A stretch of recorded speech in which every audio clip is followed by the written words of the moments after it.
Sup, my fellas, don't forget to leave feedback, and enjoy the story. An advertising airship flew over a city inhabited by monsters and humans. It was a world where the game and reality merged, where there were different classes and dungeons. A tomb was hidden in the shadows of the trees. An island was floating high in the sky. Someone's eyes flashed in the darkness. Monsters came out of the cave to meet the adventurers. When killing monsters, everyone would receive experience points, materials, new equipment, and other things. A dragon watched the battle from a cliff. The winged lizard waved its tail. No matter how ferocious the monster was, it could never compare to the awe-inspiring dragon. A mystical and rare monster with incomprehensible power spread its wings and took off. Each flap of its huge wings generated a strong gust of wind. The bright sun illuminated the third Longdu Academy. The teacher slammed his hand on the blackboard and asked the students to pay attention to him because an emergency meeting had begun. Standing at the podium, the man said that today's sorting ceremony would not only affect their ability to enter the university, but also their future development. The boys looked at him with impatience. The teacher asked them to be confident in themselves, even though the results did not depend on them, because only the strong in spirit can get a combat class. One of the students looked down while his classmates discussed the upcoming ceremony. On his desk lay a survey about the desired class. The protagonist smiled decisively and thought that this day had finally come, because 3 years had passed since he came here from the Blue Star. Now this world had become much clearer to him. Behind the knight stood an archer and a mage. 3 main groups of classes could be distinguished. At the top were combat classes that have powerful abilities for exploring dungeons and collecting loot. Everyone dreamed of being among them. The person was holding potions and first aid kits. In the middle were the enhancement classes such as sorcerers and healers who could create special items with powerful effects, but since the materials were expensive, only rich people could be them. The girl was holding buns in her hands. At the very bottom were the common people, cooks, miners, and others who were forced to live an ordinary life and work hard to feed themselves. Hank put a bun into her nephew's mouth. She was an excellent cook and worked in a small bakery to pay for his education and support him in every way. Looking at the blackboard, the protagonist decided to become the best warrior in order to survive in this world and provide his aunt with a better life. Lufin frowned confidently. The teacher put the phone to his ear and heard some news from the principal. The man smiled widely and announced that the sorting ceremony would begin soon. The students jumped up from their seats excitedly to head there immediately, but their classmate remained seated at his desk. The teacher approached him and asked him what had happened to him and told him not to worry as he was the best in his class. Suddenly, the boy's eyes widened. The student frowned when a notification appeared in front of him about the successful activation of the Super Treasure Card system. The teacher placed his hand on the desk and tried to attract attention. The protagonist apologized and immediately ran to the exit of the classroom. Lufin grabbed the railing and thought that this world could not be explored without a system. The boy jumped over a flight of stairs and wondered what use it could bring. The boy landed on his feet and decided to think about it later. He ran forward along the corridor to quickly go through the distribution. The guys gathered in front of the platform where the distribution crystal stood. The student pushed his way through the crowd. Someone hoped to get a combat class.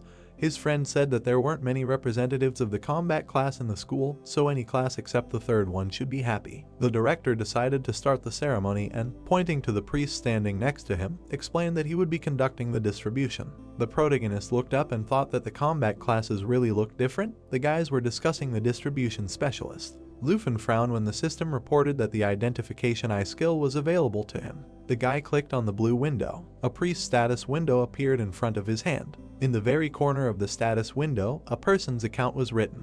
The young man's eyes widened in surprise when he saw that he had 5 million dragon coins in his account. The old man opened his mouth wide and asked the students to remain silent. The crowd of people fell silent and turned their gaze to him. The director narrowed his eyes and asked the named students to come out to him one by one. The student frowned and thought that his aunt would never be able to make that much money from making steamed buns. The children looked up when the man called out their classmate's name, wondering what class he would be assigned to. Someone stepped forward. Jiang Tao smiled confidently. His classmates were confident that he would be assigned to a combat class due to his good skills and high stats. The priest summoned waves of divine magic around him. The distribution crystal glowed. A fireball appeared above it. The children's mouths opened in shock when they realized that their classmate had been assigned to a combat class. The boy summoned a small fire in his hand, and the other students cheered him on. The protagonist looked at him tensely, thinking that those who became combatants could say goodbye to their ordinary lives. Leaves swirled around the clock tower, and the principal invited the next one.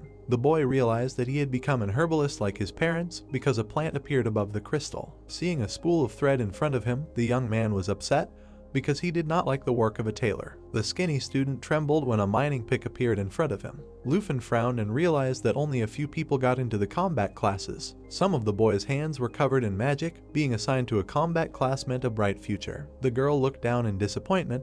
Those who got other classes were now forced to live a mediocre life. The student looked back and said that it was not that bad. Wiping covered her face with her hands and cried. Her family was barely making ends meet, and she was assigned to the class with the highest expenses. The boy glanced at her and wondered what would happen if he got an expensive class, since his family was also in trouble financially. The young man flinched when the principal called out to him. The student walked forward while the other boys were discussing him. The protagonist raised his hands above the crystal and thought that he was at the finish line, so there was no point in being nervous. The priest directed divine magic at him. Lufin frowned determinedly. The dragon opened its glowing eyes. People felt an earthquake and began to look around. A bright pillar of light fell on the distribution crystal. The ghostly monster waved its tail above the platform. The monster spread its wings. The children realized that their classmate received some kind of hidden class. The woman opened her mouth in surprise and said that this was the first time in the history of their school. The teacher suggested that if this really was a hidden class, then their student would become a dragon blood warrior or a dragon mage. The man clenched his fist and decided that their student would become the strongest and go down in history. The dragon flew into the sky above the platform. The teacher said that no one had received a hidden class in the last 10 years. The teacher watched his student with excitement. The monster opened its mouth wide and roared. A powerful explosion was heard in the air. Everyone was shocked. The guy closed his eyes. The distribution crystal went out. Clouds of dust swirled around. The principal grabbed the student by the shoulders and asked what class he was. The boy pursed his lips and called himself a dragon tamer. The old man recoiled from him in horror. The teachers gaped in shock. The man dropped his hands and asked how this could happen. The student shrugged his shoulders when the principal asked how he could get the most useless hidden class. After being sorted, the protagonist walked down the street of the old city of Zhanghai. He clicked on the notification that appeared. Under his fingers, a description of his class appeared. The students stared at the scene in surprise. They realized that their classmate would live an ordinary life. After all, humans cannot tame such a powerful creature. The boy covered his face with his hand and asked if a dragon tamer was not a hidden class along with the dragon blood warrior and dragon mage. His friend said that it was very difficult to find a dragon, and even more difficult to tame one. Looking away, the old man tried to calm the student down, explaining that the hidden class had unlimited potential and suggested that he would be able to tame some sub-dragons. The majestic monster raised its paw. A dragon tamer cannot have unlimited potential without a dragon. Dinosaurs bared their teeth. Ferocious sub-dragons are nothing compared to real dragons. There was a rider on the back of the beast. In the last 800 years, there was not a single tamer who could tame the dragon. The monster breathed fire. No matter how powerful people were, they were just ants in front of it. Trying to tame it was like believing in a miracle. Lufin narrowed his eyes in displeasure. He scrolled through the list of skills and realized that he had no way to learn anything new without a dragon. The boy closed his eyes in disappointment when he realized that he would not be able to repay his aunt for her endless work and hard work. The young man looked up. The light was on in the window of the bakery. A student immediately came home after being assigned. The tamer lowered his head and sighed heavily. He entered the apartment and announced his return. There were sumptuous dishes on the table. Hank turned around and sighed in surprise. The girl hugged her nephew and greeted him. She grabbed his hand and said that today was an important day for him. The woman sat down at the table and asked what class he was in. The protagonist frowned and couldn't start the conversation. The cook covered her mouth with her hand. They sat opposite each other. The aunt said that it was okay that he wasn't in a fighting class, and explained that she would be worried if her nephew went off to fight every day. Lufin opened his mouth wide and said that it wasn't so. His hands started shaking, and the guy replied that he had become a dragon tamer. He turned away and explained that this class couldn't succeed without a dragon. Hank smiled widely and said that this once again proved that her nephew was very strong. The girl put her hands on his shoulders. She pressed her head against his and promised to support him if the boy went to university or even decided to sell buns with her. The young man looked at her with a smile, and the heroes decided to have dinner. After that, the student fell onto his bed. Imagining his aunt's hand covered in bandages, the dragon tamer thought that she had worked and built a career all her life and wondered if he couldn't provide a good life for the two of them. The protagonist slammed his fist on the bed and decided not to give up, because this class wouldn't exist without a dragon, which meant he had to find one. Suddenly, Lufin shuddered. A notification with an image of a chest appeared in front of him. Moving closer, the guy saw that it was a god-level treasure and remembered that this system was called the Super Treasure Card System. The young man clicked on the chest and realized that he hadn't had a chance to try out its functionality today. Several low-grade treasure cards appeared, which eventually merged into a higher-level treasure card. The system announced that a random card would be issued every day. Imagining himself on a cliff in front of a dragon, the student thought that his class was the weakest because it was almost impossible to tame the monster. There was a man standing on the head of the monster. The tamer decided that he could get out of the weaklings and become strong if he used this system effectively. The protagonist clenched his fist and realized that this god-level treasure map was his last hope. Lufin clicked on the system window and thought that he needed to act right now so as not to live at the bottom for the rest of his life and repay his aunt for her care. A map appeared in the air. The guy remembered that the rocky plain was not that far from Zhonghai. The young man looked around and realized that he could take the last suburban bus at night and be there in the morning. It was early morning. The streets were still dark. Hank turned on the light and yawned. There was a note on the kitchen table. The girl looked into the room and saw that her nephew was no longer there. The bus was rushing along the rocky terrain. The student was riding in the passenger seat. In the letter he wrote about going to the rocky plain to change his fate and promised his aunt that everything would be fine. The bus was driving through a deserted area. The dragon tamer got off the bus. Several other people got off with him. The protagonist furrowed his brows and thought about his desire to make this life better. Lufin found himself on the edge of the rocky plain. Someone hit him in the shoulder. A tall brute stood in front of him. A stranger greeted him. The guy prepared to take a knife out of his pocket. Someone grabbed his shoulder. The old man smiled broadly and invited him to go with them. The young man waved his hand and refused. He narrowed his eyes and assumed that they were material hunters. The girl took out a knife and asked him to think again. The man said that it was too dangerous for such a young man to stay in the desert alone at night. The student frowned and thought that they wanted to rob him because killing people and taking the loot was much easier. The brute cracked his knuckles. The old man laughed and asked his question again. The dragon tamer grabbed his scabbard because he realized that they wanted to attack. The man raised his hand and asked if he would go with them. The protagonist turned away and refused his offer. The scoundrel looked after him and warned him that he would not be able to survive in the wild. The thieves surrounded him, and the alchemist said that this night would be much more dangerous. Imagining golems of different elements, Lufin thought that he did not yet have the skills to fight them off, and said that he was a summoner and could summon the creatures if he was in danger. The old man and the brute narrowed their eyes suspiciously. The man looked away and concluded that they were worried about him in vain. The thief turned away and called his squad to follow him. The stranger leaned towards the guy's ear. She put her hands behind her back and suggested that they would meet again. The girl blew him a kiss and said goodbye. The young man hoisted his backpack onto his back and thought that it was not so safe in the wild, but at least better than with these thugs. The student opened the map in front of him and decided to set off. A dense forest appeared. Noise was heard from the bushes. The dragon tamer looked out from behind the branches. 8th level antelopes were grazing in front of him. Imagining a running herd of animals, the protagonist decided that they were two strong opponents, even though they did not attack people without reason. Lufin turned around and decided to go around. There was wet water under his feet. The guy closed his eyes and thought that he made a fairly large circle for safety reasons, but it did not become safer. Huge animals were grazing around him. The wildhorn raised its head. The young man decided to walk faster and try not to attract attention to himself. The student accidentally stepped on a frog. It opened its mouth wide and screamed. The monsters immediately turned around and flashed their yellow eyes. The beast opened its mouth and let out a battle cry. The dragon tamer ran forward at full speed to escape the enraged herd. Suddenly, the protagonist turned around. He jumped to the side so that the wildhorns rushed past him. Lufin fell to the ground. The guy looked to the side. A dead frog lay among the rocks. The young man got to his feet and realized that he should not mess with even a timid antelope so as not to end up like this frog. A notification appeared in front of him that the location of the treasure map had been reached. The student smiled and was glad that this had finally happened. Ahead were two rocks, between which a red glow was visible. The stars were shining in the night sky. The dragon tamer squeezed into the cave and thought that there must be something that would change his fate.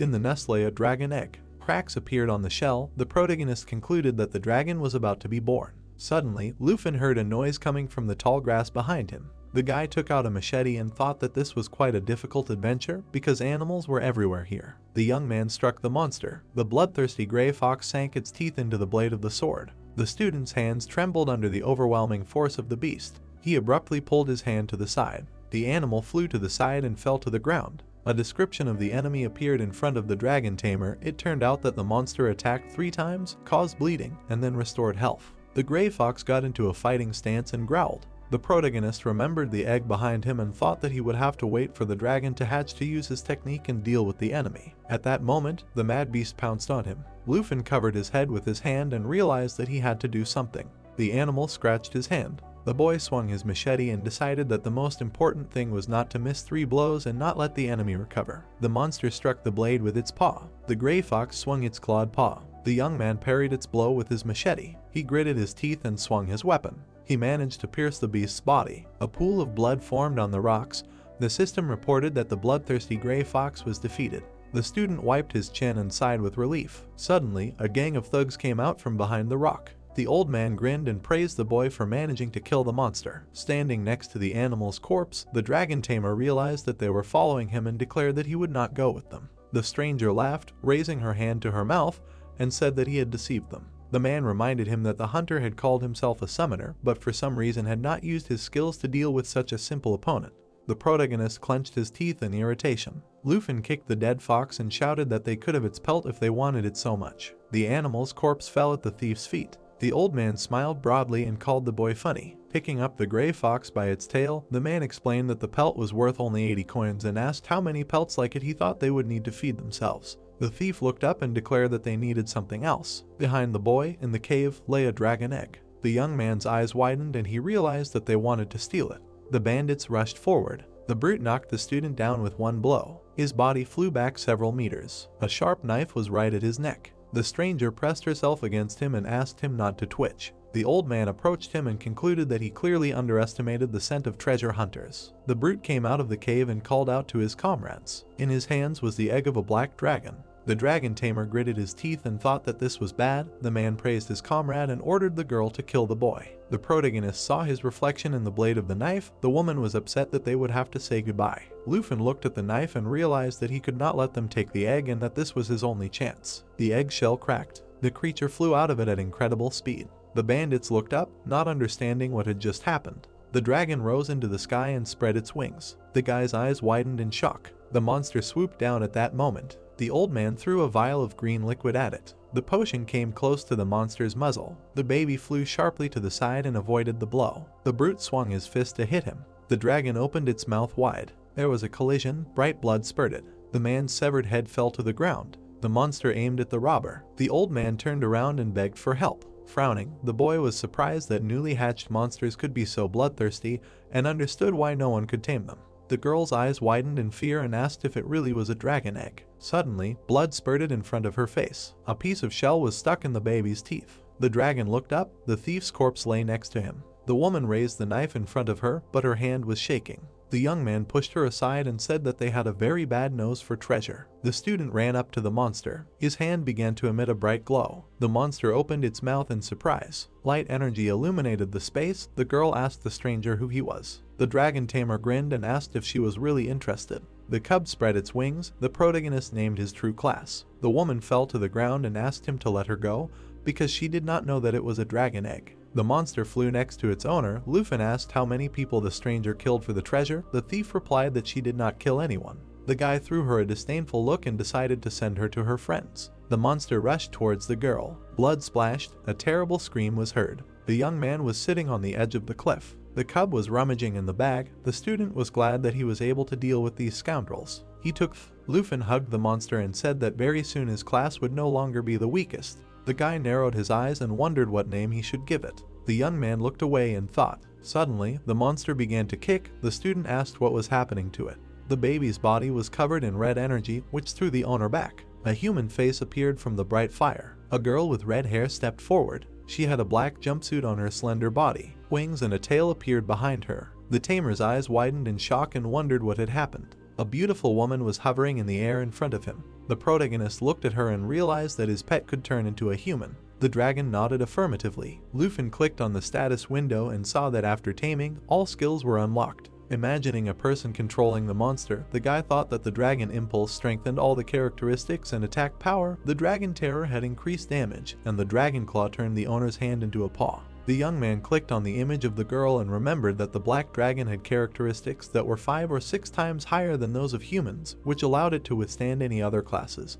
A description of the pet appeared in front of his hand. The student, his mouth open in surprise, noticed that already at the first level, the monster had incredible skills and high characteristics. In addition, the blood connection doubled the owner's characteristics. which made him feel stronger. Imagining a giant dragon behind him, the Tamer decided that no matter how powerful the other classes were, they had no chance against him. Seeing the girl eating the shell, the protagonist realized that although the cub had taken on a human form, its habits remained the same and asked what to call her. Remembering how the dragon flew into the sky, Lufin thought that she was born at dawn and decided to name her Xiaoi. Stroking her head, the guy assumed that the monster was hungry and was glad that he managed to successfully complete such a dangerous treasure hunt. Putting his hand on his belt, the young man said that it was time to hunt wild monsters to feed the pet and realized that he needed to slowly return home. The student confidently frowned and remembered that very soon he would pass a test that would determine whether he would be accepted to study at the university. The heroes ran ahead in search of food. The Tamer decided that raising his level and mastering skills still remained a priority, even though he would soon have the title of master and the qualification for admission. The sun rose over the rocky plain. The boys heard a loud sound and looked to the side. A pack of plain hyenas was rushing towards them. The monsters with red eyes opened their mouths. They were much more dangerous and resilient than the bloodthirsty fox.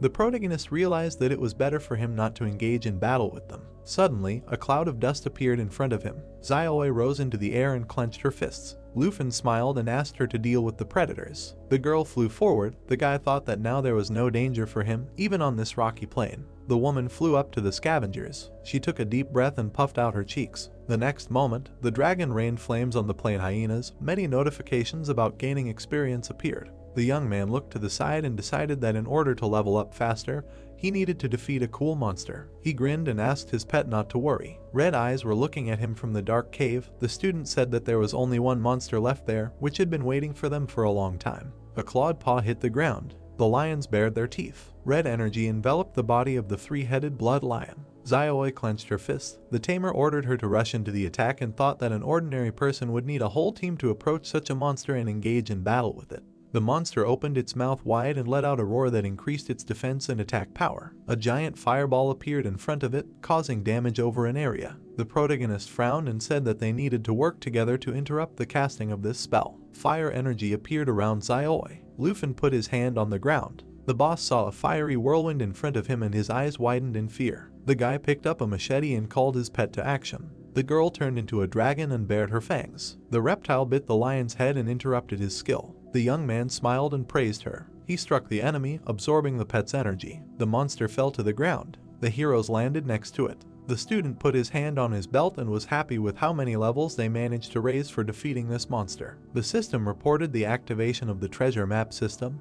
The Tamer smiled broadly and assumed that something exclusive to his class would be waiting for him there. The protagonist rushed forward and called his pet to follow him. Far away in the rocky plain stood a group of people. The girl with the staff in her hands asked worriedly if they would just let such a rare opportunity slip away. The man replied that unfortunately nothing could be done about it. Sunj raised his eyebrows and explained that they would need at least 5 people to open the dungeon, and suggested that they return to the city and bring a few more people. Kair put her hand on her waist and rejected the idea, as the round trip would take at least a day. The woman tucked her hair behind her ear and explained that the Dungeon of Opportunity would offer rewards that were far superior to those found in other copies, but would only be open for 24 hours. Kinku closed her eyes and said that it would be too late if they wasted time looking for a team. The warrior asked her not to worry about it, because with her power they would be able to open many such dungeons. The sorceress lowered her head and said that she was simply very upset. The man turned around. The heroes sensed someone's presence and immediately took out their weapons. The protagonist waved his hand and asked them not to worry as he just needed to pass by. Sunj raised his eyebrows in surprise and said that this was no place for treasure hunters. The girl put her hand out to stop him. Extending it to the stranger, she introduced herself, offered to join forces with them for a while to enter the Dungeon of Opportunity, and promised to pay him 100,000 dragon coins in exchange for his help. Suddenly, Lufin stopped. The guy looked around and thought that her family was the richest in Zhonghai and that there must be some rare rewards in this dungeon. The woman waved her hand and explained that they just needed to gather the required number of people to enter, and that he didn't have to do anything to get the money. Standing in front of the glowing portal, the man said that such an opportunity didn't come every day. The young man smirked and said that he wasn't really interested in money, so they would have to cooperate according to the rules. The adventurer party looked at him in surprise. The bandit frowned and asked if the stranger meant to distribute the rewards according to strength. The student confirmed it. Putting her hand to her chin, Kinku remembered that their average level was around 20 and wondered if their new ally was so confident. Stretching out her hand in front of her, the girl agreed to form a team according to all the rules and promised to pay him the money he had promised earlier as a sign of her sincerity. The dragon tamer shook her hand. The squad headed to the portal, imagining Xiaoyu sleeping.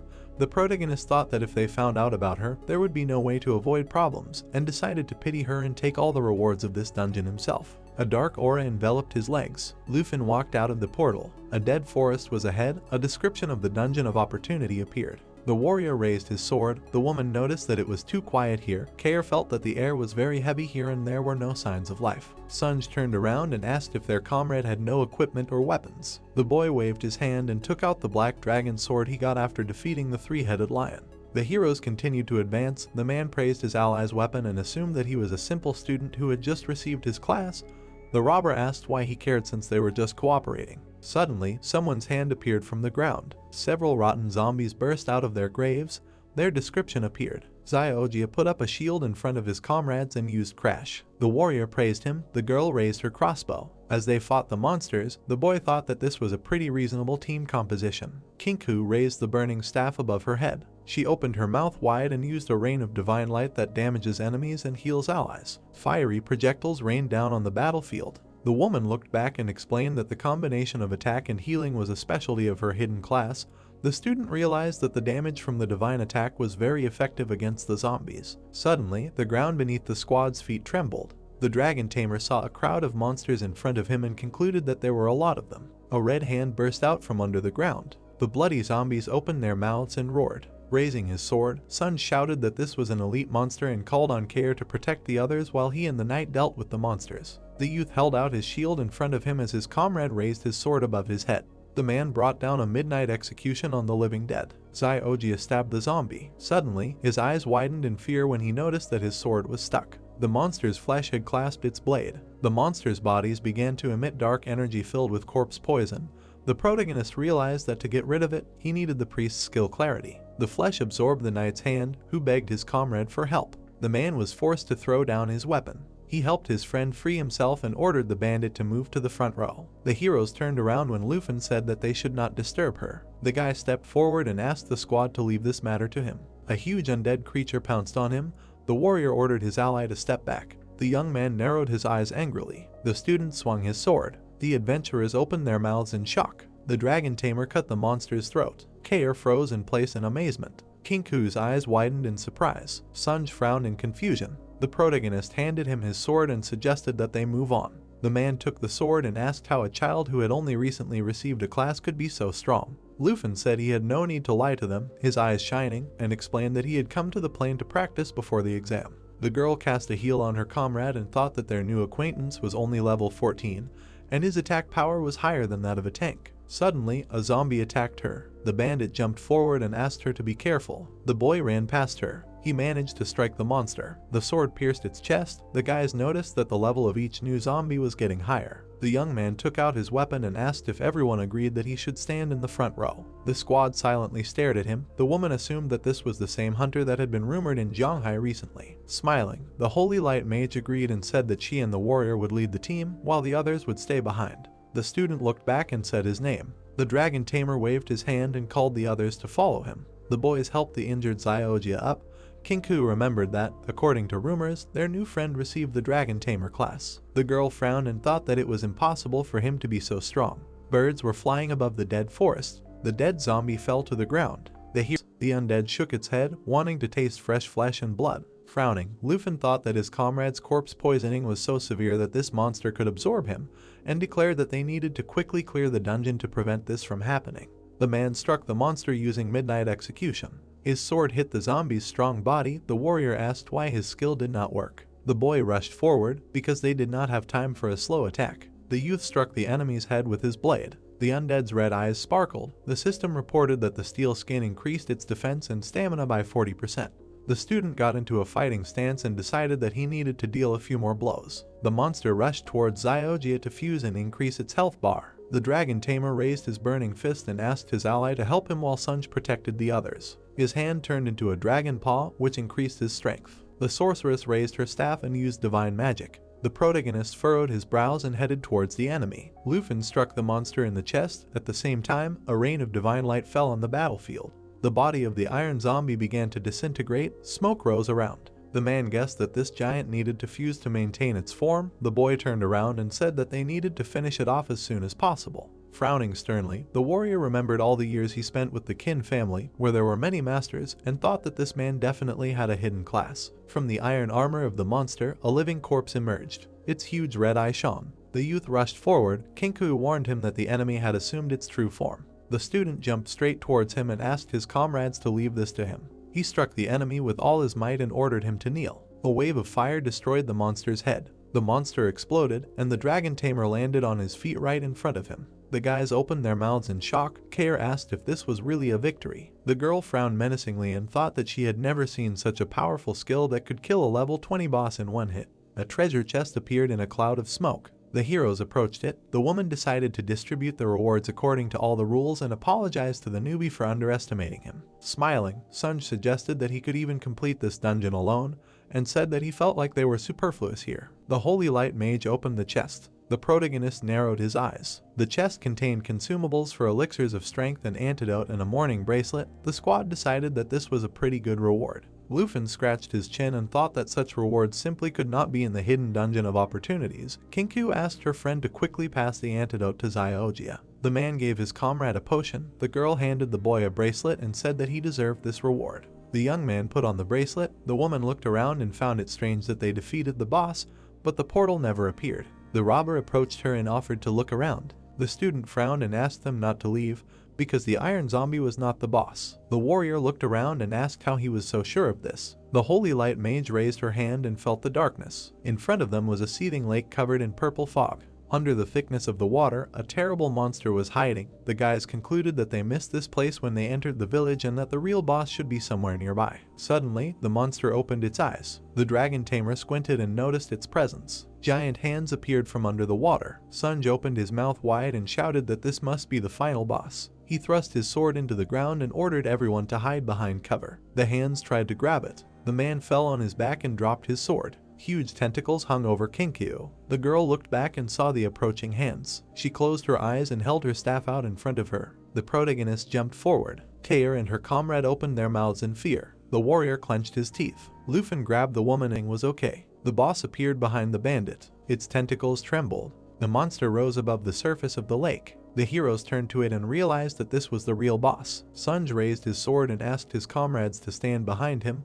The knight shouted that he could fight and block blows. The man opened his mouth wide and said that he needed to fully recover first. The monster's hand grabbed his sword and the boy ran forward. The young man gritted his teeth and realized that he had no choice but to defeat this boss, so there was only one choice. A grieving corpse appeared from the black liquid, and in order to defeat the boss, it was necessary to destroy it. The monster opened its mouth wide. Its loud cry caused a strong gust of wind to hit the squad and lower their stats by 20%.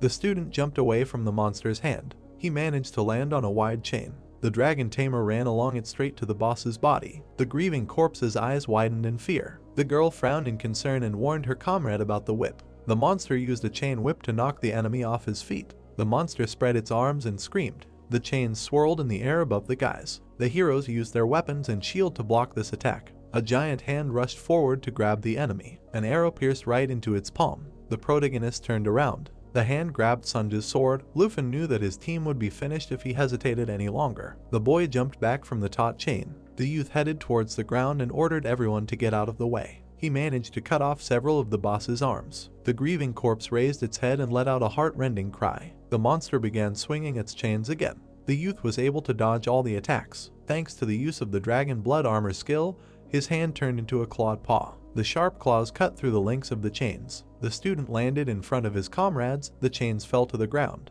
The man frowned and suggested retreating because they would not be able to handle this monster. Kinkyu agreed with him and explained that they could die in this fight. Looking at the grieving corpse, the dragon tamer asked the warrior to take the others to safety. The girl asked what would happen to him. The protagonist raised his hand and promised to sort everything out. The woman looked after him and thought that she would have to rely only on herself again. Kair asked her to leave quickly. Summoning a fire portal, Lufin thought that his friends could do little even without this debuff, and decided that a force that could really resist this monster should enter the battle. The monster bared its fangs and growled. The light from the portal illuminated the space around. The guy smiled and asked his pet to appear and have fun. The huge dragon grabbed the tentacles with its teeth. The squad members turned around and wondered what it was. Xiaoe was fighting the boss. The guys could not believe that it was a newbie who summoned her. The reptile managed to tear off several arms of the monster using an attack with its jaws. The winged lizard approached the grieving corpse. With one swing of its paw, it managed to tear its body out of the monster's shell. The zombie fell down and screamed loudly. The living dead sank under the water. Bubbles appeared on the surface. The guys opened their mouths in shock. Sunj said that it was simply impossible to deal with the boss in 2 blows. Kinku raised her eyebrows and thought that this was the man about whom many rumors were circulating throughout Zhanghai. The pet landed next to its owner. A girl with a dog was walking down the street. She was born and raised far from danger 300 years ago. One day, a plague came to the city. A woman was sitting next to a dying old man. There were so many bodies that they did not even have time to bury them. The stranger clasped her hands and began to pray, desperately wanting to grab the dark witch and chained her up, while she simply wanted the living to see their dead loved ones one last time. She was thrown into the lake. The girl desperately tried to breathe, thinking that there was nothing wrong with her actions. Bubbles rose to the surface of the water. The student stroked his pet. The squad was glad that now they could get out of here. Looking at the lake, the tamer realized that the boss was still alive because the portal never appeared and said that it was too early to leave. A dark silhouette appeared in the water. Suddenly, a giant splash of water appeared over the lake. The dark witch spread her arms and screamed. The squad members, along with the dragon, stared at her. The grieving corpse summoned a new body and blamed the adventurers for its misfortune. Kair held a knife in front of her and realized that the boss had entered the second stage. The monster raised its head and declared that they would not be able to escape. Spheres of water energy appeared around it. Xiaoe protected her master by holding out a wing in front of him. The bandit jumped to the side. Waves enveloped her body. The girl tried to cut the water, but no attacks worked on her. The woman closed her eyes and apologized to the lady. Kinkyu said that she was the one who should apologize. The Holy Light Mage fell to her knees and declared that it was her fault that they were trapped. The protagonist asked if they really wanted to give up after having come so far. The sorceress explained that her damage would not be enough to win. Sunj looked away and declared that the boss was immune to all physical attacks, so they would not even be able to defend themselves. A huge water hand moved towards the boys. The dragon immediately blocked it with his wing. Lufin smiled and said that his pet could handle it. The party members turned around. Kair noticed that their level difference was simply enormous. The Dark Witch waved her hand and shouted that it was not her fault. The boy asked his comrades not to worry because the dragon's power was nothing compared to this. The monster threw a water ball forward, which the reptile easily reflected thanks to the blood of the black dragon. The young man pointed his hand forward and used the skill Raging Fire. The flames engulfed the monster's body. The heroes noticed that the boss was about to die. The warrior called it a real natural disaster. The grieving corpse was covered with cracks. His body exploded, awakening all the dead bodies in the kingdom. The Dark Witch melted into a cloud of purple haze. A chest appeared on the ground. Xiaoe turned into a human. The student praised her for her excellent work. Sunj smiled when he saw the portal. Xiaojia noticed that some strange fog had appeared. The boys turned around when they heard someone growling. The zombies were slowly walking towards them. The man asked what it was when the dragon flew past him. The woman belched out flames that engulfed the entire village. The warrior's mouth opened in shock. Kinkyu couldn't believe that they had fought so hard against the undead and the dragon could deal with him in one attack. The tamer smiled and said that it was quite an easy task for his pet. Waving his hand, the protagonist declared that the boss was finished and said that they needed to collect the rewards and leave here quickly. There was a golden chest on the ground. Lufin asked if he could open it. The Holy Light Mage agreed, adding that they could not object. As a reward, they got a Scepter of Divine Light, a Twilight Robe, a Morning Ring, and a Transfer Scroll, which the guy immediately took in his hands. The girl raised her hand and reminded that according to the rules, all these rewards belonged to him. The young man noted that some items would be more suitable for her class, and the Transfer Scroll would be most useful to him.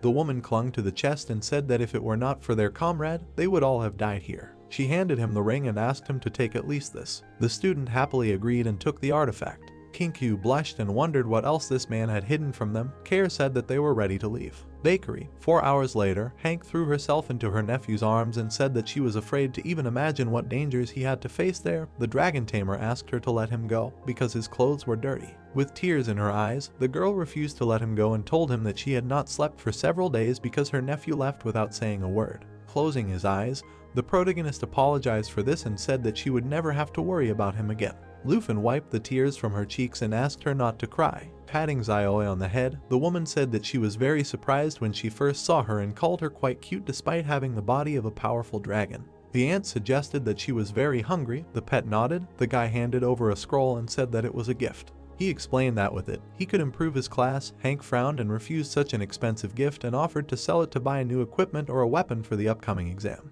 The young man showed her a notification on her phone and said that he no longer needed money or equipment. The girl asked where he got such money. The student smiled confidently and said that he sold the materials he got from the dungeon, and that Kinkyu gave him 100,000 coins as a reward so they don't have to worry about money anymore. The dragon tamer handed the scroll to his aunt and asked her to use it right away. Hank opened the scroll and a bright light lit up her face. Blue energy swirled around her and the scroll melted into thin air. The protagonist covered his face with his hand and asked if she managed to upgrade her class. The girl looked at her hands and said that she had become an enchanted chef. Lufin asked if this class had any special features. The lights were on in the windows of the bakery. The woman said that she could now cook food with various bonuses. The guy expressed confidence that they would be very cool and asked where Zaioi was. The dragon was lying on the floor, surrounded by empty bun plates. At night, Kinkyu was sitting in the study of her family villa. A man asked if a certain youth had summoned a powerful dragon and saved the entire squad. The girl closed her eyes and said that they almost died because of her, and told him that the student also had a hidden class but was much stronger than her. Her father twirled his glass of wine and asked if she had told anyone about this dragon. The woman raised her eyebrows and said that she had promised the tamer to keep it a secret. Shanghai smiled and praised her for her excellent work and guessed that when this became known, many of those who wanted to get their hands on the dragon would be overjoyed. The Holy Light Mage stood up and said that this man had saved their lives. Kinkyu put her hand to her chest and asked if her father was going to tell anyone about the dragon. The head of the family laughed at her opinion of him with his eyes closed and asked how she was going to repay the boy for saving her life. The girl replied that she had promised him a reward of 100,000 coins before the test began. The man raised his hand, sighed heavily and suggested that his daughter go to the boy's home to thank him in person. The woman frowned and asked him to go with her since he was so interested in him. Putting his hand to his cheek, Shanghai said that he would be happy to meet the dragon tamer, but he already had plans for the next day. Morning came, someone stepped forward. Princess Taiki was walking along Zhonghai Street. She had come to the city on business, but the head of the Qin family still needed to greet her out of respect. The man concluded that she was not only here for her studies. The girl and her companion approached the bakery. Carrying boxes of buns in her hands, Hank invited them in. The woman opened the door and apologized because the bakery was closed today. The girl looked around and asked if this was the place they had been told about, and the escort confirmed it. He pushed the cook aside and went inside. The princess frowned and said that she had come to pick up someone and asked where the dragon tamer was. The protagonist looked into the bakery when he heard someone looking for him. The girl pinched her nose and complained about the disgusting smell. Lufin ran up to his aunt and asked what was going on, and the girl said that she had come here especially for him. The protagonist frowned and asked who she was. Hongtai pointed to the princess of the Tai Kingdom and introduced her, and Jingju said that she had come to see the dragon tamer to give him a chance to get ahead. The protagonist hugged his aunt and asked what this meant, and the girl explained that having such a class was not that easy. Suddenly, the student's tense face began to sweat. The man opened the suitcase containing the dragon egg. The girl promised to give it to him if he agreed to her terms. Raising her hand, she said that the terms were incredibly simple and asked the dragon tamer to become her slave. The servant took the egg in his hands. Princess Taiki said that it was an extremely rare egg of an armored dragon, which no longer existed in the whole world. Jingju smiled slyly and suggested that the young man had never seen such a powerful creature. The protagonist realized that they were talking about an earth dragon, which was even lower in rank than a wyvern. Swiping the system window with his hand, Lufin said that his characteristics were quite good, and thought to himself that endurance was his only strong point. Hank asked how one could even suggest such a thing. The guy asked her not to worry about anything. The girl, watching them, did not understand. Did he really not understand the significance of a dragon egg? The girl frowned and said that a dragon tamer was nothing without a dragon, and offered him to become her servant so that he could fully realize the potential of his class and become one of the strongest people in history. The boy looked away in embarrassment, saying that it sounded rather exciting, and declined. Princess Taiki's mouth dropped open in shock. With a stern frown, she asked him if he even understood what she was talking about, and declared that a tamer was giving up the prospect of becoming a full-fledged representative of his class who could make history in front of all of humanity. Narrowing his eyes angrily, the student asked them to leave if that was the only reason they came to him, and explained that this egg was not worth becoming a slave for. Hongtai clenched his fist, calling him ignorant and saying that his mistress had come here personally to give him a chance to become famous. The protagonist closed his eyes and declared that this was simply ridiculous since he did not want to become a slave. Jingju pointed at him and ordered the servant to deal with him. Hank rushed forward and asked them to calm down and suggested that they just drop the topic since her nephew was truly not interested in their proposal. The man punched her and ordered her to stay out of their conversation. Lufin immediately sat down next to her and asked her if she was okay, and the woman replied that she was fine. The attendant clenched his fist and asked how some pathetic commoners could be so arrogant towards a noble princess who was extending a helping hand to them. Hongtai raised his hand to hit the guy and decided to talk to him in a different way. A wave of fiery energy flew past the servant. A sword blade appeared in front of his eyes. The youth frowned menacingly and decided to kill the one who harmed a member of his family. The student lowered his sword when his aunt asked him not to. The girl asked why the slave did not follow his orders. The man realized that something was wrong with this man. The girl flinched when the dragon tamer called out to her. The protagonist slapped her in the face and ordered her to leave immediately because he did not care who she was or where she came from. The attendant swung his blade and asked how dare he touch the princess. Lufin stopped his sword with his own blade. The weapon fell from the owner's hands and stuck in the floor. Hongtai crouched next to Jingju and asked if she was okay. The girl slapped him. Frowning furiously, she called her slave useless and ordered him to finish off the villain and bring her his head. Waves of fire swirled around the guy. Xiaoe woke up because her phone vibrated. Holding the phone, Kinku thought it was strange that her companion did not answer her even though they exchanged numbers when they were returning to the city. Walking down the street, the Holy Light Mage thought that he should live somewhere around here. Suddenly, an explosion sounded in front of her. The servant landed in the middle of the road, and the passers-by did not understand what was happening. After going outside, the girl asked what they were looking at and ordered them to leave here immediately. The man closed his eyes and said that this person's characteristics were clearly not lower than his own. The princess reminded him of how he had once fought a similar dragon tamer. Her eyes emitted a purple light. Jingju decided to help him. Waves of dark energy appeared around her staff. The youth opened his mouth in surprise, thinking that this spell looked very familiar, and guessed that she also had a hidden class. Kinku ran up to him and asked what was going on. The student asked where it came from. Dark energy swirled around Hongtai. The boys squinted because of the bright light. The servant turned into a centaur. The girl raised her staff in front of her and decided to help her friend.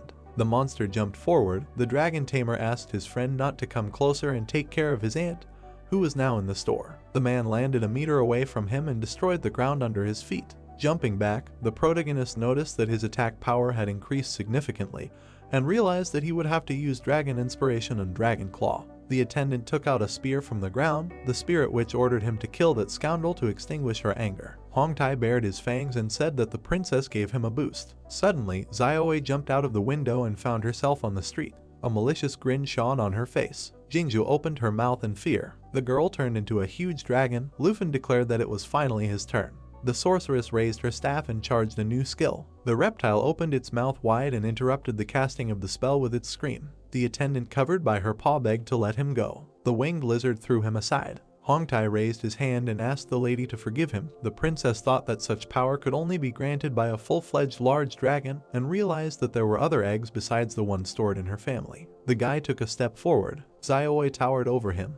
The young man reminded him that the villains were going to kill him to calm their anger. Jingju asked him not to come near her. With tears in her eyes, the girl blamed the enemy for the fact that her adjutant was injured and asked how he dared to threaten her. With her mouth wide open, she asked if the student realized what consequences his actions would lead to and stated that this would make him an enemy of the entire Taki kingdom. Taking out his sword, the dragon tamer laughed and asked if they were trying to intimidate him. The protagonist loomed over the spirit witch and reminded her that she sent her man with the clear purpose of harming him and his family.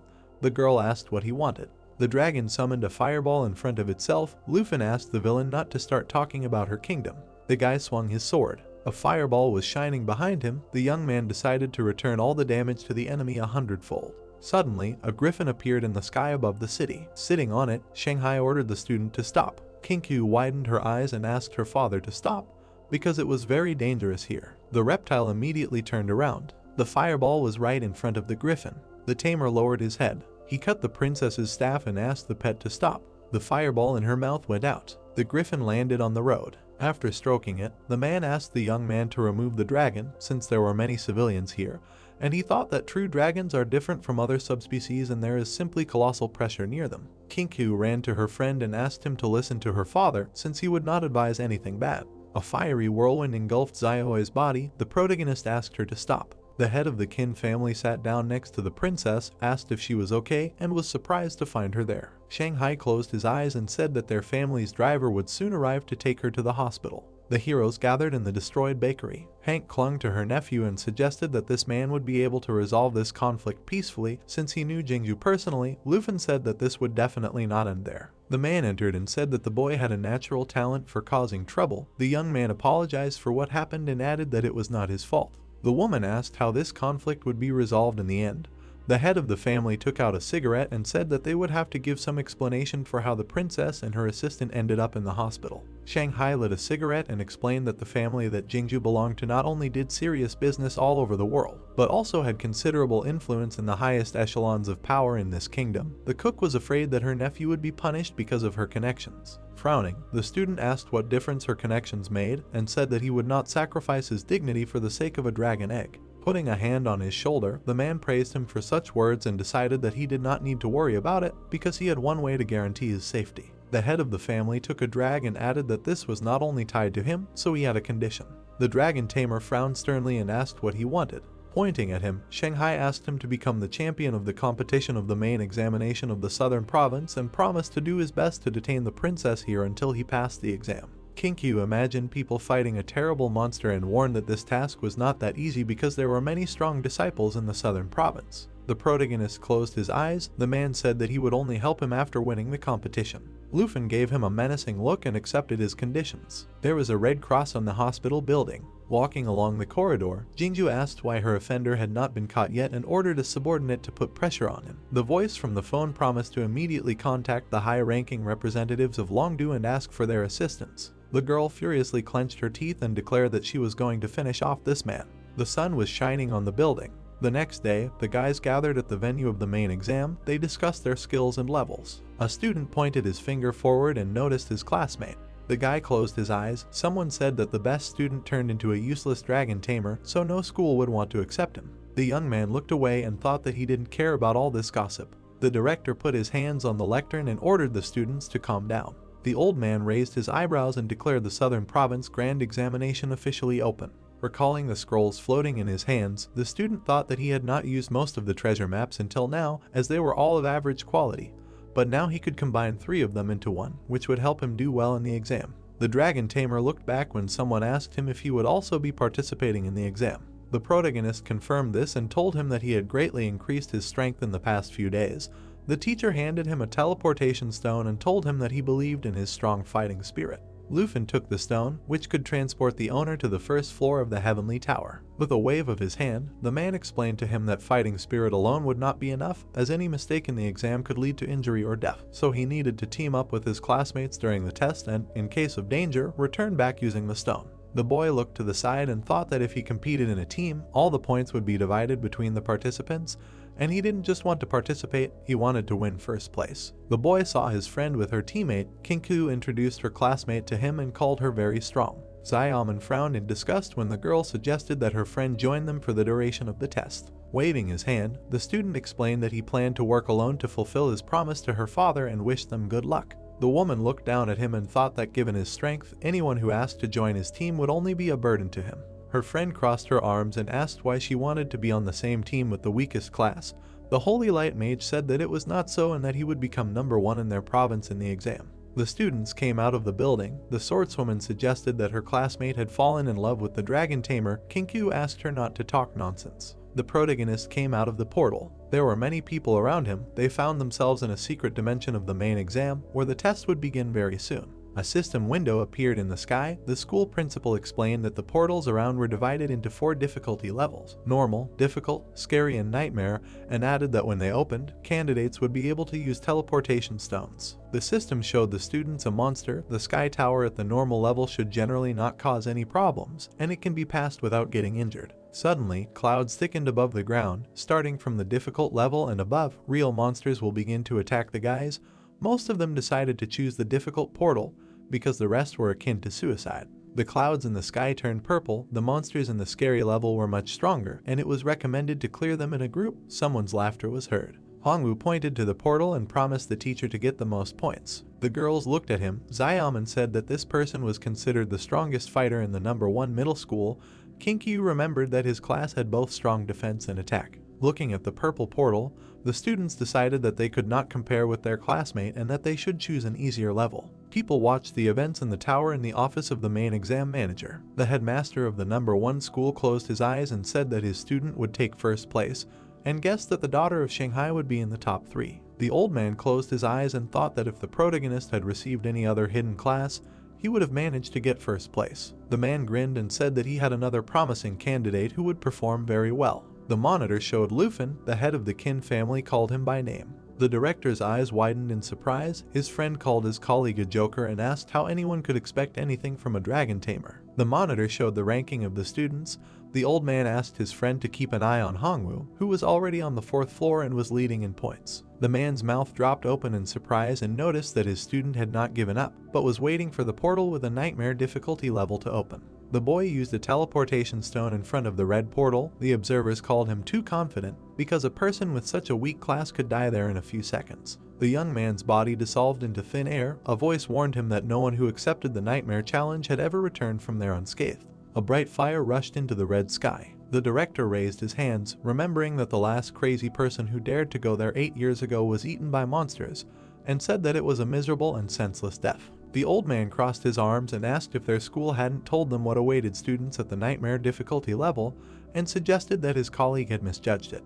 The man suggested focusing on the performance of the immensely talented Qigong master. Shanghai crossed his legs and said that before jumping to conclusions, he should look at the other students. The director turned his head and asked why he was so sure of this student. Suddenly, a drop of sweat rolled down his cheek. The dragon tamer found himself on the 1st floor of the nightmare difficulty level. The protagonist took out his sword and noticed that at least 10 monsters were hiding in the fog. The black-maned wolves bared their teeth and growled. One of them pounced on its prey. Lufin swung his flaming sword. He managed to dash forward and destroy all the monsters. The cross on the door dissipated, and the system reported that the first test was completed. The old man jumped up from his seat and asked how he managed to kill a group of monsters with just one blow.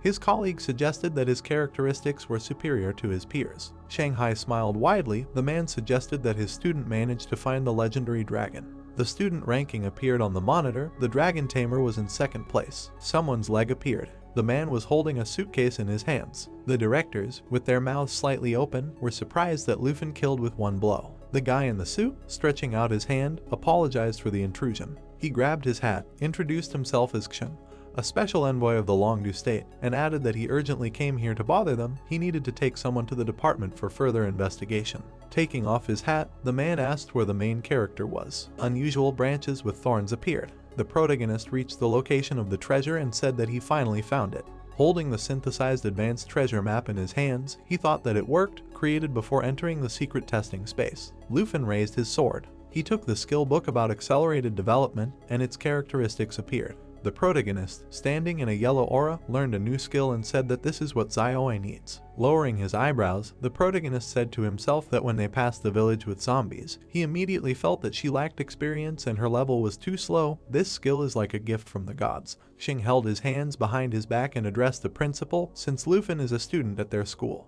Narrowing his eyes, he continued to immediately interrupt his test and call him here. The teacher, with his mouth slightly open, exclaimed that even if this was a matter of special importance, it could wait until the end of the main exam, and he could speak on behalf of Sanjiang, to which the Mr. clarified whether he was speaking on his behalf and whether he should also receive punishment for it. Xing's old friend took him by the shoulder and said that given their old friendship, he suggested that he cool down, to which the director asked what the dragon tamer had done to him. The man in the suit, removing his friend's hand, told him not to interfere with his task and not to come closer. Pointing his finger at the knight, the mister did not understand why he was covering for the tamer and added that if he did something like that again, the Jing family and the top brass would no longer look at it. The matter concerned the princess of the neighboring kingdom of Taiji. Bending over, Xing continued that if he understood everything, then he should leave the room, and asked Bai to bring the student. Turning his gaze, he heard his name being called. The old friend, lighting a cigarette, said that the relationship between the influential families of Longdu and the family of Princess Jing was complicated and affected their state. But once the young man's secret was revealed, perhaps nothing could be done about it. Lighting a cigarette, he added that no one would take Lufin away today. Extending his palm, Xing asked what kind of nonsense was this about a secret, and he was going too far to interfere with his work in carrying out orders. The comrade grabbed him. Bringing a cigarette to his mouth, he said that if he thought he was interfering in something that wasn't his business, so be it. The swordsman, biting his upper lip, replied that he would report his actions to the higher-ups. The director, wide-eyed, asked the envoy to calm down, they shouldn't interfere with the main exam, to which he asked what was wrong with that plan that everyone was interfering with him. Exhaling smoke, the knight wondered if they were still not interested in his secret. Looking ahead, Xing was surprised that the protagonist had chosen the nightmare difficulty. The protagonist, standing near the large door, wanted to see how far he could go on his own without Xiaoi, but now he had a skill. Lufin put his hand on his side and his characteristics appeared. Using his skill, he said to himself that it would be better to summon Xiaoi earlier so that she could gain experience. Pointing with his fingers, the teacher asked if he had seen him destroy the monster with one move, and was asked that he was trying to pass the nightmare difficulty,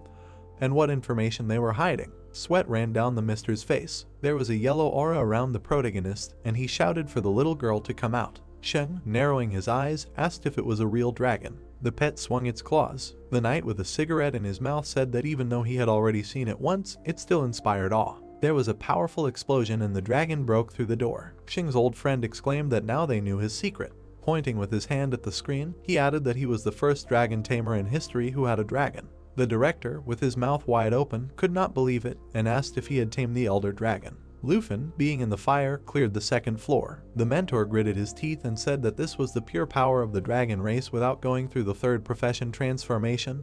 No one could compare to this class, and heard that if he pumped up, he would be comparable to the state. The table of participants appeared. The dragon, destroying monsters, cleared the 13th floor. The old man, lowering his eyebrows, said that it was not only the dragon, we should pay attention to the explosive growth of the boy's strength. Looking at the protagonist, he believed that all his characteristics exceeded 100 even without the dragon, and with such results, he could easily take first place in Zhanghai City. The knight, putting his hand in his pocket, said that now he saw his secret, and asked if he was still eager to take him to the carpet to the country's leadership, to which he received the answer that this clarified a lot, and now he understood why he dared to oppose the Jing family. Xing's old friend closed his eyes and added that he would send the video recording of the boy's exam to the teacher. And now there was no need to disturb both Little Fan and the Jin family, let him return, and the swordsman clarified about the teacher. The knight grinned and replied that he meant Marquis Jin. The dragon and Lufin stood on the 20th floor of the tower. A level 15 dark victim and its characteristics appeared.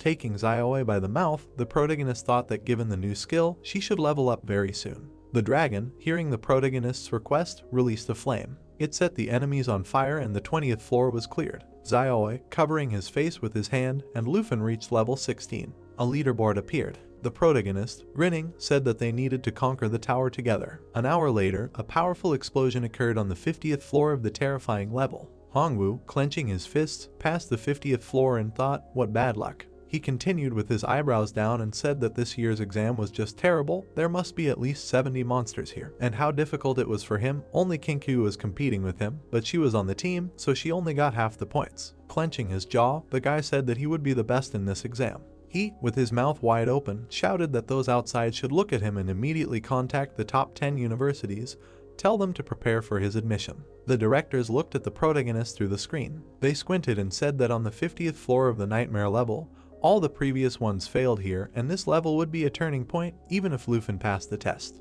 The teachers saw the mountains and added that after this, he would advance more slowly. A foot appeared on the snow. The protagonist, standing next to the dragon, said that this was Xiaoi's new skill after leveling up. The transformation of 4 species, the Destroyer Dragon and the World Destroyer, and their contents appeared. The protagonist's pupils dilated. The mountain began to shake. Lufin looked up and saw an amethyst mountain giant. The mentors, through the sweat on their faces, did not understand how he would fight 3 nightmarish bosses, and the second added that the 50th floor would definitely slow down the protagonist's progress. Looking at the leaderboard, they agreed that his results were very good, he would take first place, and why was he not in his academy? The mountain giant began to roar. He swung his hand, which deals huge damage to all targets in front of him, and Lufin used a 50% damage reduction. Grinning, the guy realized that it became more difficult in the middle. He put his hands in his pockets and called Xiaoi. The protagonist's eyes were glowing and he told the dragon to try out his World Destroyer form. The pet delivered a slashing blow. The director, with his mouth slightly open, did not understand what the guy was going to do. The dragon was burning with a dark flame. A burning paw appeared. Xiaoi's eye was unusually orange. The black dragon transformed into a World Destroyer and its characteristics improved, and new skills were also revealed. The mentor, standing next to his colleagues, was surprised that the dragon could change its combat form. The knight, his eyes widened, said that this was possible, the whole world would tremble from this. The protagonist's face was serious. He jumped back from the monster's attack. The dragon impulse increased all the characteristics and attack power of the owner and pet by 30%, and the protagonist's pupils changed. Lufin, flying in the sky, shouted about an attack with her jaws. The old man, raising his upper lip, was perplexed that the protagonist had so easily broken through the boss of the 20th level. His comrade added that the dragon was able to break through the defense of the Amethyst Mountain Giant, and the attack power must be above 200,000. The monster's huge hand tried to grab the boy. He managed to dodge it. The protagonist's hand began to change. There was a powerful explosion, and the protagonist's hand turned into a dragon's paw. Xing's old friend turned to him and said that, looking at Lufin's strength, he wasn't offended that he prevented him from taking the boy. The giant's face glowed purple. Xiaoi let out a terrifying roar that deals great damage to all targets within range and adds a vulnerability effect. The protagonist, frowning, exclaimed that the final blow was his. The dragon had huge fangs. He hit the ground and made a crack in the abyss. The monster fell into this space. The protagonist, standing at the abyss, said to himself that the level had been raised again.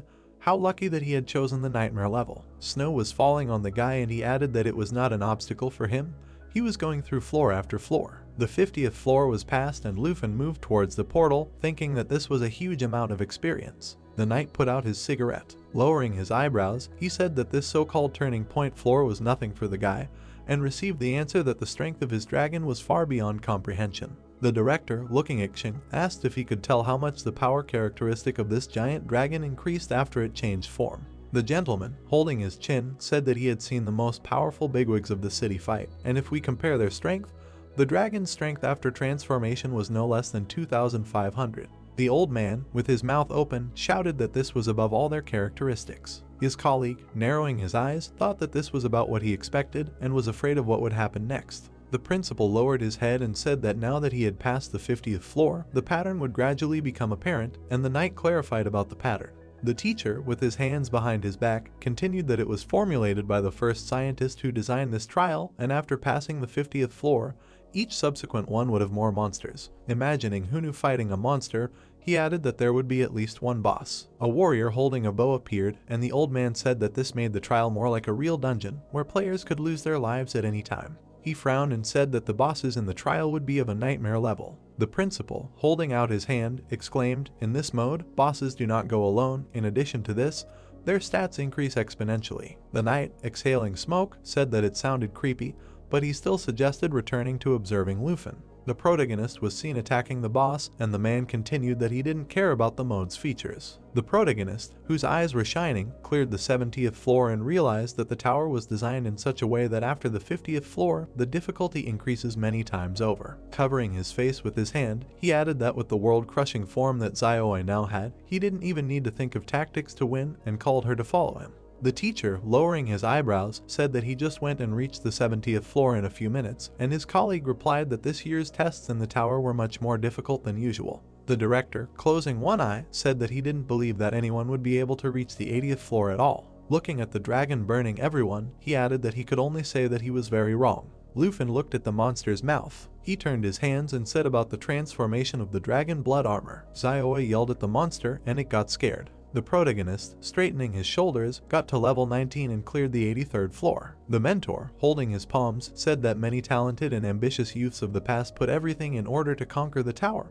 but to great sorrow, almost all of them never reached the top, and Xing's old friend replied that they can be understood, because at level 90 it seems that the top is close. Who can refuse such a thing? Pointing with his hand at the statistics of the players, the director exclaimed that he should look at this, because in the last 10 years he is the first one who has a real chance to conquer 100 floors. His partner, clenching his jaw, said that he would be careful to say such a thing. The floor bosses cannot compare in strength to creatures from real secret kingdoms, but on the 99th level the difficulty is beyond the limit. Seeing that the protagonist reached the 99th floor, everyone stood in bewilderment. The protagonist walked through black smoke. He stopped and looked at the statue. The headed knight stood near it. The candles lit up with a blue flame. The guy, noticing this, squinted. Blue fire shone from the empty armor. The headless knights held axes in their hands and their characteristics appeared. Lufin, stretching out his hand forward, thought that this is a fairly famous secret kingdom, and each secret kingdom has its origins in real history. As it was with the village of Sorrow, this kingdom arose hundreds of years ago when the king was killed due to the invasion of the undead. The monster, swinging his weapon, shouted the word regicide. He struck with an axe, which is called the world-crushing decapitation. The protagonist, defending himself from the attack, said that the general health means the most correct way to deal with them, control 3 and fight with the remaining one. The protagonist, starting to run, realized that he was not given control skills. Jump on enemies with a sword, he continued that you just need to finish off all 4. The decapitated knight released daggers. Lufin fought off the flying fragments. The guy next to him noticed the monster. He struck a crushing blow with a sword. He, looking at the blue trail, did not understand why it did not cause damage. The headless knight held out his hand and shouted that his sins were unforgivable. The protagonist blocked the attack with his sword. The boy opened his mouth wide. Through the intense flames, he called out to Xiaoi. A powerful explosion occurred in the tower. The protagonist clenched his fist and exclaimed that this was a great job. Lufin turned around and heard screams. The headless knight, swinging his axe, exclaimed that he would pay with his life. The protagonist, holding out his sword, tried to defend himself. He was attacked from all sides. The monsters did not understand where the boy had disappeared to. Towering over them, he said that he could no longer waste his precious time here. Extending his hand, he added that they needed to be dealt with as soon as possible and head to the 100th floor, and told Xiaoi to get ready. The dragon released a lava flame from its mouth. The headless knights began to burn. The monsters were burned to ashes. Holding the sword in his hands, Lufin cleared the 99th floor and said that Xiaoi had unlocked another skill and that only the final test was waiting for them ahead. The old man, wide-eyed, said to look that the gate leading to the last floor of the tower had opened. Xing's old friend, smoking a cigarette, said that he believed that today they would witness history. The director, lowering his eyebrows, asked if it was possible to test the 100th floor of the tower on a nightmare difficulty. Introducing the main character, he added that no one could even imagine that one of the candidates would be able to reach the end on such a difficulty. The guy looked at his new weapon. He, holding 2 blades in his hands, asked what it was. His sword began to dissipate. He, frowning, realized that this was the gate of the 100th floor. The protagonist, looking at the heavenly tower, clarified that this was not a fragment, but a whole secret kingdom known as the Broken Kingdom. A huge legion of the undead appeared. The boss emperor appeared. Lufin, choosing a new form, said to himself that Xiaoi had been maintaining the form of the World Crusher for a long time, and now he would try a new destroyer paired with a new skill. Spreading his arms to the sides, the protagonist said that this was the last stage, so they needed to pull themselves together and make a final dash towards their rewards. A glare was visible at the end of the sword. Opening his mouth wide, the guy shouted for her to switch to the destroyer form. The dragon began to change its form. The characteristics of the destroyer were shown. The teacher, wide-eyed, was surprised by the new form, and the knight said that Lufin still had aces up his sleeve. The emperor boss, holding out his blade, shouted to protect the king and everyone to attack. The legion began to attack. The protagonist, starting to run, told Xiaoi to prepare for battle with the entire legion of undead of the Broken Kingdom. Defending from the attack, the protagonist activated a new skill. He, opening his mouth, shouted for the pet to use Cataclysm now. The dragon's eyes were blazing with fire. The monsters began to run away. A powerful explosion occurred. Xiaoi released a fiery whirlwind from her mouth. The mentor, frowning, asked if they seriously believed that an ordinary student could have such skills in his arsenal, to which the knight replied that she almost burned the legion of undead. Lufin ran away from the flames. The headless knights, attacking, exclaimed that he was an arrogant fool. The guy grabbed a rock as he fell and heard him kneel before their king. He opened his mouth wide and shouted for Xiaoi to fly to him. The dragon was damaged in 3 stages. Standing on his paws, he continued to set fire to everything in his path. The old man, through the sweat on his face, asked if she had killed the king's 4 confidants, and realized that even at the highest difficulty level, they could not truly appreciate Lufin's ability. The directors, looking at the leaderboard, said that the protagonist was only a step away from 1 million, but this was a record that no student had been able to beat in the last 30 years, and asked if he would be able to surpass the cherished figure, and his partner added that the exam was more difficult than usual. He would receive 3 rare items. Clenching his fist, the protagonist said that they had figured it out, which meant it was time to hit the boss. Through the smoke, it was heard that this was the last boss, the Emperor of the Destroyed World. "Get down on one knee," he said, "that little parasite." Lufin, looking at the Emperor, said for Xiaoi to get ready. The protagonist held back the blow with his dragon paws. Continuously spewing flames in front of him, the dragon shouted for everything to burn to the ground. Having stuck the blade into the ground, the boss tried to resist the attack. He, looking at his hand, did not understand where his strength went. The protagonist, showing a mourning ring, grinning, asked if he noticed that he had become weaker. There was a purple aura around the Emperor and he thought that this was a terrible trick. Lufin opened his jaw. He, looking at the lava flame, exclaimed about the second part. Breaking with his feet, the monster held back the blow. The protagonist was flying straight at him. he struck with a sword. The weapon pierced through. Crouching, the protagonist said that they were finished. The director, with his mouth slightly open, said that no one had ever scored so many points in 30 years. Xing's old friend said that thanks to him they would become very famous, and the guy, putting his hand in his pocket, asked if she wanted to go home and have a snack. Lufin completed his test and items appeared around him, to which the guy thought that he would not be able to reach level 30, but it turned out that he was wrong. Looking at the Ring of the Wind Spirits, he said to himself that it could add agility, and it was a pity that it would not affect Zio in any way. And the epic cloak is intended for the form of the Dragon Destroyer, and it reduces damage from water techniques and increases damage from fire ones. The guy holding the book in his hands realized that it was time for them to rest. He, having passed through the portal, was glad to return. The teacher, stretching out his fingers, said that he was capable and that he was the dark horse of their academy, and from now on his photo would hang on the wall in the academy. The mentor, exhaling, asked if it was right because there were photos of tragically deceased students hanging there. Receiving the answer that it was not worth talking about here, Lufin broke the record. A bright future awaited him. Uncle Qin, smiling contentedly, said that he was mentally prepared for the results of the exam, but it still amazed him. The protagonist, lowering the corners of his lips, said that he fulfilled the conditions, so their agreement on Kinkyu's account must be fulfilled. The man, closing his eyes, replied that he kept his word and would decide everything in the near future. Uncle continued that he did not need to worry, let him think better about choosing a university.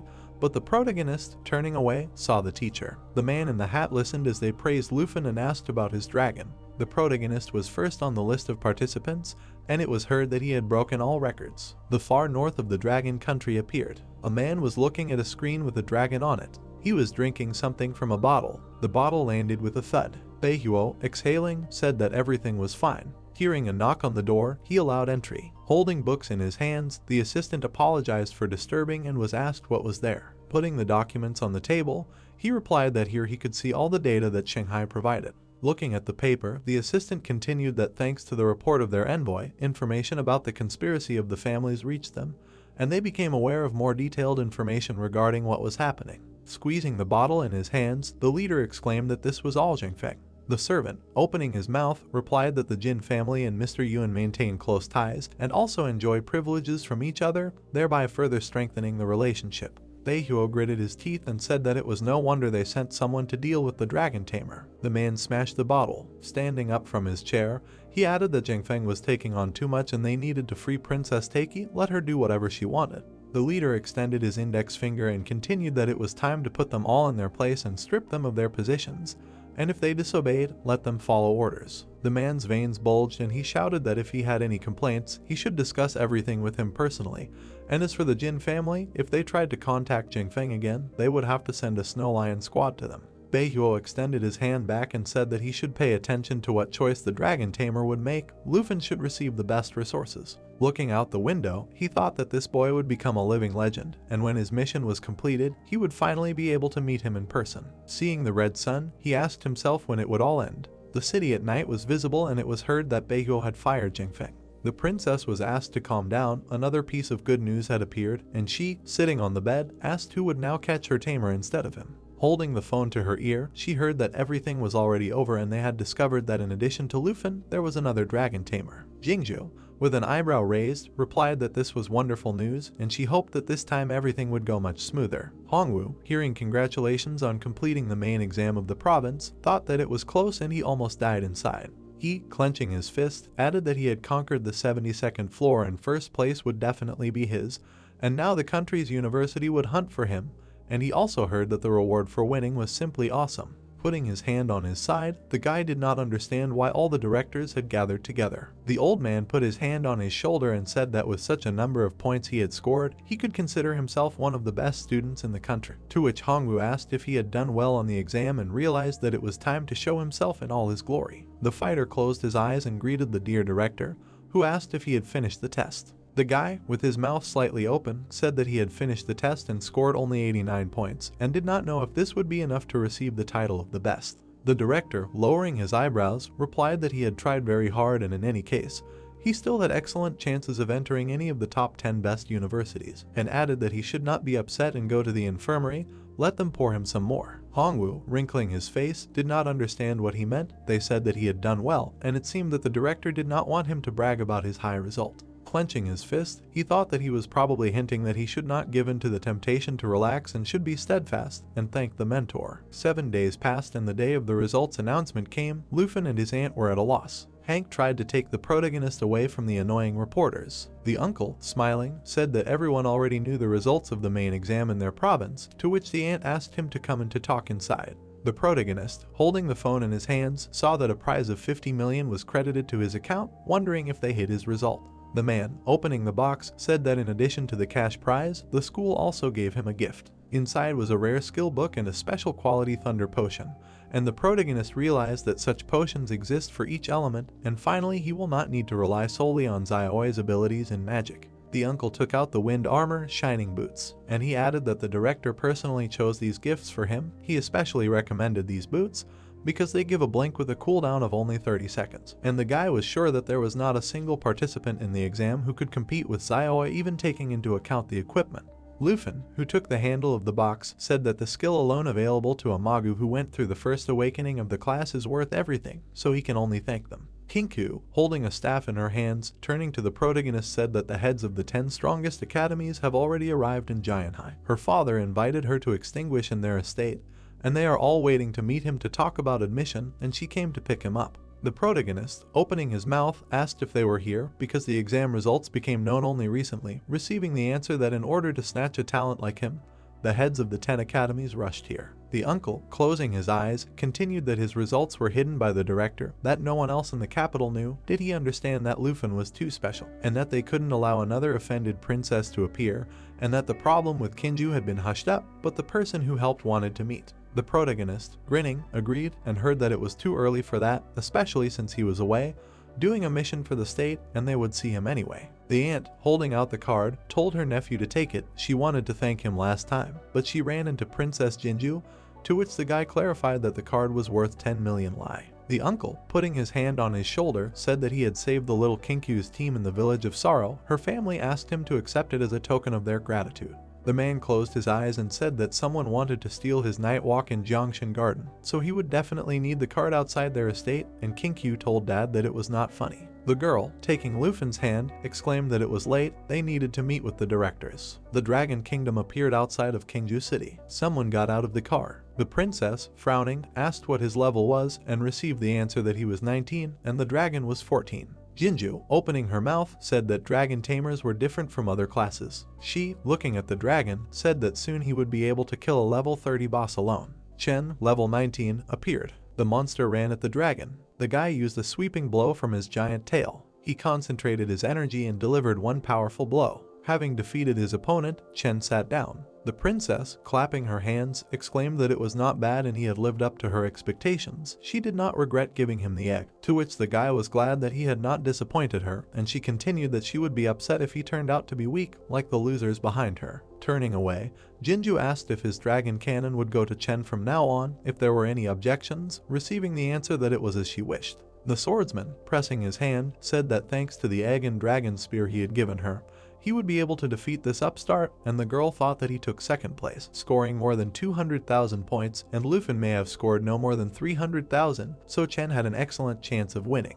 The princess, clenching her jaw, shouted at him to remember the protagonist's name. He should dream of it until he killed him and got his black dragon. Extending her index finger, she added that she would help him become the strongest dragon tamer, and he would be her slave. There would be only one person above him, and everyone else below him, so he should not disappoint her. Chen, frowning, replied that she should not worry, it would be an honor for him to become her first knight. Jinju, sighing, said that he had much more common sense than Lufin. She gave him the same chance as him, but he did not take it. Holding a staff in her hands, she added that Hongtai should go back to Jianghai and find out which school the protagonist would go to. The servants listened with their eyes closed, saying that if he couldn't handle it, he would fail, and he answered affirmatively. The girl's pupils widened, thinking that he would soon regret what he had dared to do to her. Standing at the entrance to the Qin family's estate, Kinku asked if Lufin had decided which academy he would enroll in. She, with wide eyes, said that it was her dad who asked her to find out. He said that it would be better for both of them if they entered the same academy so they could help each other. The protagonist, smiling, said that she was right. It could be useful, especially since they had already gone through one of the Forbidden Kingdoms together. If he had to go there again, he would choose her as a companion. The protagonist, turning his gaze to the girl, added that he had not yet decided where to enroll, but promised to let her know as soon as he did. And she thought that she had no idea how many points he had scored on the main exam, but if she could not keep up with him, then they would only move further apart. She, opening her mouth wide, shouted that she would do everything possible to enter the same academy as him. The guy, lowering his head, answered in the affirmative. Lufin entered the room to the mentors. He, standing at the door, greeted them. One of them, stretching out his hands, said that they watched the video of him passing the tower. It was impressive. And someone continued that he was the first tamer in history who had a dragon, and they were wondering if he had already chosen an academy. The man, lowering his eyebrows, told her that if they were interested, then let them make an offer. They don't talk idle talk at the Jiangnan Academy, and a lot of privileges will be available to him for free. The girl in the mask, narrowing her eyes, clarified that he was one of the best leaders of their academy. Was he trying to lure a student to himself with such pathetic crumbs? Stretching out her hand forward, she added that the Northern Academy was ready to provide him with even better rewards. Lufin, looking at the cursing mentors, did not expect this and cannot decide which academy to choose. The girl with short hair, slightly opening her mouth, said that this year the international competition will be held in their capitals, and the Longdu Academy received a quota for one participant. Gu, extending her hand to the guy, said that this quota is his. The mentors began to scold and call the head of the Longdu Academy irresponsible. The protagonist, hearing the test of nations, lowered his eyebrows. Gu's eyes lit up and she began to tell him what kind of secret special kingdom it was, built by agreement. And every 3 years all countries send players under the age of 25 there. Strong masters cannot get in, only beginners. Rare rewards are very valuable. The teacher, turning around, said that it was worth sending him to the next games because there were only half a year left until these ones, and the man asked if she was being too zealous in getting a student for the Longdu Academy. Gu, putting her hand on her chin, replied that those who pass through this secret kingdom significantly increase their chances of becoming national level masters and becoming the best in the country.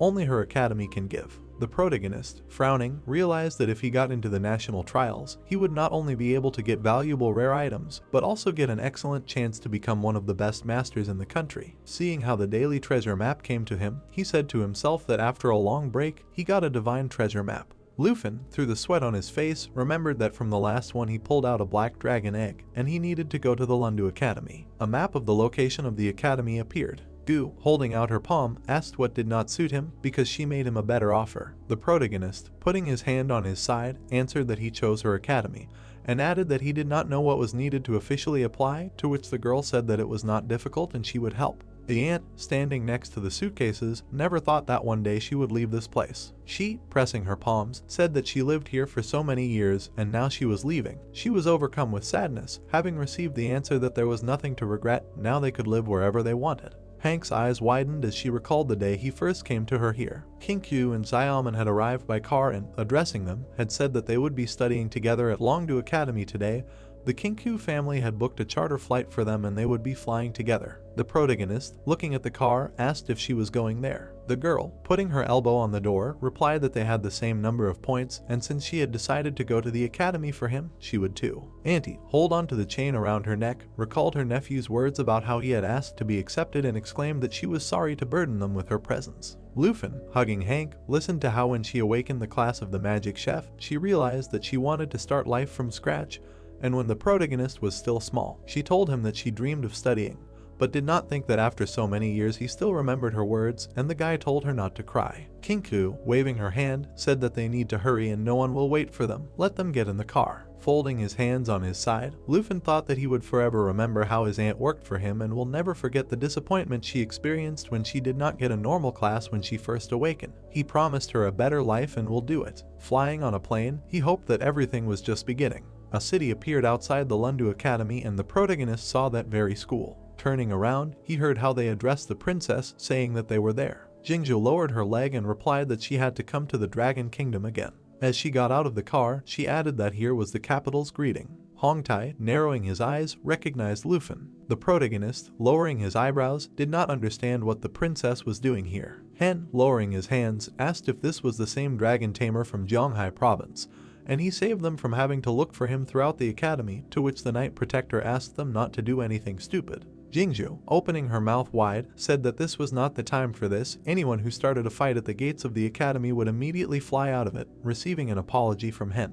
The girls, holding on to the guy, did not understand what was going on, and did the princess really choose the same academy as them? Gu, noticing the guys, exclaimed that it just so happened that two groups of students arrived together. The girl, carrying books in her hands, asked if they knew each other, and added that one of them took first place in the overall ranking, and the other second, so in the academy they were already called the Twin Stars from the South. The protagonist, through the sweat on his face, realized that this guy, who took second place in the southern province, was also a dragon tamer. Chen, bulging his veins, said that he had heard a lot about him. Looking at the protagonist, he said his name. Raising his hand, the protagonist turned to Teacher Gu and said that after meeting everyone, could she show them their rooms? Because everyone was terribly tired from the road, the aunt supported the protagonist, and the girl with the books replied that she was taking them to look at the allocated housing, and if something did not suit them, then something could be thought of, and added that tomorrow morning there would be a general meeting for all first-year students where they would need to attend it. Princess Jingju stood by the car and said that they would walk there themselves and did not need a guide. Beautiful buildings appeared, and Teacher Gu explained that this was a cottage village for freshmen, in which there were only 30 houses. Then she continued that the committee watched the videos of the main exam every year and made a ranking of the 30 best students to transfer these cottages for use, and Lufin took first place in this ranking. Pointing at the houses, the woman said that Chen took second place in the southern province, and in the overall ranking he was 18th, and this house at number 18 was his residence. With the corners of his lips lowered, Lufin thought that because Chen agreed to the princess's conditions, betrayed his own dignity and sacrificed his pride, they dared to call them the Southern Twin Stars. Kinku widened her eyes and asked Teacher Gu if they should come here or head straight to the dorm to register since they weren't in the top 30 overall, to which the girl replied that she would take Kinku, Xiaoman, and Hank to the dorm later, but the conditions would be better there. Aunt Hank held the protagonist's hand and began asking a question. She pressed herself against her nephew and asked if he and Lufin could live together, to which everyone reacted with alarm.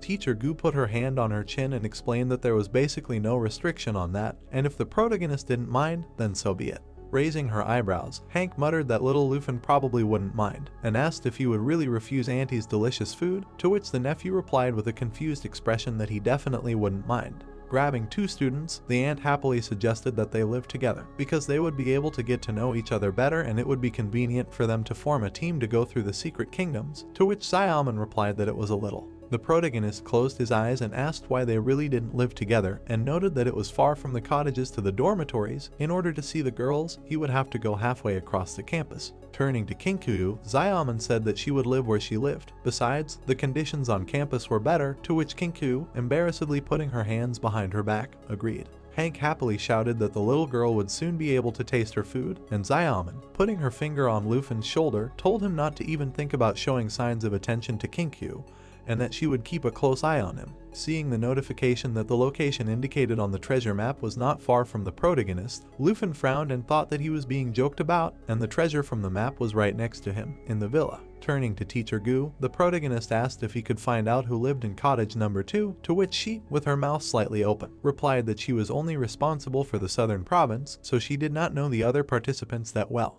The back of a girl in a black dress appeared, and the teacher continued that if she was not mistaken, there was a girl living there. Lowering his head, Lufin suggested that his aunt go with Teacher Gu to their house, and he would meet the neighbor. With her eyes closed, Hank said that this was a great idea and asked her nephew not to forget to bring a small gift for the neighbor to the meeting, to which Lufin replied that he had no such plans, and he just wanted to take a look at the person who took second place in the overall standings. Covering her mouth with her hand, Hank chuckled at the fact that her nephew had only heard that there was a lonely girl in the neighboring house and had immediately gone to meet her. After which she added that she had underestimated him, because he lived in the same house with the three of them and wanted to make new acquaintances with the opposite sex, to which Lufin thought that something told him that he had been misunderstood. The doorbell rang. Holding a box of cake that his aunt had made, the protagonist asked if the neighbor would like it, and continued that it would be good if he were invited inside. He needed to pick up the treasure, otherwise you never know who would find out about him. The girl opened the door, and the protagonist greeted her and introduced himself, after which he said that he lived in the house next door, having come here from Jianghai City, which is in the southern province. Holding the door handle, the girl stood silently. Lufin handed over a box of pumpkin pie, the first use of which permanently increases the agility attribute by 1 point, and said that it was a modest gift for the girl, because they were neighbors, and then offered to get to know each other and become friends. The girl crossed the threshold of her house. She took the box from the protagonist's hands, to which he was confused. The girl turned away and said that her name was Yin, and that she was from Yunbai, and the protagonist thought that she had such a cute voice, but such a cold meeting, it would not be easy with her. Closing his eyes, Lufin asked his classmate to pour him a glass of water because he was tormented by thirst, and thought about the fact that this was a very pathetic attempt to get into her house. Ying turned and nodded her head, and the protagonist thanked her. Before she could enter the house, the girl saw a stream of air next to her. Looking at the dissipating traces of running, Ying was confused. Running through his classmate's house at lightning speed, Lufin anxiously thought that he had to do everything as quickly as possible. The protagonist entered the room and saw clothes on the bed, after which he shyly thought that this was her bedroom. The protagonist entered another room and saw a toilet, to which he thought that it was not a toilet. Lufin opened the door and looked around the room with an exclamation. The protagonist reached the location of the treasure, and near the wall stood an egg of a jade dragon of an unknown level, to which the protagonist said that this was really the second egg. Running away from home, the guy saw Ying with 2 glasses of water. Lufin received the jade dragon egg, and, raising his hand, said that he did not want to drink anymore and thanked Ying for her hospitality, after which he added that it was nice to meet him, and that they would see each other tomorrow at the freshman meeting. The girl looked after her running classmate in confusion. Looking at the things on her bed, Ying asked if he was a pervert. Later that night, the lights were on in the windows of cottage number 1. Xiaoi was looking at the glowing jade egg. With the new treasure in his hands, Lufin gained the dragon taming skill and thought that everything was exactly the same as the day he found Xiaoi's egg. The jade egg was surrounded by yellow magic rings. The treasure burst and glowed, and Xiaoi and Lufin looked at it in surprise. A level 1 emerald dragon and its characteristics appeared in front of the heroes. Reading the description of the new creature, the protagonist realized that the jade dragon was not a combat dragon, but a support one, because more than 600 units of spirit simply screamed about it, and that given its abilities, after applying buffs, Xiaoi's characteristics would simply fly to the moon. Grinning, Lufin recalled that during the exam, Xiaoi received a 30% bonus to her dragon inspiration skill, and if you add the jade light of the new dragon, it will double the effect, increase the attribute bonus from 30 to 60, and her stats will go over 12 instead of 7,000. Xiaoi laughed and removed the egg fragments from the new dragon, and the protagonist muttered that the dragon can also absorb equipment and use its properties on itself. You can make a miracle machine out of it by feeding it a bunch of gear. Putting his hand to his chin, Lufin said that there was definitely something to think about. The emerald dragon was biting Xiaoi's leg, and she screamed in pain, to which the protagonist shouted for the dragon to stop and asked what he should name her. The guy took the dragon in his hands and suggested calling her Faye. The protagonist lifted the new pet above his head and, laughing, said that from now on, she will be Xiaoi's sister. Outside, Lufin's pets could be heard arguing, and he asked them to stop bickering because they would wake everyone up. The next morning, there was a welcoming ceremony for the freshmen. The heroes were walking along the alley, and Lufin said that it turned out that the combat and production professions had different meetings, to which Kinku replied that Sister Han would be in a different assembly hall today, and Xiaoman asked the protagonist why his room was so noisy yesterday. Grinning, the protagonist began to explain what all this was about. Seeing the heroes, the stranger shouted to his friend to look over there, to which he said that there were 2 more beauties, a swordswoman and a magician, and added that he was sure that she was the most beautiful student in her school, and the heroes looked at them with stony faces. Kinku lowered her head in embarrassment, and the stranger said that he would give everything for the opportunity to get into the secret realm with her and wanted to be her boyfriend. The friend asked what he was thinking. Didn't he see a guy walking next to her? And looking at Xiaoman with a sword in her hands, the stranger added that there were 2 of them. They couldn't both be his girlfriends. Waving her hand, the magician girl said that she asked Teacher Gu yesterday, and she said that representatives of hidden professions should sit in the front row, to which the swordswoman muttered that this meant that she would not be able to sit next to her friend, to which the protagonist remembered that this was the same noisy Master Hongwu from the main exam. The protagonist passed by the master, to which he angrily clenched his teeth. Frowning, Hongwu remembered the director's words about whether the master really considered himself the best, and, looking at the ranking of the students, one can feel the difference between Hongwu and Lufin, after which he thought that because of Lufin, the master got into an awkward situation in front of the respected director and finally they met. Putting her hand behind her head, Xiaoman muttered that indeed, all the representatives of the hidden classes were sitting together, which meant that from now on, Lufin would be spending every day with Kinku. The protagonist glanced at the head of the man with black hair. It was Ying, and the protagonist greeted her, to which Kinku asked if he knew this girl. The guy smiled and said that this was their neighbor Ying, who lived in house number 2, to which the girl responded in surprise that second place in the overall standings was serious. She was not only strong, but also pretty. The heroes whispered, sitting on their chairs, and unfamiliar students discussed the fact that this guy was sitting surrounded by beauties, and after asking if they cared how many girlfriends he had, the answer came that he was probably just an ordinary suck-up, and the guys decided to approach him and ask for the girl's contacts. Someone's silhouette appeared on the stage, and the man asked the audience for silence. Taming introduced himself and said that he was the vice principal of Longdu Academy and also a professor of the magic department, after which he added that first of all he needed to welcome the students to Longdu Academy. Adjusting his glasses with his hand, the vice principal explained that he did not like empty speeches, so he wanted to start with organizational matters right away. And now the teachers would hand out ID cards to them, and added that while they were doing this, he would tell the students a little about the school rules. While Teacher Gu was handing out the cards to the students, Taming said that these cards were both identification cards and a document confirming their right to study here. Lowering the corners of his lips, Lufin saw his personal points on the Longdu Academy student ID card, the number of which was based on the results of the main exam. And the vice principal explained that the card stored information about how many points the students had, and they were a kind of currency for the academy. One of the students raised his hand and asked the deputy if it was fair that the tests were different in difficulty levels across provinces, and provinces with easier exams would get more points with less effort. A calculator was displayed, and Taming explained that Longdu Academy had taken this into account, so the results of the main exam were divided by the difficulty coefficient. And as an example, he could name the southern province, which had the hardest exams this year, and the adjustment coefficient was 96 hundredths. Taking the card in his hand, Lufin thought that the number on his balance was already displayed taking into account the coefficient, and Taming said that the points awarded were temporary because there would be a re-examination for freshmen in a month. Frowning, the deputy continued that the top 30 students would be eligible to advance to a special class, in which students would be provided with a number of benefits, such as passing through hidden secret realms, acquiring special equipment, and the right to live in a cottage area. The students behind the protagonist said that they had never heard of this class before enrolling, but the main thing was that they had a chance to move to the cottage, to which Lufin, looking at them, thought about the fact that he was currently in first place, but if he failed the exam, he would lose all his privileges. Taking the remote control, Taming said that he understood that everyone now wanted to get into this class, but he had to warn the students that even if they got the coveted place in the class,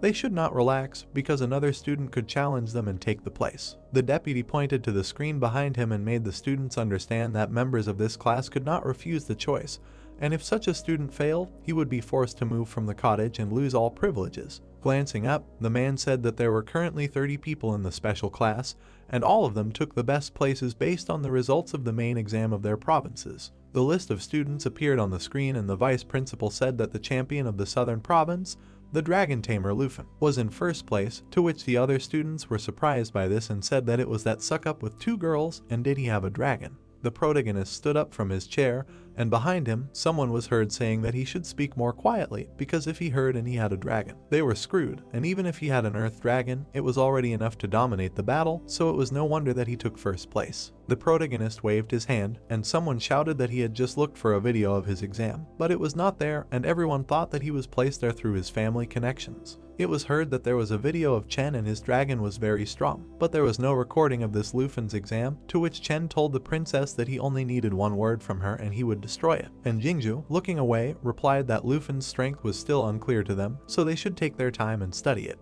Kinkyu asked if the protagonist understood that the vice principal had specifically called him out in front of everyone to provoke challenges, to which the protagonist smiled and replied that this was some kind of performance. A little later in the meeting, the clock tower appeared, and the protagonist muttered that it was finally over, and it was time to deal with Faye and unlock a new form. Lufin raised his hand and suggested that the friends go to the store and see what the school offered for points. Someone called out to the protagonist and asked him to stand still, to which he looked back. The protagonist turned around and saw Hongwu. With his mouth wide open, the master shouted that he was challenging Lufin, to which everyone looked at the heroes in bewilderment, and the protagonist asked if Hongwu wanted to have a duel. The master smirked and said that the vice principal of the academy had just said that the boy had no right to refuse, and asked why he shouldn't challenge him if he was number 1.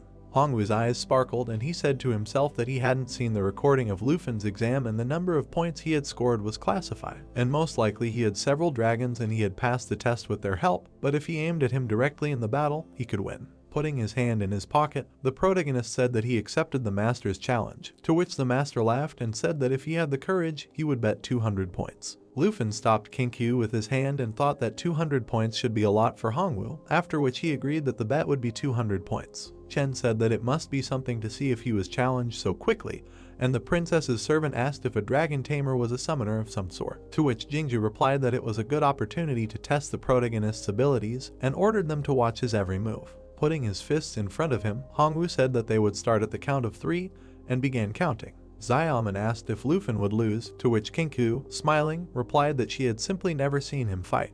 The master continued counting, and the teachers looked in their direction. After finishing the count, Hongwu delivered a magical blow. The magician girl, smiling, said that in just a moment, Xiaoman would see everything for herself. Master Hongwu flew towards the protagonist, shouting that they had begun. The opponent was about to perform a charge attack that doubled the damage and increased the hit rate, while shouting for Lufin to bite down. Suddenly, the protagonist disappeared right in front of the opponent, to which the opponent asked where he had gone. Gritting his teeth, Hongwu realized that it was Blink, a second-tier mage skill, and asked how the protagonist knew it. The protagonist's leg appeared, and he said that he had heard that Qigong masters like his opponent could fight in both close combat and at long range. It was said that Blink allowed one to move to any point within a 50-meter radius, and Lufin beckoned the opponent with his hand, saying that he hoped that the opponent had not shown all of his abilities with this attack, because he expected more. Master Hongwu, surrounded by yellow magical streams, asked if the protagonist was looking for death. Additional hands appeared behind Hongwu, and he laughed and used enveloping Kai Wave. The protagonist flew between the powerful air currents. The master laughed with his mouth wide open and asked if Lufin could give him a full-fledged rebuff, and thought that as long as he prevented the opponent from summoning the dragon, and as soon as he found a weak spot in his defense, he would be able to win. The protagonist kicked the opponent with both legs, which surprised Hongwu greatly. The master used the technique Rock Hardness, creating a powerful barrier around himself, and thought that it was impossible to break his defense without having more than 280 points of strength. Lufin broke through the opponent's shield with his legs, to which he screamed loudly. Blood flowed from Hongwu's mouth, and he did not understand how he could miss the attack. The protagonist looked at the opponent, stretching out his hand forward. Looking at the defeated master, the other students were amazed that he was knocked out without even using skills, and the special class students are just monsters, and continued that Lufin defeated the Qigong master without even summoning a dragon. The ordinary class student said that was all, since he was hoping to see a dragon, to which the other guy, with his mouth wide open, said that they had to wait, that Qigong master was bleeding, but who knows, maybe he would remember the teacher and get up to fight again. Pointing at Hongwu, who was lying on the ground, the protagonist said that he was not strong enough to challenge him, and added that he had not even used his skills. Jingju asked if Chen had looked at the protagonist, and how confident was he now in defeating him, and Chen's eyes turned red, and he replied that Lufin had not summoned a pet. Looking at his own abilities, he would estimate his chances of winning at 30%. Raising his eyebrows, the guy explained that if he added the princess's enhancement, the chance would increase to 70%. Putting her hands on her hips, the princess muttered that it was not so bad. Gritting her teeth, Master Hongwu admitted that he had lost. Looking at his card, the protagonist said that he acknowledged the battle is finished and gladly accepted his 200 points. Lufin's ID card showed his personal score, which puzzled his opponent. With his mouth wide open, Hongwu thought that if he multiplied the protagonist's points by the difficulty coefficient of the southern province, it would be more than 1,000,000 points scored in the exam. Closing his lips, the master realized that Chen, who took second place, scored 210,000 points. Hongwu sat on the ground and was sad. He considered himself a clown because he wanted to defeat the protagonist. Kinku entered the hall of the Longdu Academy and said that they had brought Hank's sister, and she said that someone had already managed to challenge him and asked if he was hurt, to which Lufin explained to his aunt that everything was fine. Xiaoman clenched her fist and muttered that the protagonist easily defeated Hongwu, to which the mage girl said that he was very strong, and in their first meeting in the secret realm, she realized that he was stronger than Uncle Ji. And the interlocutor continued that if he himself was so strong, then it was hard to even imagine how strong his dragon was, to which Kinku explained that the dragon would exceed her wildest expectations. Lufin showed the girls a tablet and said that since everyone was gathered, they should take a look at this. A student ID card of Longdu was shown, and the protagonist said that he had just checked one of the dungeons provided by the school, and it has the greatest value among others in terms of experience, and is great for leveling up, and he thought that if it were not for the challenge of Hongwu, he would have already leveled up Fei. Hank suggested that such a dungeon of the 45th level should be entered by 5 people with combat classes, otherwise they can die, to which Lufin asked his aunt not to worry and said that he could take them. And Xiaoman, looking down, said that even with Hank's sister, there were only 4 of them, and this secret kingdom required at least 5 people. The protagonist lowered the corners of his lips and asked who else they should take on the team, to which Kinku told him to look over there. The girl saw a girl sitting on a chair and said that it was their neighbor from the second house, adding that she took second place in the ranking, and the dungeon should not be a problem for her, then asked if they should invite her and try to go through with this group. Lufin raised his hand and greeted Ying. The girl looked away, and the protagonist thought that judging by her facial expression, she clearly misunderstood his intentions, and it seemed that his behavior while searching for the egg seemed strange to her. Seeing that Ying was already checking possible options for passing the dungeons, the protagonist smiled and asked if she wanted to join them, and then thought that it was difficult to communicate with her, and her answer would be monosyllabic in the style of okay or get lost. The four heroes walked straight to Ying. Raising her eyebrows, the girl said that he was a pervert. The girls were surprised by her words and asked what he did to her, to which he replied that it was all a misunderstanding from their first meeting when he went to meet her. Pointing at his tablet, Lufin muttered that their introduction was a bit strange, but assured her that he was a sane person, after which he explained that he saw that she was also looking for a dungeon, and that he didn't know anyone else here except Ying, and suggested that they go to the poisonous spider forest together. Looking at the tablet screen, the girl muttered that the poisonous spider forest was questionable, but okay. Putting his hand on his hip, the protagonist clarified whether it was true that they had formed the first team, to which the girls happily said that Lufin had managed to persuade Ying to join, and just a few phrases and the genius from Yunbei province was on their team. Raising his hand, the protagonist offered to share his glasses, to which Ying replied that she didn't need it. The girl put the card to the scanner. Entering the portal, she called the heroes to follow her, and her personal glasses appeared. The protagonist lowered the corners of his lips and thought about her 8,000 points, and asked what the difficulty coefficient was in Yunbei province, but even if they had the highest coefficient, she scored about 800,000 points on the exam, so she should not be underestimated. After passing through the portal, the heroes found themselves in the secret kingdom of the poison spider forest. Kinkyu said that here it is, and Hank, covering her mouth with her hand, muttered that the air is so unpleasant that it is difficult to breathe. Raising his head, the protagonist began to speak. Looking at the glow in the depths of the forest, the protagonist continued that their goal is there, ahead. Walking through the forest, Xiaoman asked why Lufin chose the level 45 secret realm. Turning around, the protagonist replied that he had been eyeing the secret realms for a long time, since they gave more experience than anywhere else, to which the girl replied that she did not mean that. Holding a bag of cookies for travelers, Hank asked everyone to wait and said that since they were all here for the sake of ascension, everything should be divided equally, and Lufin replied that this was very useful since they would ascend very soon. Smiling, the ant added that the recipe for the cookies was only available at a high level, so not everyone could make them, but fortunately, her skills increased the chances of successful preparation. The woman called out to her classmate, to which she looked back. Smiling widely, Hank told Ying to try the cookies too. Looking at the cookies, the classmate asked if the cake was also from her. The ant closed her eyes and asked if she was talking about the pumpkin one, and continued that yes, and if she liked it, she could make it again. Kinkyu grinned and said that Hank's sister was a very good cook.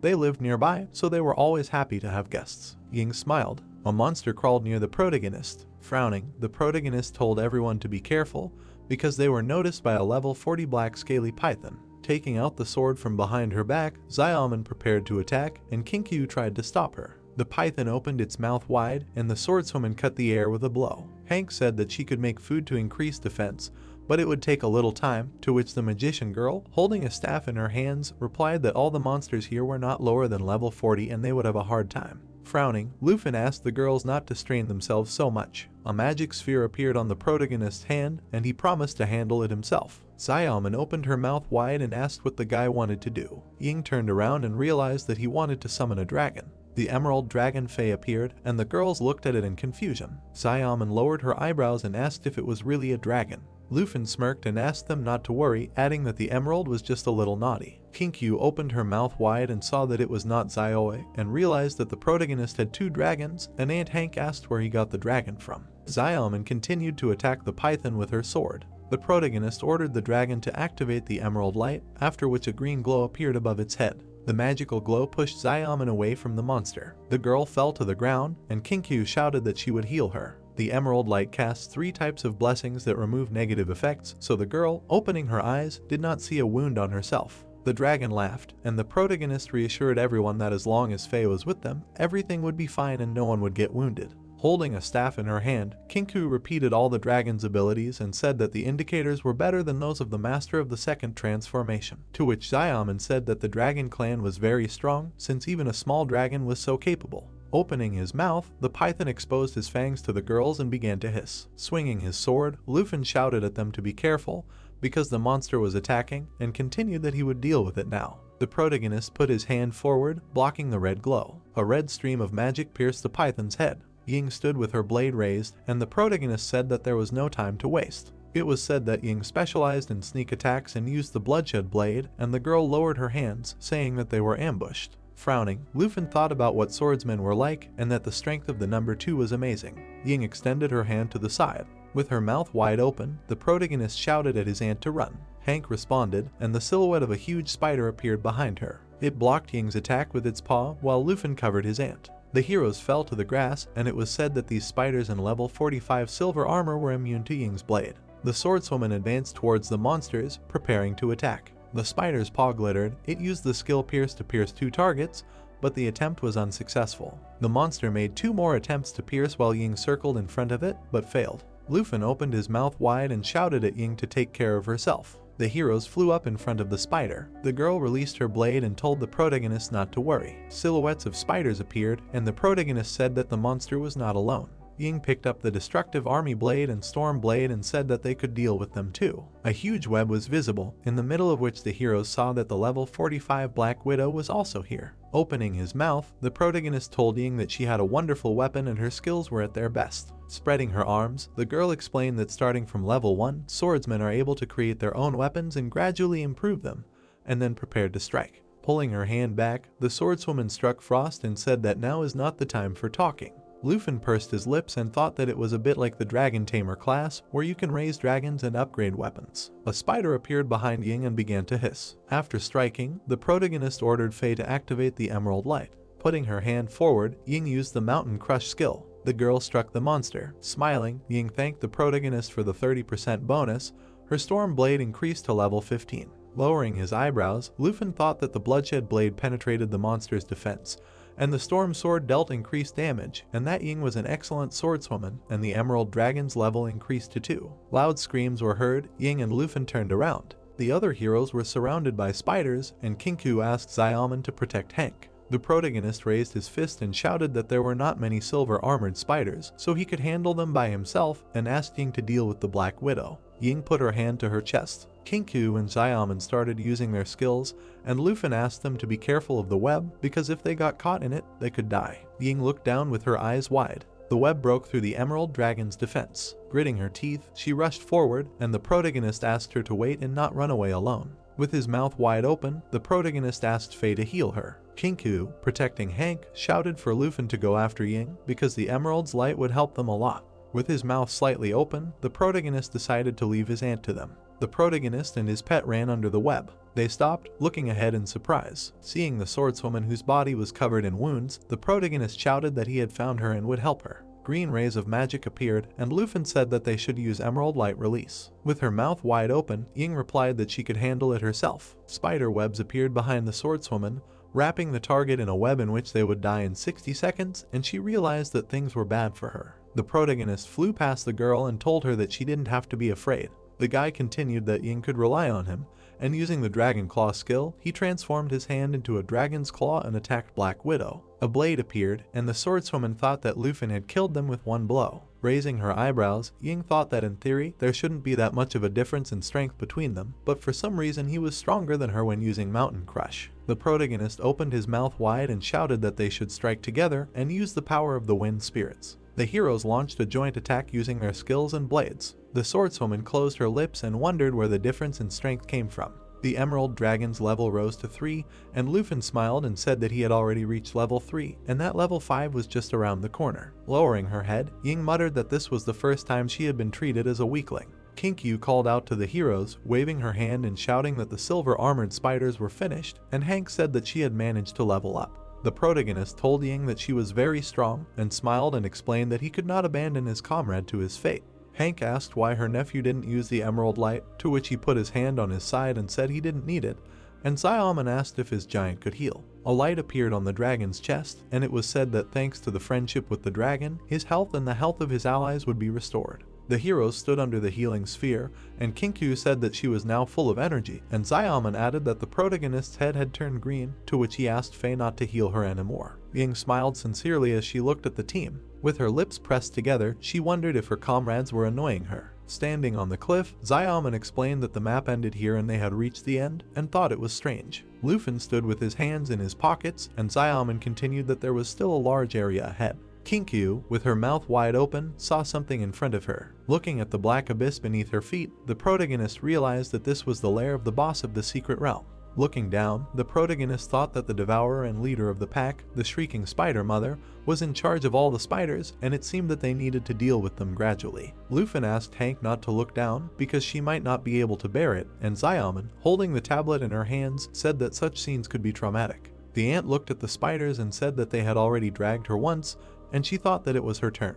Hank felt sick and muttered that it was very disgusting, and the protagonist wondered if this was a common fear. With her hands behind her back, Ying explained that in any case, they needed to kill the boss's subordinates before the boss, to which Xiaoman replied that they needed some kind of general strategy. They needed to figure out how to get to the boss, but it would take at least 4 days to clear them out. Hank raised her eyebrows, surprised that it took so long, and said that there was only enough food for a day, and then they would have to eat fried spiders, to which Kinkyu replied that she did not want to eat them. Raising her hand, Lufin said that they did not need to follow any strategy. Raising her eyebrows, Ying asked what the protagonist had come up with, Xiaoman asked what it was, and Hank asked if he was ready. Lufin shouted for Xiaoe to come out, and flames formed around him. Raising his hand, the protagonist shouted the spell dragon form. Lowering her eyebrows, Xiaoman said that this was a fire dragon, and this is what a giant dragon looks like, and Ying added that the dragon emitted a very powerful aura. The boss of the secret realm began to hiss. Together with his subordinates, he climbed out of the depths. The giant dragon stood behind the heroes, preparing to carry out the orders. Xiaoe launched an attack, and the protagonist told the team that they could rely on him.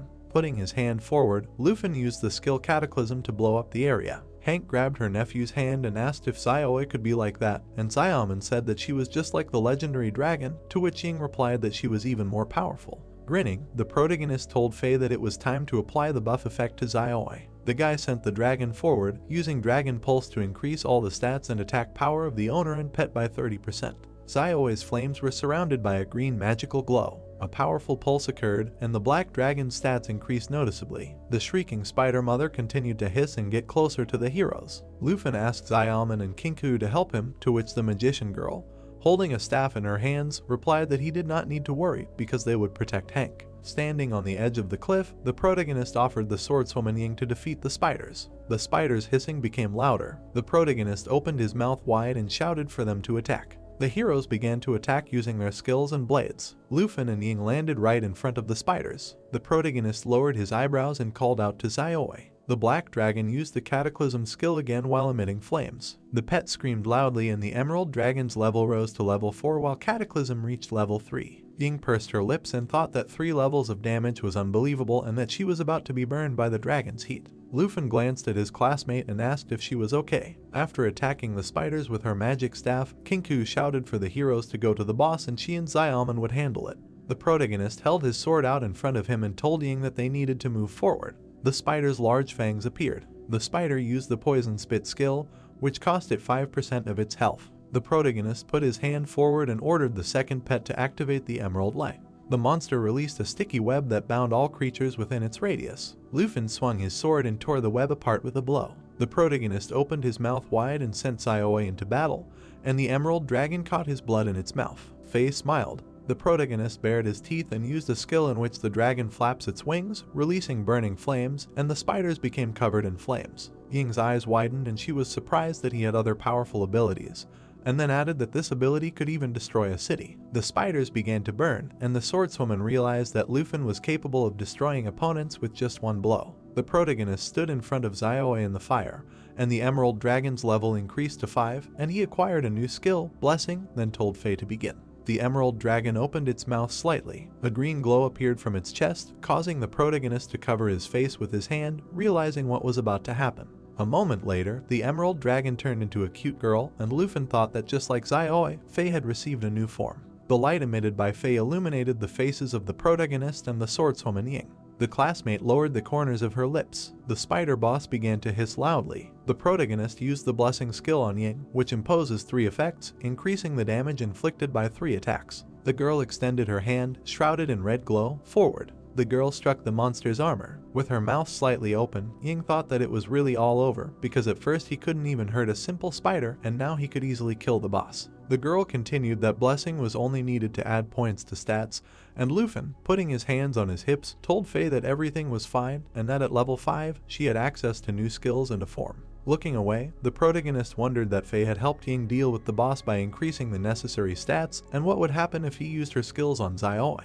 The boss used the poison spit skill again. Opening his mouth wide, the protagonist called Faye and asked her to use blessing on Xiaoi. Faye, in human form, sat on the head of another pet. Faye used the blessing skill on Xiaoi. The black dragon began to scream, and the spider hissed. Raising her hand to her face, Ying said that Faye's auxiliary effects were added to Xiaoi, causing her damage to increase. The spider, covered in flames, made scary and loud sounds. The protagonist turned to Ying, to which she turned around, and Faye lowered her eyes. The heroes moved towards the monster, and Lufin told the girls to prepare for the final blow. The girls ran straight towards the monster and the fire. The protagonist jumped high above the spider and swung his sword. The Dragon Fang strike skill was used on the hissing spider boss. Faye cast blessing on the swordswoman, who put her hands forward. Lufin flew right next to the monster's mouth. The protagonist landed, and the black dragon's level increased to 18. The emerald dragon's level immediately increased to 7, and Lufin's own level increased to 23. Ying asked how many points the protagonist scored on the exam, to which he frowned and replied that it was about 1.3 million. Opening her mouth, the swordswoman noted that he definitely didn't have that many points. Lufin grinned and explained that it couldn't be helped, since that was the maximum in his province. Faye hung on the master, and the master asked Kinku and Xiaoman to take Aunt Hank away. Ying pursed her lips and thought that she had twice as many points as the protagonist, but there was a huge gap in strength between them. Looking at the dragons fighting for the master's attention, the swordswoman added to her thought that there was no way to bridge this gap. With teamwork, all the heroes would receive corresponding rewards. Xiaoman opened the chest and was surprised by the wonderful equipment that would be very useful, and Lufin asked the dragons to let him go and not embarrass him. Thanks to their teamwork, everyone was safe and sound, and number 2 was happy for the first time to work with someone, and Kinku asked Ying to exchange contacts, to which Ying replied that she didn't have a phone, and Xiaoman said that they would come get her when they decided to go to the secret realm. Aunt Hank treated everyone to a celebratory dinner and said that they needed to eat and recover their stamina, and Ying said that they were living together with that pervert, to which the protagonist yelled that he had already said that it was a mistake. In the following days, Lufin familiarized himself with the rules here and raised the levels of the pets, so after a few more battles, the Emerald Dragon's level rose to 13, and the protagonist's own level rose to 24. The protagonist studied combat theory every day, sitting in lectures where Xiaoman was called to answer, and she, sighing, admitted that she did not remember. Continuing to test the strength of his pets in battles, half a month passed, and only a couple of days remained until the freshman exam. In another battle, the Emerald Dragon's level increased to 14, and the Black one to 19, and Lufin's own level to 25, and the protagonist told Xiaoman to go get the chest. Smiling widely, the swordswoman ran for the reward, having received 22nd level, the same as Kinku and Hank 18. Although the protagonist thought that he wanted to raise Xiaoi and Faye to a higher level before the exam, but did not have time. Putting her hand forward, Ying said that she was doing well, and her blade was level 24, the same as her, to which Xiaoman shouted that this was great.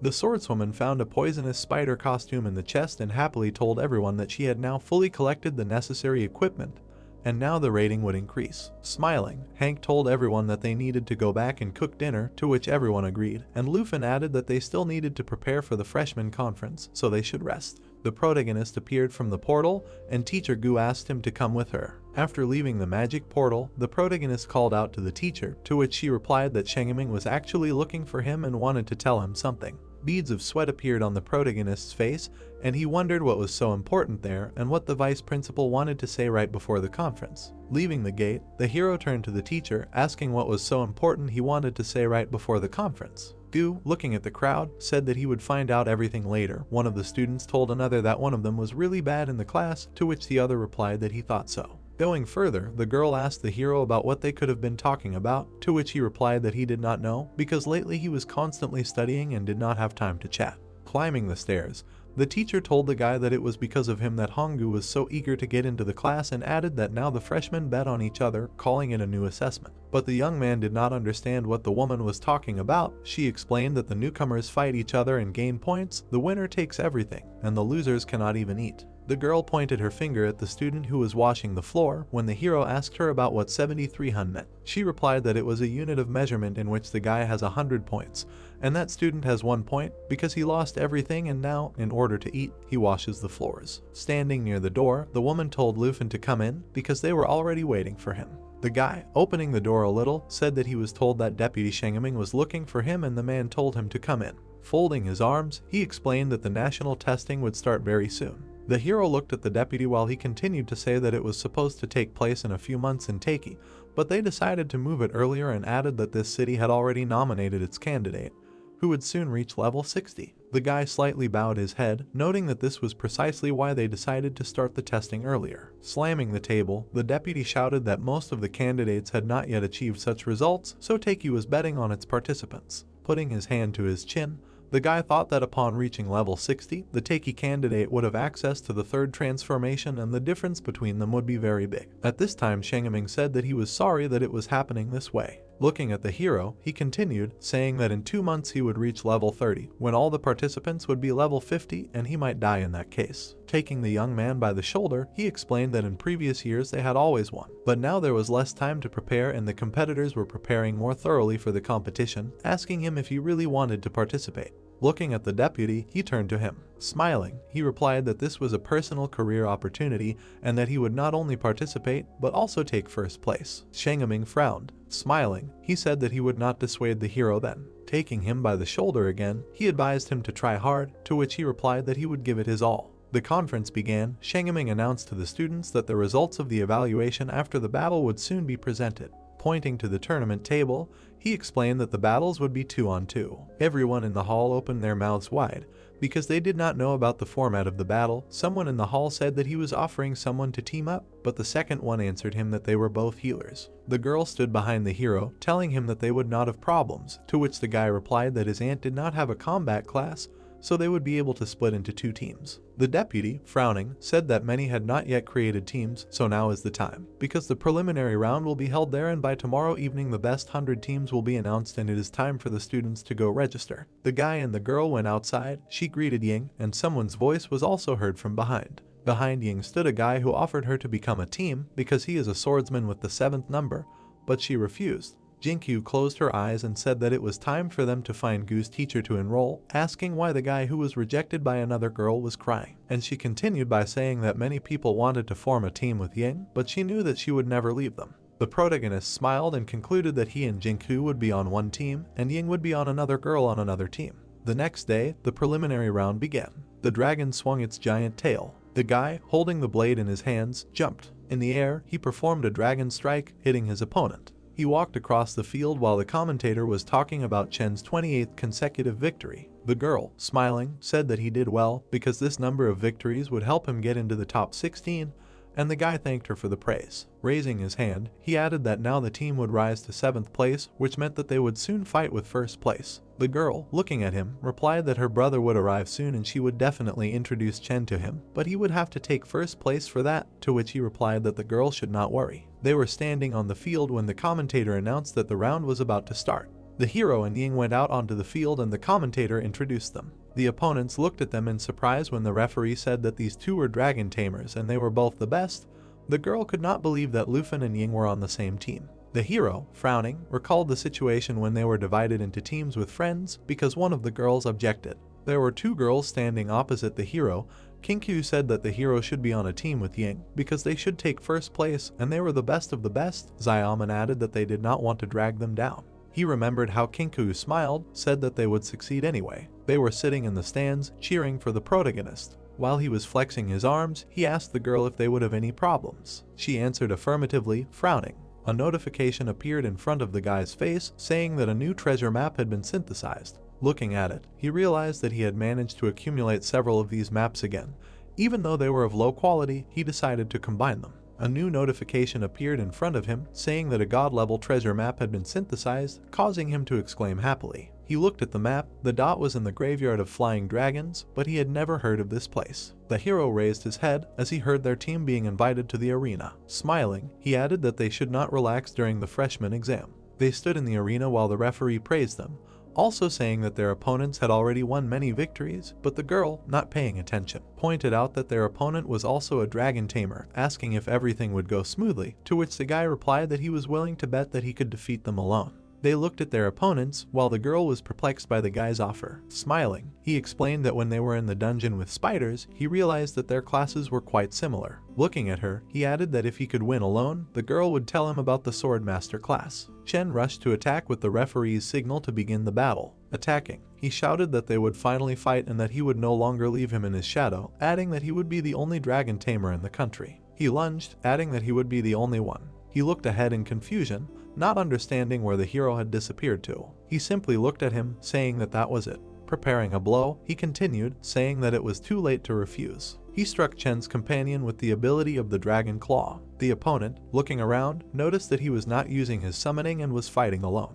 Raising his spear, he asked the hero why he was doing all this. Smiling, he replied that there was nothing special in it and it was just an argument, because to deal with them, he would not need either a dragon or the help of a comrade. The girl from Chen's team said that she finally had the chance she had been waiting for so long. Frowning, she shouted that there was an arrogant beggar who was trying to insult and humiliate her, adding that she would make him pay. With his eyes wide open, the opponent gave the order for the monster to attack. The earth monster flew at Lufin. The hero noticed that the monster had a broken fang and it looked asymmetrical because he loved aesthetics. He jumped. In the air, the guy dodged the attacker, saying that it needed to be fixed. His eyes lit up. The monster did not take his eyes off him. The hero struck again, using the skill. The people in the stands were perplexed, not understanding how he did it. The guy smiled, and from the stands came words about how he was able to stop the dragon with his bare hands, because the difference between a man and such a monster is colossal, not realizing how much power he can have. Jingju pointed her finger at her ally, asking why he was daydreaming, ordering him to kill the hero. He lunged towards Lufin.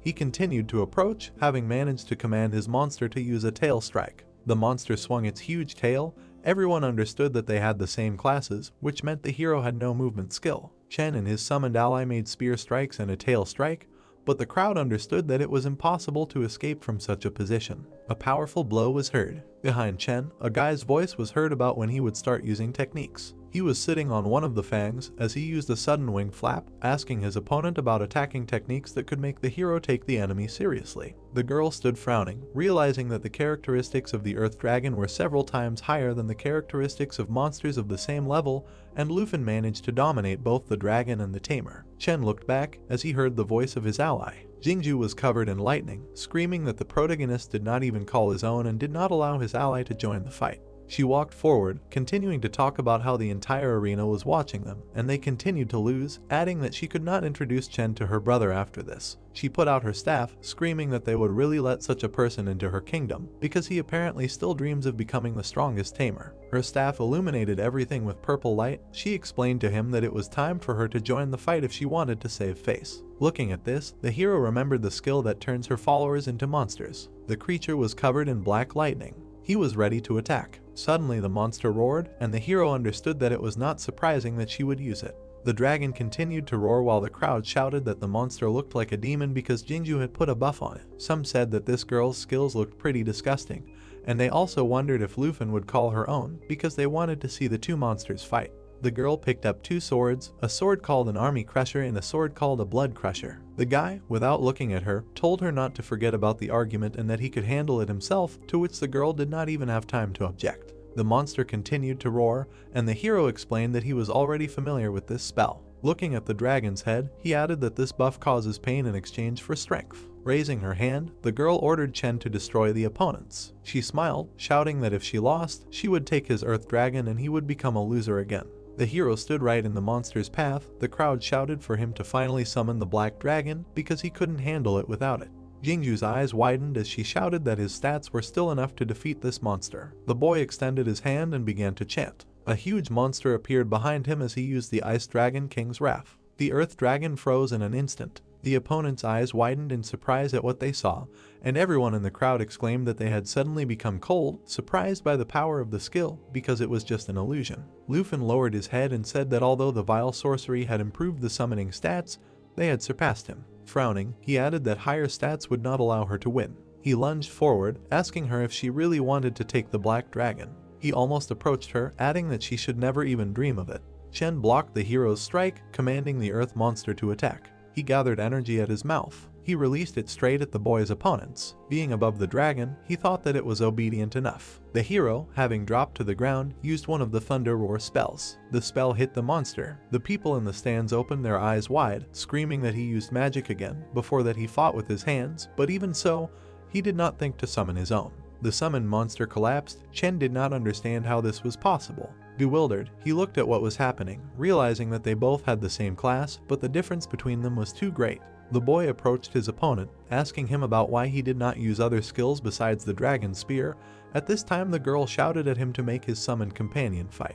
Holding the sword in his hands, Lufin continued, saying that although their weapon skills were different, it was only because their weapons were different, but the essence of the ability was the same.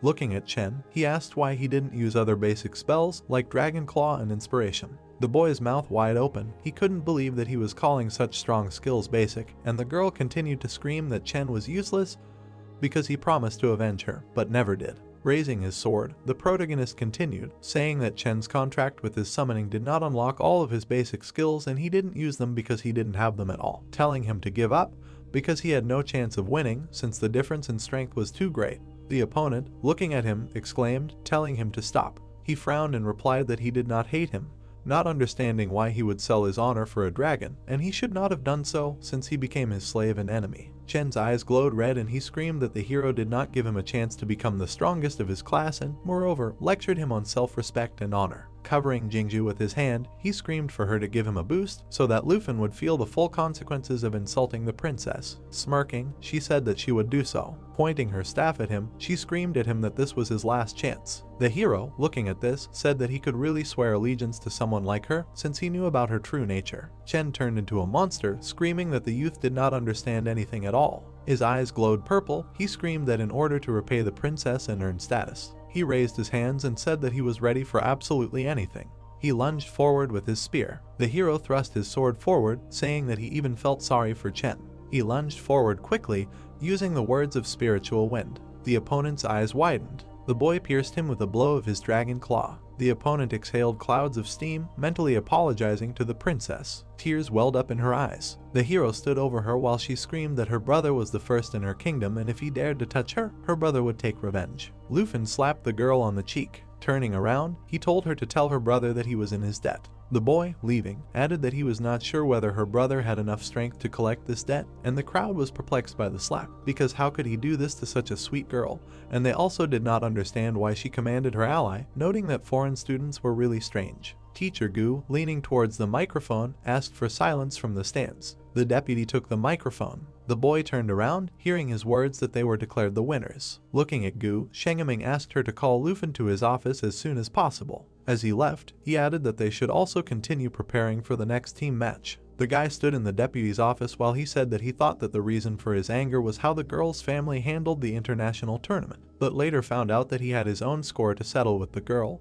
adding that settling personal grievances in the arena leads to rumors. The hero, raising his hand, explained that he had been in Chen's place and knew very well what their relationship was based on. Handing the tablet to the guy, the deputy told him to take a look because this was the main reason why he called him. The director and he were watching the performance and now the hero could be removed from the rookie exams. His eyes widened. He did not understand why this was so, that they were unhappy with the results. Smiling, Shengeming replied that as soon as they saw him using dragon magic spells, they immediately realized that he needed to participate in the international tournament, adding that the tablet contained information about high-ranking secret kingdoms that were found specifically for the protagonist, adding that he should choose one of them. The guy looked at the tablet, wondering if dungeon hunters really had their own guilds, realizing that they first explored the cave and then sold it. Looking at Lufin, the deputy explained that they used an auction system and the higher the bid, the greater the chance of getting into the dungeon. The hero noticed that the starting price was incredibly huge. Adjusting his glasses, Shengeming said that Longdu Academy considered preparation for the international competition their priority and were ready to provide the promised resources for training.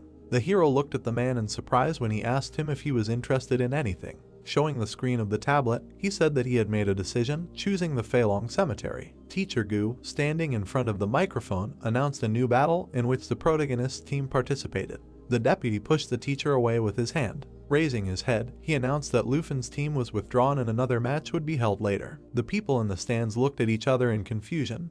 They did not understand why they were withdrawn, assuming that it happened because of that situation with the girl. Jinkyu and Kaiaman talked about how all those rumors were very annoying, because no one really knew the truth. The guy walked along the dungeon with Ying. The hero apologized to the girl because she had to withdraw from the competition with him, and she replied that according to the academy, their place would be saved and they would be given another 10,000 points, so the boy did not need to apologize. Walking forward, she thanked the guy for taking her to such a rare dungeon, adding that all the equipment that dropped would be given to the hero and she would only need experience points. A guy was looking at them from a branch. He called out to the couple. Jumping down in front of them, he told them not to worry. Getting up, he explained that he was from the Dungeon Hunters Guild and that his name was Black Rat. Pointing a finger at the hunter, Lufin asked him if he would be their guide and would he lead them to the entrance of the dungeon. Turning around, he replied that since they bought it, he would be their guide until the portal, and from there they were on their own.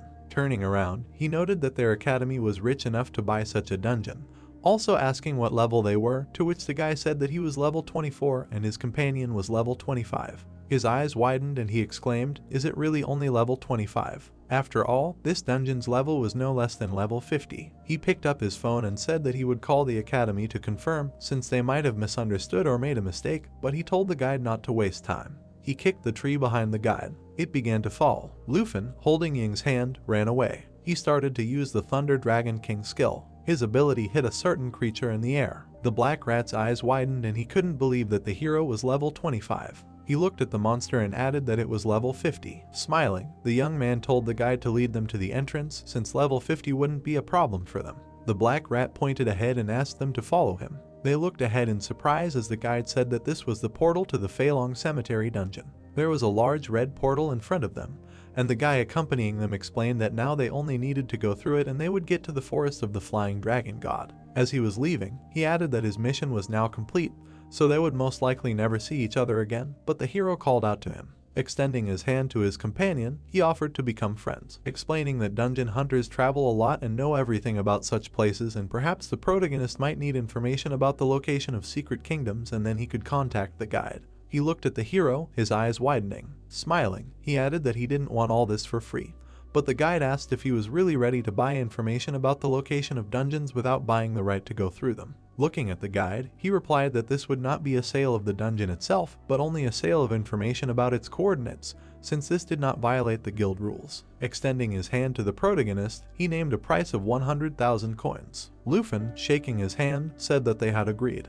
They entered the gate. Ying noticed that he was spending too much time talking. Turning around, he said that everything corresponded to the stories of the Black Rat, realizing that another treasure map was hidden somewhere here. They stopped in place, feeling something, and Ying asked if it was an earthquake. The hero frowned and exclaimed that it was a brood of wyverns. Many monsters were flying at them. Crouching, the young man told his companion to prepare for an attack. Ying used a sword skill, throwing it at the monster. Her blade flew high. One of the monsters was heading towards the hero. Xiaoi appeared on his back. He told her that now was her turn. Flames poured out of her mouth as she used the lava flame skill. The monster was flying at Ying from behind. She jumped over the attacking monster. She threw the blade at it, using armor penetration. She noticed something in front of her. Ying extended her hand and shouted the name of the sword. One of the monsters was flying at her. She looked at it, wide-eyed, realizing that she had done everything too late and now she would not have time to change the sword. The hero was already heading towards the monster to save his companion. Swinging his sword, he used a dragon claw strike.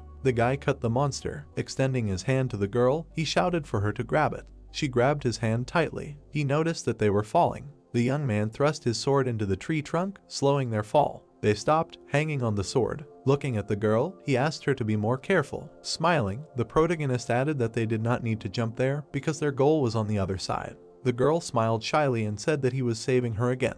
They looked around. The girl asked if it was scavengers again, but the hero answered that it was not because something was rising from below. Something red flew in front of them. The hero called his companion Dragon. Xiaoi looked at them. Claws appeared on the tree trunk. A huge creature hung over the girl. The monster immediately rushed at Xiaoi. In an instant, it swallowed her. At this time, the protagonist grabbed Ying and jumped back. The bone dragon raised its head, and Ying screamed in shock, asking if Xiaoi would fight it, and a system screen appeared in front of Lufin, informing him that the boss in front of him was a SS-level bone dragon, whose difficulty was nightmarish. After reading this, he took the girl's hand and told her not to worry about Xiaoi, because she would be fine, adding that he would take care of the dragon and she should stand aside. After saying this, he rushed to run, and Ying stretched out her hand and shouted after him that bone dragons are one of the most dangerous subspecies of these creatures. But the guy quickly ran forward, ordering Xiaoi to use the dragon form. Hearing this, the girl's eyes lit up in the darkness. Suddenly, a powerful flame was released from the bone dragon's mouth. A huge black dragon suddenly burst out from there. Ying looked at this in surprise and said to herself, "So Xiaoi has another form, so the protagonist said that nothing will happen to her." The protagonist ran at full speed, and Faye appeared next to him, after which he shouted to her, "Jade Blessing." The dragon stretched out her arms and used powerful magic, and a notification appeared in front of the guy, saying that the Jade Blessing would cast 3 layers of dragon aura on the target, which would increase the target's attack power for the next 3 hits. After that, the protagonist jumped high and shouted that he and Zaioi needed to attack together. He raised his blade behind his head, and a huge black dragon stood behind him. Zaioi roared loudly, using the world-destroying roar technique, which deals great damage to all targets within the skill's range and also inflicts a debuff. Immediately after, Luffy quickly launched an attack, cutting down the bone dragon with the Dragon Claw Strike technique. When he landed, the boss crumbled into pieces. Suddenly, a bright glow appeared in the bone dragon's eyes. The monster's terrifying power created a huge bone storm, which deals more damage the lower the target's health. The protagonist looked at this and asked if he was really not dead, adding that in that case. At the same second, a powerful blow struck the dragon's head. The scythe, shrouded in magical energy, flew further. Seeing this, Luffy was very surprised and shouted, "Why did it not go away?" Ying flew towards her comrade on the sword while he asked her what kind of sword it was. Looking at the guy, she said that he won the bet, so she would tell him about the Swordmaster class. Hearing this, the protagonist stood up and offered to finish off the boss together. Suddenly, a huge bone paw of a monster burst out from the clouds of dust. Ying extended her hand and explained that every 5 levels she unlocks a new weapon. In particular this crimson blade, the Scythe of Karma, her trump card. The Scythe of Karma suddenly blocked the enemy's strike. The girl clenched her hand into a fist, activating an explosion of karma, after which a loud explosion was heard near the protagonist. Luffy smiled, thinking that this was interesting, because ordinary swordsmen do not have any unlockable skills, and instead they have a special ability that allows them to use different types of weapons in battle, and when changing weapons, the skills continue to work. He raised his hand up, shouting loudly to Faye that it was their turn. The girl stretched out her hands towards the dragon, activating a Jade Blessing that casts 3 layers of dragon aura on the target. The protagonist clenched his hand into a fist, shouting loudly, asking Zaioi to activate an earthquake. The monster got angry, swinging its paw towards him. Flying over the ground, it immediately exploded, scattering stones in different directions. A deep crack appeared in the ground. At the very bottom lay the remains of the dragon, when suddenly Faye gained level 15. Approaching the edge, they were told that the protagonist was gaining level 26. Ying exhaled heavily, thinking that she used her strongest weapon, and still could not interrupt the damage inflicted by Zaioi, after which she lowered her head down, asking the guy for forgiveness for not listening to him and not moving away, and understands that he, together with Zaioi, could have defeated the boss without her participation.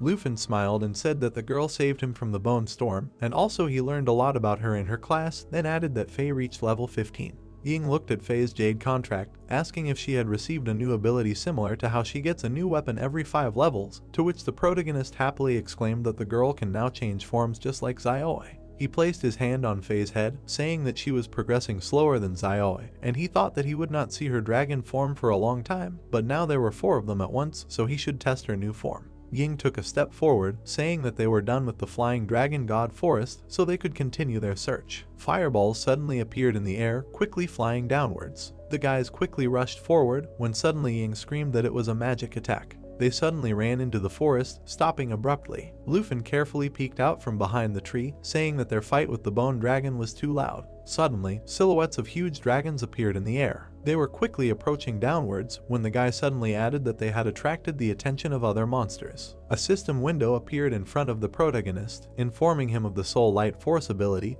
during which the dragon leaves its body, turning into an image of its soul light, attaching to a friendly target. After reading this, Luffy turned to Faye, asking her to change to the form of Soul Light and attach to Zaioi. The next second, everyone rushed to run, and the guy shouted as he ran that Zaioi would cover them, and he and Ying would attack this boss. A strong aura enveloped Faye and Zaioi. At the same moment, they turned into dragons, after which the Jade Dragon changed its form to Soul Light.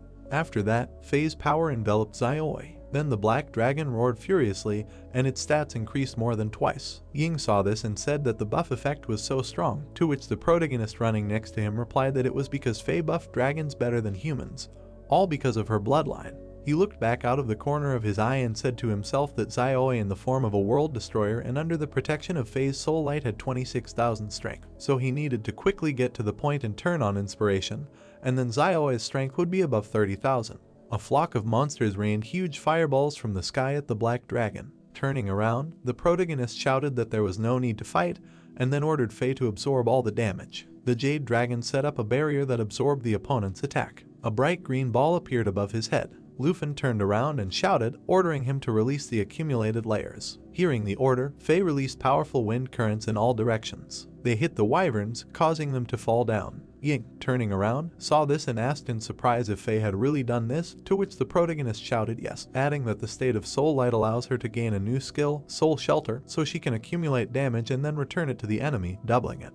The girl looked back out of the corner of her eye and said to herself that she thought that with the receipt of a new level, his pets would strengthen him, like it happens with his swords, but even with her Karma Blade, she can't do anything against Lufin now. Suddenly, a very powerful wind flow stopped the guys, to which the guy shouted that they were almost there. Not far in front of them, they saw a huge steel dragon, after which a system screen appeared in front of the protagonist, which said that in front of them was a level 60 nightmare difficulty boss. Seeing them, the monster roared furiously. Suddenly, he rushed to attack Xiaoi. When Ying saw this, she screamed in fear that his attack was similar to that of the bone dragon, so she should help Xiaoi, to which Lufin replied that there was no need to worry. He looked at the sky and ordered Faye to prepare a soul attack. When he said this, a bright glow rang out from the chest of the Jade Dragon, from the use of the skills Jade Dragon Bloodline and Soul Attack. At the same time, a terrifying aura enveloped Xiaoi. The guy released Mana, the dragon's inspiration, and then shouted that the rest was up to Xiaoi. Faye carefully watched the black dragon flying next to him. She immediately released a soul strike when suddenly the skill Steel Paw Strike was interrupted. The dragon opened its mouth wide in rage and screamed loudly. With burning eyes, it turned to look at the guys when suddenly Ying screamed in horror. She activated the weapon in her hand, excitedly thinking that even if she was weak compared to the dragon Tamer, but as his teammate, she still had to contribute. The girl released Mana outward, shouting loudly that she chose the attribute of darkness. She raised her hands up, releasing a blast of karma at the dragon, changing the attack attribute to fire. The monster frowned menacingly, when suddenly the system reported that the steel dragon had extremely strong scales that reduced incoming damage by 50%. Ying turned to Lufin, shouting loudly that she could not deal damage to the enemy, to which the boy smiled, answering that it did not matter anymore. He put his hands on his hips, adding that he appreciated the girl's desire to help in the fight and contribute to the team result, when suddenly a monster appeared behind him with its mouth wide open. The protagonist, with a weapon in his hands, quickly turned back, ordering Faye to fly to him. He shouted loudly, swinging at the monster, and then activated the dragon claw, which transforms his hand into a dragon's paw. Faye suddenly hugged the protagonist when he suddenly noticed that Xiaoi was finally level 20 as well as the powerful pressure skill. Ying was surprised, saying that Faye at level 15 gives such a powerful boost that Lufin managed to kill the steel dragon on the second try, and she still finds it hard to believe such power, to which the protagonist smiled, saying that the steel dragon is no match for the girl, so you cannot take it to heart and move on. The girl suddenly lowered her head down, laughing quietly, and then replied that she suddenly remembered Xiaoman's words. She said the girl's words that with such a strong dragon even a lazy person would defeat everyone, to which Lufin laughed, answering that Ying turns out to be able to joke, which is not like her. Ying shyly closed her eyes, answering that it was because they had already spent a lot of time together when suddenly the protagonist laughed, saying that the girl was much more willing to talk than before, and when he met her for the first time, he really liked her voice. Ying's face changed, to which the guy replied that her voice was very pleasant, and she was also cute, after which he asked if she hadn't been told that before. Without stopping, she replied that she had no friends and rarely communicated with other people, while the dragons behind their backs continued to quarrel. Turning back, Lufin's face changed, ordering them to calm down. In the middle of the cocoons in the nest stood an egg. The boys walked forward calmly, and Ying said that after they defeated that steel dragon, she had raised her level to 25, to which the protagonist asked her if she had unlocked a new weapon. The girl summoned a sword and replied that it was true, she had unlocked the Sword of Swift Attack, an extremely effective thing, but its level was still too low, therefore it was of little use for now, after which a system screen appeared, which reported that this blade was divided into 1,000, each of which dealt 10% of the damage of the original sword power. Lufin smiled warmly and said that this was temporary. Once she pumped it up to level 25, everything would change dramatically. Ying looked at the guy and wondered if even if all her swords were at level 25, she would be able to deal damage comparable to what Xiaoi did. Looking into the distance, she said in her head that it was psychologically difficult to tweet with Lufin in the same group, because she constantly compares herself with him and understands the difference, after which she said that if someone else said it, she would believe it. The protagonist raised his hand and asked if he was right, adding that if she pumped the Sword of Rapid Attack to level 25, then in the entire Longdu Academy there would not be many people who would dare to go against themselves in a duel. To which the girl pointed her finger to the side and said that it was time for them to go, because Xiaoi was already waving to them. When they approached the dragon, Lufin asked in surprise what the hell it was. Faye sat next to the corpses of people, while the guy asked if this was some kind of research camp, to which Ying said that it looked like their bodies had been lying there for quite a long time. The protagonist sat down and said to himself that they were all masters of combat professions, and then asked himself if someone had ambushed them, otherwise how could they have died so ingloriously? Suddenly, he grabbed his blade and told his partner that there were probably monsters here, so they needed to look around carefully. As soon as he said this, a monster jumped out at them. A bronze dragon was slowly walking towards them, a boss of the 60th level of nightmare difficulty. Immediately after that, the guys raised their heads and saw a 3-headed dragon in the sky, a boss of the 65th level of nightmare difficulty. The protagonist frowned and said to himself that they had run into 2 bosses at the same time, and Ying screamed in shock while they were attacking together using the explorer's camp as bait. Suddenly, powerful magic began to gather in the 3 mouths of the 3-headed dragon. Xiaoi immediately rushed to attack. She quickly struck the central head and interrupted the triple magic skill, after which the bronze dragon added protection to friendly targets. There was not a scratch left on the face of the attacked dragon, to which Ying shouted that the bronze dragon was protecting the 3-headed one with its skill, and its defense was so strong that even Xiaoi could not deal damage. She took a stance and shouted that they needed to deal with bronze first. But the protagonist raised the burning blade and told the girl to relax, because he had a way to deal with this, but she should summon her new sword and wait. After saying this, he rushed to attack, ordering Faye to switch to the light of the soul and attach to it, and Xiaoi should change to the form of a destroyer. After that, he hit the bronze dragon with all his might. At this time, the 3-headed dragon released 3 magic balls. Faye absorbed the attack, after which the number 4 appeared above her head. The guy turned around, asking Xiaoi to use her new skill, Powerful Pressure. The girl clenched her fists, smiling as she exerted pressure on the surrounding area. The girl used several effects at once, causing the dragon to freeze. Ying's face was covered in sweat, and suddenly she screamed that the recoil of Xiaoi's skill was very powerful, to which the protagonist asked her to hold on, because it was almost over. Lufin released all the energy accumulated by the dragon, running forward, and then swung, making a strike with the dragon claw. The guy noticed that the bronze armor was interrupted, so he quickly turned to Xiaoi and asked to attack. The enraged dragons screamed loudly in anger. From Xiaoi's attacks, liquid began to spray out of their bodies in different directions. The protagonist shook himself off, saying that the girl had overdone it again, and then noticed that the black dragon had reached level 22. The guy raised his head, praising Faye for a great fight, but asked her not to follow Xiaoi's sister's example, while the jade dragon's level was raised to 17. Ying turned away, thinking, was she really useless at all, because together with Lufin, the genius of the north, no matter what they called him, was just an empty space. The protagonist patted her on the shoulder with a smile on his face, saying that Xiaoi would make sure that the dragon with 3 heads did not come to life and they could set up camp for now. Suddenly, he turned his gaze towards the system window. After a while, it got dark outside, and Ying went into the camp, saying that she brought food that her aunt gave them for the road so they could have a snack. Approaching the fire, she did not notice anyone nearby. The girl pursed her lips, thinking that Lufin finally realized that she was number 2 on the list of the strongest. The protagonist pushed the cocoon away, mentally asking Ying for forgiveness. In the system window, he read that he was approaching the place indicated on the treasure map because he needed to pick up one thing. The guy came closer to the cracked cocoons, thinking that it was because of the girl that he went to this dungeon. Suddenly, the huge eggs cracked. Huge dragons burst out of them, which were called the Soul of the Dragon King. They were level 70 of nightmare difficulty. His dragon immediately rushed to attack, to which he said that such a strong difference in level should not be underestimated. The dragons also rushed to attack, to which Lufin shouted that they needed to take the battle as seriously as possible. Ying suddenly heard a loud roar, from which she raised her head to the sky. She remembered how the protagonist saved her and said to herself that he saved her life over and over again in this dungeon.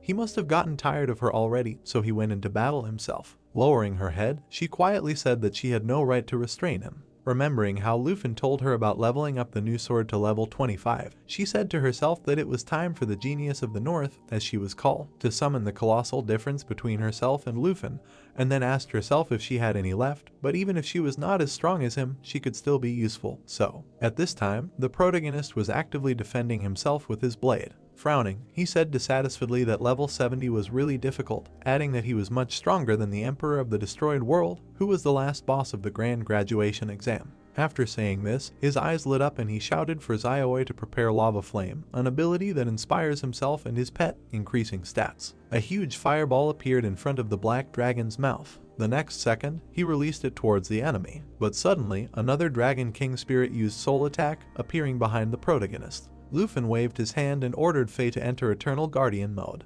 But suddenly, a huge number of swords pierced the dragon attacker. Seeing this, the guy was very surprised and asked if it was a swift sword. Then he saw Ying, who waved her hand and shouted that she would help him. She prepared to attack, shouting for Lufin not to worry about her and to deal with the boss. The protagonist closed his eyes and replied, "Okay." Raising his hand up, the protagonist asked Faye to use Life Pulse, which applies Jade Light and Jade Blessing to all friendly targets within the radius. The guy thought that this way they would get 2 buffs at once, on top of that, with an increased number of layers, while Faye applied Jade Light to the enemy. Lufin frowned, ordering the girl to tear the enemy apart. The monster opened its mouth wide and then screamed loudly. The monster suddenly hit Faye in the back with all its might, causing her to bend over in pain. The protagonist looked away, gathering Dragon Tongue magic in his hand. He extended his hand forward, releasing the roar of the Thunder Dragon King, and then everything was enveloped in fire. Ying was surprised, asking what it was, to which the protagonist, without taking his eyes off the fire, replied that this was also dragon magic, and the boss was going to use Dragon Tongue. Faye roared loudly, flying up through the fire. Lufin quickly turned around, calling out to her, when suddenly Faye used Doomsday Fall, sacrificing 100% of her health points. Clouds of dust from the strong impact rose in the air. A bright light began to break through them. Faye spread her wings, covering her friends, when suddenly the protagonist turned to the side and asked if Ying was okay. Ying smiled, saying that Faye saved them because she thought they were finished, after which she reached level 28. Lufin patted Faye on the head, saying that the girl saved them all, because it was all thanks to her powerful regenerative skill. Xiaoi suddenly turned away in offense, pursing her lips, when the protagonist suddenly added that the cosmic damage she inflicted was also an important part of their victory, because where would we be without it? Ying looked at the guy, saying that she always thought that the battles between levels 20 and 30 were child's play, but now she literally came face to face with death. To which Lufin replied that this was his first fight with a level 70 boss on Nightmare difficulty, and they almost died from his last attack. He scratched his head in embarrassment, saying that he didn't want to leave her alone in the camp since he was just looking for something, but he didn't expect to run into a boss, to which Ying smiled, saying that it was okay since she knew that the protagonist wasn't the type to abandon his comrades. She looked down, saying that she thought about what he said to her back then, so maybe she should tell him the same thing now. The girl tucked her hair behind her ear, adding that Lufin was strong, but she wouldn't let him fight alone. Opening the chest, the protagonist was very surprised. He received the legendary item Dragon King's Soul Wing, which can be used with dragon magic and gain the ability to fly. He also received a dragon saddle and thought that the flying skill was very different from the hover skill as far as he knew. Only a limited number of classes could boast of such a skill, but it was a pity that he couldn't use all of these things at his current level. Then he got the dragon bone flute and said in his head that thanks to this, the dragon turns into a steed, and once Xiaoi reaches level 30, he will be able to turn into a real knight riding a dragon. Looking at the flute, he thought that this is a very interesting thing, but it is a pity that he can only use it once. Suddenly, Ying, illuminated by a bright light, asked her comrade if he took the things, and then added that something was happening to Faye. The girl spread her wings, and a very bright healing glow emanated from her chest, looking at which the protagonist asked her what was wrong with her. Faye's power was healing a tree. Seeing this, Ying asked if she was really healing a tree, to which the guy replied that the source of life can only heal friendly targets, but could it be that this tree is a living ally? Faye continued healing with her eyes closed. Thanks to this, sprouts came out of the ground. They quickly turned into bushes and vines. Suddenly, a bunch of vines appeared in front of Lufin. A few seconds later, a divine dragon tree appeared in front of him, which was an item for the quest, looking at which, the protagonist said that it seemed that Faye could communicate with the tree, and it in turn was a key point for completing the mission in this dungeon. Taking himself, he said in his head that now they need to kill the demonic dragon, and it will be stronger than the spirit of the Dragon King, so he will not be surprised if its level is 3 digits, adding that this quest has no time limit, which means he can try to complete it when he reaches level 60 and the 3rd awakening, or level 90 and the 4th awakening. Thinking about this, he patted Faye and said that she was great, because if not for her abilities, they would not have known about the existence of a hidden quest. Then suddenly he remembered something. He handed the dragon the flute he received and asked if she could eat it. While Faye was sniffing the item, the guy raised his hand and said that he was not crazy. It was just that the Emerald Dragon had a skill called Nature Assimilation, which allowed him to obtain the characteristics of an item by absorbing it.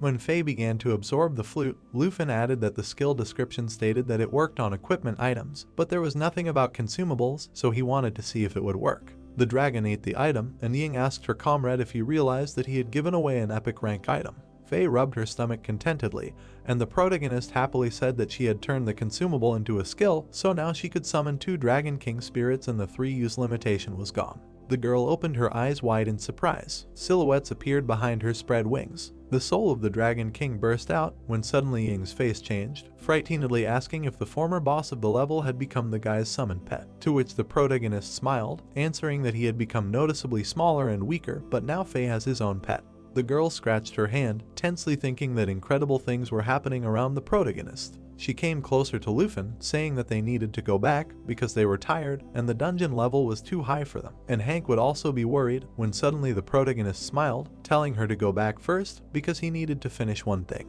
On the system window, he opened the map, smiling, thinking that this was a very important matter. Some time later, in Villa Number 1, Longdu Academy, the protagonist folded his arms across his chest, menacingly saying that they had been living under the same roof for a long time, so it was time to clarify one issue. He looked at the girls, explaining that Xiaoi bullied Faye every day.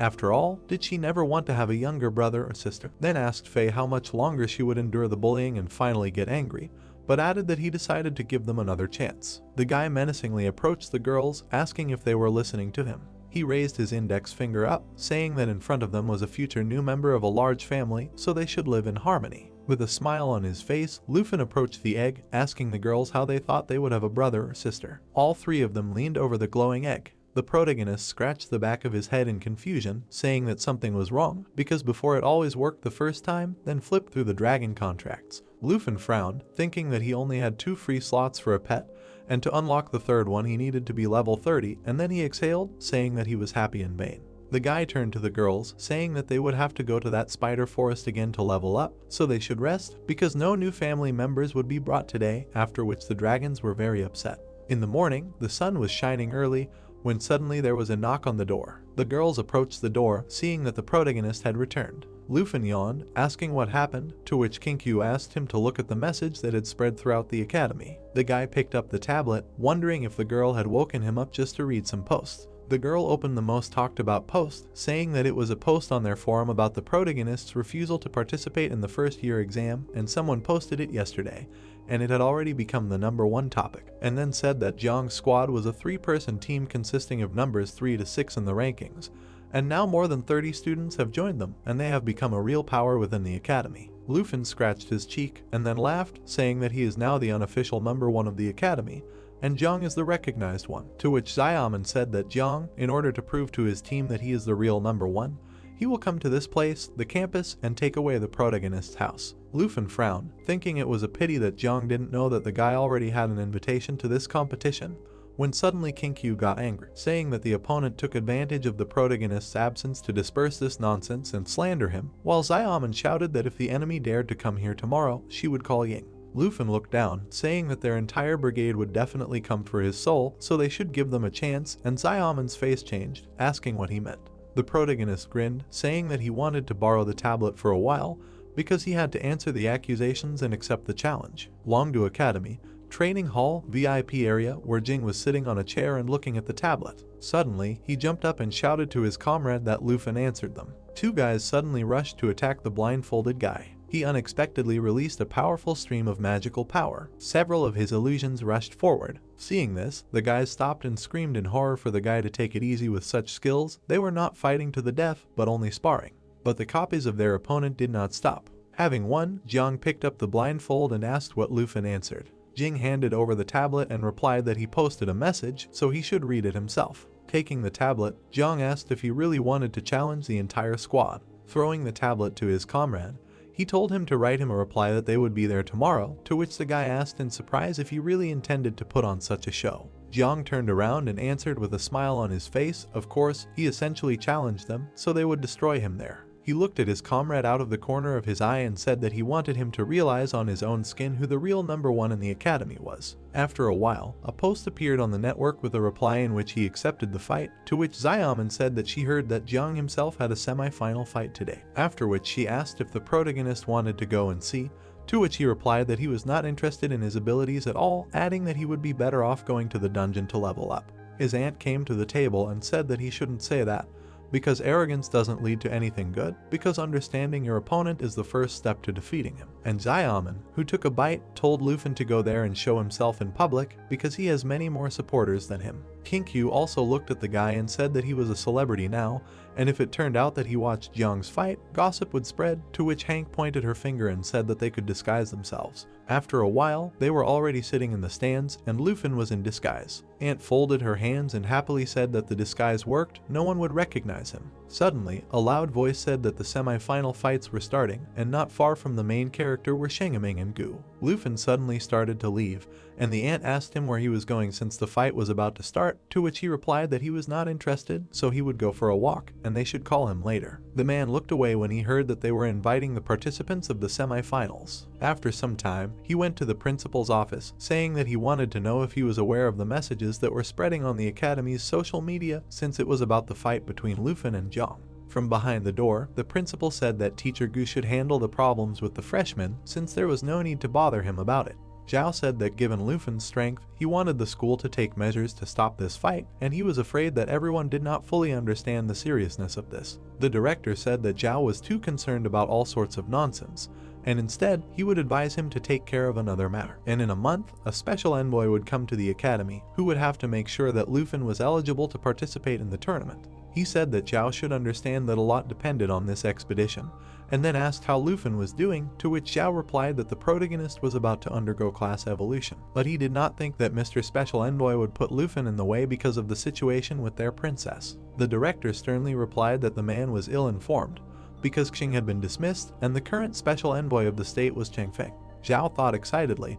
When Beiyuo told him the story of Princess Xu, he mentioned that Changfeng resigned because of this situation. When suddenly the director said that he was once a high-ranking official but was demoted and now suddenly became a special envoy, which was getting interesting. He shouted loudly, asking why he was silent, when suddenly Zhao began to apologize in a frightened manner. He said that if the pre-envoy was biased, Lufin would have difficulties, to which the director asked if Zhao understood what he needed to do. A bead of sweat appeared on the man's face, after which he replied that he would find all the resources he could to help him become stronger and raise his level, then asked if there would be a battle between Lufin and Jiang tomorrow. The director became angry, shouting that he wanted to see it. After all, such a spectacle cannot be missed. At this time, a fight was going on between two boys in the arena of Longdu Academy. The guys behind the door shouted that in that room you can only lose points, and then asked if the guys found out who was throwing everyone around in this hall. The protagonist exhaled, thinking that it would be better if he went to the dungeon, for example, to the fragrant forest. The door swung open,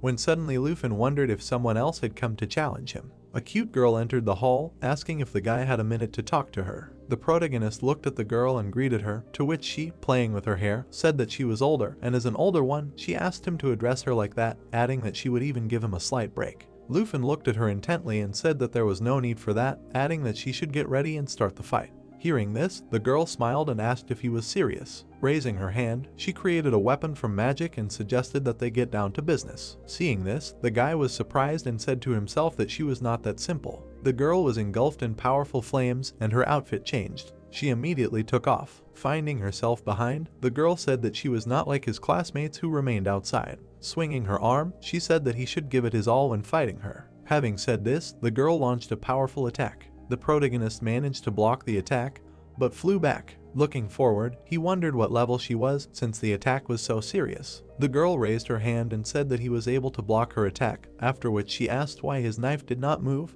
Was he afraid of hurting her? She winked at him and said that he was so timid, so she would have to teach him a lesson. Lufin took a stance and said that he was ready to listen. They both frowned, preparing to attack. Their weapons clashed in a fierce fight. The guys outside heard the clanking and said that the beauty was clearly not all right since she went and stuck her nose in there. At this time, the match was announced to be over, causing one of the guys to turn around and say that Jiang's match was over. Jiang and his team won, after which Jing said that he was informed that Lufin was here, to which Jiang put his hand on his hip and told him to see that he was facing a strong opponent, and in the fight he did not show even half of his abilities. Having said this, he raised his outstretched finger up. Without lowering his hand, he shouted loudly that he would knock all the arrogance out of the main character. Hearing this, the audience began to joyfully punch the air, exulting. The main character's girlfriends began to look around, saying that it was time for them to leave, after which they asked where the main character went, to which the ant picked up the phone and replied that she would call him now. At this time, Lufin repelled another attack from his opponent. Breathing heavily, he stood in a stance and asked himself what was wrong with her because she was too strong. The girl caught his cap in the air and said that he defended himself well, adding that he was able to predict her movements, and this is quite good. And the main character, sitting on the floor, said to herself that she could have knocked him down a long time ago, but he got the impression that she was pointing out his mistakes in defense. But why did she need it? The girl looked at her opponent with excitement in her eyes and said that, however, he clearly lacked stamina. Coming closer, she said that he was cute. Leaning towards him, she asked why he was hiding it behind a mask. Suddenly, the phone rang, which surprised them both. She turned away. The guy answered and said that he would be back when he finished. After hanging up, he turned around and thanked the girl for teaching him a few moves today, then asked if she had left her number before she left. The girl put her hands on her hips and laughed, saying that he, like all freshmen, had just entered the academy and had immediately started taking girls' numbers, to which the guy waved his hands, saying that it was not so, because he wanted to meet her in the arena again. That was why he wanted her number. As she left, the girl waved at him and told him to forget about her number, because if he wanted her to come see him, he should just start the duel room again, and if she was free, he would come by. The protagonist watched her go, wondering who she was, adding that she almost defeated him, and the students couldn't possibly have that much power, maybe she was a teacher. Suddenly, a notification appeared in front of him, telling him that he had received points, and he wondered if the senior had given up. He immediately ran out of the duel room, looking for the senior. The protagonist looked around, wondering who the senior was, since she had transferred the points and hadn't revealed who he was. He noticed something off to the side, thinking that the girl had disappeared in just a moment, and wondered if he had encountered a ghost. Hank raised her hand, shouting that they could go home together, while the girls wondered what was wrong with Lufin. The protagonist stopped in front of the girls, thinking that he couldn't find the senior and catch up with her. The next day after the exam ended at the Longdu Academy arena, at this time, the people in the stands were rejoicing at the real final. Jiang looked around, asking why Lufin didn't come. Was he scared? Because then they would personally go to the number 1 cottage and threw him out of there, to which Jing replied that they had an appointment, so it would be better to wait a little. Suddenly, he turned to the side, shouting that Lufin was in front of them. The guys stood in a stance and then got ready. The protagonist raised his hand up, asking for forgiveness for being late. With a bun in his mouth, he ran to the center, asking to sort everything out quickly, because he still had a lot of things to do. The protagonist ran towards his rivals, who displeasedly said that he had a peculiar way of showing off in public. Lufin wiped his mouth and said that he did not know how many of them should be on their team, so he hoped that everyone had come and they could begin. Hearing this, the huge man pointed his finger at him and shouted, "How dare he speak so disrespectfully to Jiang?" Jiang himself looked at his opponent and asked if he really didn't take them seriously, then suggested ending this comedy, adding that he would bet 7,000 points. Hearing this, the protagonist put his hand in his pocket, saying that he forgot about the points. Taking out a card, he said that he would bet all 17,000 points he had. Hearing this, Jing shouted that this was too much, they had nothing to cover such a bet. Jiang smiled and said to himself that he had the audacity to play such a high bet, so if they took 17,000 points, then he would not need anything in the academy for a whole year. After thinking this, he took out a weapon and shouted that all the team members would bet all their points, then asked if they would get 17,000 points, to which they shouted, of course. Hearing this, Lufin stretched his shoulder and said, "Great, the bets are made, so it's time to begin." Hearing this, Jiang looked at his comrade and shouted that if he accepted their challenge, it meant that the dragon would not do, he would definitely summon it, after which Jing pulled out his staff and shouted that he was ready for it. Taking a stance, Jiang said for everyone to get ready. The protagonist looked at him with a smile on his face. All his opponents took a stance. After a short pause, Jiang frowned and shouted loudly, "Now." At the same second, Jing slammed his staff into the floor, using the confinement spell. The chains quickly enveloped the protagonist. Everyone else immediately rushed to attack, but unexpectedly for them, Lufin destroyed the chains with one move. Taking out his blade, he blocked the enemy's attack. Then he grabbed Jiang by the chest. With one movement of his hand, he threw him to the floor. Everyone stopped in shock, asking if their opponent had really thrown their commander back with one blow of his hand. Suddenly, Jing extended his hand and cast the freeze spell. A powerful magical energy fell on the protagonist. At the same moment, many magical balls flew into Lufin. But when the smoke cleared, the protagonist asked if these guys really won first place in the tournament. He stood on Jian with his sword outstretched, saying that in fact they turned out to be weaklings. The staff in Jing's hand began to shake, when suddenly he said that it was impossible and it seemed to be flowing off him. The protagonist turned back, smirking, saying that there was no point in insulting his mage friend, because he had bonuses from his pets, and his stats were simply higher than theirs, so low-ranking magic could not do anything to him.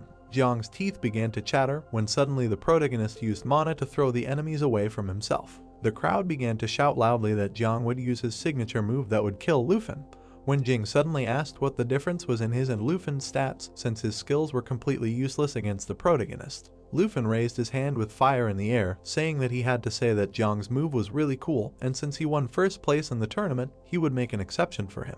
With beads of sweat on his face, Jiang asked if the protagonist really meant to say that he would call someone. A huge dragon appeared in the air, which scared the guy. The dragon used fire to cover everything around, knocking the guys off their feet. The people began to crawl back in fear, screaming in horror that it was a real dragon. Jiang looked up, thinking that the dragon looked more like a creature from legends. Luffen walked closer to the scared guy, asking him to hold on. The dragon began to scream loudly, releasing a shockwave, while the protagonist put his hands on his hips, adding that his counterattack was close. He used many effects, when suddenly people began to cover their ears, shouting that they needed help. Jiang slowly ran forward, thinking that his body was not listening, and he did not even have a chance to win. He looked down, thinking that he needed to get out of here, when suddenly the protagonist picked up his university student card, sarcastically asking who was number 1 in their academy, and then added that he was taking all the points of their team. The immobilized guy was lying on the ground, looking at his phone. He filmed Luffen telling Xiaoe that they were done here, and they still had a lot of things to do. At this time, in the Longdu Academy in the training teams, Kinkyu exhaled, saying on the phone that if it weren't for classes, they would have come to cheer for the protagonist, to which Luffen replied that he had earned a lot of points from this fight, and they would see each other in the evening, thinking about how to spend them. Behind the glass, the protagonist noticed the senior, happy that she had come, to which the girl replied that she was not busy today. The guy grinned, saying that there was no point in him competing with others, because only by competing with seniors like Deuce could he become stronger. He added that her level was higher than 70, which made the girl smile awkwardly. Luffen came closer to her, saying that the girl was not really a student or a teacher at the academy, to which the girl did not give any answer. At this time, 2 fingers were placed on Jiang's neck in the arena. Shangaming stood up and said that this guy knew how to handle this situation correctly. Standing up, he added that none of the students were seriously injured. At this time, the 70th level room was occupied, and a girl's voice was heard from there, asking the protagonist if he really wanted to catch her. The guy raised his hands in confusion and replied that it was not so, it was just that at the entrance to the training room you can set the maximum level of allowed opponents and the cost of 1 duel in points. And since she entered inside, it means her level is higher than 70, and she is definitely not a student of the academy. The girl folded her arms across her chest and asked if she really made such a mistake, after which she asked her interlocutor who he thought he was. Luffen raised his hand to his chin and replied that outwardly she looked like an older classmate, but considering her level and skills, she was more like a teacher. The girl suddenly laughed and said that from now on he would call her older sister. As for his appearance, she said, stepping towards him and adding that she was glad he wasn't wearing a mask this time, since it wasn't right to hide such a cute face. Standing in front of him, she said that she would advise him not to try to dig up information about her if he still wanted to see her from time to time, and that he shouldn't set the limit higher than level 70 or she wouldn't come again. To which Luffen laughed in confusion and said that he understood, while silently saying that next time he wanted to try setting the limit at level 80. Suddenly, the girl's clothes changed and she said that it was time to return to training, adding that he used the last move she used in the battle with Giant. The protagonist grabbed the blade and asked if she really came to watch. The girl remembered the fight and said with a smile on her face that she thought he had summoned his pet too early for the amusement of the crowd, but the fact that he had defeated everyone in a few blows was quite worthy. Luffen scratched his head in confusion and thanked the girl for her advice, adding that he still lacked a lot in fighting opponents at short distances. As soon as he said this, the girl attacked him. The guy grabbed his wound and asked what his sister was doing. The girl looked at him with a displeased face and said that he had achieved something, but it was still not enough to brag and act arrogantly, to which the main character screamed in fear that everything was wrong. She had misunderstood him. He was not trying to be feigned modesty, because he really was called to study with her. Holding her hand, he continued to scream that she was very strong, but at the same time kind to him. Last time, when leaving, she not only taught him a lot, but also gave him 100 points, and if the scary one came more often, then he was sure that he would develop even faster, and he was even ready to pay for their lessons with points. Hearing this, the girl laughed and said that he was a professional at building bridges with girls, but he should keep his money for himself, and if he wanted to study with her, then let him bring her his sister's enchanted food. Hearing this, Luffen was delighted and exclaimed it was a done deal. Taking a stance, the girl said that since he had waited for her for so long, he should show her what he had learned. The next second, she frowned. The protagonist made a quick attack, which his opponent parried and said that he had become faster. The girl smirked, saying that it was time to raise the stakes, so if the protagonist could get her at least once, she suddenly slammed the weapon down, adding that she would give it to Luffen. The older one pushed away from him, asking how he liked this offer. She looked away, adding that what the protagonist was holding in his hands now was not suitable for him because he needed a weapon with a long shaft. Lufin picked up a sword made of black dragon scales, saying that it had served him for quite a long time, but unfortunately, he liked the properties of this weapon, so he could not part with it. With a spear in her hands, the elder began to fly down quickly, asking what the guy would like to get besides the weapon. The protagonist jumped up, saying what he would like to get. The guy bared his teeth, adding that this was the cancellation of the enchantment. The elder, confused, lowered the weapon down, asking if the protagonist knew how much this thing was. She jumped up, menacingly asking, "Strong and expensive." Lufin put his hand with the sword forward, asking her to wait, when suddenly the girl screamed loudly that she already regretted asking the guy what he wanted, which was a disappointment for her. That evening, Hank hugged the boy, loudly shouting that Lufin scared her to death because after the fight with Jian, she thought that it was impossible to bring him to such a state, to which Lufin was indignant, saying that it was a real nightmare because all day he did not get the girl even once because he was sweating 7 times and there was no living place, and the elder one's hair was not even disheveled. Ying turned to the side, saying that judging by his description, this elder is not a teacher at the school, because she does not know a single mentor who matches the description. When suddenly Kinkyu looked at the tablet, shouting that the protagonist was the #1 topic on the forum again. She turned the screen, saying that the guys from Jiang's team uploaded a video in which the guy and Xiaoi are present, to which Hank smiled, saying that now the whole school knows about the protagonist's victory. Ying folded her arms across her chest, saying that she felt like things would never be the same again, since Lufin had dealt with Jiang's team and became their new idol. The protagonist put his head in his hands, saying that he had seen this kind of blind faith in people before, which lasted until the provincial exam results were announced, so they didn't need to pay attention to it and focus on their goals. The girl put her hands on her hips, coming closer to him, and then asked him in confusion what kind of goals he was talking about. After a while, in the forest of poisonous spiders, the guys were dodging the blow when suddenly Ying's face changed, shouting loudly that she thought that by stronger, the protagonist meant lessons with his older sister, to which Lufin replied that if he was of a higher level, he might not have lost to the girl. The spider threateningly struck the ground with all his might, using a blow from a dragon claw. The protagonist's body was enveloped in fiery mana, thinking, finally, he reached level 30. He smiled, happily shouting that he reached level 30, when suddenly Kinku turned to him, happily congratulating him. Xiaomin clenched her fists, asking Lufin what he was waiting for, since he needed to quickly go to the class transformation hall, to which Ying added that the first profession transformation was available at level 30. After exiting the portal, the protagonist's partner told him that he needed to hurry, because she was eager to see what opportunities the class transformation would open up for him.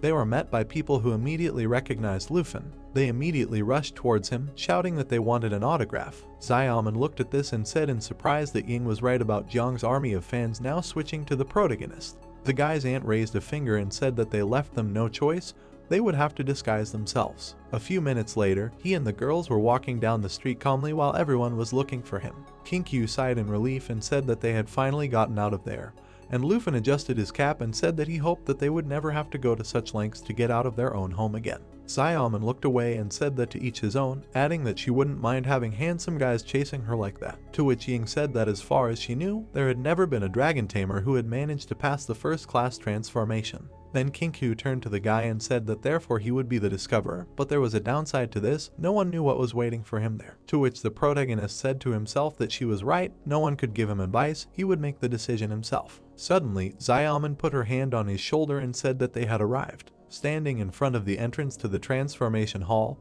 Lufin said that there was no need to worry about him because he knew what he needed from the class transformation. Inside, he put his card, where he was later told that he was now in the second stage. Walking back and standing on the stand, he said to himself that the second class transformation was different from the first. In the first one they just give him a class and that's it, but here he would have a choice in which direction to start moving in his development. In front of him, he saw a screen that reported that his current profession was a dragon tamer, but the direction for class transformation was not found. And seeing this, the guy put his hand to his chin and said to himself that usually all the known options for developing his class are shown here, which have already fallen to other people.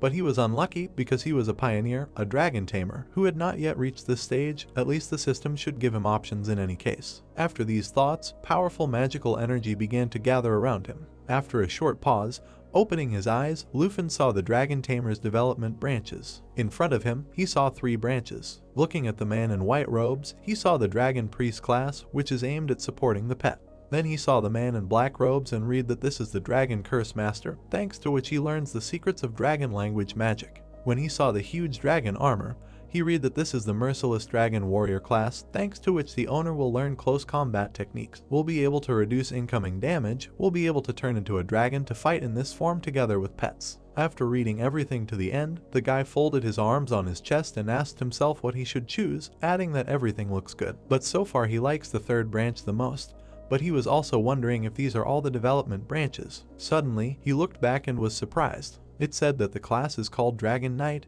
but there was no information. A huge shining armor appeared in front of the protagonist, after which a system window appeared, which reported that thanks to this branch, he will learn more skills that can be combined with his pets, and the skills he will use in battle will have a better effect if a pet is summoned. After reading everything to the end, Luffy smiled happily and said to himself that this is how he always fought, which means he has decided. In the crowd, a guy asked his friend if he also chose a ranger, because now in their dorm there are guys like uncut dogs. Xiaoman turned to the side, asking if the class transformation always takes so much time, and the longer they wait, the more nervous she becomes. Hank put her hand to her face, answering that she should not take it so seriously, because this is a very important moment for Luffy, to which Xiaoman replied with a smile that the guy's aunt is nervous herself. Ying closed her eyes, saying that she could understand Hank's sister's feelings, since the protagonist was currently exploring new opportunities that could open up to him, and things could change a lot. Kinkyu clenched her hand into a fist, confidently shouting that they should believe in the protagonist at such an important moment. The girls turned around, noticing Luffy who had finished, and then asked what his class was called now and if everything was okay. The protagonist put his hands on his hips, saying that they had to wait for a long time, so it would be better to discuss everything when they got home. On the way home, Xiaoman exhaled, saying that a dragon knight sounded cool, and Hank then asked if the protagonist would have to learn horse riding, to which Luffy replied that he had already gotten a saddle from the Feilong cemetery, and being able to fly on his pet was one of the reasons he chose a knight. The guy raised his hand, saying that once Sayoi and Fei reached level 30, he would be able to use it, and then thought that their business would not end there, because now that he had unlocked the slot for the third contract, he would finally get to the star dragon egg that remained at home, to which Hank said with disbelief that it was a little scary that the guy would ride the girls. Luffy turned back with a fist, saying that they should not dare to reproach him with anything like that, because the girls were dragons, when suddenly a female voice was heard in front of him. The protagonist opened his mouth in surprise, asking the girl what she was doing here, to which the older sister smiled, answering that she would have to take his number since she had waited for a long time. Xiaoman took a step forward, asking if this was the same older one who had squeezed the guy so much during training. But why did he keep silent then? That she was so beautiful. The eldest turned to the side, asking if she understood correctly that it was Hank in front of her, to which the aunt replied in confusion that she did not expect the girl to know her. The eldest smiled, replying that of course she knew her, since she came specifically because of Hank and wanted to ask for a favor since she needed to kidnap the protagonist for some time, which surprised everyone greatly. Hank smiled, asking them to go quickly, to which the eldest took the protagonist by the arm, thanking Hank. The girl shouted with a smile that she would return Luffy safe and sound by evening, to which the aunt shouted after them that she was inviting them to dinner. Ying looked ahead from under her brows, while the protagonist shouted that he was so easily given up on bail, to which the eldest asked him to change into something more decent, since it was almost evening. The car quickly sped forward. The protagonist received a message on his phone saying that the eldest was not a teacher at the academy, so he needed to be careful. The eldest was driving, asking the guy what was the matter since he was so silent. Luffy turned to the girl. She winked, asking if he wanted an item to remove the enchantment. It was very bright in the Tianhua auction house since the auction was about to start. The protagonist and his sister were inside, asking her why they came here, to which she answered him because the enchantment scroll he needed would be sold here. The guy looked at the girl and asked her in surprise why she needed it, while saying in his head that the price that the deputy director of the academy set for buying the passage to the dungeon with dragons was cosmic, so he believed that the cost of this scroll would be comparable to it. The sister sat down on a chair and, laughing, told him not to worry about it, since she was much richer than he could have thought. Hearing this, Luffy sat down next to her and said to himself that before being indebted to someone like her, he wanted to get to know her better because he couldn't take advantage of her, and then told her that he would find a way to repay her. At that moment, they turned towards the loud voice. The man on the stage spread his arms and said that they were glad to welcome everyone to the Tianhua auction house, adding that the bidding for the first lot of our auction would begin very soon. Pointing to the screen where the first item appeared, he said that it was an extremely rare enchantment scroll. It allowed you to remove the level restriction from items or equipment, and they would start with almost 90 million dragon coins. The guys listened to people raising their bids, and the main character said to himself that, of course, he wanted to repay the elder, but the price was simply rising at cosmic speed. When the price reached 230 million, the elder leaned over to the guy and said that she would teach him how to bargain properly at auctions, adding that you should never boil a frog in warm water during bargaining. The main thing is that his decision should be like a hammer blow, inevitable and final. Having said this, she turned towards the stage and said that it was her turn. But before she could say anything, a loud cry came from the table behind her, 300. Jingju folded her arms over her chest and shouted that she was interrupting. Lufin immediately recognized her and asked her discontentedly why she needed this scroll, to which the elder said that if she was outbid, it seemed that a bacchanalia would begin. The guy looked at the girl and asked in surprise how she knew her, to which she closed her eyes and replied that she not only knew her, but was also aware of everything that had happened between them. Then she held up a sign and said that today she would help him take revenge on her even if it cost her a lot of money, but she would give him this scroll, and then she shouted loudly, 400. Hearing this, Jingju jumped to her feet and shouted furiously, asking who dared to outbid her. Juntoy looked at the lady and said that there was no need to worry because they had 500 million with them for this trip, so they could continue to bargain, but at that very moment, the eldest shouted that she would rather bet 500 million. Hearing this, the princess became furious, shouting who dared to go against her, and the eldest laughed and said that this is exactly what she said about the last bet. A few seconds later, the host shouted, introducing the guys that they had a winner. Everyone began to applaud, recognizing Lufin. The host asked the children to go into the hall, and the eldest, leaving, waved to the angry princess. Clenching her hand into a fist, she screamed that the main character was interfering with her plans again, and her subordinate asked her to control herself because they would find another such scroll. Jingju began to leave, screaming that it was time for them to go, adding that she was once again convinced that she could not rely on him in anything, so she wanted to see what her brother would do to him when they met. A girl entered the VIP room, saying that she thought it was the eldest. She put her hand on her hip, saying that only a girl could think of outbidding her own bet. The eldest hugged her, apologizing for coming without saying hello, to which the girl replied that she should apologize because every time the eldest comes to this place, she spends huge amounts of money on all sorts of little things, after which she noticed the main character, asking who it was. The eldest smiled and said that it was her brother and the scroll was for him. Yakyu shook Lufin's hand, asking him to call her sister or auntie, and if he needed to get rare things, it would be better to come to her. She laughed, saying that she and the eldest not only knew each other well, but she was the girl's sister-in-law since she and the eldest brother ran this auction together. The protagonist turned to the side, thinking that he would have to strain himself to pay off the debt since he only had 480 million left to earn, when suddenly the eldest asked him to look at her scroll. The guy slowly began to take out the scroll, thinking that now he could remove the level 60 restrictions from the Dragon King's wings. Yakyu smiled, asking the girl if she had found anything useful that could be included in the catalog and put up for auction, to which the eldest replied that the girl and her brother had already squeezed her dry, robbed her blind. The elder turned to the protagonist, saying that he should think about how he would repay her, and she promised to return it to Hank safe and sound, to which the protagonist looked at her with distrust, replying that he had a feeling that he was being scammed right now. The guy asked what kind of catalog they were talking about was this, to which the elder smiled, replying that looking at it was one of the purposes of their visit to this place. She held the catalog forward, replying that it was the secret of her wealth, the catalog of the auction house. The girl smiled, replying that if the guy could find something that was not here, the auction house would buy the information about this item, when suddenly Yakyu added that they valued truly rare items separately. Lufin looked at the spear, asking if it was really not necessary to sell it, to which the elder agreed, replying that the auction house would determine the value of the item and pay 3% of the cost as a commission. She put her hands on her hips, adding that this was an expensive advertisement for the auction house, and his brother's wife was thorough in such matters, when suddenly Yakyu added that they could buy the item itself if he wanted. The protagonist looked down, thinking that 3% for each item that was not here, and at this rate, 500 million could be collected. Opening the scroll, the wings of the Dragon King's soul appeared above it, to which the guy wanted the girls to receive this item. Yakyu was surprised, saying that these were the best wings that could be obtained, and such were valued at about 2 billion coins, or even more. Lufin grinned, telling Yakyu that he still had an even rarer thing than the wings of the Dragon King. A star dragon egg appeared in his hand, after which the guy asked how much it would be valued at. The girls' faces changed, to which Yakyu asked if Lufin was really the dragon tamer from the province. Upon seeing the egg, the eldest screamed in shock, asking if he really had another dragon besides the black one, to which the protagonist replied to himself that strictly speaking, he already had 5 dragons if you count the 2 kings that Faye could summon with the bone flute.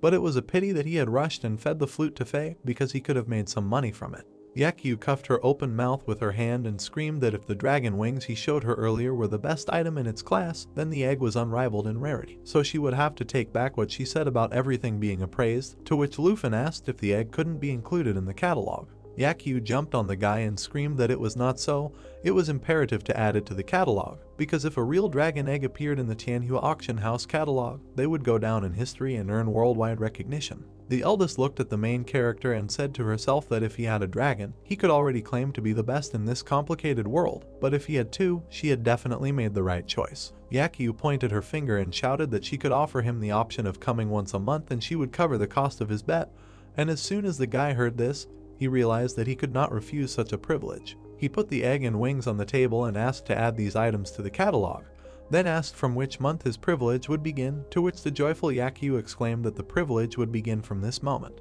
Hearing this, Lufin smiled and said that this was great, because there was one item that he would like to take for free. After a while, the doors opened. The protagonist with a long box walked with the elder, who said dissatisfiedly that she did not insist on paying off his debt quickly, to which he said that he could use his right immediately, so he decided to choose the scroll to remove the level limit. The girl looked at the guy and said that her daughter-in-law immediately compensated for the cost of the scroll bid by returning her money, after which she said to herself that the payment was made quickly, so there was no interest on the debt. They went out into the hall, and Lufin said that there were a lot of rare items in the Tianhua auction house, so you should not forget to visit it every month, and at this time, visitors asked in surprise if the item catalog was really being updated. The protagonist looked at the screen and asked himself whether the wings and egg would appear in this update or not. After a short pause, a dragon egg appeared on the screen, which immediately caused shocked exclamations. People began to grab the host, asking him how much it cost, because they were ready to give all the money. Looking at this, Lufin said that Yakyu had acted quickly, so now Tianhua's house would be on everyone's lips, to which the eldest said that it was not the time to be happy for her daughter-in-law. She pointed to the frantic people who were running inside in droves and said that they were all here to see the dragon egg, so they should leave.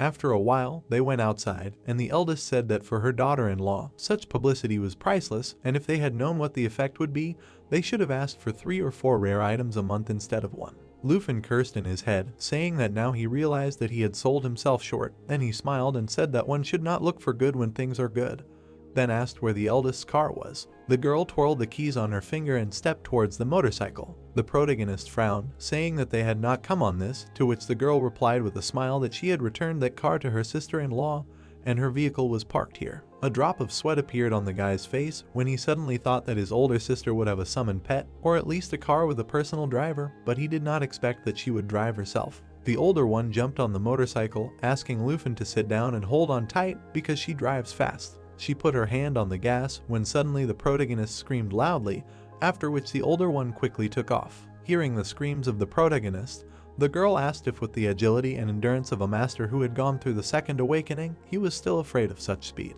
Lufin's expression changed, saying that the girl's knowledge frightened him since he had just undergone the awakening procedure, and then asked how she knew about it so quickly, to which the elder one turned his gaze, answering that with the new class, the guy got a 3rd slot for a pet, and then asked if the main character had 2 slots before, then why didn't he use the egg earlier, taking the 2nd slot. She frowned, loudly asking if the 3rd egg meant that it was the guy, to which Lufin asked her to look at the road. The elder one smiled, saying that the guy couldn't even imagine how lucky he was since dragons are like gods, and people spend their entire lives in vain attempts to find even a bit of information about them, and the guy already has 3 living dragons at such a young age. Lufin hugged the girl, asking why she continued to help so stubbornly, and when will he find out who she really is. The girl closed her eyes, answering that it was too early since he still hadn't passed the 1st level. She turned around, adding that a special envoy would be arriving soon to check if the protagonist was strong enough to represent the country in the international tournament, and only after receiving confirmation from the envoy would the protagonist pass this very 1st level. The girl thought for a moment, then said that this envoy was level 70, so it felt like he was deliberately coming here to eliminate Lufin, and the protagonist laughed, asking if the elder sister was assigned to him by the academy so that he could pass the assessment. The elder sister frowned, asking why he was laughing. After some thought, the protagonist replied that he was glad to know that the elder sister was trying to help him despite his level difference with the envoy, and the envoy should not hinder him. The boy smiled, adding that he would participate in the international tournament.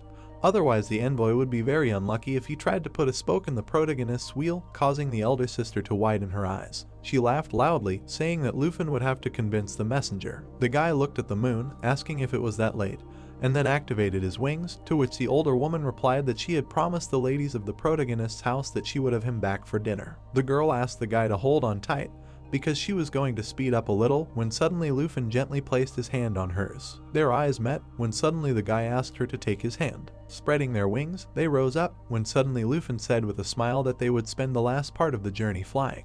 After a while, the older woman's heels landed on the sidewalk. The protagonist let go of her hand and asked if she was sure she didn't want to fly some more, to which she replied that everything was fine, adding that he should go home.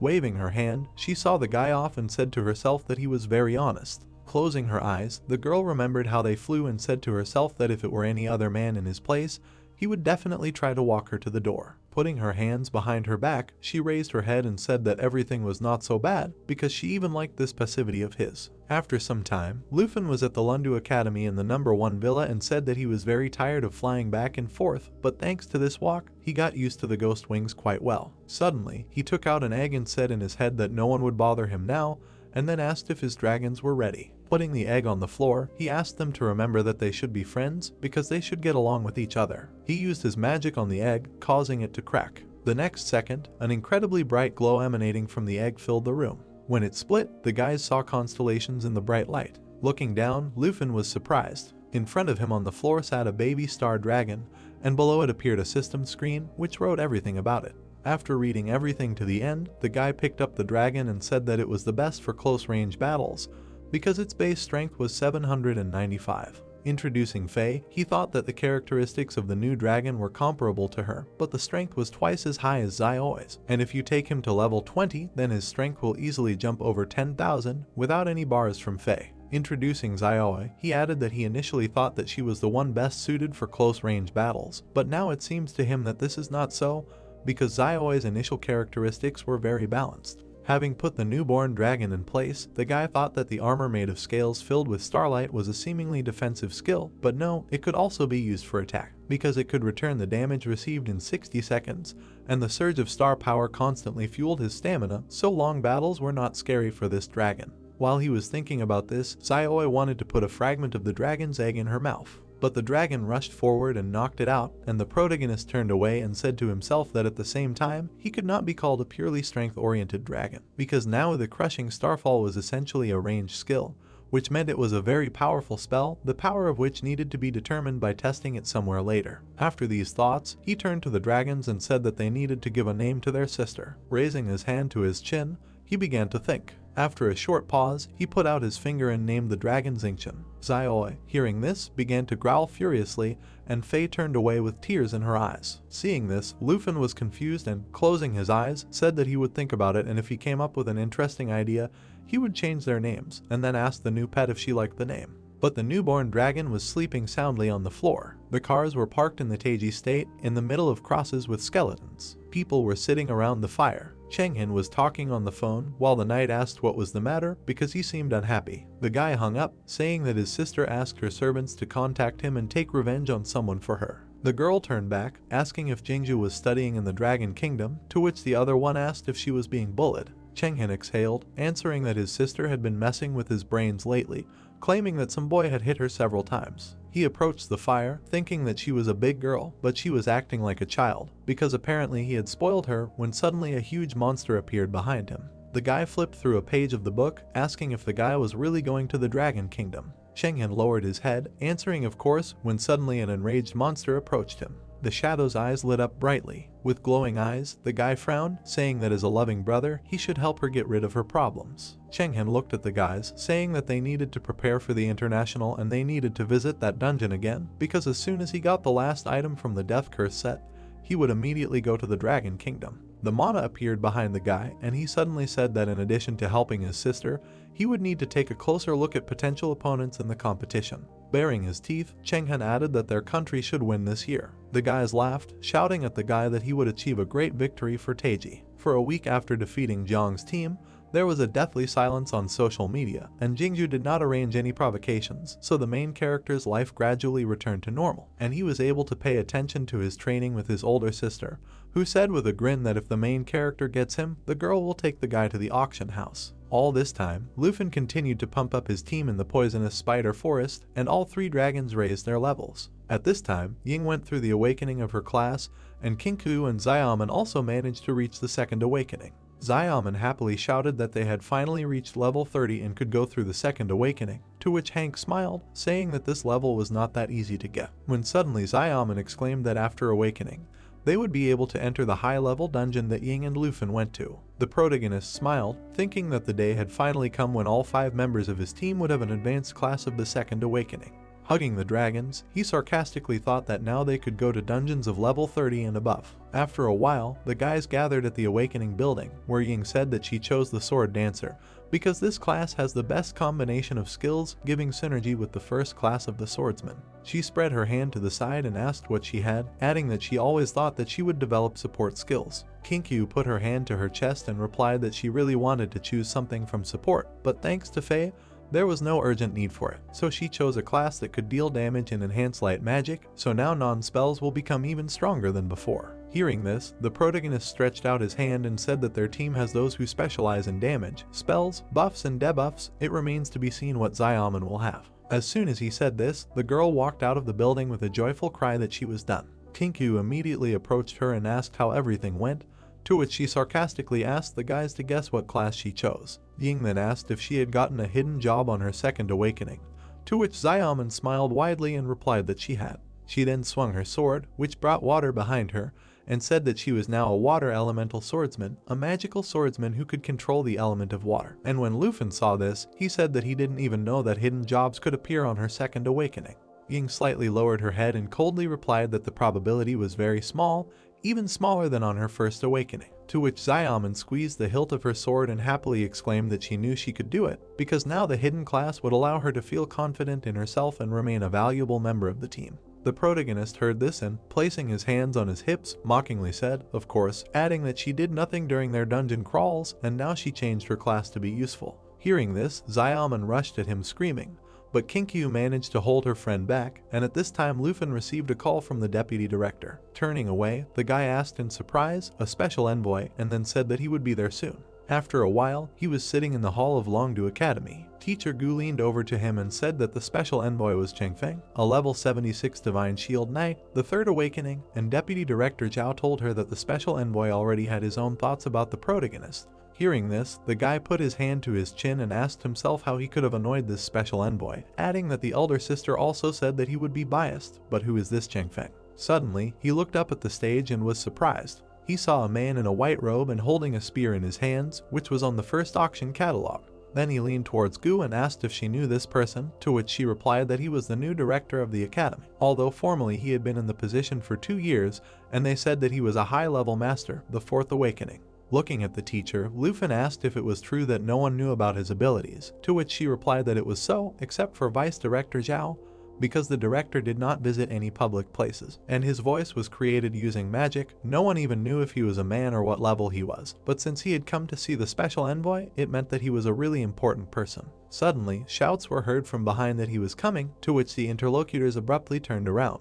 The special envoy was walking between the rows, accompanied by security. He walked ahead discontentedly and said that he proposed to get straight to the point if everyone was in place, after which he asked who the director was. Shangaming immediately came out to him and extended his hand, saying that he was the deputy director of Longdu Academy. But Chengfeng passed by, saying that he needed the director because the deputy director did not have the right to choose the participants. As he walked towards the stage, he asked if all the selected candidates were here. The director nodded silently. The next second, Shangaming turned around and said that there were no other candidates, because Longdu Academy was only vouching for Lufin. The protagonist looked at the special envoy and said that the vice director said that he had to choose from several candidates, but they only recommended him, so Chengfeng would be dissatisfied, and the guy also felt that the special envoy was a strong warrior because he had been on the verge of death many times. Gu looked in the same direction and said that he was right because the vice director and director were betting on him, but the special envoy arrived expecting to see several candidates, but the vice director made him understand that there was only one candidate, and that was bad.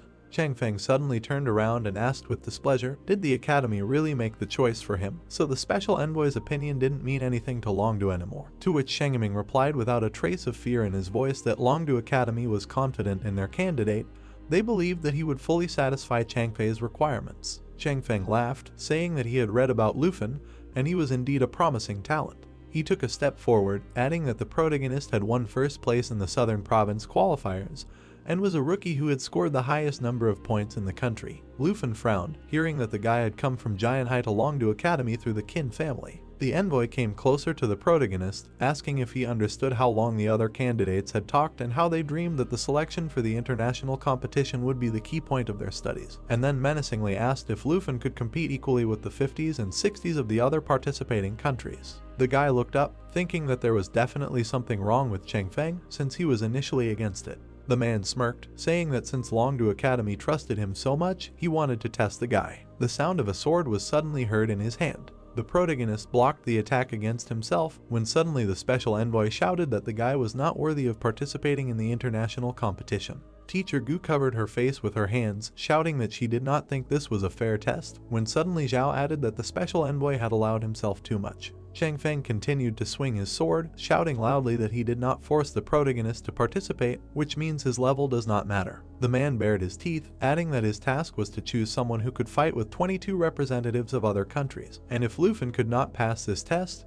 then it only meant one thing: he was not worthy of the right to represent the Dragon Kingdom. The protagonist pressed hard on the weapon, blocking the attacks, while he thought that in the next fight with the man, there was no option to fight, because their level difference was too big, but this place was too small to summon dragons, and there were a lot of strangers who could injure him. The special envoy swung, ordering Lufin to show what he was capable of. With the help of the sword, he knocked the weapon out of the guy's hand, adding that he wanted to see if the guy managed to deprive him of an important position in the board. Chang Feng's face was covered in veins as he suddenly asked why he had become a pathetic special envoy because of someone like the protagonist. The people in the room were very scared. Lufin fell to the ground with his hand clenched into a fist. The director said that the special envoy was clearly in high spirits. He slammed his cane on the ground, asking why they didn't change the location of the test. A bright seal suddenly appeared under their feet. Everyone immediately looked at each other. After the magic dissipated, the man asked where the director had taken them, when Gu suddenly shouted in fear that they had simply disappeared.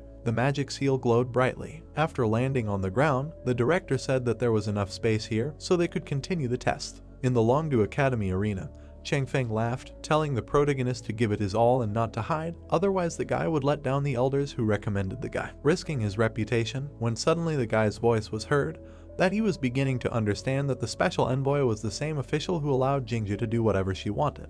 The guy added that it was no wonder that the test was so strange from the beginning, which horrified Chang Feng. Riding the dragon, Lufin said that since there was enough space, he would use all his strength, following the man's wishes, and then activated the wing flap. Chang Feng looked up in confusion. The special envoy grinned, thinking that this was the same black dragon that Jingju hated so much. With a mad smile, he raised his hand up, thinking how unfortunate it was that the dragon's aura could not do anything to him. Covering his body with a shield, he thought that the boys would not be able to withstand the Knight of the Divine Shield. Lufin put his hands behind his back, asking the special envoy to pay special attention to his next attack, and the dragon roared loudly. The black dragon roared furiously, using the skill Powerful Pressure. Holding back the dragon's onslaught, the special envoy laughed and shouted that the pressure from the big dragon should be so strong. But this is not unexpected, but her level is too low. Seeing this, the vice principal said in surprise that Lufin's dragon destroyed Jiang's entire squad with this skill, to which the director asked if he really thought that this would be the end, adding that he should just watch the duel.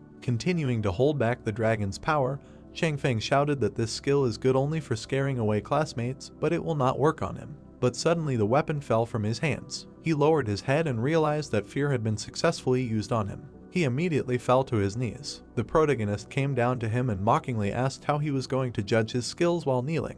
Then Chang Feng used the indestructible stance, which can remove the effects of stun, fear, charm, and gain immunity to all effects for 12 minutes, and stood up, asking if he was trying to mock him. Suddenly, he rushed forward with a scream. Lufin spread his arms, opening 2 portals, and said that the fight with him so far was nothing new. Seeing this, Shengaming was shocked. When Chang Feng saw this, he stopped and asked himself in fear what he was summoning. The protagonist smiled maliciously and said that the special envoy himself wanted him to give it his all. He summoned 2 more dragons and said that his opponent should also give it his all. Gritting his teeth, the man asked in shock, 3 dragons. The vice principal stood behind the director and asked in surprise, "Who is this Lufin?" The director silently watched the sparring. The guy folded his fingers and asked, 3. Snapping them, he added that his opponent was wrong. At the same second, Fei summoned 2 more dragons. Seeing this, Changfeng, drenched in cold sweat, asked, "Really, 2 more?" 2 huge souls of the Dragon King hung in the air. Without moving from his place, Shengeming shouted in shock, asking the director if he knew that Lufin had 5 dragons, adding that he could not even describe the surprise of what he saw.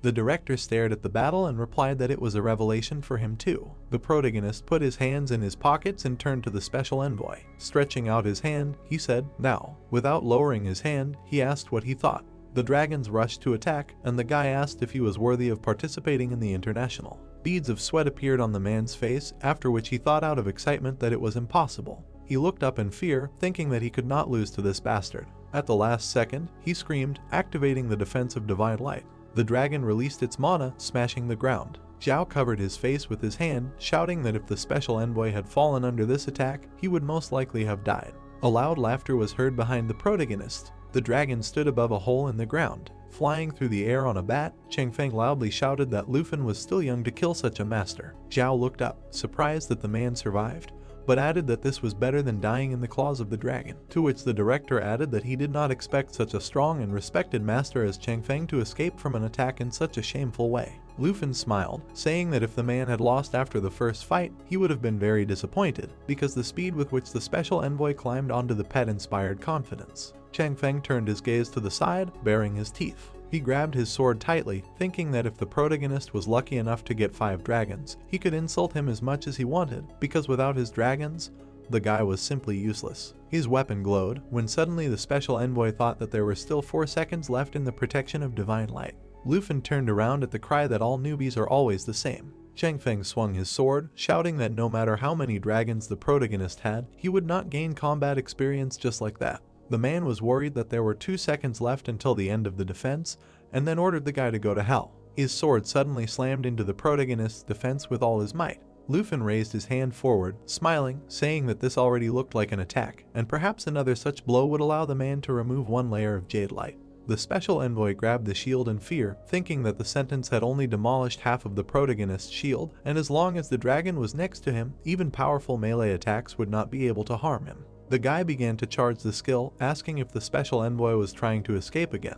But in that case he would ask him not to complain anymore about the protagonist being a newbie and that he was lucky. Xingqian suddenly appeared behind the man. Lightning flashed in Lufin's eyes, and suddenly he added that such behavior was unacceptable. Turning around, Changfeng noticed a dragon in front of him, striking him. Losing his balance, the special envoy began to fall down rapidly with a loud cry. With a loud bang, he quickly fell to the ground. The protagonist approached him closer, asking him to look at himself. Activating the roar, Lufin smirked and asked where the mighty warrior who threatened to teach him a lesson was. Changfeng looked up in fear, with a trembling voice asking him to wait. A powerful explosion was heard at that very second. Thick smoke and clouds of dust filled the surrounding area. When the smoke cleared, everyone saw Changfeng lying on the ground and his dead pet next to him. His entire body was covered in lightning, and the protagonist told him that he apologized for the awkward incident with his pet. He stood in front of him and said that according to the rules of the international tournament, killing the opponent's pets is not a prohibited technique, and he apparently decided to check whether he could handle such a situation at the competition. The deputy director looked at this in fear and shouted to the special envoy that they could complete the test, they just needed to approve the guy's candidacy. But suddenly Changfeng turned around and furiously shouted for the man to shut up, because it was up to him to decide when to stop his test. Hearing this, the director and his deputy were very surprised. But Shengeming wanted to say something, but the director calmly stopped him, telling him to continue because he would not last long anyway. Changfeng took his sword in his hands and said to himself that his opponent had good speed, immunity to physical damage, he could use the dragon language. In addition to this, he also had 5 dragons. But if it were about anyone else, he would have long ago approved such a candidate for the international tournament. But Lufin looked at his opponent with disdain in his eyes. The man rushed to attack, shouting furiously that he was the only one who was not allowed to participate in the tournament, because the poor scum who lived and worked in a cheap dumpling shop could not make him lose like this. The protagonist stopped the enraged Fei. He easily dodged each attack of the opponent, who shouted that because of him, the Qin family and the senior officials of the Dragon City stopped supporting him, he ruined his life, and now he was mocking him by killing his pet. Swinging his arm, he shouted that he must finish him off. But before he could strike, the guy kicked him in the stomach with all his might. The man flew far back. Lufin walked towards him, saying that losing his temper in a fight would not lead to anything good, but he was not going to take advantage of the moment and attack him.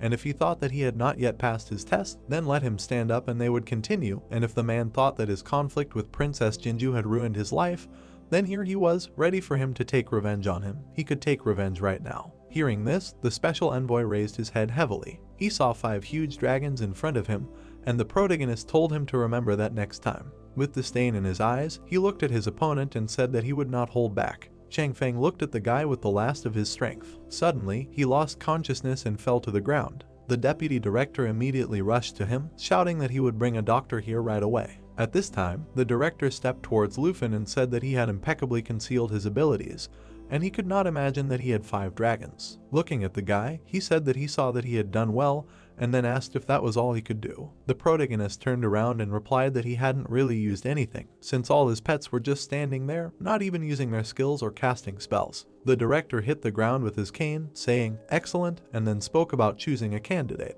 After the guy left, he added that this choice was the right decision. The dragons hugged Lufin, who frowned, saying that the director's aura seemed familiar to him. At this time, in the Dragon Kingdom in the far north, an unexplored territory, Beho slammed a bottle on the table, shouting loudly that the kid was good. With a grin, he added that the protagonist had become a representative of the dragon country at the international level. Behind the door, he saw a lieutenant, whom he allowed to enter, to which the guy asked what the instructions would be. The leader threw his jacket over his shoulders, telling him to prepare a griffin for him, since he would be flying to Longdu Academy, to which the guy asked if the man would really leave the camp, since he knew that their research had recently laid out several new routes, but that person was still attacking them. Beihuo turned to him, saying that this did not mean that he would not return, so he asked them to inform the others, let them continue to explore new routes as usual. He waved his hand, saying that he needed to meet with the one who would represent their country in the tournament, so he needed to investigate that incident, and he would return in 2 days. There was a light in the window of the academy. Looking at the tidal bay on the map, the protagonist was shocked by how far it was. The guy frowned, thinking that Chang Feng had confirmed his right to participate in the tournament,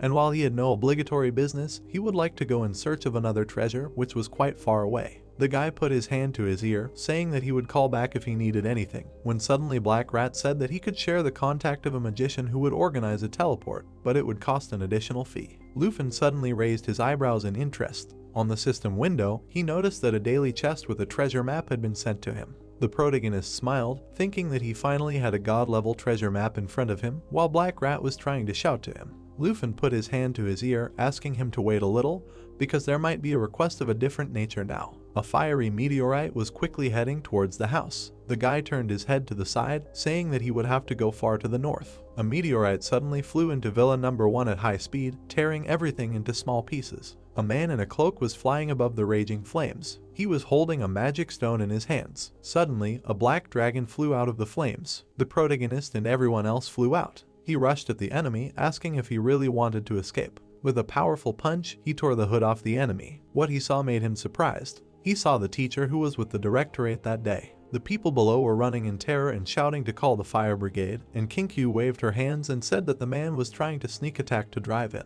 Red chains suddenly came out of the teacher's hands. He tied the protagonist's hand with them and shouted that there was only one way out. A red stone appeared in his hand, and his whole body swelled up. Seeing this, Lufin realized that this was the Flame Core, the most powerful skill of the Fire Mage. A crazy smile appeared on the teacher's face. At this time, Kinku and Ying prepared to attack, shouting that they would help. The protagonist's aunt was very scared looking at this, and the flame charge at this time was already more than half. Growing bigger, the teacher shouted that the protagonist would not escape. His face was hurt, but the man added with a smile on his face that only death awaited him. Lufin turned to the ground and shouted for Fei to use the Eternal Guardian, and for Xiaoi to protect the others. The Emerald Dragon immediately transformed, protecting all of the owner's relatives. Blushing, the teacher laughed and shouted that only death awaited the guy, and the charge of the flame core was 96%. Seeing this, the protagonist rushed to attack. But unexpectedly, the staff pierced the teacher through, interrupting the charge of the flame core. Lufin looked away in shock, recognizing the director's staff. The staff was abruptly pulled out of the teacher's body. The man's body deflated, and he himself quickly flew down. The guy looked at the flame below him in surprise. A cane appeared in front of the protagonist's face. The principal immediately grabbed her abruptly. Frowning, he directed his menacing gaze forward. Lufin turned around and their gazes suddenly met. Teacher Gu began to run around anxiously, asking what happened, then asked the students to go outside and let the firefighters do their job properly. When suddenly Hank ran up to the guy, asking in a frightened tone if he was injured, to which Lufin replied that everything was fine, then apologized for making them worry. Kinkyu screamed loudly, then asked if the guy knew who it was, to which the protagonist replied that he saw this mage during the evaluation of the special envoy. Turning to the side, he told the principal that he was standing next to him. Zhao looked down, telling Lufin that they never imagined that someone would try to kill him in the academy, and what's more, that person is an emeritus professor of Longdu Academy. It's really hard to believe. Lufin looked ahead from under his brows, asking why he was doing this. After all, he was really one of Chengfeng's people, when suddenly Hank shouted loudly that they were demanding an investigation.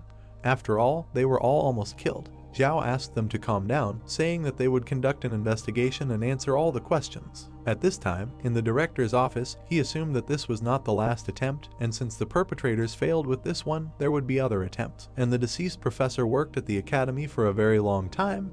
However, he was not noticed in any strange connections, which makes it difficult to identify the customer. He approached the guys, adding that although the entire Longdu Academy was within the range of his skills, but if he was late even for a second, the consequences would be irreparable, and then asked if they were listening to him.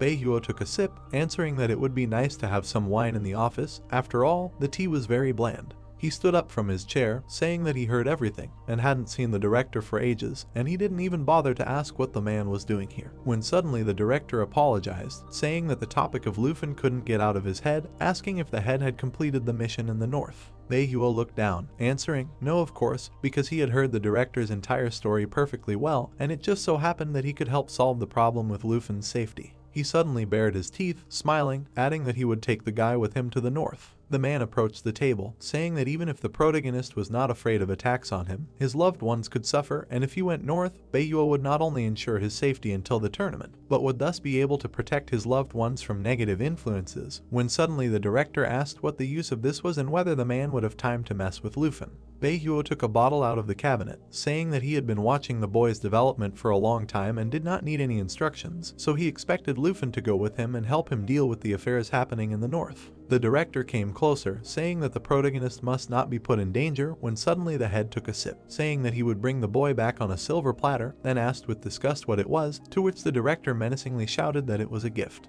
In the morning, a car was parked at the gate of Longdu Academy. The door suddenly swung open. Jingju ran to her brother, happy that he had come, and then asked what was more important to him, his sister or the pursuit of a full set of armor. Chenghen hugged his sister, saying that of course she was, and this year there would be a competition in their country, so he was making every effort to justify the trust placed in him, but there would always be time for the girl. Jingju looked up, asking if the guy would help her take revenge. Chenghen looked down, saying of course, and then asked who made his little sister sad, since he had to teach him a lesson. After a while, the protagonist was sitting in Ying's house, and Black Rat asked him if he had received it or not, to which he replied yes, the card had arrived, and he would transfer the money to him now. Ying put the glass down on the table and listened to the guy say that he had lost contact with them last night, but it was good that everything was fine since this card was classified, and how dare he have the courage to buy it. At this point, Lufin hung up, and the girl asked him if he was planning on going there for a long time, to which he replied yes, since he needed to go there, the place was dangerous and it worried him. Looking at the red zone on the map, he added that he preferred to put all thoughts about it aside until the investigation was over. The girl looked at the guy and said that the girls did not rest properly, so they were sleeping upstairs, and if he was going to leave, it would be better to wait until they woke up to tell him everything, to which Lufin said that he definitely did not want to leave without saying goodbye. Suddenly, there was a knock on the door, which made the protagonist turn around and say that he would go open it, because it was probably the vice principal. After opening the door, he asked what the investigation showed. But in front of him, he saw Beihuo and asked who he was, to which he smiled and said that he did not know anything about the investigation, but he came here without bad intentions. Pointing to the unconscious guards, he said that the reason why these guards assigned by the academy were unconscious was a simple misunderstanding, after which he asked if he had anyone at home who could take care of them, and he just came to see him, but they attacked him, so it can be considered self-defense. Seeing this, Lufin stood up and said to himself that all the guards were neutralized. Could it really be another killer? After which he asked him who he was. Suddenly, Kinkyu came out to them and was surprised to see Uncle, but seeing the defeated guards, she screamed in fear, what happened to them, and the protagonist lowered his sword and asked, "Uncle." After a while, Beihua was sitting in the house, and the guy asked if this was really the same teacher, to which the girl replied that she had known him since childhood, as long as she could remember. She simply called him uncle too, but today he had gone too far, and the old man laughed and said that if he had gone a little further, he would have had to fight the protagonist. Lufin exhaled heavily and apologized, adding that he mistook him for another assassin sent to them, and he had long wanted to personally thank him for the help he had given him in dealing with the people behind the princess. Beihua kept his eyes on the boy and said that even though he had dismissed Changfeng, he had still managed to reach him as a special envoy in the end, so he had nothing to thank him for because he had dealt with him himself in the end. Kinkyu stood behind him and said that no one would have thought that the great hero who had ridden a griffin and fought hordes of monsters alone would not be recognized even by the guards of Longdu Academy. Hearing this, the protagonist jumped to his feet and shouted in shock, asking if he had really fought the monster breakthrough alone, adding that when he was in school, they had portraits of the masters who had fallen in that battle fighting the beasts on the walls, and then asked if he had really been the one to stop the invasion. To this, the old man laughed and replied that it was just an old story from the past. Every era has its own outstanding people. He then leaned over and said that he was more concerned about his fate now. Putting his hand on the boy's shoulder, he said that he had come for only one reason. Looking at the protagonist, he firmly said that he wanted to take him with him to the north. Without taking his eyes off him, he said that he had already discussed everything with the director. In the north, he would be able to devote time to his development and improve his skills. So this was a great chance to prepare for the competition, while avoiding potential attempts to attack him. Hearing this, Kinkyu raised her hand and exclaimed that the north was an unexplored area, and Ying added that Lufin was currently an official participant in the competition from the Dragon Kingdom. He could not participate in such adventures. Without removing his hand from his shoulder, Beihua said that he knew that the conditions in the north were not easy, but at the same time, it was a good place to become stronger, and if he left, he would definitely be sure that his loved ones would not be harmed by the attacks on him. Hearing this, the protagonist introduced all his relatives and said to himself that the pesto for the appearance of a new god level card was in the north, so he definitely wanted to go there. But if he left, who would take care of the girls? His thoughts were interrupted by Ying, who said that if he wanted to go, he should just say so. The girls looked at him with a smile on their face, and Ying said that they had all gone through the second awakening, so he didn't have to worry about them. They were quite capable of taking care of themselves, and she would take care of the rest while he was gone. Lufin thanked them with a smile, saying that he was ready to go. Beihua laughed, saying that he was right about the guy, and then asked Kinkyu to go to the store and buy some wine and some food, because they needed to give the guy a great farewell dinner. To which the girl smiled, saying that they can't drink strong drinks that the man loves so much, and Ying added that she usually dines at Lufin's house, so her refrigerator is empty. The protagonist turned away, saying that he would go buy food, and at the same time say goodbye to his older sister. Beihua asked Kinkyu to deal with the security, because it was not right for her to lie at the door, to which the girl replied that she was of a different class, and she was a judge of divine light, so she no longer had treatment, when suddenly the protagonist agreed to leave Faye with them. Sitting in the training hall, the protagonist thought that Beihua was the very hero who suppressed the monster breakthrough, after which he wondered why he was needed in the north. The older woman waved her hand with a smile, asking if Lufin was still training or just waiting for her. She folded her arms across her chest, saying that she had been busy lately, then asked if the guy wanted to practice the art of close combat some more. Then there was no need to put it off and start, to which the protagonist coldly replied that he only came to say goodbye. The girl opened her eyes wide, asking to say goodbye. After a short pause, he added that he had decided to go north, so he would be away from the academy for a month, and would return just before the competition, but without sparring with the girl, he would be bored. The older woman suddenly pinched the guy's cheek. She smiled, saying that by going north, the protagonist would be able to gain more valuable experience than sparring with her, and it was very dangerous there, so he would definitely not be bored. Lufin patted her hand, smiling shyly. He suddenly took a step forward, saying that he still had to say goodbye to everyone. The eldest hugged him from behind, asking him to wait. She buried her face in his shoulder, saying that the guy was in such a hurry to leave that he didn't even give him a chance to give him a parting gift, when suddenly the protagonist was surprised, asking what it was. The girl put a bracelet on his wrist, asking him to wear it for his own safety. She stepped aside, wishing Lufin to try harder in the north. The eldest suddenly ran away, shouting that when he was getting ready to go back, he should remember to bring her some non-melting ice. Looking down at his hand, the protagonist noticed a lock of the girl's hair on it.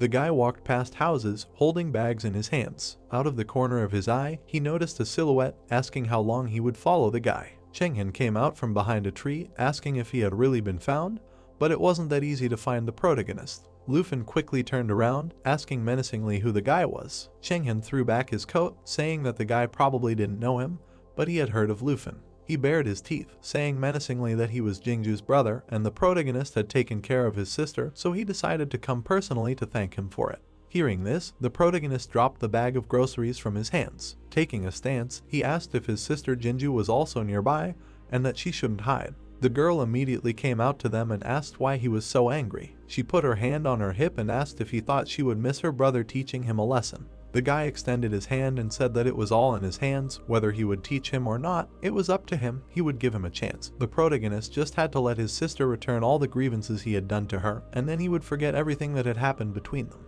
Lufin laughed at this and asked if everyone in their family had a bad memory, to which Chenghin frowned with displeasure. The protagonist looked at them with a malicious smile and asked if the princess hadn't told her brother what had happened last time when she had told him exactly the same words. Hearing this, the girl cried out in displeasure that he was lying, and her brother raised his hand and said in displeasure that the guy wasn't learning anything, adding that if he continued to insult the Jin family, he would only be able to. A magic seal appeared on his palm. Seeing this, Lufin tensed up and wondered if this was summoning magic, the same crap as his sisters. Chenghin released a powerful magical energy and finished speaking to bring everything to his death. The huge monster immediately attacked the protagonist, who quickly jumped back. Nothing was left of the grocery bag. Seeing this, the guy realized that the summoned creatures were pretty disgusting, which meant it would be better to dodge them. Looking closely, he saw the tentacles and face of the monster, after which he said that it had Chenghin's face. The guy with an outstretched hand controlled the monster. The monster suddenly rushed to attack with a loud cry. Suddenly, Lufin saw a black silhouette in the distance. A few seconds later, the king of the Arctic Griffins, the legendary pet, flew into the monster. A powerful gust of wind forced the brother and sister to cover their faces with their hands.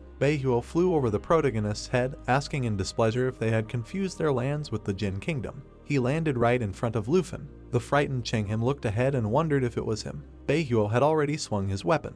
He made a quick attack, shouting that this was outrageous. The princess began to cry, and her brother screamed in horror for her to run because this man was dangerous. At that very moment, the old man pierced the air of the Jin family through and through. Blood spurted from the boy's mouth. Raising the prince on a spear, the old man asked if he recognized him. He looked at him with hatred in his eyes and ordered him to surrender. The boy grabbed the spear and quietly said that he expected nothing else. Fear appeared in his eyes, and he asked him to wait. His sister sat on the ground and screamed in horror. The protagonist watched this with his mouth open and said to himself that Beihuo simply went and killed the heir of Jin.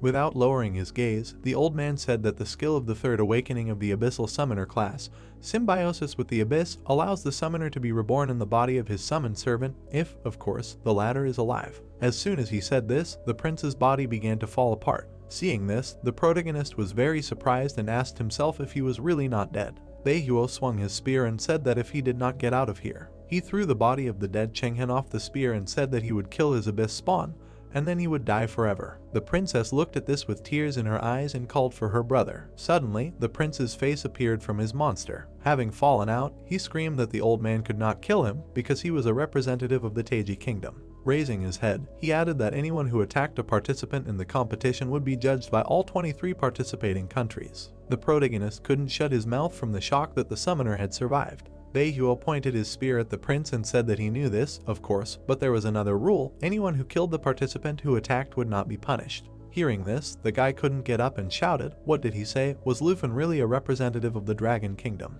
The old man stared at him and said that he was not a murderer, especially since this year's competition was being held in their kingdom, so he would spare him before the situation got out of control. Chenghin, hearing this, frowned and said that he accepted it.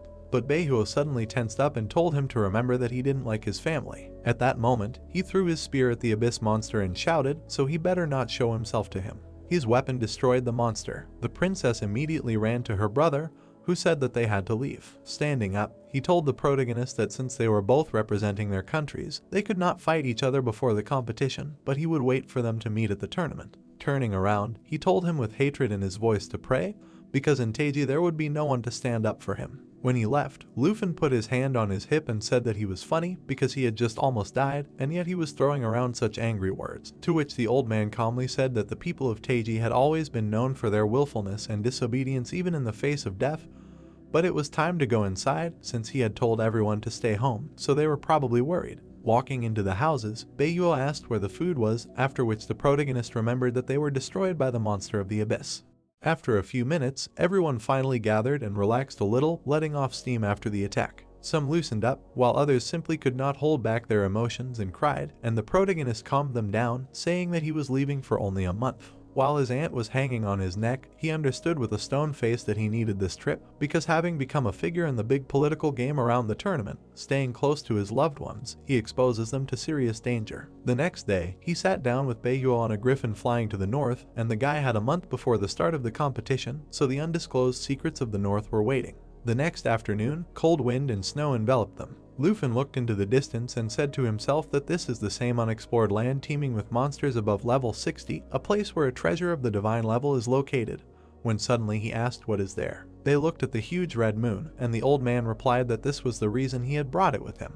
After a while, they reached the base in the far north. Baehyeo spread his hand to the side and said that his squad of griffin riders was located here, and that at the moment, his people had discovered about 114 potentially interesting routes for exploration. Pointing to the red area on the map, he added that he had already seen the target of their research, to which the guy asked if it was really that bloody moon. Looking at the map, Baehyeo replied that this was true, adding that they still couldn't get close to it, and had no idea what it was, so in conversations they continued to call it nothing other than that thing. Then he hit the protagonist on the back and happily said that now with such powerful reinforcements in the form of Lufin, they would definitely advance their research further. The protagonist put his hand to his chin and looked at the map, saying to himself that everything was as the old man had said when he had convinced him to come here. The most important thing was that these studies were very closely aligned with his interests, so he could kill two birds with one stone, find a divine ranked treasure and train among level 60 monsters. Seeing two interesting routes, he pointed to the map and said, so. Pointing to the route he was interested in, he asked if he could just join one of the squads. The old man looked at the guy and asked if he really preferred to take the bull by the horns right away, explaining that the 78th route was teeming with monsters. They hadn't had time to build intermediate defensive structures there yet,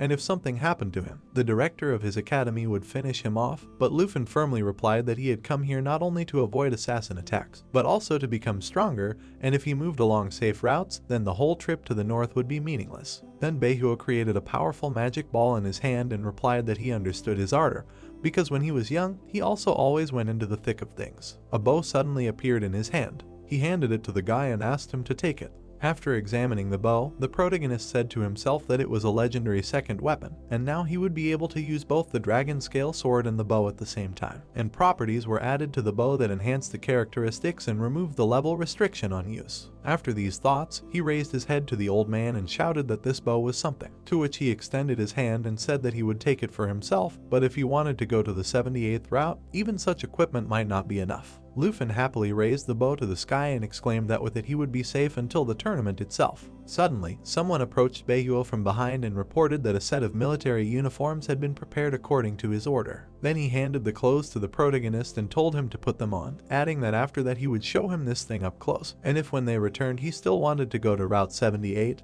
he would join the team performing tomorrow. The guy took the clothes and said okay. Throwing them on himself, he added that he couldn't wait. After a while, the old man had a flask in his hand. With his other hand, he held onto the reins of his pet and asked the guy why he wasn't riding the dragon. The protagonist looked at his comrade and replied that he didn't have enough levels to unlock the riding skill, to which the old man laughed and said that once he saddled the dragon, he would make an exception and accept him into the ranks of the griffin riders. Looking ahead, Lufin was very surprised. Not far in front of him, he saw an owl spawn of level 60. They immediately charged, and the protagonist shouted at the old man to be careful. Weapons began to appear in the captain's hands, and he asked if he was telling him to be careful. His griffin's claws began to shine. Baehyeo pierced one monster with his spear, and his pet grabbed another. Then the old man turned his gaze and told the protagonist that if he chose the 78th route, he threw the pierced monster at the flying owl spawn and finished speaking, then hesitating could cost him his life. Looking at this, Lufin hung in the air and said to himself that all the members of the elite Griffin Rider squad were above level 70,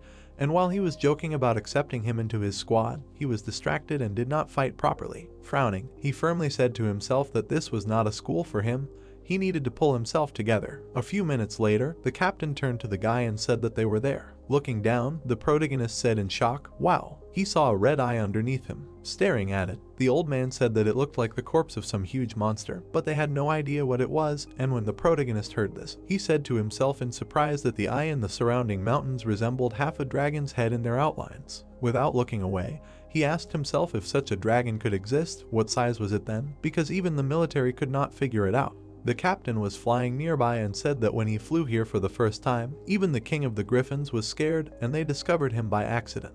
Lufin opened the system window in front of him and was surprised because even the system could not identify the target. The old man continued to look down and say that in this world, they, humans, only have pitiful crumbs of territory under their control. There are still many places where no man has set foot, so they will have many more such expeditions in search of the unknown. He still remembers the day he discovered this eye. That day, he was clearing the sky of spawns to provide access to the mines. One of his comrades turned to the captain and shouted that an avalanche had occurred below and the monsters were retreating, after which he asked if they would pursue or return to the mining team, to which the old man ordered them to stop pursuing and move to help the miners. They were trying to save the mining team from the avalanche that had occurred. When Beiho saw what had happened, he was shocked. Leaving his memories, he continued to look down and told the boy to imagine what would happen if it awakened. The protagonist suddenly saw black silhouettes and said that it looked like people were flying towards them. But the captain waved his spear and said that these were not humans, or rather, they used to be. Looking closely, Lufin realized that these were level 65 fallen corpses on dead griffins. Blocking the rider's weapon, the protagonist said to himself that it would turn out that he used to fight in the ranks of the griffin riders and died here. With these thoughts, he turned to the old man and asked who they were. Beihuo tugged on the reins of his pet and said that these monsters were causing some inconvenience. His griffin began to concentrate magic in front of itself, while its master said that he did not want to kill them. After a short pause, he released a net of extreme cold. It quickly enveloped the dead riders. Then the protagonist turned to his comrade and asked if he understood correctly that they used to be his subordinates. The old man coldly turned away and said that it was time to go. They left the riders trapped in the net. Suddenly, it fell sharply downwards. A skeleton emerged from the smoke, looking at the enemies flying away. His comrades had already flown away, but he continued to watch. After a short pause, he suddenly turned away. The next morning, the old man drank from his flask and asked if he was sure. The protagonist stood in front of him and replied that he would not be hindered by either the fallen members of his squad or the powerful being hidden under the mountain, so he would head to the front lines. Hearing this, Beihuo lowered his flask and ordered the officer to call them. A few minutes later, everyone arrived, and the officer ordered them to report. Lufei, a level 76 Knight of Retribution, saluted and reported that all members of the 78th squad had arrived. Chankun, a level 76th Holy Shield Knight, raised his hand behind his head and said that it was strange that they were pulled from the front lines, and then asked what the orders were. The girl Kai, a level 70th Soaring Eagle Knight, stood silently behind. Beihuo stood up and pointed at the protagonist, saying that he had reinforcements for them. This was Lufin, a guy who ranked first in the ranking of the strongest students of Longdu Academy. Chankun immediately shook the guy's hand, saying that he also graduated from King Yun's class. Then he leaned on the protagonist's shoulder and told the old man not to worry because he would look after him. Lufin suddenly saw the badge on the captain's chest and asked the elder what it meant, to which Chankun replied that such marks meant the level of military merit. A copper captain's badge allowed him to be a captain, and at higher ranks there are masters with silver and even gold marks. In the Griffin Rider's deduction there are only 8 masters with gold badges, and when the captain is not in the camp, they are the ones who carry out his duties. Lufei looked at Beihuo and asked with displeasure if he really brought a student for practice, if he was straightening out a red resume for him, adding that there was no point in joking like that since the 78th squad was fighting in the thick of things, and they didn't have time to babysit a child, to which the old man closed his eyes and asked if he had ever joked about such things, adding that the guy was well aware that if he died, it was his problem, so there was no need to worry about it. Looking at his comrade, he said that just because they were on good terms informally didn't mean he could argue with him, since he was his commander, so from now on, Lufin was a member of his team, and they should treat him like any other private. Chankun turned around, seeing the captain approaching. Lufei stood next to the protagonist and said that he needed to be taken to the meeting room, since the briefing was about to begin. Kai put the stick on his temple and said, "What a hassle." After a while, they were in the meeting room. The old man looked up at the protagonist and said that with the new member of their team, the mission would be considered successful if they cleared the area for 100 kilometers. Kai folded her arms and said that it was quite a lot, especially since they had a student on bail, they had to go easy on him. The protagonist looked down and said to himself that it looked like he needed to go through this section of unexplored territory to get to the treasure map. The captain turned to him and said that he could leave his pet in their stables, they had the best food, to which Lufin stood up and replied that his pet was not yet at a high enough level for him to ride it. Hearing this, Kai put her hand on her hip and said discontentedly that she would not take him, let the captain deal with it, and Chankun asked in confusion how he was going to fly with the squad. The protagonist smiled sarcastically and replied that there was no need to worry, none of them would have to take him with them, because after a while, they were flying in the sky, and the guys were surprised to hear that his equipment was impressive, and Kai said that he was wearing such rare things, and Mr. Baehuo favored him, after which he asked if he was some kind of offspring from a rich family from the capital. The protagonist flew behind the girl and asked her if these two little eagles were really acting as scouts, to which she replied discontentedly that it was not the time for talking. They all flew up to a thunderstorm front. Once inside, the captain shouted that everyone should be on guard, and Chankan told the protagonist to try not to get separated from him. But suddenly, a powerful gust of wind hit him. Lowering his hand, he lost sight of his comrades and then began to shout their names. Suddenly, two huge eyes folded up from the darkness behind him. Turning around, the guy saw a huge monster in the form of a lion. A level 75 heavenly predatory lion pounced on the protagonist with a booming roar. The guy immediately made a quick attack, saying to himself that it seemed that this blood moon affected not only people, but the monster raised its paw, preparing to use Ghost Strike, and Luffy said to himself that these defiled monsters were very different from all the others, so he should not recklessly summon his pets. Suddenly, an eagle flew into the monster, and the protagonist recognized the Eagle Scout of the Elder Kai. His entire team flew out of the clouds, shouting that they couldn't let the lion create more ghosts, adding that she had already lost one eagle, and Chankan shouted at the guy to keep up, because the clouds were full of elite monsters. He then cast a strengthening aura on the protagonist and shouted that he would help him defend himself, because they fought with these creatures every day, to which the guy thanked him and added that he couldn't just sit back and watch them fight. At this time, the monster used Cloud Mist Mirage, and Kai turned to the newbie and shouted that he couldn't act on his own, he had to follow the plan. That's right, Chankan shouted, pointing at himself and adding that they would deal with this lion, because they relied too much on the captain's strength.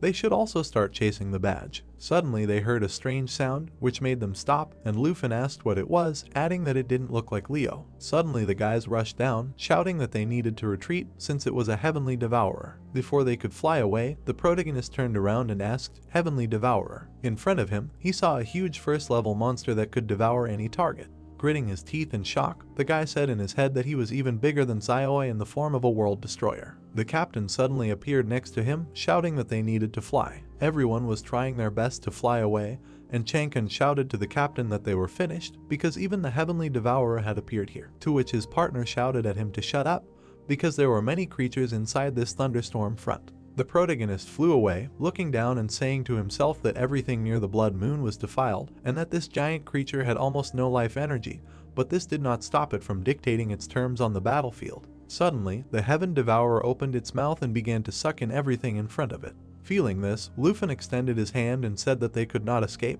adding that he was not sure if his dragons could withstand the effect of the defiling Crimson Moon. But if he did not summon them now, they would be eaten alive, after which he asked the captain for permission to deal with this. Luffy turned around and shouted at the newcomer to pull himself together and stay close to them, because they would soon get out of the Thunderhead, after which Kai shouted that they were almost out. The Heaven Devourer suddenly began to close its mouth, interrupting the devouring Heaven skill. The protagonist looked at the monster and asked if they had really managed to avoid the worst, if it would not pursue them anymore, to which the captain replied that was true, because as soon as it left the front, it would immediately fall. Hearing this, Luffy looked at the monster and said to himself that different defiled monsters had different strengths and weaknesses. Each of them required a special strategy and its own approach. It turned out that those riders gave their lives to obtain valuable information. And at this time, a crack appeared on the Devourer of the Sky. Suddenly, a powerful explosion was heard from the ability of the Whale Dive. Looking at this, the captain ordered his comrades to prepare to land and rest. After a while, the protagonist and Chankan stood at the crater, and the latter said that the captain was in such a hurry that he dragged the newcomer through the thunderstorm front. But they could have gone around it by choosing a longer route, to which the first said that he was of little use. He did not know too much about what was happening on the northern front.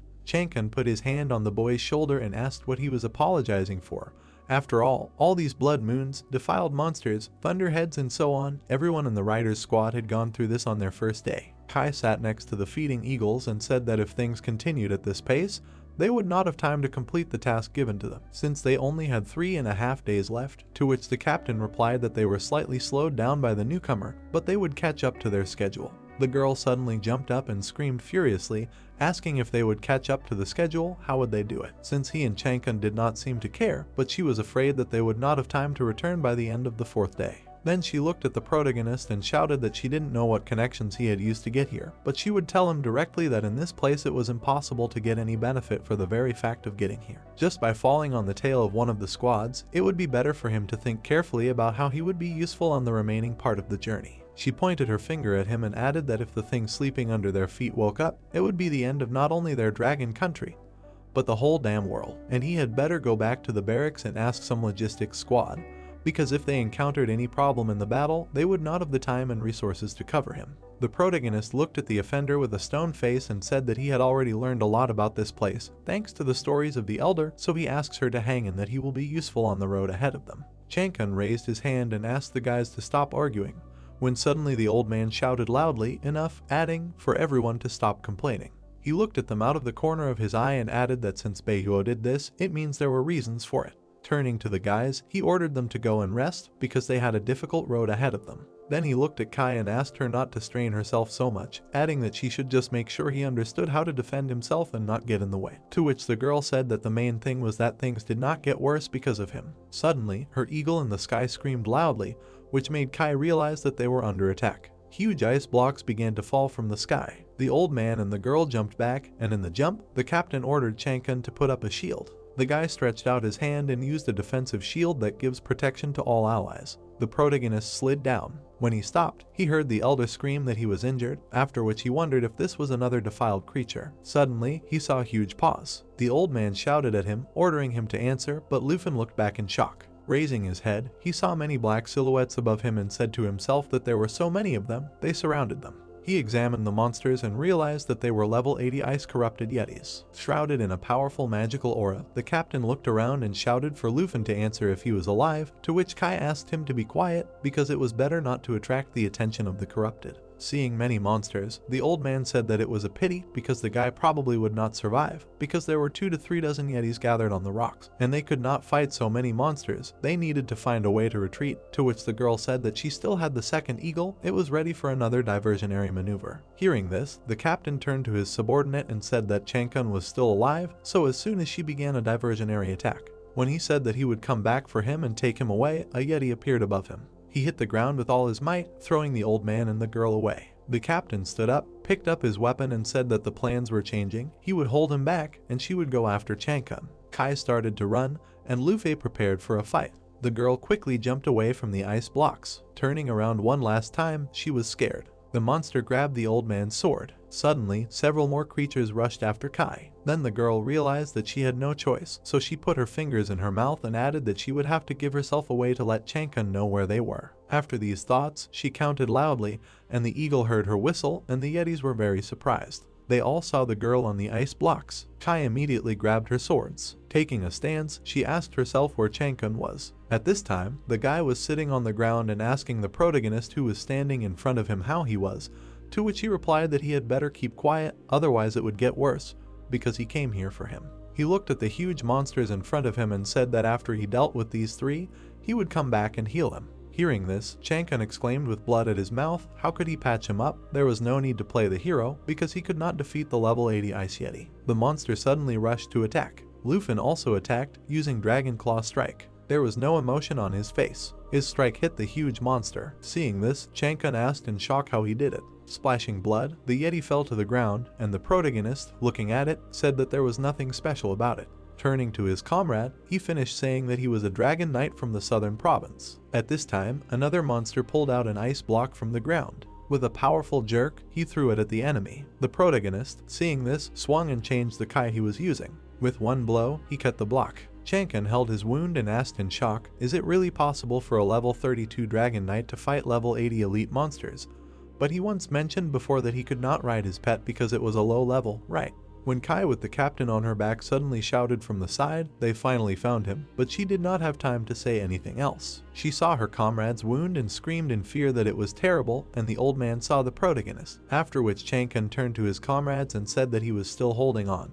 And Lufin found him and covered him from these creatures, but he was glad that they were all right. When the protagonist turned away, a yeti suddenly jumped on him. The captain rushed towards him, shouting for him to be careful. At the same moment, the monster was pierced by the Sword of Victory, which belonged to the Knight of Retribution. The old man lowered his hand and shouted for the protagonist not to act impulsively, so they need to think about how to get out of this mess, and Luffy said that he thought that all this was not so difficult to solve, because if they killed all the Yetis, then nothing would threaten them, to which Kai screamed in horror that they needed to evacuate, but the griffins did not respond, and her eagle could carry at least 2. The protagonist turned to her and asked if she was really kidding, because he was suggesting retreating to the nearest checkpoint on the front line. Hearing this, the girl frowned and screamed furiously. Why would she mock him? Because she really could heal everyone. The guy looked at her menacingly and explained that there were too many defiled creatures for him alone, so if Kai didn't know what to do, let him say so. Kai looked at the approaching monsters and said that he was stalling for time, and this was fraught with danger, to which the protagonist's hand lit up, and he said that there really was no time to chat.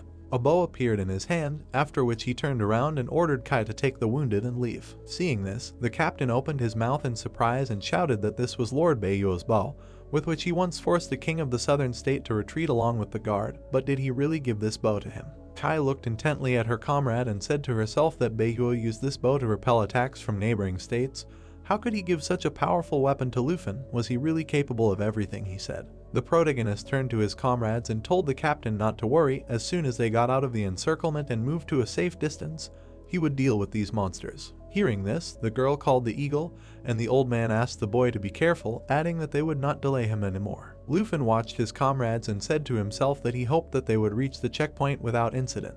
Then he pulled the bowstring and said that it was time to get started, because this was a great chance to test the bow. At this time, the guys were flying on the eagle, and Kai asked if it was a good idea to leave it to cover their retreat. Chankan looked at his partner and replied that he was sure that they would have no problem with this, because he saw how he fought. At this time, the protagonist prepared to shoot. The Yetis furiously rushed at him. The arrow in his bow lit up brightly, and Chankan said that they were just a burden to him because he was a dragon knight of the southern province. The Yetis used the ice throw skill and threw blocks of ice at the protagonist. The protagonist fired several arrows at once. They broke the huge blocks of ice. Raising his bow to the sky, the guy asked if they still didn't give up, how stubborn they were. His bow emitted powerful magical energy, and Luffy asked how they could handle it. After saying this, he used the Dark Serpent Arrow technique, which creates 12 magical arrows, each of which deals 20 damage. Each arrow hit one of the monsters. The protagonist then called Xiaoi and Xingqian, ordering them to take care of these creatures. But unexpectedly, the monsters went berserk. Seeing this, the guy said that this was inconvenient, which meant Xingqian should prepare her skill, to which the dragon roared.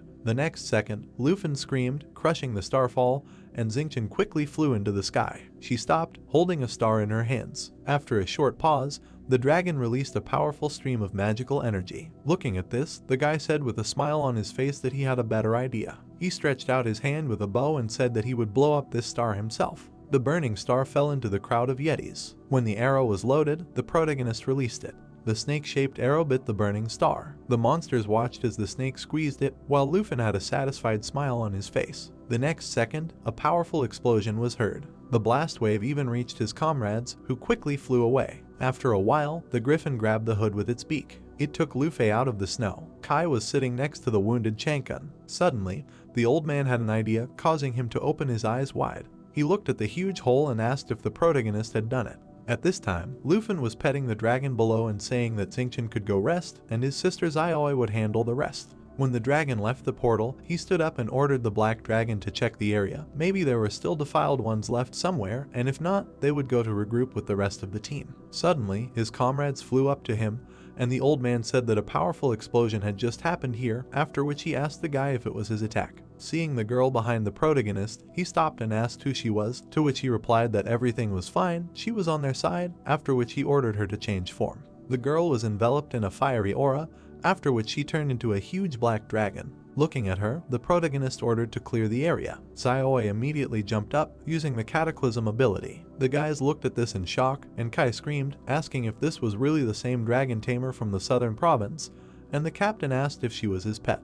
Luffy looked at the old man and replied that it was true, she was the black dragon Xiaoi, and then asked if he really knew him, to which Luffy pulled out a duck and replied that he not only knew, because Mr. Beiyuo was constantly talking about the young dragon tamer, and according to him, he was the best candidate from their country for the upcoming international competition. Kai did not take her eyes off the guy and said that she was not particularly interested in information about others, but there were many rumors about him, which meant that Mr. Beiyuo sent an important person to them, and Chankan happily said that this meant that he had been hiding his strength all this time. The protagonist was very confused and exclaimed that their words were flattering, but they overestimated his abilities, because he still knew little about this place and had already caused trouble for the squad several times, so he hoped that he did not ask them too much. But the old man suddenly put his hand on his shoulder and said that he had trained many impatient youths, but he was one of the calmest and most responsible among them, so he was grateful for helping them in a critical situation. Kai put her hand to her face and said that she had underestimated his capabilities, although she should have guessed, because Beihua would hardly send someone untalented to them,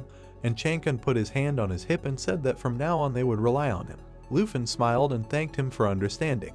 At this time, the black dragon, killing monsters, reached level 30, after which it was engulfed in flames. Seeing this, the guys asked in surprise what was happening to Zaioi, to which the protagonist opened a system window in front of him and replied that she had just reached level 30. Seeing that the black dragon contact had reached level 2, he said to himself that after reaching level 30, the pet would receive a very powerful boost. This is similar to their second class awakening. All stats would be increased, and this skill was specifically designed to resist traps and ambushes, so now he would not be afraid to meet even high-level assassins. When suddenly Changkun remembered and asked his comrade if he understood correctly that he could now ride the pet. The protagonist took out a dragon saddle and said that now he could finally call himself a full-fledged dragon rider. Kai opened her mouth in surprise when she learned that this saddle could combine the attack power of the pet and its owner. Changkun said that their comrade never ceases to amaze. Zaioi sat next to her master. Luffy suggested that they look at how he would look in the saddle and thought that this equipment was simply incredible. The girl raised her hands and said that she would like to have the same saddle. The man asked her not to even dream about it because they are intended exclusively for dragons. Holding the burning equipment in his hands, the main character thanked his pet for everything she did for him and offered to continue being together. The blonde put his hand to the wound and asked his friends to stop swearing and look at the rider to witness the rise of the hero.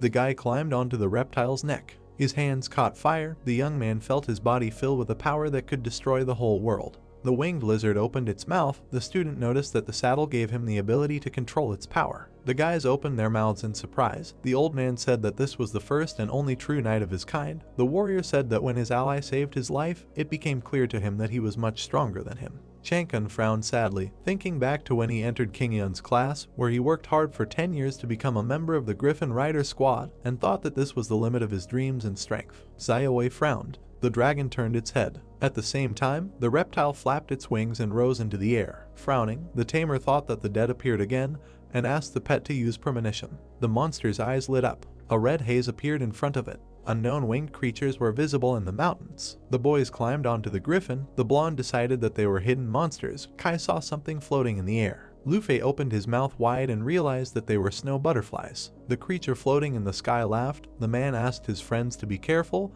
because they were very dangerous. The old man frowned and explained that they were night beasts that hid in the snowstorm and waited for travelers to become exhausted. The protagonist took out his sword and asked if they were really that dangerous. Zaioi knocked the monster down with her paw. Sitting on her head, Lufin ordered her to prepare for an attack. With 2 swings of his sword, he managed to cut off the snow butterfly's head. The girl leaned forward and called it amazing that the owner and his pet were working together. The Knight of the Holy Shield remembered that these monsters had killed a huge number of their comrades. Changkun suggested not to worry about it because they had a reliable ally, but the monsters had already approached them from above. At the same time, waves of fire fell on the enemies. The blonde concluded that their friend could carry out long-range attacks. The dragon brought down his flames on the snow butterflies. Lufin swung his hand and warned that the stealth effect would disappear now. The bodies of the monsters burned in the fire. The heroes landed on the ground. The Knight of the Holy Shield thanked his ally for saving them. He clenched his fist and said that they had nothing to fear now, as the dragon could cast stealth from afar.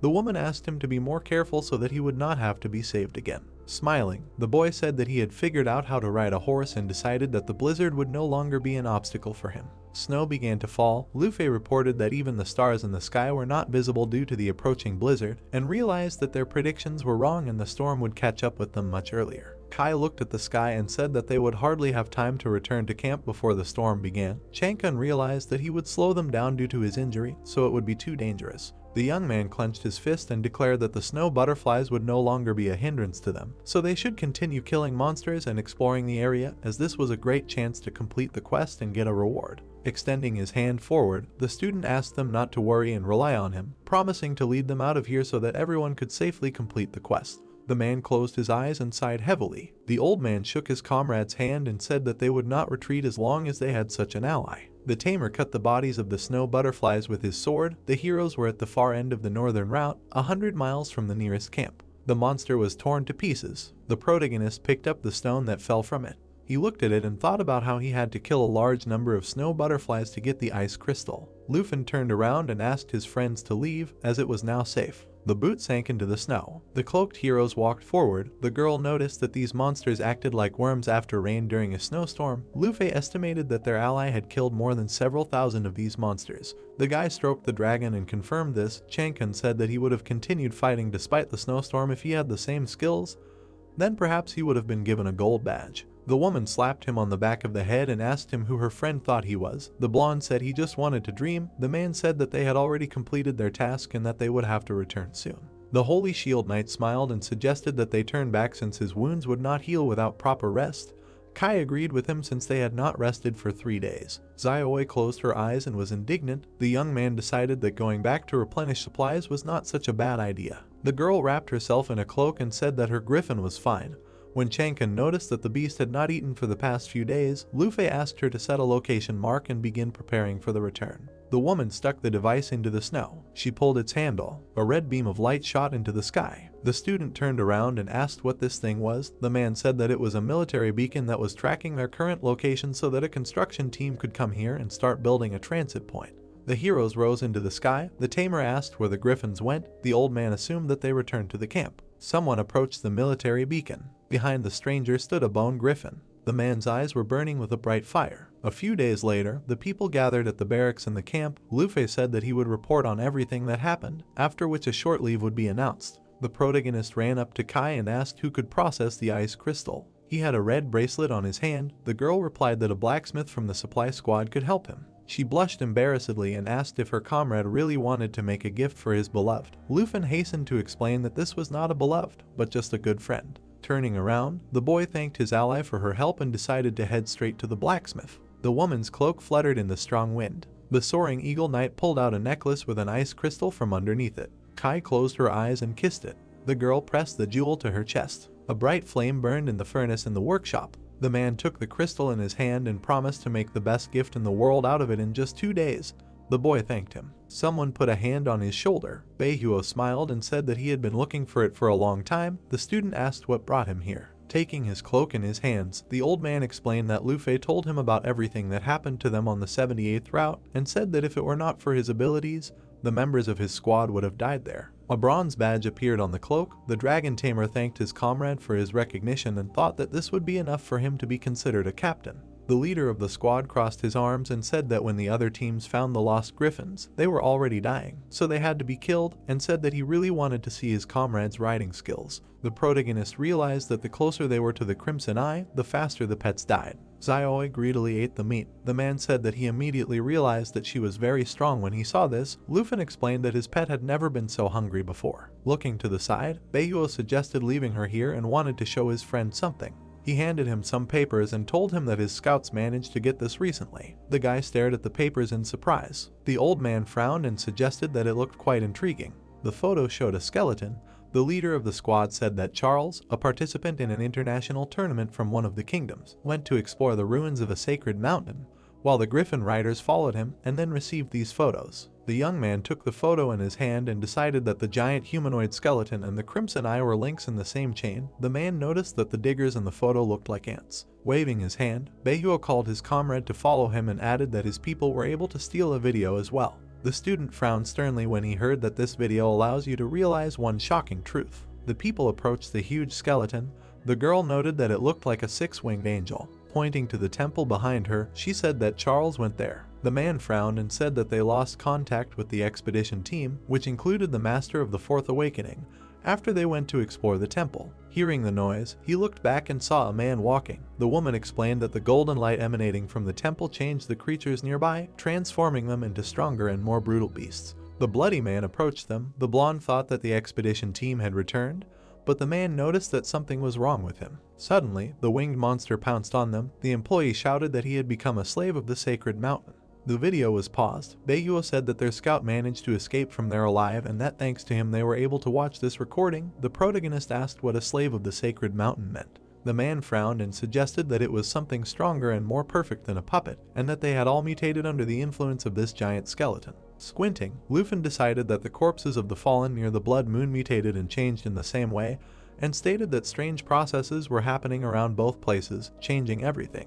Looking at the video on the screen, the old man said that he had already sent a report on this matter to the capital and that scientists were already working on it, believing that there should be more of these strange creatures and that their origins were already lost in time to the point that people called them ancient gods. The boy frowned menacingly when he heard this. The young man looked at the photos and wondered where they came from, why they fell in these places, and what kind of power they possessed. Taking the flask in his hands, the squad leader said that they knew too little about these gods and suggested that they had only revealed a small part of a larger secret, which gave him a headache. Beihua wiped his forehead and explained that he was confused by the fact that the monsters that the sacred mountain spawned were divided into two categories, slaves and puppets, while the blood moon only created defiled corpses. The student looked away and concluded that they should separate defiled creatures into two categories too. Introducing the man with the revived skeleton, Beihua said that the desecrated corpses were the puppets and suggested that this meant that there must be slaves somewhere, so they had to be careful on the front lines. The dragon tamer put his hand on the table and asked him about what happened to the people after the sacred mountain slave attacked.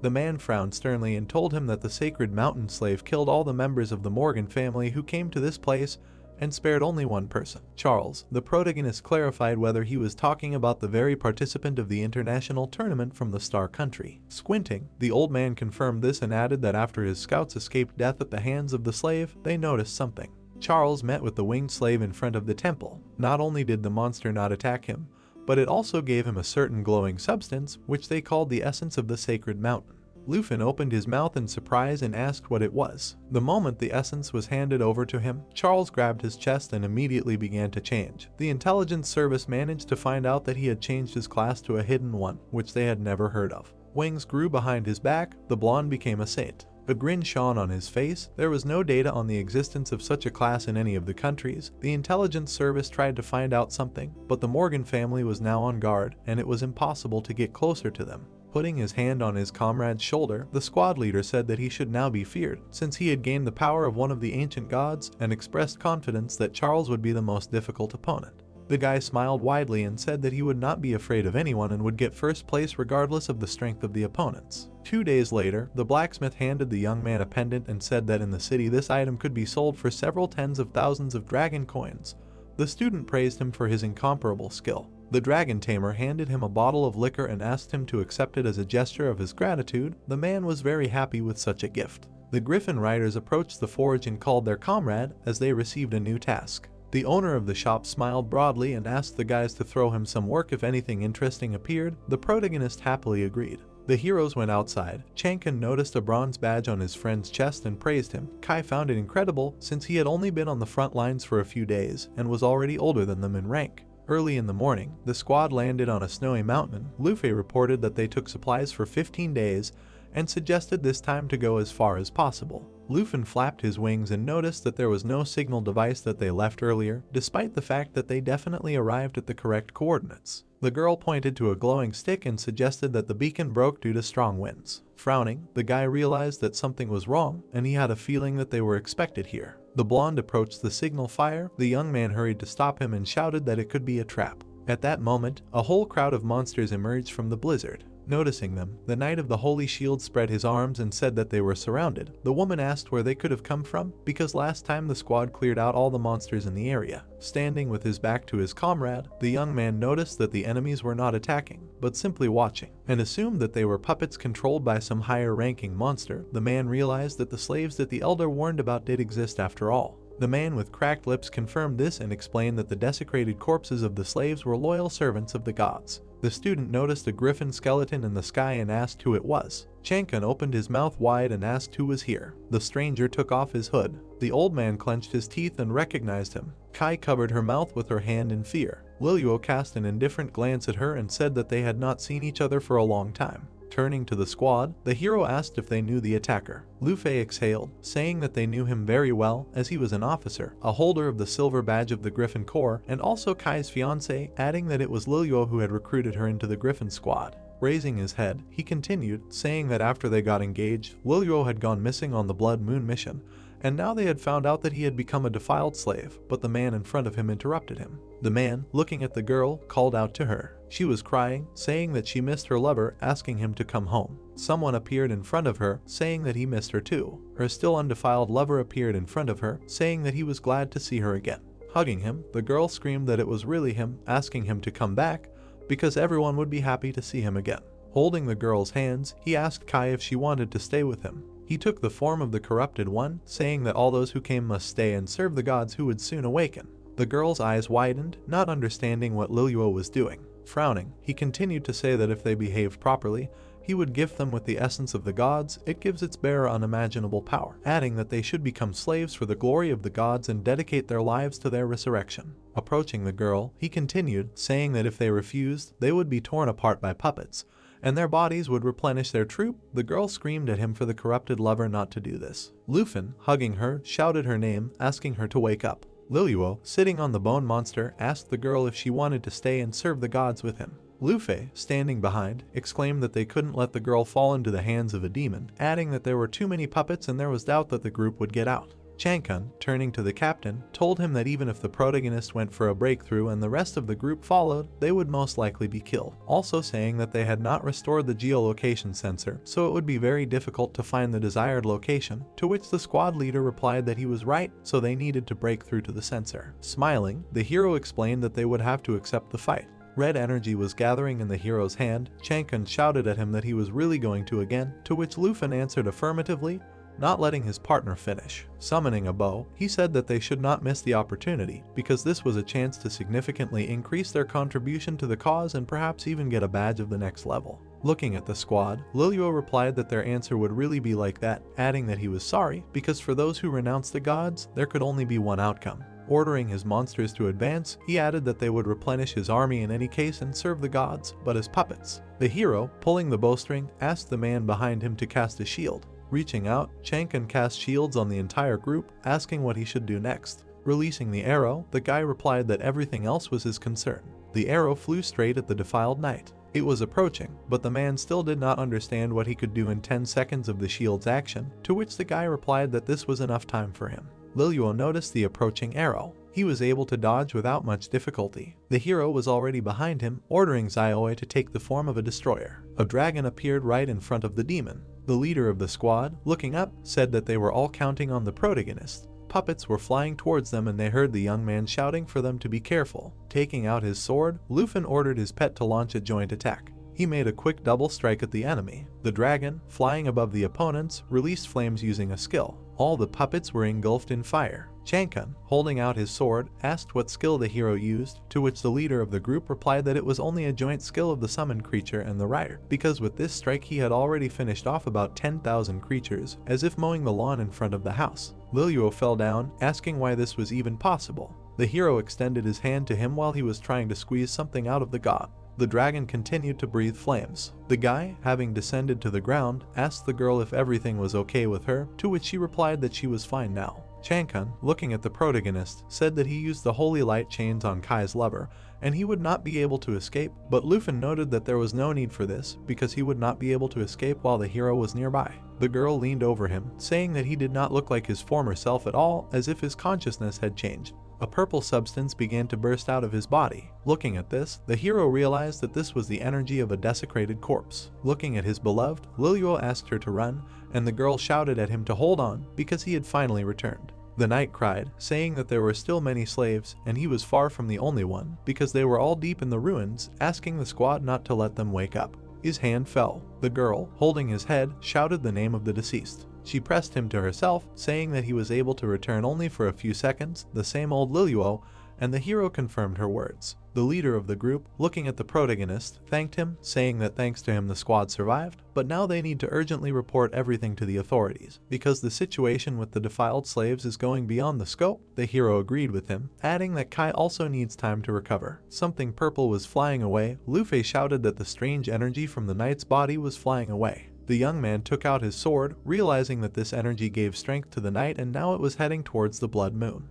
Having made a lunge, he thought that this clock could be the key to understanding how slaves and puppets function, and this energy cannot be allowed to return to the owner. Having drilled the essence, the hero received the essence of the defiled corpse. Holding it in his hands, he realized that it was similar to the thing that Charles received when visiting the sacred mountain, and apparently they can have similar properties. Luffy was already running to the guy, asking if he was sure of the safety of this thing, especially holding it in his hands. The hero continued to talk about how if you absorb this essence, you can change your class to hidden, but also automatically become a slave of one of the ancient gods. Continuing to hold it in his hands, he understood that most likely Charles had also sworn allegiance to one of these gods, also remembering Liliuo's words while he was still a slave. He also answered the man about this essence, saying that now it is not capable of causing harm, but they must hand it over to the leader. Turning to the girl, the leader of the squad explained that they will have to stay for a while. Bowing his head, the guy offered to help the girl. She was kneeling in front of the dug grave. She spoke about her desire for Liliuo's words that he would miss her to be sincere. Holding the necklace up to her face, she continued, saying that it would only be her dream, but she would believe in it.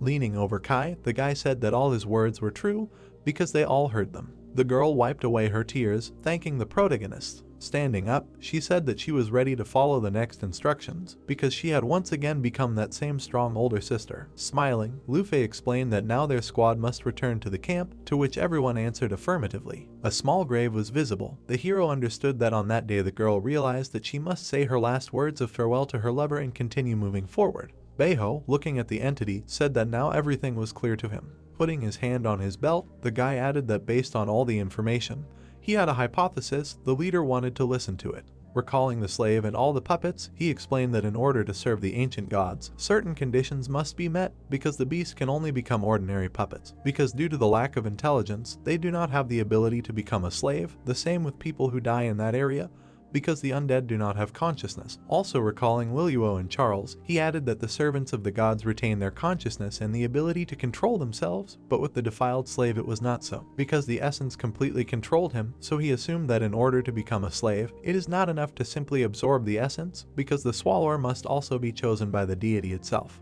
Taking the essence in his hands, Beihuo asked that the essence would really be insufficient due to the confirmation of the power by the god. Looking at the leader, the protagonist explained that it was most likely so, because the deceased had mentioned that slaves were able to leave the place where the god lived. To which the man replied that the hypothesis was indeed interesting, because some time ago there had been rumors of a similar situation. Examining the stone, he continued, saying that several dozen countries had shared information with them that some strange cults had been spotted on their territory, whose members claimed to be blessed by the gods. Clenching the essence in his fist, he added that these people were extremely aggressively developing their church, en masse luring people into their ranks with promises of power, and claimed that the gods would soon awaken. And if what the hero said turned out to be true, then it turned out that those cultists were also followers of the gods. Lowering his head, the young man realized that there were most likely as many gods as countries. Frowning, the guy asked the leader if this was the only inhabited place in the far north, to which he heard an affirmative answer. The man jumped up from his chair. Hearing the hero's question about the number of missing members of the Griffin team, he shouted that it was possible that all of them could have become slaves of the gods.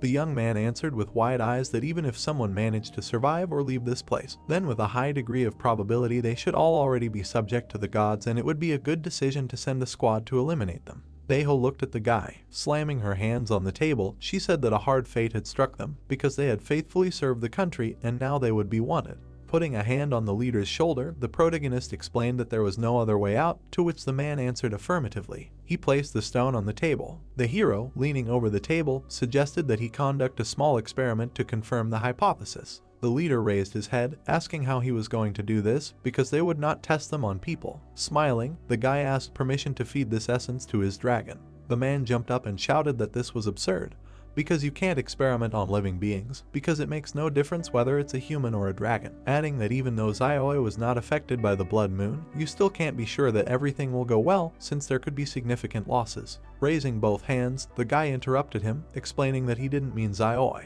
The leader didn't understand, his mouth wide open. They went outside. Beihuo asked if the hero really had any other pets besides the 5 he had already seen, and the young man explained that only 3 dragons were his pets. Smiling, he continued, saying that the other 2 were just summoned servants of another pet, and the leader was surprised that he had a dragon that summoned other dragons. The guy put out his hand and called Faye, ordering her to summon 2 kings. 2 monsters appeared behind her. The man, raising his head, could not believe that they were summoned. Looking at them, he realized that the final boss of the dungeon was only the pet of one of Lufin's dragons. Holding the stone in his hands, the protagonist reasoned that this pet was the weakest of the 5, and even if he turned into a defiled creature, he and the leader would easily deal with it, and even if they killed him, he would be able to summon him again without any problems. Turning around, he called out to the man. The guy looked at Faye, explaining that the dragons must eat this stone. He threw it to one of the creatures. The pet snapped its mouth shut as soon as it grabbed the essence. The creature sensed something. It roared while a purple aura gathered around it. Everyone retreated a little from such a roar. The man, with wide eyes, shouted that he would soon become a slave, but the young man asked him to wait. 2 dragons were already covered in a purple aura, and the leader noticed this, saying that if they waited any longer, it might be too late. Faye flew towards them when she heard the order to intercept the creatures and snatch them from the hands of the ancient god. Raising her hands, Faye began to use jade light. The boy explained to the man that these creatures did not receive the full strengthening of the spell, and so she had to conjure jade light so that the twins could resist the control of the ancient god. But Baehyeo noticed that they were still covered in aura, wondering if the plan would work. The eyes of one of the creatures glowed purple. Suddenly, the summoned dragon roared. Faye stared at it. She used the spell again. The man, holding his weapon at the ready, asked what she was doing. The already transformed creatures towered over them. The boy explained that they seemed to have gained the power that Lilyo had without becoming slaves. Faye flew above them while he continued, saying that they had gained the power of a god without becoming servants, since the girl had been able to take over control. Putting away his weapon, the leader said that the hypothesis was correct, since after taking the essence, the god tries to take the soul, and the hero noted that the second of the twins had also undergone changes and had mutated like the first. Smiling, Baehyeo thanked the guy for stopping him when he wanted to kill them, and added that now the protagonist had 2 dragons with the power of an ancient god, and he replied that he was looking forward to testing them in action, since they had gained new skills, and also asked if he could return to fulfilling the interrupted mission of their unit. Looking at Lufin, the leader replied that they could go, since they had been able to sort out the new information, but there was also a temple left. The hero turned around, remembering these ruins. The squad was flying in search of the remains of the sanctuary. The protagonist, exhaling steam, explained that Lilyo mentioned some ruins, so most likely they look like a temple of divine light, and now they need to find it to understand this story of the awakening of the gods. A notification about the map appeared in front of the guy's face. The girl, her eyes wide open, pointed at something ahead. There was light in front of them. She said that there would be an exit from the storm there. Having flown out of it, Kai noticed that it was very beautiful here. The hero thought so too, because although it was an ordinary sunny day, it was now difficult to say that they were in the far north. They were flying over a frozen bay. Chankan could not understand whether it was a sea or a lake, and the leader of the group said that they needed to find a place to land. The squad looked at the chain under the ice. The man asked where it could lead, to which the guy behind said that perhaps if you follow it, you can find ruins. The hero turned back. He ran in the opposite direction from the group, thinking that most likely a dragon egg was hidden here. He dug it up. Taking it in his hands, he realized that this was the 4th egg in the collection. Turning his head, the guy noticed something else. He took out a small box from under the snow. The hero opened it, thinking that it could be a book that strengthened dragon magic. Taking it in his hands, he thought about the egg, realizing that a blue dragon would hatch from it, and thanks to the book, he would be able to double the power of magic. Turning around, he realized that he would be able to use it at level 35, but most likely he would have to contact the owner of the auction house to get a scroll to increase slots for a pet. A girl called out to him from behind, and the man asked that he really decided to enjoy the scenery alone. Standing up, the protagonist explained that he was only looking around, because sometimes it seems to him that they have reached the very edge of the northern territories, and that beyond that frozen lake a new land awaits them. Turning around, the leader of the group noticed that although they had explored the areas beyond the blizzard, the north did not end here, so it was better to call this place the Distant Lands. They looked at the towering mountains. Luffy said that the Blood Moon Mountains stretched for more than 1,000 kilometers, and ended right here, because it seemed to be the end of the tale of the ancient god. Chankan noted that it was incredibly huge, because its body exceeded 1.5 kilometers. The man replied that they did not know what it could look like, but it was obvious that this giant chain was somehow connected to the god. The hero added that it looked like a harness with which one could control the monster, which it was. The girl said that then it was a huge riding animal, which meant there should be a rider at the other end of the chain. The protagonist crossed his arms over his chest, saying that it was too early to draw such conclusions, since they needed to move further along the chain. To which the guy next to him replied that it was quite possible that there would be ruins or a temple on the other side of the lake. Frowning, the squad leader announced a warning, saying that due to the lack of awareness of danger, they needed to be careful, reminding them of Changkun's injuries on the previous mission. The guy, bowing his head, said that the captain probably wanted to leave him, but the girl replied that he shouldn't dream about contribution points and that it would be better for him to stay with her to set up camp and install a beacon. The hero, leaving the group, said that he would scout the area, to which the leader replied that he would have stopped him earlier, but now he saw no point in detaining him. Stretching out his hand, the protagonist shouted out Zioi's name. A dragon in the form of a world destroyer appeared. Looking at the group, Luffy said that they should set up camp and rest, adding that if there was danger, Luffy should immediately return. He also noted that now Kai took the teleportation scrolls, so if there was a problem, they could return to the barracks without any problems. Turning around, the hero responded affirmatively. They flew together with the dragon. They flew over the ice. The guy noticed that this place was incredibly huge. Looking around, he noticed that he had been flying for quite a long time, but the end of the chains was still not visible. A notification appeared in front of him that he was entering the territory of ancient ruins. He immediately realized that this was the right place. Continuing to fly, he thought that everything was the same as in the Star-Spangled State, because next to the remains of the god there is a mysterious zone. Not understanding what could have happened to those people who went to the temple on the mountain and became slaves, suggesting that in these ruins there must be something very similar to what Charles's family encountered. The dragon roared. The guy, wide-eyed, asked what was going on. The protagonist was looking somewhere. A huge black sarcophagus was visible under the ice. The guy used the skill of the appraising eye, but it was not successful. He realized that the temple, like the eye of the bloody moon, could not be assessed. He felt something. A shadow appeared from under the sarcophagus. The dragon was in a panic. The hero tried to calm him down. Frowning, he understood that there could be something worse than the ghost that the princess's brother used here, and since the assessment failed, staying here would be a pointless decision and they had to leave. Something black was floating towards the edge of the ice. The guy shouted that it noticed them. They flew away. The hero ordered the dragon to quickly fly away. The protagonist used the skill of the blessing of the wind, since he understood that the creature was swimming faster. He used the skill on Zioi as well. They quickly flew away. The young man turned around. Looking at the creature, he realized that it did not continue pursuing. Frowning, he realized that due to the spell's effect spreading to the pet, they were able to fly away, although this skill was previously used only on it.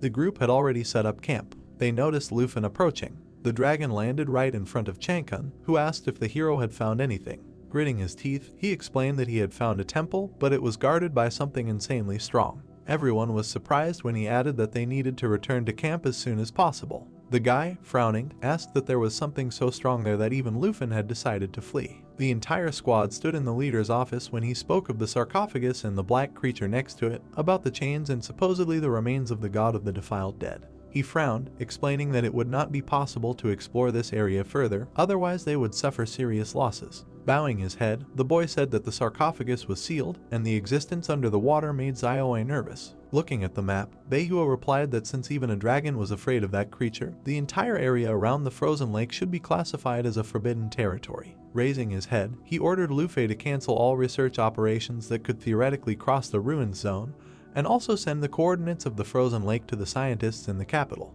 Looking at the squad, he added that the 78th research mission was declared complete, and from now on, they would be ensuring the safety of the city's scientists in the ruins zone, to which they responded approvingly. Looking at the hero, he explained that thanks to him, the unit had made significant progress. The man handed him a silver badge of the Griffin Rider Squad, saying that he could consider it recognition of his merits from the Rider Corps. The boy widened his eyes, saying that he was only doing this out of duty since he had already received a bronze one. The leader put the badge in the protagonist's hand, ordered him to take it, and if he suddenly decided to join the service after graduating from the academy, he would start right away with the squad leader. The squad looked at the guy. Luffy said that there were only 19 warriors with such a badge in the unit, and if he joined, he would be happy to join the hero's location, and Changkun noted that he really had quickly risen in the ranks. Holding the badge in his hands, the protagonist thanked them and added that he promised the leader to carefully follow his instructions. The leader of the group, turning to Beihua, said that they would go contact the scientists if he had no more instructions. The guy turned around as the man asked him to stay. He was looking for something on the shelf, saying that since the protagonist arrived in the north, they had made significant progress in research and he would really like him to stay here, but the term for which the young man was taken from the academy would soon end. Handing over the notes about the international tournament, he explained that it was a small gift since he would soon have to leave on his way back. The young man took it in his hands, realizing that the tournament was in 2 weeks, so it was time to prepare for departure. Looking at the hero, Beihua asked if he had forgotten about the competition, or did not have the desire to leave here, to which the boy replied that he would be reluctant to leave, but he never lost sight of the main purpose of his stay. Smiling, he explained that he had become stronger because he had synergy with Zaioi and now he could ride her, and also a new pet, so he was sure that he could win thanks to this. Laughing, the head said that this was great and added that this folder was personally compiled by the director, so he could safely trust the information in it. To which he responded affirmatively. A village beyond Teiji was visible. Changhan was wrapped in his own perfume. His sister asked him if his abyss monsters hadn't evolved yet, since they had been leveling up here for so long. Looking at his hand filled with purple energy, he said that it was almost there, since he needed to absorb a few more lives to advance to the next stage. A man appeared and addressed the brother and sister. It was the family that opened the door. The man asked if they had come to personally deal with the monster, while the woman invited them inside to rest. The prince smiled, accepting the invitation. He released his abyss spirits. They flew towards the family while they screamed in fear. Chen, with his eyes wide open, addressed Chenghan, saying that he was really going to harm the civilians. He was covered in purple aura. He replied that he had just said a second ago that he needed lives to advance to the next level, while the family continued to scream. The boy looked at the prince in surprise, who was saying that his monster would only take the lives of these lowly peasants, since he was doing them a great honor, since they would become food for his summoned servant. Frowning, he added that he had been in their family for so long and still said such things, since he should have gotten used to such things a long time ago. Chen bowed his head, and the girl called out to her brother, asking him to wait. The assembly hall of the Hango Tower was visible. Kiran, looking at the others, explained that they would be allies in the competition. Jai was sitting opposite. She replied that since they decided so, then so be it, asking that she hoped that everyone would understand the consequences if information about the alliance went out of the hall. Another guy named Yasunlei replied that they were at the bottom of the list every year, but if they worked together, they would definitely be able to get to the top. The people sitting looked at each other, saying good luck in one voice. Something flared up. A volcano was visible in the territory of the Snow Kingdom. A man in a suit extended his hand and addressed the young gentleman, saying that the head of the family had sent an order that he should prepare to leave. Someone turned around. It was a guy named Andri. He replied that it was finally time for the international tournament. The ruins of the Temple of the Sacred Mountain were visible. A man walked, leaving golden footprints. In front of him was a man in a hat who asked if he was ready to leave for Teiji for the tournament. Charles, smiling, replied that he would have no equal there. The hero was reading the notes when someone knocked on the door. Opening the door, he saw the head, who asked him if he had read everything. In front of him stood members of his former squad, and Beiho, Changkan wished to take first place, and the captain of their squad said that it was time to say goodbye and he was allowing the guy to leave the team. The girl added that she would root for him. Smiling, the leader asked the young man if he was ready to go to the academy. The guy bowed his head and answered affirmatively. He knocked on the door and heard permission to enter. Opening the door, the hero greeted the man, who also greeted the young man, saying that they had not seen each other for a long time. In front of him stood the deputy. He explained that the director was away and he was responsible for the tournament. Pointing to two people nearby, Shengaming said that they were shadow guards who were sent by the country's leadership to protect the hero. They usually protect the country's top officials, and since they were introduced to him, one can conclude that the state is very interested in the upcoming competition. Sitting down on the couch, the guy asked him if he was going to go to the tournament instead of the director, to which the deputy answered affirmatively, adding that he had already prepared a charter flight and they would depart tomorrow at noon. Holding a mug in his hands, the man also advised the protagonist to rest because he had just recently returned from the far north and he needed to hit the road again, adding that he could ask him for anything because if the academy was able to satisfy the boy's requests, they would definitely do it. Bowing his head, the protagonist said that he had one thing they could help him with. Smiling, he asked if the academy had the ability to obtain a scroll to increase pet slots. The deputy, wiping up spilled coffee, asked if he really had another dragon, to which the hero replied that he only needed to prepare in advance. Adjusting his glasses, he explained that although the scroll was not expensive, it was simply not available at the moment, adding that they would not be able to get it. Looking at the guards, the guy asked if they would mind if he spent the rest of the day finishing up his business. Shengaming answered affirmatively, adding that the shadow guards would follow him and would not cause any problems. The second estate was visible. The aunt ran up to the hero, shouting that she missed him very much. Kinku added that they thought that he would arrive earlier and had all been waiting for him in a crowd since last night. And someone also said that apparently the deputy had already warned him that they had decided to throw a party and therefore ruined the surprise. The aunt, pushing back the chair, asked what they were waiting for, since they could already sit down at the table, since she was sure that Lufin had not eaten home-cooked food all this time. Xiaoman added that they had been waiting for him for a very long time and had gotten hungry themselves, hinting that he should sit down quickly, and another girl noticed that the aunt had started cooking since early morning. Smiling, he said that they had gone all out. because he really hadn't had a decent amount of home-cooked borscht in the far north, and Kinkyu asked him to tell her how his journey had gone and whether he had become stronger. They were all sitting at the table while the guy was telling them about all his adventures. Holding the pendant in his hands, he understood that there was another person important to him. Looking at the decoration, he knew that he needed to see this person before leaving for the tournament. Xiaoman, moving closer, asked him who such an expensive thing was for, and the hero replied that it was none of their business. He got up from the sofa while she continued to say that he had really bought it for that older girl, and the aunt asked her not to keep the young man for long because he had to leave tomorrow. The door was visible. The protagonist, sitting on the floor, understood that most likely the older sister would not come today. Taking the phone, he remembered that Yakyu might have her number and he needed to ask for it, and at the same time find out about the scroll the hero needed. Some decoration was visible, a girl's voice was heard, she was talking to Lufin, asking if he had really decided to call her after all. She brought the phone to her ear when he asked if she could help him contact his older sister, to which Yakyu also asked if he really missed his little sister, to which he replied that he needed to give her something, but she was not at the academy. Sitting more comfortably, she replied that this might be difficult, since she had urgent matters and did not know when she would return. Turning her head, she also added that he could come to her before leaving, since his sister left something and asked him to give it to the hero. Having met the guy on the street, she was surprised to see that her brother had stood up, since he had never had personal security before, to which he replied that they were real professionals and would not interfere with them. The hero sat down on a chair, saying that he had noticed a lot of people below, which meant that their business was going well, to which Yatsu replied that this was also the protagonist's merit, since he had posted information about the dragon egg and many people were coming from abroad to study it in detail. Rubbing his chin, the guy understood that the egg had made the auction house famous throughout the world, which meant that if they were given another egg. But interrupting his train of thought, he noted that his sister was already paying him generously, so one item per month would be enough. The girl slammed her hand on the table and said that the thing his sister had given him was on the table. The hero looked at the flaming meteorite blade, surprised to say that it was a legendary rank weapon. Taking it in his hands, he noticed that it was very light and the ability to absorb fire damage seemed to be created for him. To which the girl replied that his sister ordered it from one of the best blacksmiths and he created it for a whole month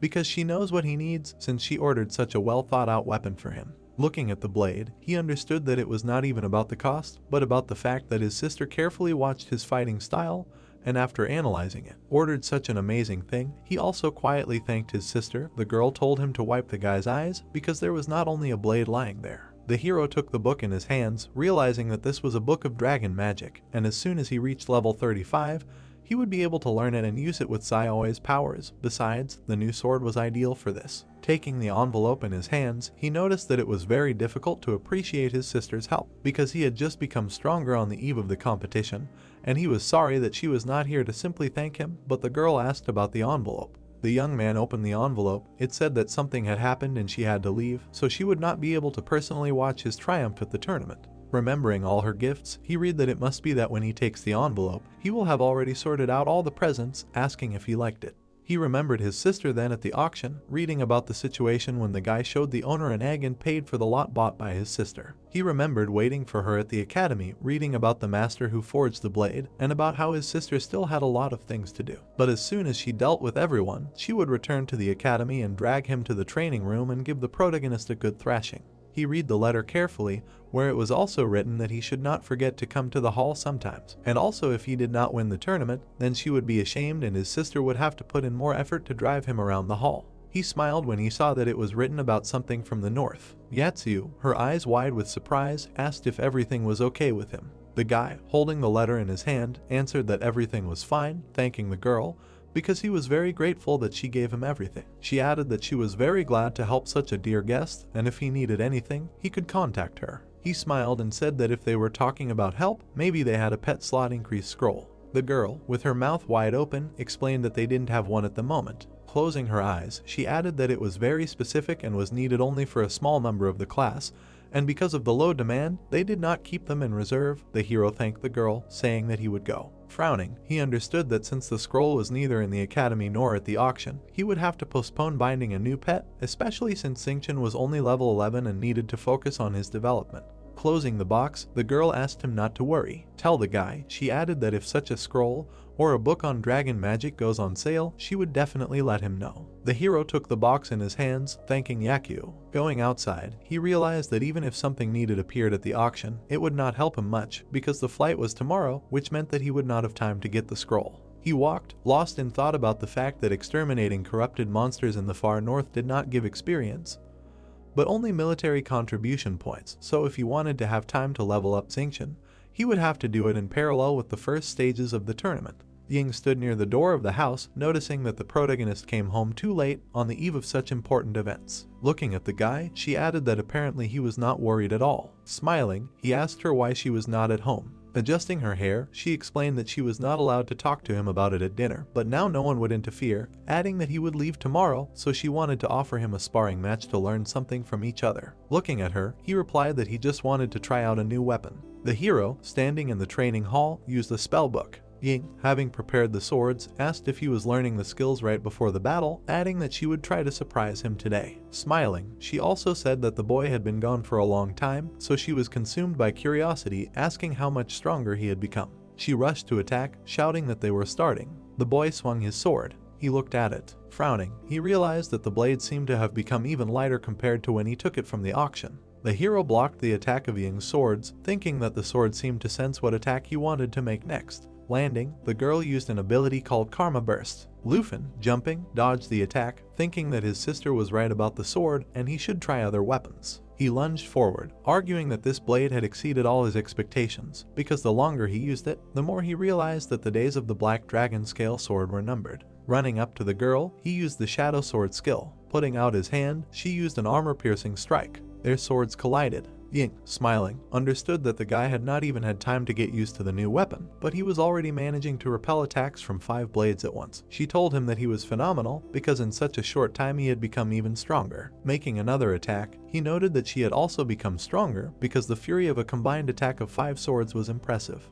Bowing her head, she said that she was annoyed that she could not at least match him in combat skills. The guy jumped back to dodge the attack of the mountain-crushing sword. The girl walked towards him, saying that he never stopped and therefore it was very easy for her to be around him. She extended her fist and asked if he would promise to win this tournament.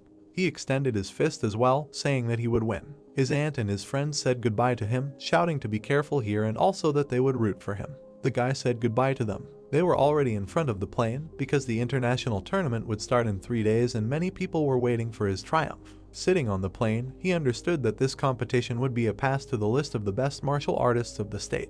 Looking out the window, he knew that he could not allow anyone else to get hold of this ticket. The deputy approached him and said that they were there. Looking at the guy, he explained that upon arrival he would introduce him to their military observer, but the young man did not understand who he was talking about. Walking through the plane, the deputy explained that each country sends not only a participant to the tournament, but also a special person from the military, and these people are called upon to monitor compliance with the rules of the tournament. They went down the ramp. Having descended, Shengeming continued to talk about how the observer is appointed by the highest leadership of the country and when the guy meets him, you need to show politeness and not forget about the norms of decency. The shadow guards bowed, while the deputy again reminded him not to forget about the norms. The guy, wide-eyed, could not understand what was happening. A man with a beard stood in front of them. He said that there was no need to kneel. An old man stood in front of them with his guards, who greeted the protagonist. The deputy, bending slightly, said that he was surprised that Mr. Han himself came to meet them, but he asked why they thought it was a burden for him to meet them. Pointing at the boy, Shengeming introduced him, adding that he had undergone a second awakening. Lufin said that it was an honor to meet him. Stroking his beard, he remarked that it was good to be young and healthy, and also to have his own dragon, adding that the youth's future looked bright. The hero bowed after the master's words that since ancient times it has been the custom for talented young people to shine from a young age, and he is sure that when he returns from the tournament he will become a hero for the country. Lufin thanked him for such words, saying that he will make every effort to justify his expectations. Looking at the boy, Han added that if he needs anything, he can safely turn to Jing, and if even he cannot handle it, then he can turn to him directly. Walking to the car, he asked them to get in quickly, because they still had to get to the banquet venue. The guy at this time asked the deputy about who this Mr. Han was, to which he replied that he was one of the 3 elders of the Dragon Kingdom. The guy opened his mouth in surprise when he heard his full name. Standing behind the deputy, he thought about how people like Han were the most influential in the country, because even Beiyue was under his command and it was not for nothing that he was accompanied by shadow guards. Smiling, he thought about how the elder expressed support at the first meeting, because he had studied his personal file well, because he did not even think that participating in an international tournament would allow him to make such acquaintances. The car sped to the tournament venue. The guy asked the deputy why he did not sense Mr. Han's aura. Looking at Shengaming, he asked whether it was because of his low level or because he was skilled in concealment. Laughing, the deputy explained that his class was a cook. Smiling, he noted that although the world respected combat power and personal strength, sometimes other types of abilities were also valued, adding that only one of the 3 elders of the Dragon Kingdom had a combat job, and it was also rumored that he had gone through the 5th awakening. He also noted that the other 2 elders had ordinary classes, but even so, they were the pillars of the kingdom. Recalling his guards, he also explained that he was accompanied by 4 guards called the Four Swords. They voluntarily enlisted in his service because they were very imbued with his ideas and beliefs, adding that Lord Han's strength was in something else, as the hero had already understood. The hero frowned, realizing that the 3 elders did not advertise their abilities, so no one knew how powerful they were, and only one had a combat job, another was a cook, and the third was said to be a master of strengthening.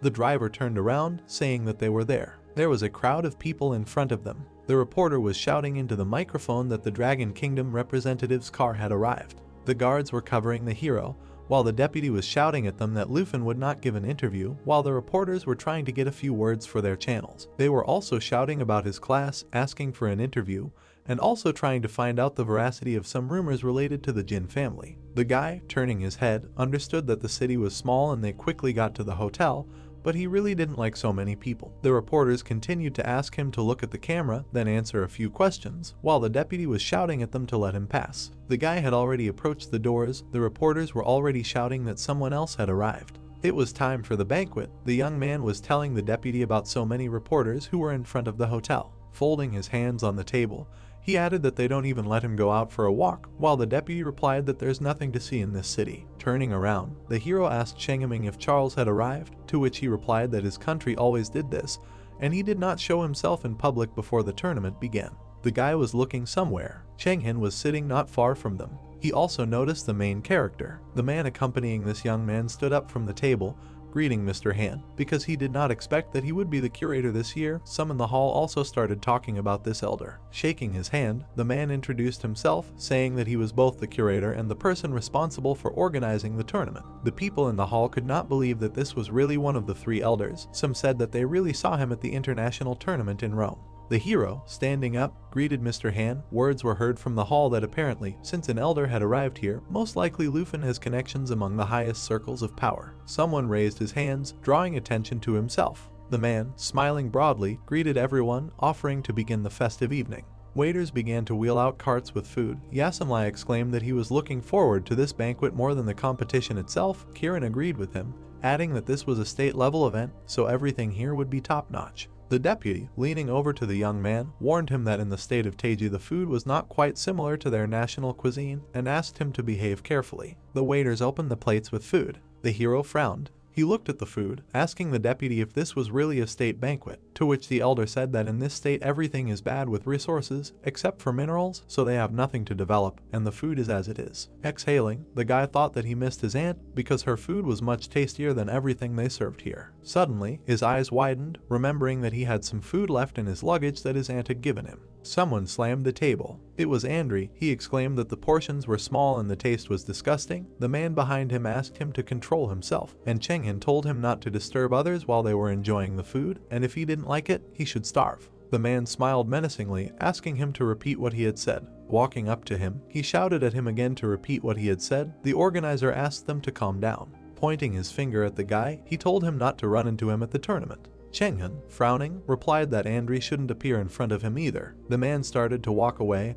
His escort turned to him, asking where he was going, and he replied that he wouldn't eat the food, telling him to just throw his portion away. He stopped because he smelled something. The man looked at the table next to him. The deputy, looking at the table in surprise, asked the hero why he had brought so much food with him, to which he replied that his aunt had packed a little for him, because she was afraid that he would not like the local cuisine. The young man turned to Andre. Smiling, he asked him if he wanted to join in, because this food was clearly tastier than at the banquet. Looking at the man, he added that they had already enjoyed the local cuisine, and the man thanked them. Taking the food in his hand, he wished everyone a pleasant appetite. The man took a bite. Opening his eyes wide, he exclaimed that it was very tasty. The guy, looking at him, said that he was glad that the guest liked it. Inviting him to dine together, Andre thanked him. Pointing to the portion, he also invited the deputy and the elder to join. Cheng'an looked around, listening to the man's admiration for the cuisine of the Dragon Kingdom. Someone in the audience opened his mouth wide, smelling the food. The deputy reached for another helping, saying that his aunt was a great cook and could rightfully be called a culinary fairy. The young man broke his chopsticks in anger. The attendant extended his hand and asked him to calm down.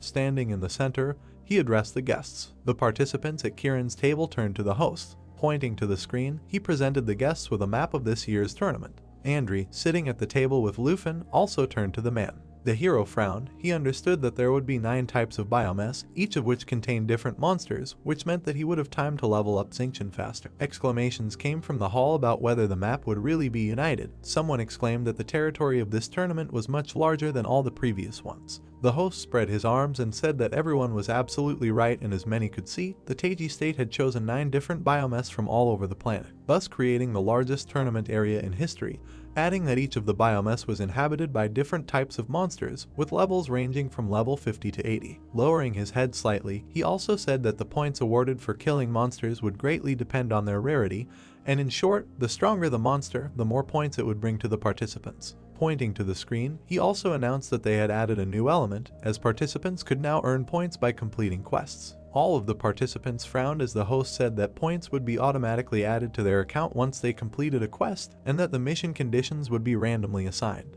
The young man frowned as he listened to the host say that each participant could only take on one mission, and that they could only proceed to the next one after completing the previous one. He looked at the host, thinking that he probably understood what most people were already thinking. Squinting, he realized that everything said so far was focused on ways to score points, but nothing was said about battles. But he also concluded that the rule with missions encouraged attacking participants who completed the task. He folded his hands on the table. He realized that the goal of the tournament would gradually change from scoring points for missions to scoring points for killing competitors and taking away the points they earn. Mr. Han said that such rules sounded interesting. Kieran, pointing his finger at the screen, said that he understood the rules, but he also asked a question about the skulls that were present on the map. Smiling, the commentator said that this was indeed a great question, explaining that the skull on the map represented a new element. Kieran looked at this element, when the host agreed that this new element was called the Dark Spire. After showing it, he explained that each of the zones has such a spire that moves randomly around the map and it contains real monsters. He lowered his head and added that the leader of all these monsters was the demon of the 9 kingdoms. The participants widened their eyes in surprise,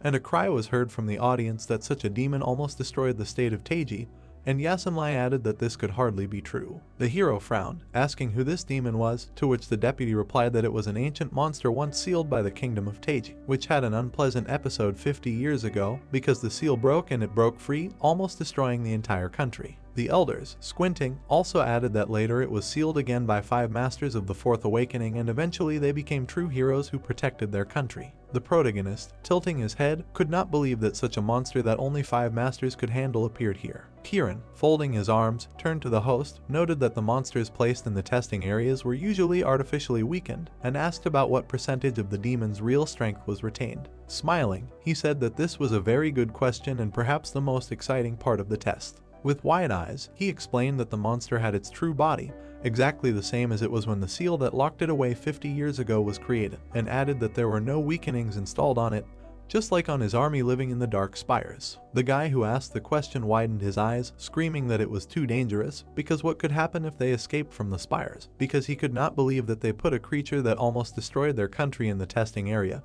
Jai also noted the same thing. Someone from the audience also screamed, not believing the man's words. Andri's face began to sweat as he listened to more words from the audience about how the innovation was absurd, because in order to seal such a monster, 5 masters of the Fourth Awakening were needed. He noted that since there were only 23 participants, it would be almost impossible to create a team of 10 people in such conditions, because even for those who had reached level 60, a team of at least 10 people was needed to try to kill such a monster. Someone raised their hand. It was the protagonist. He asked how many points he would receive if he killed this creature. Kieran, smiling, told Jai that most likely the representative of the Dragon Kingdom was trying to make everyone think that this was possible, because such an action was insanely dangerous, and therefore the demon of the 9 kingdoms could not be used to gain points. Turning off the screen, he replied that he was not sure whether the hero was asking this because he was confident in his own or just to raise the mood, but as a responsible person, he would answer this question. He explained that for each creature killed in the testing area, the participants received points, but killing a demon would bring a colossal number of points. Bowing, he said goodbye, saying that since the questions were over, he suggested ending it here. Yasamli and Jai stood near their table. They were not very happy with such an innovation. The elder, getting up from the table, advised the hero and his deputy to go to their rooms and rest. They said goodbye to him. As he was leaving, he was saying that the points for killing a demon of that level sounded interesting and that he really wanted to see Luffen's performance. The hero was lying in bed, thinking about the demon, the 9 biomes, and killing others for points. He didn't know what Charles would do, but he knew that Chenghen wouldn't shy away from killing. He looked at his phone. Picking it up, he read the news that the predictions for the distribution of places had already appeared. On the screen, he saw a division into tiers from 0 to 2. Noticing himself in the first tier, he was upset. Rubbing his head, he realized that this was absurd, because they put Chenghen and him on the same level, as if they had the same chances of winning. He said out loud that this was also a well-known media outlet. Looking at the phone, he understood that there should be no particular trust in such a source. He noticed a guy in his shooting gallery from the secure country, thinking that he was worth paying attention to, because he was put in the same group with Chenghen and the protagonist. All the participants were standing on the field. The day of the competition began. The commentator thanked the organizers. Everyone looked at the sky because of the words of the host, who asked them to do so. There was a huge portal above them. The commentator said that it was already open. All the participants began to be drawn into it. The young man closed his eyes, hoping that he would immediately be teleported to one of the spires. Smiling, he received a notification that he was entering the secret realm of the international tournament. The friends, along with Ant, were watching TV when the commentator said that here was the last participant of the prop, adding that the competition would begin immediately upon their arrival in the secret realm of the tournament. The hero squad from the northern region was also watching TV. The host reminded that the final place of the tournament would depend on the number of points scored. Beihua was also watching the start of the tournament. He heard the same words about points. The deputy with Mr. Han were also watching them when the commentator announced that all the representatives had already arrived at the tournament venue. The hero opened his eyes, finding himself in a new area. He looked around and realized that he had arrived at the location of the far north. The guy clicked on the watch. A map opened, which showed the hero's location.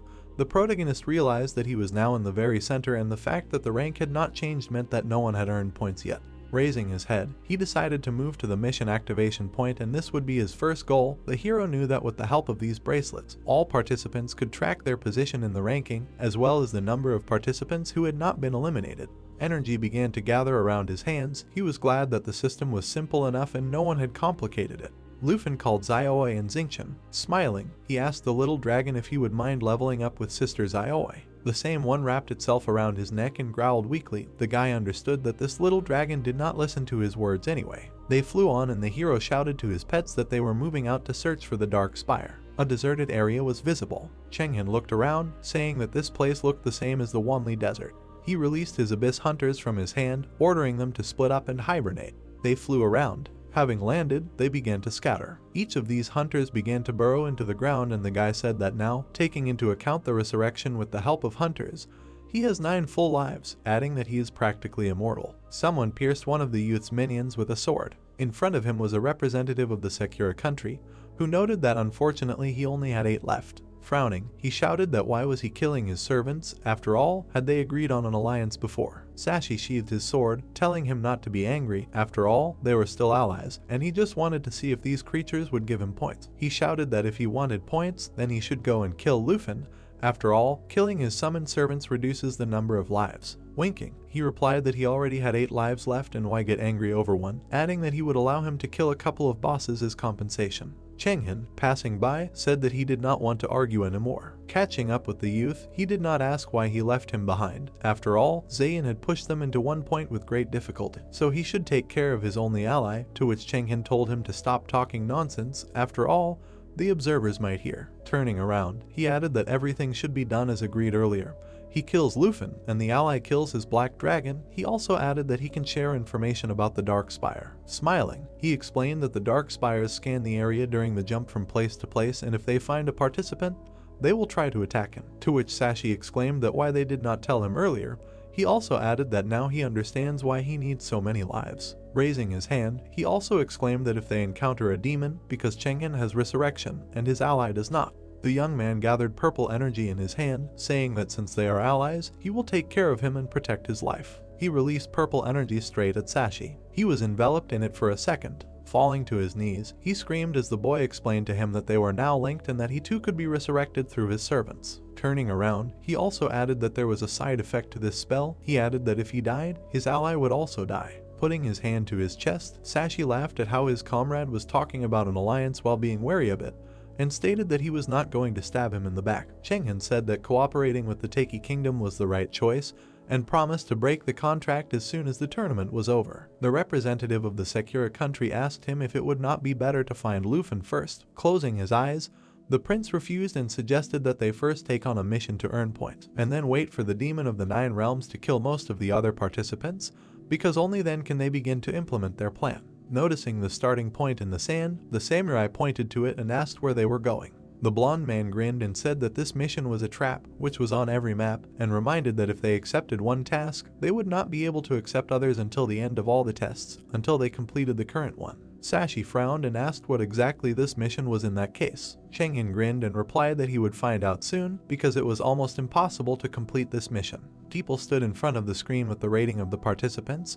They realized that the traditional trio of greats had been destroyed. In 23rd place was the main character. It turned out that at the tournament, 3 countries, the Star, Snow, and Dragon State, were constantly competing with each other for victory. Someone asked what happened to the Dragon country this year. The man grinned. His colleague thoughtfully scratched his beard. There was information on the network that the representative of the Dragon country was recorded on the same level as Chenghan and Sashi only because of his pet, but he had very few points. The man in black glasses flinched when he heard a strange sound. Someone poured tea into a bowl. Han took the bowl in his hand and left. The man cast a suspicious glance at him. A hologram of the status window appeared above the bracelet. Sitting on the dragon, Lufin tried to figure out where the spire was, because they had been looking for it for quite a long time. Suddenly, level 60 flying lions appeared in front of him. Xiaowei flew higher so that the monsters could not grab her. Looking at the monsters, the guy thought that they were much weaker than the defiled creatures, but they gave so few points that it was simply pointless to waste time on them. Xingqian was sitting on his shoulder. The young man realized that in order to earn a lot of points, he needed to take missions or kill bosses or kill other participants. Below, on the ground, an explosion was heard.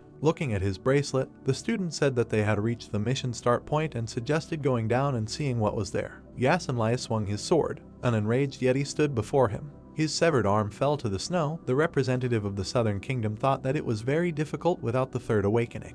He headed towards the cave and declared that he had finally managed to reach the mission point. Suddenly, the guy's eyes widened. A huge dragon appeared behind him. The tamer jumped to the ground. The water ripple swordsman recognized him as the representative of the dragon country. The protagonist silently looked at his status window. The tournament participant raised his sword in front of him, but Lufin simply walked past him. Turning around, Yasenlai mentally called him arrogant and remembered how Beho once confronted the king of their country, which almost led to a war. Thinking about killing his competitor, the representative of the South smirked and noted that he was only in 23rd place and level 32. The water ripple swordsman rushed forward and ordered him to stop. A water cage appeared around the boy, preventing him from escaping. The knight jumped on him and said that the rival had come during his fight with the monster to take advantage of the situation and take away his mission. Sharp claws appeared in front of his face. Xiaowei threw the villain aside. Yasenlai fell to the ground. Grabbing his hand, he realized that the dragon was real and felt that his bones were broken. The student broke through the water shield with his hand and said that his rival had misunderstood. He managed to dispel the cage with a wave of his hand. The tamer explained that he had passed by and decided not to touch him only because he only had 5,000 points. With his mouth open in shock, the southern representative wondered why his control skill had not worked and decided that it was simply impossible since the opponent was only at level 32. The water ripple swordsman grabbed his weapon and thought that he needed to kill the villain from the dragon country to become a national hero even if he couldn't win this tournament. The dragon opened its mouth wide and roared. The reptile with fire in its mouth loomed over the knight. Putting his hands in his pockets, the protagonist advised his rival to think carefully about his next move and declared that he would take this mission for himself. A notification appeared above his bracelet. The current mission required him to kill the epic boss, the demon of the 9 realms. Lufin looked at it and frowned. Yasenlai looked at Xiaowei in horror. Suddenly, a monster appeared in the sky above their heads. A powerful thud rang out and the dragon rose into the air. The representative of the south tried to escape from the snow avalanche. He fell to the ground and shouted that it was the boss guarding the mission launch point.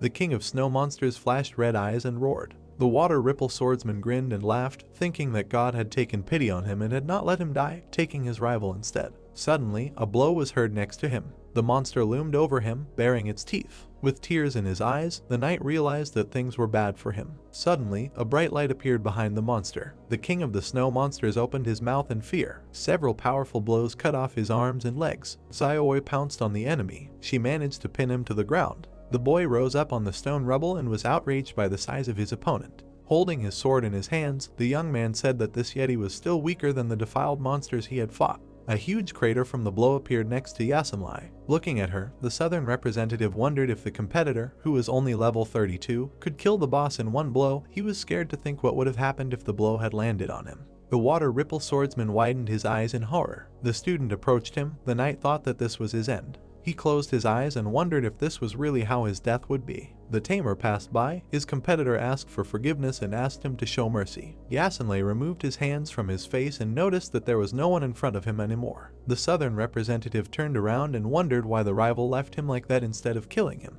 The water ripple swordsman looked at the launch point to see what kind of mission it was. The system window next to the beacon had the mission conditions written on it. The knight wondered what kind of mission it was. The boy gritted his teeth and realized that his competitor was actually going to the spire to finish off the demon of the 9 realms. Shangaming looked at the screen and asked how such a task could be issued. Pointing a finger at his colleague, the lightning mage declared that this mission was simply impossible and asked how the representative of the dragon country would get points if he could not get a new mission without completing the current one. Grabbing the organizer by the collar, the man shouted that there was something wrong with the conditions of the tournament and ordered him to cancel this mission immediately. Smirking, the host noted that he had no formal right to demand anything from him and threatened to remove him from observation if he continued to behave like this. Shangaming gritted his teeth in displeasure. Han raised his hand and asked his friend not to be angry and to sit down next to him. After pouring tea, the old man explained to him that such things could not be solved even by using the power of the observer, and asked if they thought that this mission had fallen to Lufin by chance. The lightning mage asked what it was about.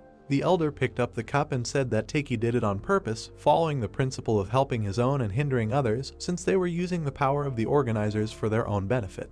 The man frowned and asked why his colleague did nothing if he knew that they were being dishonest. Blowing on the hot tea, Han explained that rigging the conditions could play a cruel joke on them, and added that in the face of absolute power, even such unfair play was nothing. The old man closed his eyes and concluded that this impossible mission was exactly what Lufin needed, so they should just believe in him. Shangaming nodded and said that he understood everything. Suddenly, his eyes widened. An image of a dragon appeared on the screen. There was a stone platform on chains under him.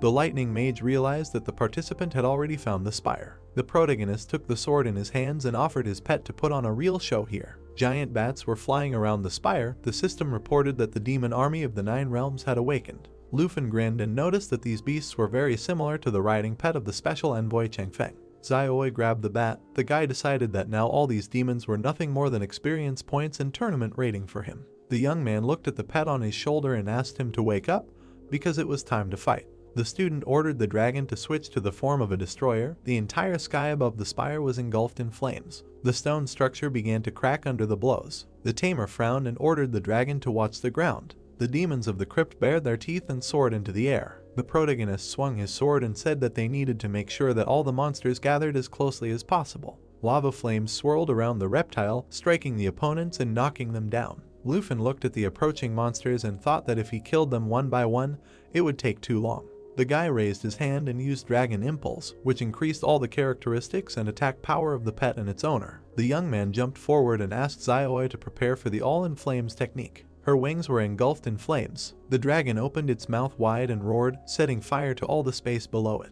The student pulled the bowstring and thought that he would have no problems with attacks, since the spirit of the pet was approaching 26,000.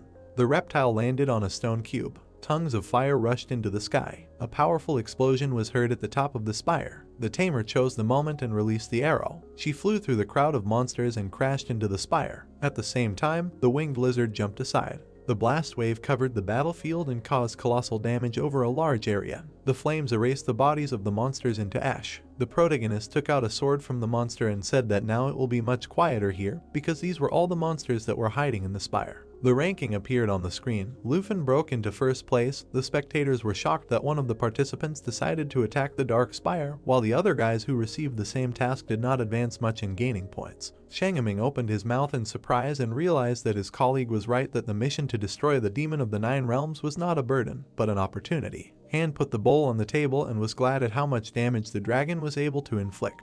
The old man closed his eyes and added that his greatest inspiration was that he had pets that he had never summoned before. The lightning mage said that he would order another pot of hot tea for him. Raising his hand, the elder asked him not to be distracted, because he liked to drink even cold tea, and said that they should not miss Luffen's magnificent performance. The host frowned in displeasure when he explained that this participant was much stronger than many people thought, and offered to drink tea after his victory. The man grinned and thought that soon the earth demon would show itself and then there would be no trace left of the guy's body. The heroes carefully watched the screen. The observers realized that the young man wanted to clear this spire to the end, since the boss would appear very soon. The chains cracked. The giant stone structure collapsed to the ground. The young man frowned. There were monsters left inside the spire. The student raised his sword in front of him and realized that he should have first made sure that there was no one else there and only then used the skill. The giant monsters burst out. The tamer grinned decisively and offered his pet to get rid of this entire demonic army in one blow. A wave of light energy appeared in front of him as the protagonist asked another pet to join the battle. Xingqian raised his paw and roared. His master knew that he wanted to deal with the enemies alone. The two-headed ogre rushed forward. The dragon opened its mouth wide. The reptile flew towards the enemies. Luffen frowned menacingly, asking Xiaoyu to protect him, and thought that he would have a hard time because his damage was still too low. The monster saw a shining lizard in front of him. The monster raised its spiked club and let out a battle cry. Sitting on the dragon, the guy decided that Xingqian had a very willful nature and did not like to follow orders. Remembering the blue crystal in his paws, the student realized that he had never seen its full power manifest and wondered if he should let it follow its instincts. The dragon swung its paw and used the armor made of scales filled with starlight. A powerful wave of energy knocked the goblins off their feet. The two-headed ogre swung its club. It managed to land a blow. At this time, Xiaoyu was floating in the sky above his head. Holding the fiery reins in her hand, the student said that they should not interfere and concluded that they did not need to worry about him. A cloud of light energy dissipated under the club. At the same time, Xingqian rose into the air and threw the enemies away from him. The tamer decided to give him a chance to use his skills as he saw fit. A powerful blast wave threw the monsters into the air. The two-headed ogre's eyes widened in shock. The dragon was clutching a glowing crystal in its paws, which deals damage over a large area when it explodes. Xiaoyu lowered her head. The protagonist ordered her to fly away from here. The dragon broke the crystal, and light energy fell on the monsters. It overwhelmed the monster's body. The goblins were buried under the avalanche. The winged creatures lost their balance and fell down. A huge amount of energy appeared around the reptile. Luffen smiled and praised him and said that his crushing starfall was on par with the cataclysm skill if you don't take into account his shadow arrow. Xingqian lifted his chin in satisfaction. The guy thought that this cub was very arrogant and proud. Xiaoyu clenched her fists and growled. The young man calmed her down, saying that she would also be able to show all her power when the boss battle began, and he thought that it was not that easy to cope with the emotions of two dragons at the same time. An explosion was heard in the spire. The dragons turned around. A large body fell out. A giant horned toad was eating a dead goblin. The student smiled widely and declared that the real battle was about to begin. The reptiles rushed into battle when the master ordered them to roast this frog. The monster looked up. The monster stuck out its tongue and pointed it towards the enemies. The tamer jumped off the pet and ordered it to prepare a lava flame. With a few swings of the sword, he cut the enemy's tongue into several pieces. The horned toad opened its mouth wide and screamed in intense pain. Green energy swirled around its horn. At the same time, the monster shot its horn forward. The protagonist stretched out his hand in front of him and ordered the pet to show the enemy its true strength. Xingqian was able to stop the huge horn with his paws. Luffen frowned and ordered the dragon to use its skill. Xiaoyu took a deep breath. A powerful wave of fire covered the monster. The horned toad jumped forward. A red flash flashed above its head. The boy pierced its body with his sword. The cub raised its horn into the air. At the same moment, the pet threw the sharp horn towards its owner, thereby finishing him off. The youth smiled widely and praised his team, saying that in this place they would gain levels very quickly. The observers were watching the tournament table tensely. It turned out that the representative of the Dragon Nation gained 50,000 points, destroying a wave of monsters from the Dark Spire. Someone said that this participant of the 30th level did not compete with masters of the 60th level and above for nothing. Changming clenched his fist and guessed that the student's journey to the far north was not in vain and that he managed to become stronger. Han agreed with him. The host slammed his fist on the door and asked how the student had managed to kill an army of demonic creatures that hadn't even been weakened, noting that he now had a score twice as high as Changhan. The agents rushed forward as the man ordered them to check the parameters of the Dark Spires, suggesting that the Dragon Nation representative had found some kind of weakness in their system. The scoundrel frowned menacingly, thinking that no one other than the hero of their nation could kill a demon of the 9 realms, and decided to disqualify the dragon tamer immediately once they found a loophole in the system. The agents ran up to him and reported that they had completed the check, all the tournament support systems were working properly, and no outside interference had been detected. The host grabbed one of them by the collar and asked what this meant. The employee apologized and promised to do another check. The men in black ran away as the man ordered them to search until they found a weakness. He gritted his teeth and thought that the carefully prepared mechanism to intimidate other players had become a tool for the enemy to earn points. After opening the door, the scoundrel decided that he absolutely could not be allowed to earn any more points, and concluded that they needed to greatly increase the difficulty of killing the 9 realm demon so that the opponent would not be able to deal with him and retreat. With a smile on his face, the host hoped that Chenghin would do his best, and thought that he and Sashi were the highest level and the second awakening of the class, so they should have no difficulty in earning points. There were people standing in the corridor and discussing something. The man looked at Han sitting in the chair. Suddenly, something made his mouth open in surprise. The screen showed a burning spire. The protagonist wiped his chin. Xiaowei towered over him. There was an entire army of demon knights in front. Summoning a cloud of energy in his hand, Lufin decided to summon another pet, despite the fact that the experience would be shared between everyone, and thought that he had come too far to make stupid mistakes in pursuit of experience. The monsters moved forward. Faye appeared above the master. The boy ordered her to take the form of an eternal guard. A shield of green energy appeared around her, which constantly restored the health of allies. A jade barrier covered the rest of the team and cast a blessing on them. The young man raised a burning sword in front of him and called his pets to join the battle. The black dragon brought down lava flames on his opponents. The student rushed forward, cutting his way with his sword. Xingqian used scale armor and knocked down a group of monsters. The reptile spread its claws, flying past the monsters. The tamer swung his sword and remembered something important. A book of dragon magic resonance appeared in his hand. The protagonist thought that it had a level limit, and decided that now was the time to study it.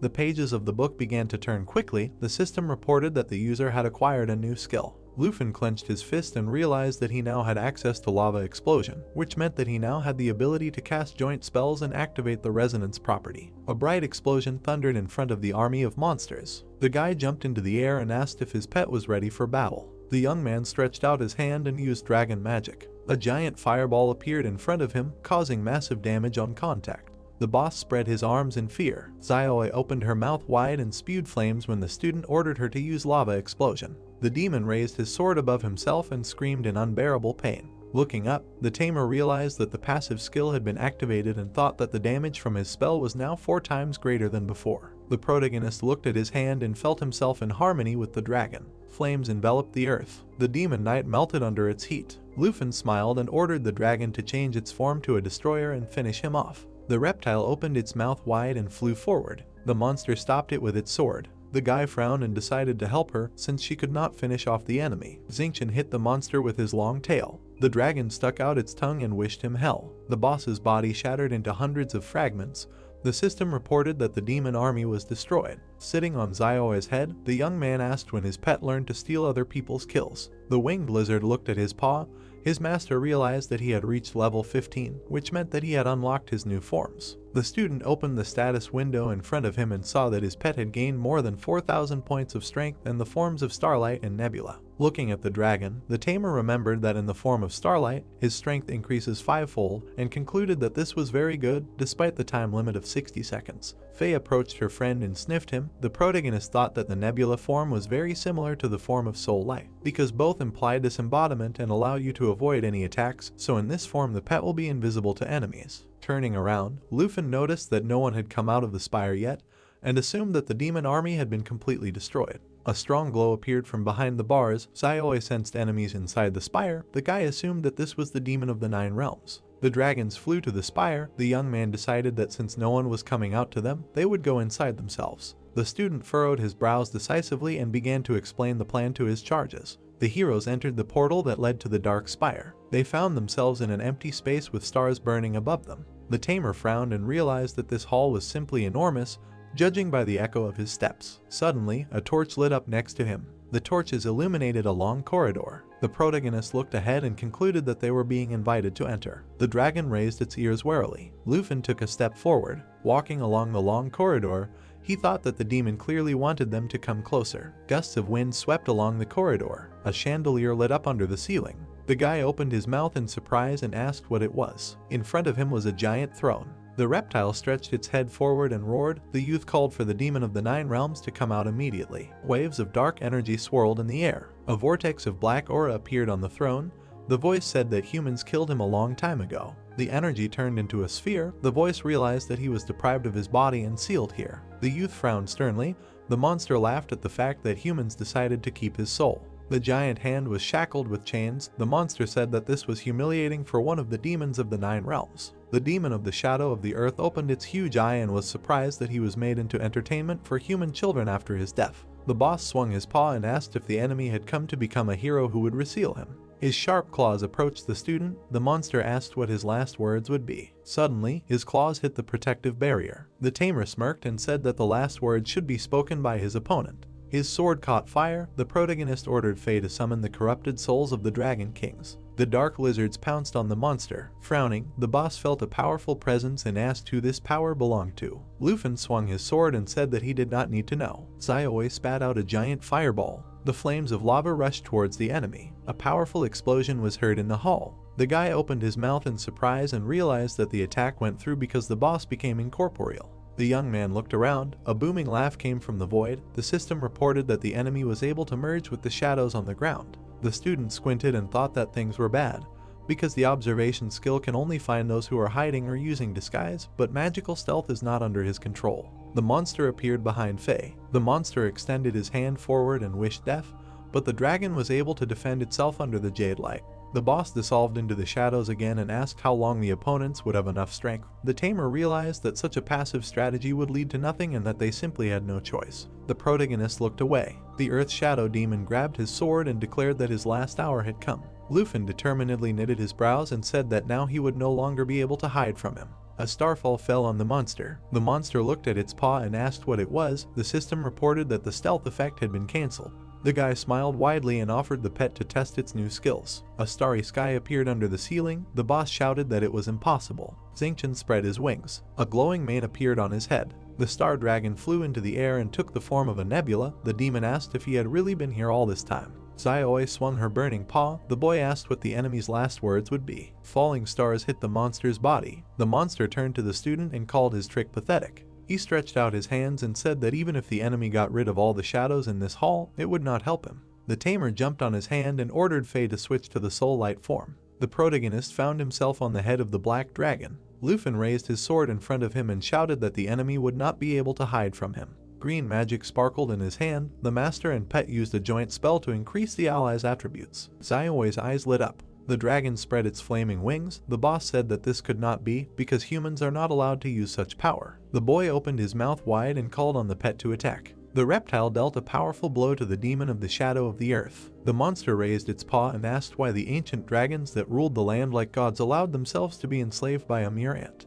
The youth frowned and asked if the enemy was trying to sow discord between them. The shadow dragons flew forward and roared loudly. They dealt several blows to the enemy, and the monster asked them why these powerful creatures would follow the orders of such a worthless creature. Xingqian flew up and spread his wings. The student looked to the side and decided that it was time for someone to shut their mouth. The bow in his hand lit up. The star dragon summoned a blue crystal in its paws. The boss raised his head and wished for the enemy to die in this spire along with his lizards. Xiaoi stopped his hand with her paw and absorbed the damage. The tamer pulled back the bowstring and praised her for her excellent work. The black dragon gritted her teeth. Faye covered her master with a protective barrier. The protagonist took aim. The Earth Shadow Demon swung its clawed paw and screamed. The reptile dodged his blow. The monster raised its hands and asked why it couldn't get out. Lufin confidently knitted his brows and decided that it was time to burn everything here. The fire arrow rushed forward. The monster's body was engulfed in bright flames. Faye flew forward to help the master with the attack. Xingqian threw the crystal down. The monster's eyes widened and said that this was impossible and that humans could not have such power. A powerful explosion was heard on the battlefield.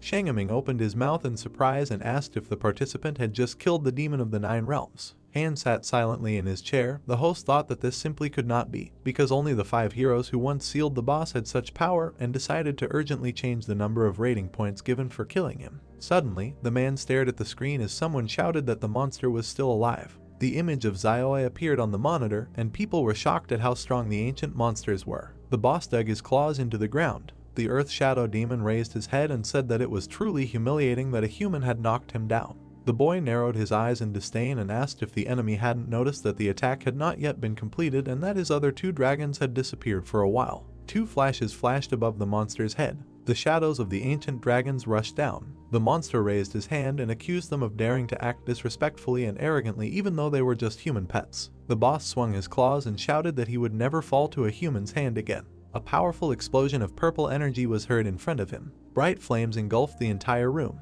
The severed limb of the Earth Shadow Demon fell to the ground. The monster opened its mouth wide and cursed its enemy. It turned its head and concluded that it had lost because of its weak body, which prevented it from fighting at full strength. Numerous arrows appeared in the air. They fell on the monster, interrupting the cast of its ghost step skill. Holding the bow in his hands, the young man declared that it was over. The boss looked at him and wondered if he really had failed to not only kill the man, but even wound him. Suddenly, his body began to tremble. The student's eyes widened in surprise. The Earth Shadow Demon bent in half and screamed. A purple aura appeared around its arm. Igor's muscles began to increase in size. The monster rose to its feet and laughed furiously. Summoning a system window in front of him, the Tamer couldn't understand what was going on, because the enemy was just about to die. The protagonist pressed the button and guessed that this boss had 2 stages and that it had some hidden powers that only the heroes of Taki could seal. Lufin frowned tensely. Sticking out its tongue, the monster shouted that its power was still growing, and asked if the enemy really thought that it was over. The boy narrowed his eyes and thought that this shouldn't be the case because the enemy's stats were still growing. The onlookers didn't understand what was going on. Shengeming's mouth opened in amazement and thought that it was simply impossible to defeat a creature whose main stats were growing at such a speed. The lightning mage turned around and said that it would be better for them to intervene and pull the boy out of the spire for his own safety. Taking the cup, Han asked him if his comrade remembered his promise and explained that they would have tea after the participant killed the demon. Frowning, the man said that their disciple's life was in danger and warned him that the boss's stats would soon exceed 100,000. Narrowing his eyes, the old man explained that Lufin's previous battles had shown them that he was quite experienced and knew how to assess his strength in battle, which was why they should not lose faith in him. Shengeming sternly knitted his brows and replied that he still believed in him. Closing his eyes, the lightning mage asked his colleague to keep a close eye on the participant and pull him out if danger struck, and apologized for his tactlessness because the academy had spent a lot of effort and resources to raise him. The host grinned and was glad that their competitors had not noticed anything. The chat with the agents appeared on his phone. The man thought that although his employees were stupid, they had perfect discipline, and decided that even the heroes who defended their country might not be able to handle the demon if he had the stats he had now. Han closed his eyes silently. The scoundrel realized that all they could wait for was the news of the competitor's death. Swinging his sword, the protagonist said that he did not know why the enemy's second stage was so different from the first, and asked him not to rejoice too early. Lufin frowned menacingly and decided to use the ultimate weapon to stop the growth of his stats. The dragons rose into the sky and used natural assimilation.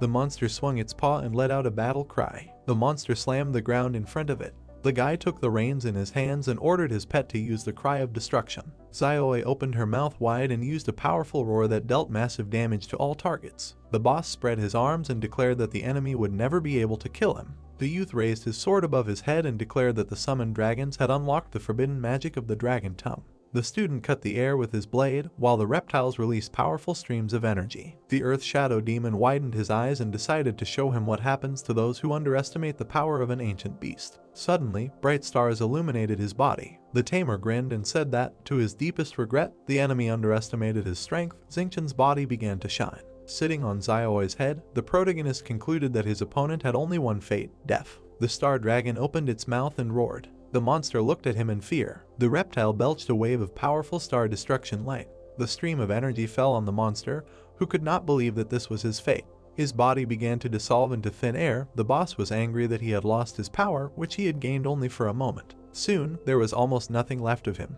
Only the stars sparkled in the darkness. The voice promised to take the opponents with him. Xiaoi spread her wings. The demon of the shadow of the earth disappeared. Lufin heard a strange sound and squinted suspiciously. The black dragon bared his teeth.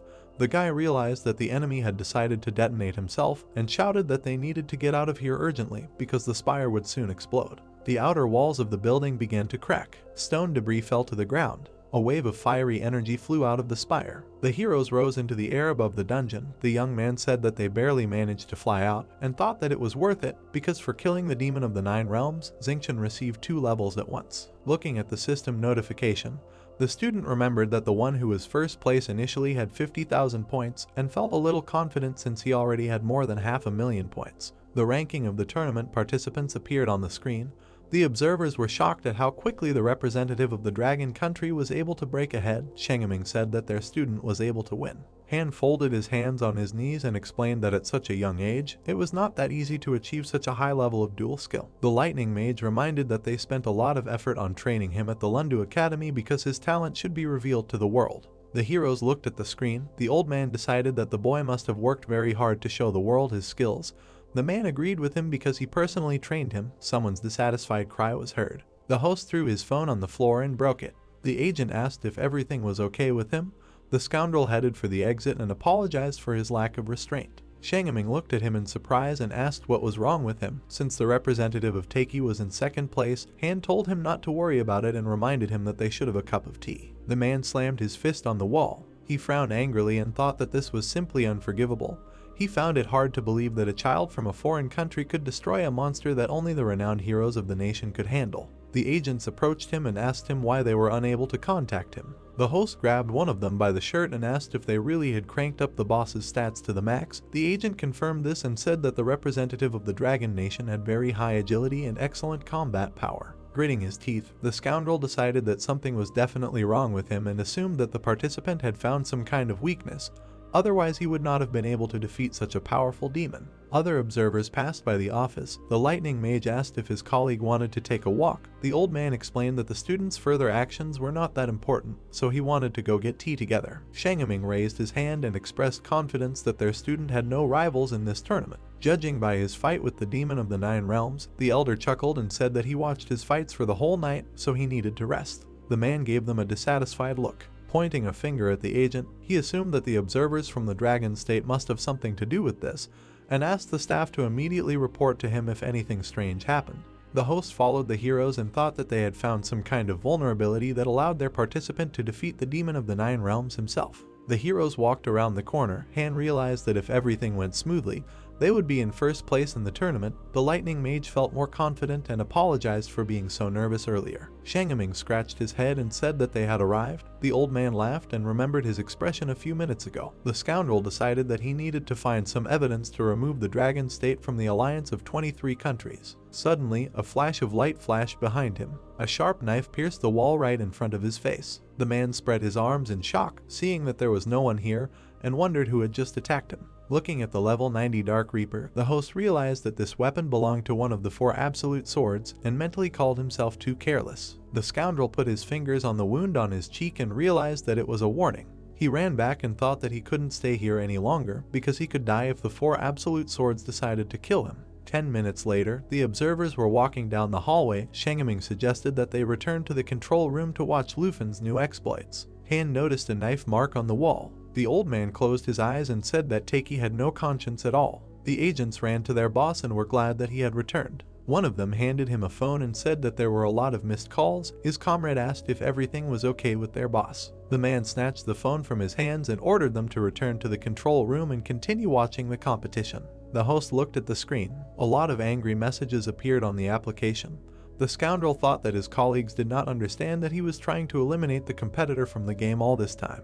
Back in the control room, the man realized that he needed to find some evidence that the boy was breaking the rules, while people were discussing the leader of the rating. The main character's photo was still in first place. The host noticed that his points continued to increase, despite the fact that Luffen was simply standing in one place. Putting the phone to his ear, the host was glad that he was able to find something to cling to, and decided that the opponent was using a bug in the system to earn points without doing anything. Suddenly, he opened his mouth in fear. The voice on the other end of the line said that he had better quickly find evidence that the opponent was cheating. The villain's eyes widened in horror and asked what was going on. Seeing the demon of the shadow of the earth towering above the ground, the man wondered why monsters were helping the participant earn points. The demonic army was fighting the Yeti. The main character sat down on a stone block and was glad that he finally managed to rest. An hour earlier, Xiaoi had risen into the sky. They had barely managed to escape from the collapsing spire. Luffen looked up and thought that now that he had defeated the boss, he could rest. The summoned dragons were flying above his head. The boy realized that he had never considered them as companion pets,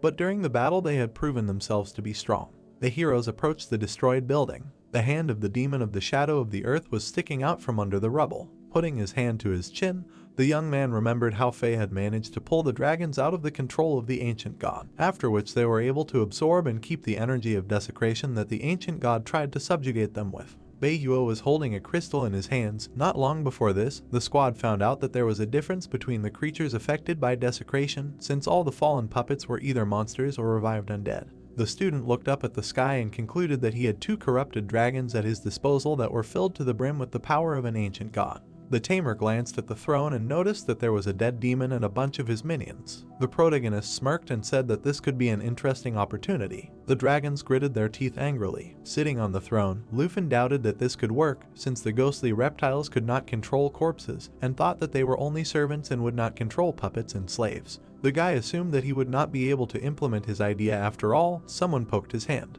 Faye rose into the air. The boy asked what happened. The girl gained the form of soul light and turned into a dragon. Waves of green energy swirled around her and the summoned creature. The student realized that they were able to take over the dual effect of the passive skill and that the concentrated energy of desecration turned the ghostly twins into true dragons. The fallen lizards looked forward menacingly. Summoning a wave of fire in his hand, the Tamer said that he understood everything, and thought that Faye guessed that the problem was not that they did not know how to control monsters, but that they did not have enough characteristics to do so. The protagonist raised his hand and ordered the pet to use jade light. A bright flash appeared in the chest of the reptile. It flared up even more brightly. Waves of green energy appeared in the air. The system reported that a blessing was cast on the summoned creatures. Remembering how the demon of the shadow of the earth flashed its eye, Lufin thought that the boss was superior to them in level, but the most important thing was the characteristics in any case. Blessing icons appeared above the heads of the dragons. The boy frowned and commanded the pet to transform into the form of an eternal guardian and use the source of life.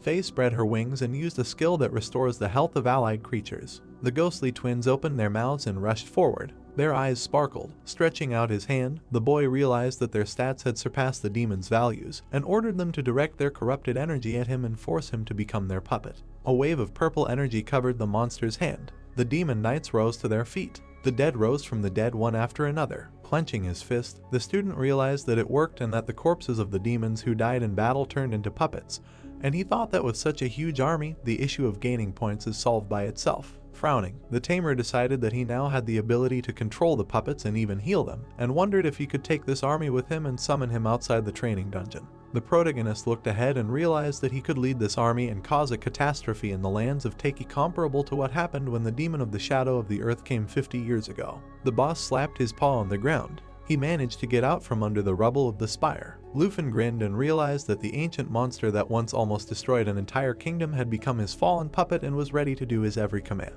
An hour later, the host looked at the screen in horror, the voice from the receiver trying to get him to prove the fraud. The phone fell to the floor and broke. The villain declared that now that the demon of the shadow of the earth was under the control of the rival, everything was over. The man looked back as someone laughed and said that the advantage the contestant had over the others was so big that they would never be able to catch up. Holding the teapot, Shengaming agreed with his colleague. Han explained that realizing the reality was the first step to creating a correct strategy, so this lead was worth it if the other guys couldn't afford to lose. The old man narrowed his eyes and asked what the host thought about this. The scoundrel clenched his fist angrily and thought that public opinion and the dignity of the Jing family were at stake. A drop of sweat rolled down his cheek. The man realized that he had no choice and decided to give this mission to the enemy. Lying on the rock with his dragons, the protagonist remembered that he gave Faye the order to summon the twin dragons, who in turn controlled the demon of the 9 realms, who controlled his army, and thought that it was very similar to a Russian doll. Lufin called up the status window and decided to see what news had appeared during this time. A blue mark appeared on the map. The boy realized that this was a new mission. There was a blue mark near the mountain in the secret kingdom. Yasamlai peeked out from behind a tree. The boy smirked and thought that he was very unlucky at the very beginning when his competitor took his mission, but now he had a new task. Suddenly, the representative of the south shuddered and narrowed his eyes. He was indignant when Sayoi landed in front of the mark. The boy jumped onto the snow. The swordsman of the water ripples was angry that his rival appeared just when he had the opportunity to take the mission. With his mouth open in surprise, the knight only now realized that his enemy came to this spot to take a new mission, which meant that he managed to kill the demon of the 9 kingdoms. The young man looked back. Yasamlai's eyes widened in horror, realizing that he was noticed, and said that these were just thoughts out loud. The student swung his fire sword. The Tamer cut the air in front of him. The representative of the south asked why the competitor had suddenly changed his mind since last time he had let him go. The boy ducked, and the blade of the sword cut the monster that was hiding behind him in half. The swordsman of the water ripples looked at him and thought that the rival had just saved him. The knight scratched the back of his head and thanked him for that. The protagonist frowned and called it not saving a life, but doing a favor. Yasunlai closed his eyes and said that he thought they were going to kill him. Lufin asked why he had so few points since the competition had been going on all day. With tears in his eyes, the boy decided that the enemy did not even understand the difficulties he had to go through to earn those 20,000 points. The boy scratched his chin and thought that it was too early to kill him since his points were too low and wanted to wait a bit before doing so. The young man placed his hand on his rival's shoulder. The student frowned sternly and said that he was gaining points too slowly and that 17th place was a real shame for his country. Turning away, the tamer told him that he should do his best and work hard and hoped that the next time they met, his opponent would rank higher. The southerner's mouth dropped open in surprise and he wondered if his enemy had just encouraged him. Imagining the protagonist gritting his teeth in anger and then giving him a thumbs up, the water ripple swordsman decided that it made no sense, since the southern kingdom had always considered the dragon nation to be very arrogant and proud, and this man had saved his life and even encouraged him. The knight clenched his fist and thought that he had been very stupid. With a wide grin, Yasunlai knew that he had to work hard to maintain his country's reputation and not to let his competitor down, and vowed to score more points for their next meeting. Xiaoi flew into the air. Summoning the task list on his bracelet, Lufin noticed that this mission forced the participants to fight each other and deduced that the first deaths would occur on the second day of the competition. The boy frowned and wondered who his unknown target, ranked 6th and currently in the swamps, could be. The young man smirked and decided that it did not matter because the most important thing now was to complete the task. The black dragon bared its teeth when its master ordered her to go to the swamp. There was a boar standing near the swamp. Suddenly, a huge snake sank its teeth into it. Kiran, who was sitting next to him, laughed and found this interesting. The boy looked at the notification and realized that someone had received a task to kill him. The boar fell to the ground behind him. Someone stepped forward and said it wasn't that important. Jai cracked her knuckles and said whoever it was, they wouldn't be able to handle them. The girl leaned forward and complained about the bad smell. The representative of Hango looked back and reminded him that when they agreed on cooperation, everyone supported the proposal to earn points together. The woman crossed her arms and asked him why they were the only ones out of the 4. The snake swallowed the boar. Kiran explained that Baden would be here soon, and Yasunlai hadn't appeared since they entered the kingdom. The representative of the Cognate decided that they shouldn't wait for him. Opening a system window in front of her, Jai explained that she was in a hurry to get here, so she didn't kill many monsters, and that she would have managed to rise to 10th place if she hadn't been in a hurry. She looked to the side and asked if the hunter had really come. Smiling, the boy hoped that he had a lot of points and suggested setting up an ambush when Baden arrived. Markers appeared on the map indicating the players. The representative of Hango decided to show who was the real victim. 4 hours later, Xiaoi landed in the swamp. Having descended to the ground, the protagonist was glad that they finally got here and thought that this was a rather aggressive environment. Many poisonous insects, harmful fumes, and a quagmire, so it would be difficult to complete the task in such a place. A snake crawled past him. Lufin decided that the local fauna here was more like animals, but nevertheless they were trying to hunt him. The guy touched the dragon's nose and asked her to use observation. A bright light burst out of her eyes, which allowed him to detect hidden enemies. 3 silhouettes were hidden among the trees. The young man concluded that someone had set up an ambush and was surprised that there were 3 of them here. A sword appeared in his hand. The student stated that they were still hiding, despite the fact that they heard his voice and knew who he was. The tamer swung the burning sword and wanted to help them crawl out of their holes. Suddenly, a giant snake appeared in front of him. The system reported that the user had found the target of his current mission. The witcher sitting on his head was surprised that the enemy was able to detect him even in his state of snake hibernation. Grinning, the protagonist explained to him that it was not difficult to guess since there were not many suitable places for an ambush here, and was disappointed that it was not Charles or Chenghen in his place. Kiran looked at the notification and realized that the hunter who came for their souls was a representative of the dragon country from the very bottom of the rankings. The boy opened his mouth in shock when he saw his score. Frowning, the representative of Hango wondered how he got first place and remembered that just yesterday the competitor was in last place. With a smirk on his face, he thought that the quest had brought him some good prey and decided that he would be given a good reward for killing him. A magic staff appeared in his hand. The witcher asked if the enemy really thought that a large number of points made him a hunter. Lufin raised his sword in front of him. Kiran pointed the staff at him and called him prey that ran into the fire of a real hunter. Dark energy swirled around the staff. The boy declared that his points would belong to him. The boy jumped to the side when an explosion occurred in front of him. The young man landed on the dragon and offered his competitor to take his points from him. Xiaoi summoned a huge fireball in front of her. The representative of Hengo smirked and asked his pet not to be nervous. A large cloud of dark energy appeared in front of the snake. The two energies collided with each other and created a strong explosion. The reptile slammed its mouth shut. Its body sank into the swamp water. The blade of the sword flashed. The young man wondered if his opponent had escaped and remembered that there were two more in ambush. Jai ran forward, waving a large steel ball on a chain. The girl swung her hand and sent it forward. The student blocked the attack with his sword. A clawed paw hung over the woman. She managed to jump to the side, but the dragon still caught up with her. Blood gushed from her mouth. The representative of the cognate wondered why a level 30 dragon could do such serious damage. A grin appeared on her face. The tamer frowned and wondered why she was smiling. Pressed against a tree, Jai called her comrades to attack. A giant snake emerged from the swamp. Arrows flew towards the heroes. The protagonist threw them away with a swing of his sword. The reptile sank its teeth into Zioi's hand. The dragon grabbed her and pinned her to the ground. Kirin and Baden stepped forward, clutching their weapons. The girl wiped her chin and asked how they had managed to miss. The Dark Hunter shouted that their enemy did not look like a level 30. The boy raised his hand and explained that they needed to end this as soon as possible, because his points would be enough for them to occupy the entire podium. Pointing a finger at him, Lufin called their ambush quite cute since they almost died, and asked what they thought their chances of winning were. The woman clenched her fist and replied that no one would know how the battle would end until the very end. The boy raised his fire sword and proposed that they fight face to face to find out whose bodies would decorate the local swamp. The representative of Hengo opened his mouth wide and commanded his pet to spray a poisonous cloud. The snake released streams of poisonous mist. The boy frowned and ordered Zioi to finish off the snake. The dragon grabbed the snake and squeezed its body tightly as it was completely immune to the poison. The reptile tore the enemy in half. Green blood spurted. The severed head fell to the ground. Kirin was beside himself with rage. The archer fired several arrows and promised to cover him.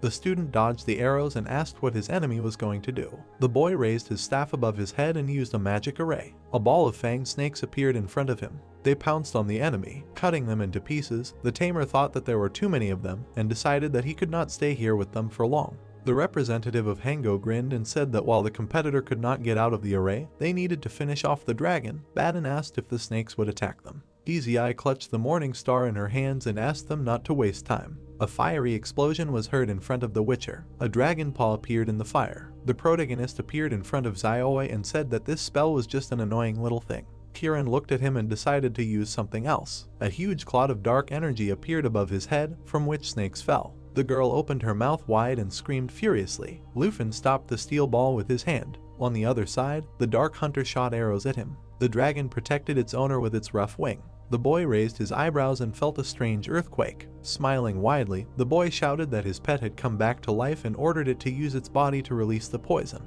One snake bared its teeth as the other leaned forward. Clumps of green energy appeared in their mouths. Throwing the steel ball away, the young man called his pet to himself and thought that this summoned creature was the enemy's skill and that it could be reborn by splitting into two. The dragon protected its master from the poisonous gas. The cognate representative grabbed her throat and shouted that their comrade had attacked them with this spell. The representative of Hengo landed on the snake's head and declared that his opponent had no immunity to poison, despite the fact that his dragon had it.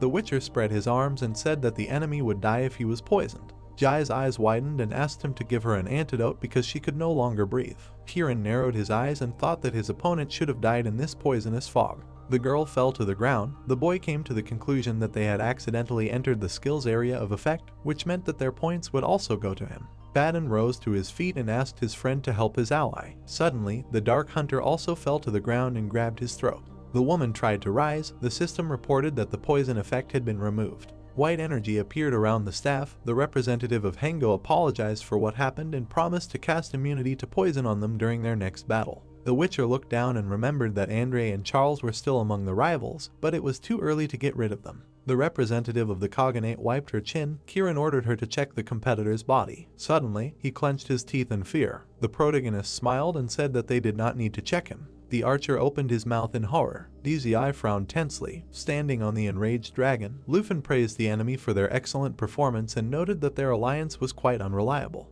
Baden raised his hand and asked how it was possible that their opponent had survived and that he did not even have any negative effects. With his eyes widened in fear, the boy realized that his class skills were useless against those with immunity and thought that this candidate was the biggest headache. Pointing his finger forward, the representative of Hengo shouted to his friends that they should kill him now and promised to give them 20,000 points each. The girl raised the chain and declared that she had not exhausted her strength yet. Suddenly, a fiery explosion was heard behind her. The boy looked back and wondered who it was. The woman looked back in fear. At the same time, someone hit her in the shoulder. Andri swung his hammer and decided to help his friend. Putting his hand on his belt, the man said that the three of them who attacked one had no conscience and invited them to fight him. The flame warrior saw a dragon in the sky and said that it looked quite impressive. The young man patted Xiaowei on the head and asked her to calm down because it was his friend. The student looked at the ground and called his skills very strong. The representative of the Snow Kingdom replied that it was only a skill of the Third Awakening, the true body of the God of Fire. The representative of the Cognate came out of the cloud of smoke. She clenched her teeth furiously. The Tamer remembered that the rival had never used her skills before. Andri was shocked that it was a woman. Pointing at himself, the man decided to deal with her and asked his comrade to help him with the archer and the snake rider. The protagonist scratched his head and replied that he did not need help. DZI bared her fangs. Sharp claws appeared on her hands. The girl asked how they dared not take her seriously. She turned into the spirit of a giant bear and opened her mouth wide. The monster grabbed the morning star and wrapped the chain around its paws. The fiery warrior defended himself from her attack with his hammer. He opened his mouth wide and called on his friend to defend himself. The representative of the Snow Kingdom swung his hammer and rushed forward. Covering his face with his hand, Lufin thought that despite his kind heart, this man would only steal his glasses, and decided that he did not need help from the beginning. After all, he still had an army of demons in reserve. Several flashes appeared behind him. Xiaowei reflected the arrows with her wing. Baden was indignant that he missed again. Kirin jumped off the snake and asked him to act according to the plan. The reptile opened its mouth. The boy ordered it to launch an array of poisonous fog. The monster released a cloud of green smoke. The dragon rose into the sky. The boy asked why the enemy continued to use this skill if he knew perfectly well that he and the pet were immune to poison. The second snake appeared right behind him. The two reptiles decided to attack the enemy from different sides. The dragon's eyes lit up after using Heaven Break. The youth cut the air with his sword. Powerful blows cut off the monsters' heads. Their bodies fell to the ground. The student shouted that they were too slow. The representative of Hengo smirked and reminded that his pet was immortal. His staff was enveloped in dark energy due to the use of the resurrection skill. The Tamer frowned and realized that killing snakes was pointless because there were only more of them each time. The protagonist raised his sword and ordered his pet to switch to the form of a destroyer to burn everything here. Xiaowei raised her paws and spewed fire. A cloud of lava flame appeared in her mouth. The dragon rained fire down on the annoying snakes. The dark hunter pulled the bowstring, lightning running down his arms. The arrow was aimed straight at the target. The archer reported that the skill was fully charged. He angrily gritted his teeth and wished for the enemy to go to hell. The arrow, shrouded in dark energy, rushed towards the reptile. Lufin summoned a light sphere in front of him and decided to show his opponent some dragon magic. Baden, opening his mouth in fear, realized that he also had skills related to the elements of thunder and lightning, and remembered that dragon magic was a very rare phenomenon. The monster brought down a storm of lightning on the ground. Electric shocks ran through the bodies of the villains. Kirin ran forward, covering his comrade. The Dark Hunter asked him to hold on and shouted that he was unable to resist this magic. The boy jumped on the snake and asked it to use the hibernation skill. Raising his hand, the archer asked what he was going to do and asked him not to move out of the line of fire, otherwise he would be fried. The snake dived underwater with its master to restore its health. Baden tried to crawl to his comrade, but he had already disappeared into the swamp. Lightning fell on the Dark Hunter, who screamed piercingly. The system reported that he was dead. The guy looked at his hand and thought that their alliance had failed the first test. Because the leader had betrayed his comrades, a notification about the transfer of points appeared. Xiaowei raised her head. The young man asked her to prepare to use a joint spell to cause a resonance of dragon magic. Fire enveloped the entire swamp because the student decided to drain it. The dragon spewed flames with increased force. A skeleton of a snake appeared above the dried swamp. The tamer declared that it was Kirin of the two who turned out to be the prey.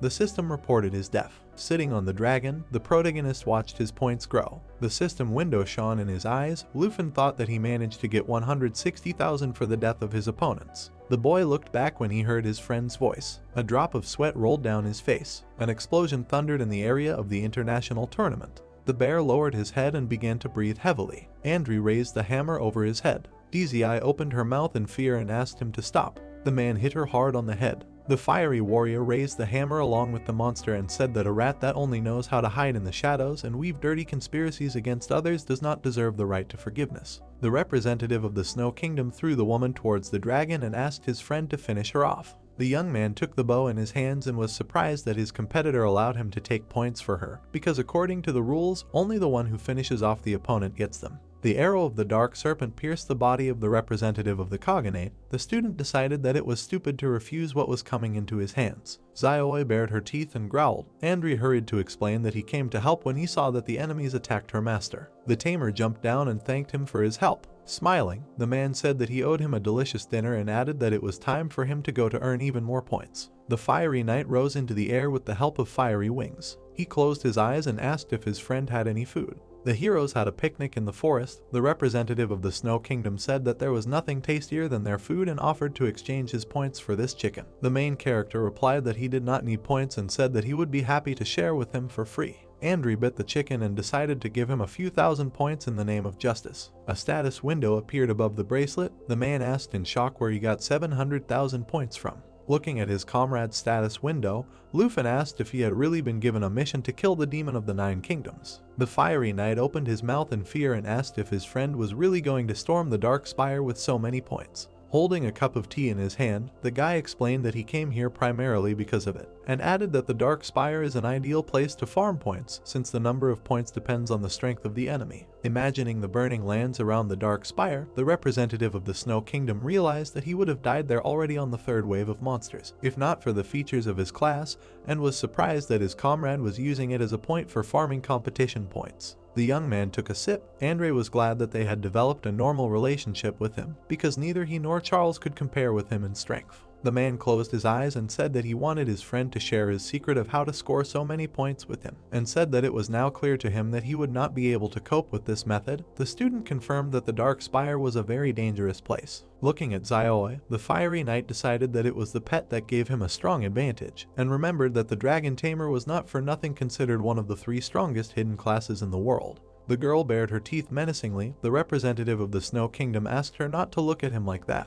The protagonist looked away and asked if his comrade had really tried to complete this mission and failed to complete it. Andri frowned and remembered how he almost died there, but unfortunately, you cannot accept another mission until you finish the current one. Lufin grinned and offered to work in pairs. Fiery wings appeared behind the man. Looking at the dragon, he asked why the reptile was looking at him as if it wanted to eat him. With a confident frown, the boy replied that these creatures were quite willful and aggressive when it came to strangers, and he thought to himself that his comrade had simply eaten her portion. Xiaoi flew to the spire. The carrion eagles and the sky bulls spread their wings and roared. The warrior grabbed an axe and asked how he and his brother would proceed. Lufin clutched the fire in his hand and said that they would divide the tasks. The man would do his, and he would do his. The hero swung the burning sword and said that they would have to rely on their own abilities. The monsters attacked the people and screamed. The fighters looked ahead tensely. The tamer said that with the warrior's strength it would not be difficult for him to cope with the scavenging eagles and the heavenly bulls. Andri replied that the first 2 waves from the spire were not very strong. They did not have such high characteristics, so it would be relatively easy for him to cope with them.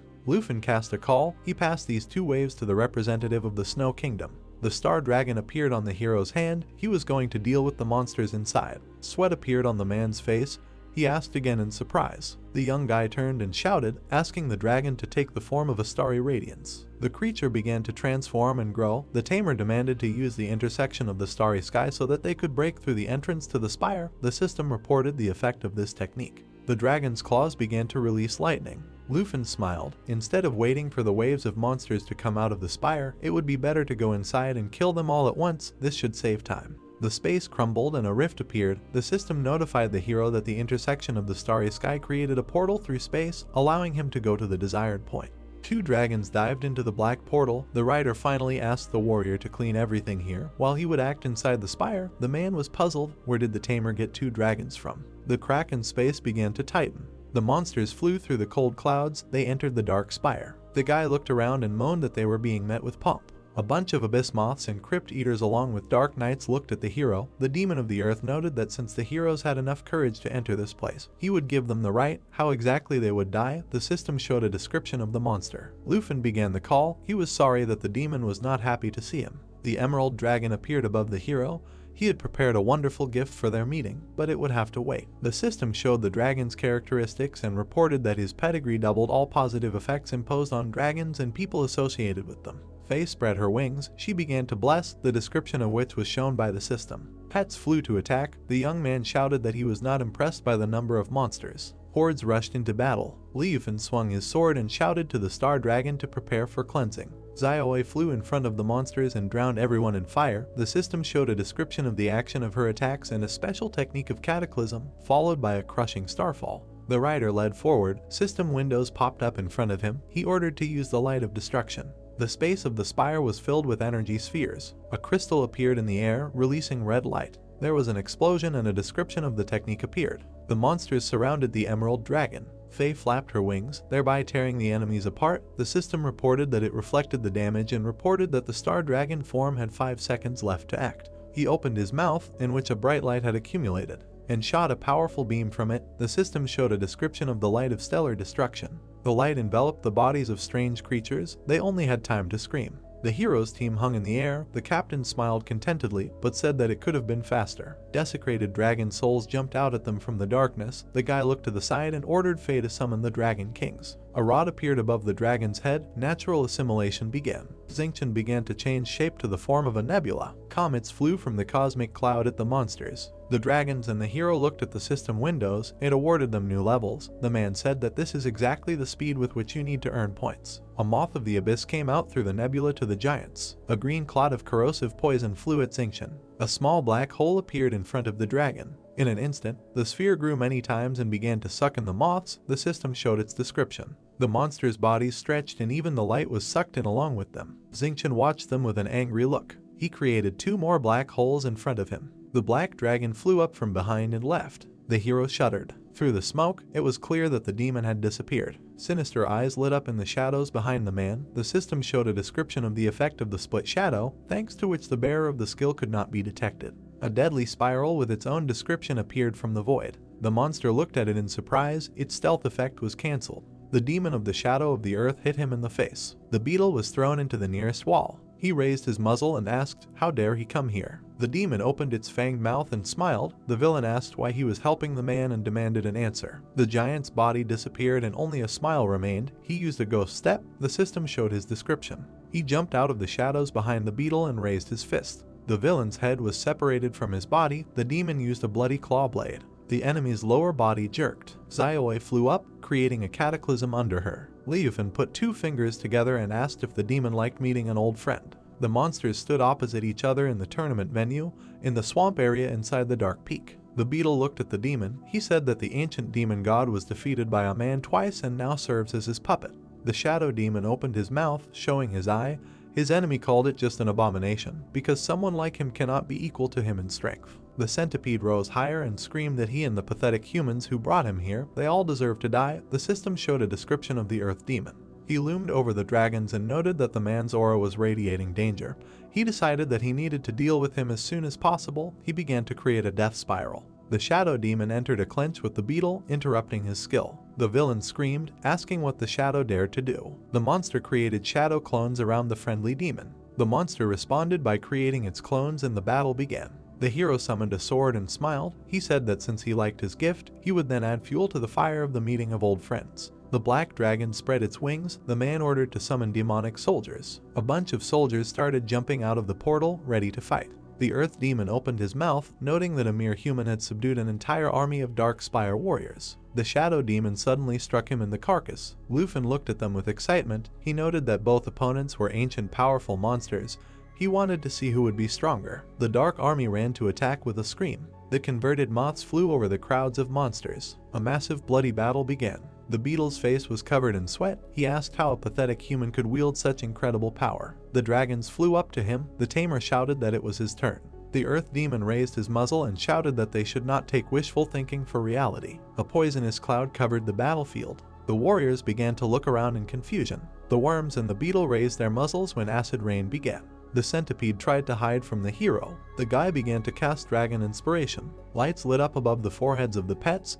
Their characteristics increased by 30%. Xiaoi carried the tamer forward. He laughed and said that the enemy left him no choice. A bright light flashed on the stone slab between the dragons. Xingqian and Faye looked at the hero. He ordered the star dragon to change shape and attack with the light of star destruction. The dragon opened its mouth, changed shape, and began charging the skill. Xiaoi and the guy screamed. He waved his hand, ordering the dragoness to use lava explosion. A stream of fire under enormous pressure rushed into the beetle. Purple light began to incinerate monsters. The system reported unlocking the magic of the dragon language. The fall of the doomsday began. Xingqian fired a powerful beam from her mouth. The skill of the light of star destruction worked. A huge dragon head emerged from the flames. Because of the lava explosion, everything began to be covered in fire. The centipede's body began to disintegrate into separate parts. A resonance with the dragon's magic occurred. The demon of the earth burned and looked up. He screamed that he would not accept such a defeat. Meanwhile, the eagle flew at Andri in the swamp area outside the dark spire. The man cut down the enemy with one swing of his hand. He jumped and swung his axe. The cast fire engulfed the monster's body. The battlefield was strewn with ash and smoke. Andri flew higher and asked why the gates to the spire did not open and where was the third wave of monsters. An explosion pierced the stone block, throwing the man back. At great speed, he crashed into the ground. The man looked up and asked what was going on there. Xiaoi flew out with the demon's head in her hands. The hero noticed that Andri dealt quickly and had already cleared the first waves of the demon army. The dragon threw the severed head at the knight's feet. The hero screamed that he was here. The warrior jumped back from the demon's head in fear and asked what the hell it was. The system showed its description, informing about the imminent revival of the monster. The man leaned on the handle of the axe. He noted how unusual this part of the body looks. Lufin jumped off the pet and told whose head it was. He smiled and advised to hurry, because the passive ability of the earth demon is his imminent resurrection. Andri looked at the hero in surprise and asked if he would really just give him such a bunch of points. The tamer said that he took all the points that were inside the dark spire, but if he killed the earth demon, his mission would hang forever. The man set fire to the axe. He said that his brother was a wonderful and very caring friend. The axe sank into the severed head. The monster's skill was interrupted. At sunset, the friends lit a fire together with the dragon. Andri kept laughing and saying how lucky he was to have such a friend. He looked at his indicators and said that he received 200,000 points immediately after completing the task, and now he is in second place. Lufin asked if their temporary alliance ends with this. The knight fell silent and looked down. He smiled and said that he was sorry that in this tournament everyone is for himself and, despite their friendly relations, they remain opponents. He sighed and said that if they managed to meet in normal conditions before the tournament, he would treat his friend to a delicious drink. The guy was sure that they would meet again in the future. The man threw the axe over his shoulder. He suggested trying not to die in this tournament, and after it was over, there would be a clearing from him. The men shook hands and smiled. Andri looked seriously at the window and transferred more than 270,000 points to the hero. The guy looked at him in surprise and asked why. The knight raised his hand. He said that it was somehow not kind, because he interfered in his fight and ate up his supplies decently, and he helped him cope with his mission. So he asked to accept these points as gratitude. He understood that these points meant nothing to him, but he would just feel better. Lufin smiled and said that the warrior's kindness puts him in an awkward position. He said that he would accept his points. Andri laughed and said that he wanted to ask a question. He looked at the hero seriously. He called him very strong and noted that he had pet dragons. So why was he wasting time on such losers? He could have dealt with them faster. After all, having looked at him in battle, now he understands it. Lufin patted Xiaoi and replied that at this tournament almost all the masters have hidden or legendary classes, which almost no one has encountered before, so observing them and assessing their abilities and skills, coming up with tactics to fight against them is a valuable opportunity that expands the horizons of any master, so he would not say that he wasted his time on them, because in the end he still defeated them. Andri set fire to the axe and turned around. He said that it was wise. He decided that it was not right for him to lag behind the hero in points. He went to accept missions and catch up with him. The warrior of the snow country flew away and said goodbye. Lufin smiled, thinking that Andri was a decent man. He hoped that he would not get a PvP mission against him. The head of the earth demon began to recover again. The guy decided that he needed to do something important, because soon his army of defiled demons would be replenished. The players looked at the leaderboard. People praised Andri, who immediately jumped to second place, overtaking the representative of the Stars and Stripes. Another player noted that it was still possible to defeat the Demon of the Nine Kingdoms. Someone said that they were too optimistic, because Andri was able to complete the quest only thanks to Lufin's help. Han and the bearded man laughed. The man said that he wanted to thank the representative of his country for helping Andri.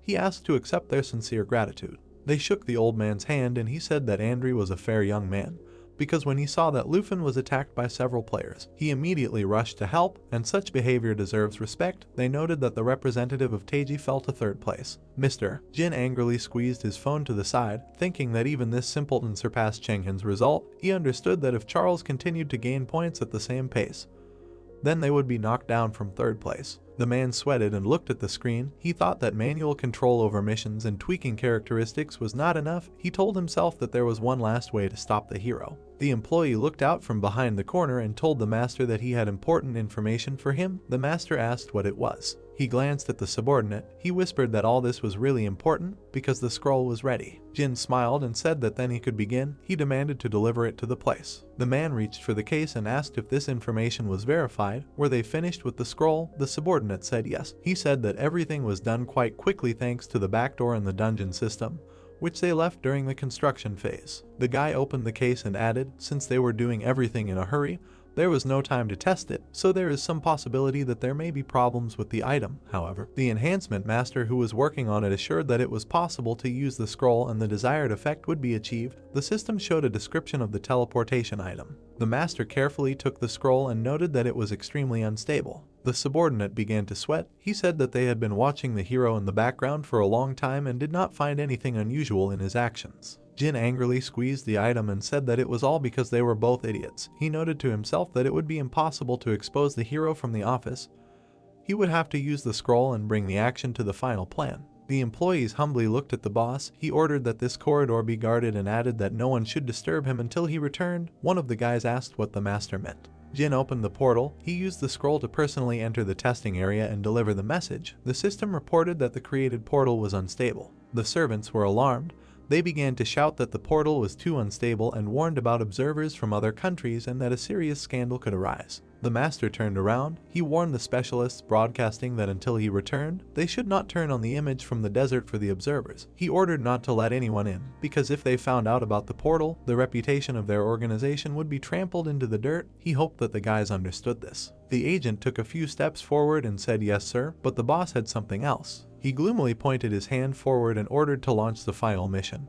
He said that Lufin is now moving around the map in search of the next demon of the 9 kingdoms, so they can no longer wait with this. In a minute in the desert zone, the hero and his pet walked forward. The guy assumed that the next demon was sitting in the desert. He accepted the task of destroying the epic boss. A purple light appeared ahead. The tamer joked that it would not take long to find the spire this time. Zioe leaned towards the owner. He thought that according to the rules of the tournament, missions that give so many points should not come up often, and so far out of the 3 tasks he accepted, 2 were about killing demons of the 9 kingdoms. He noted that the probability was too high for such a difficult mission. The man jumped on his head and ordered him to fly to the spire, and he himself noted that he had the feeling that the missions were assigned manually, not by the system. The dragon carried the owner forward. The warrior asked himself, what else could he expect from a tournament held in Taiji? Monsters appeared in front of the heroes. Bats began to squeak. Lufin called Fei and Xingchen. Their work began. Cold steam enveloped the hero. He began to give commands. The star dragon changed its form and screamed. The system began counting down the skill. The space in front of the dragon cracked.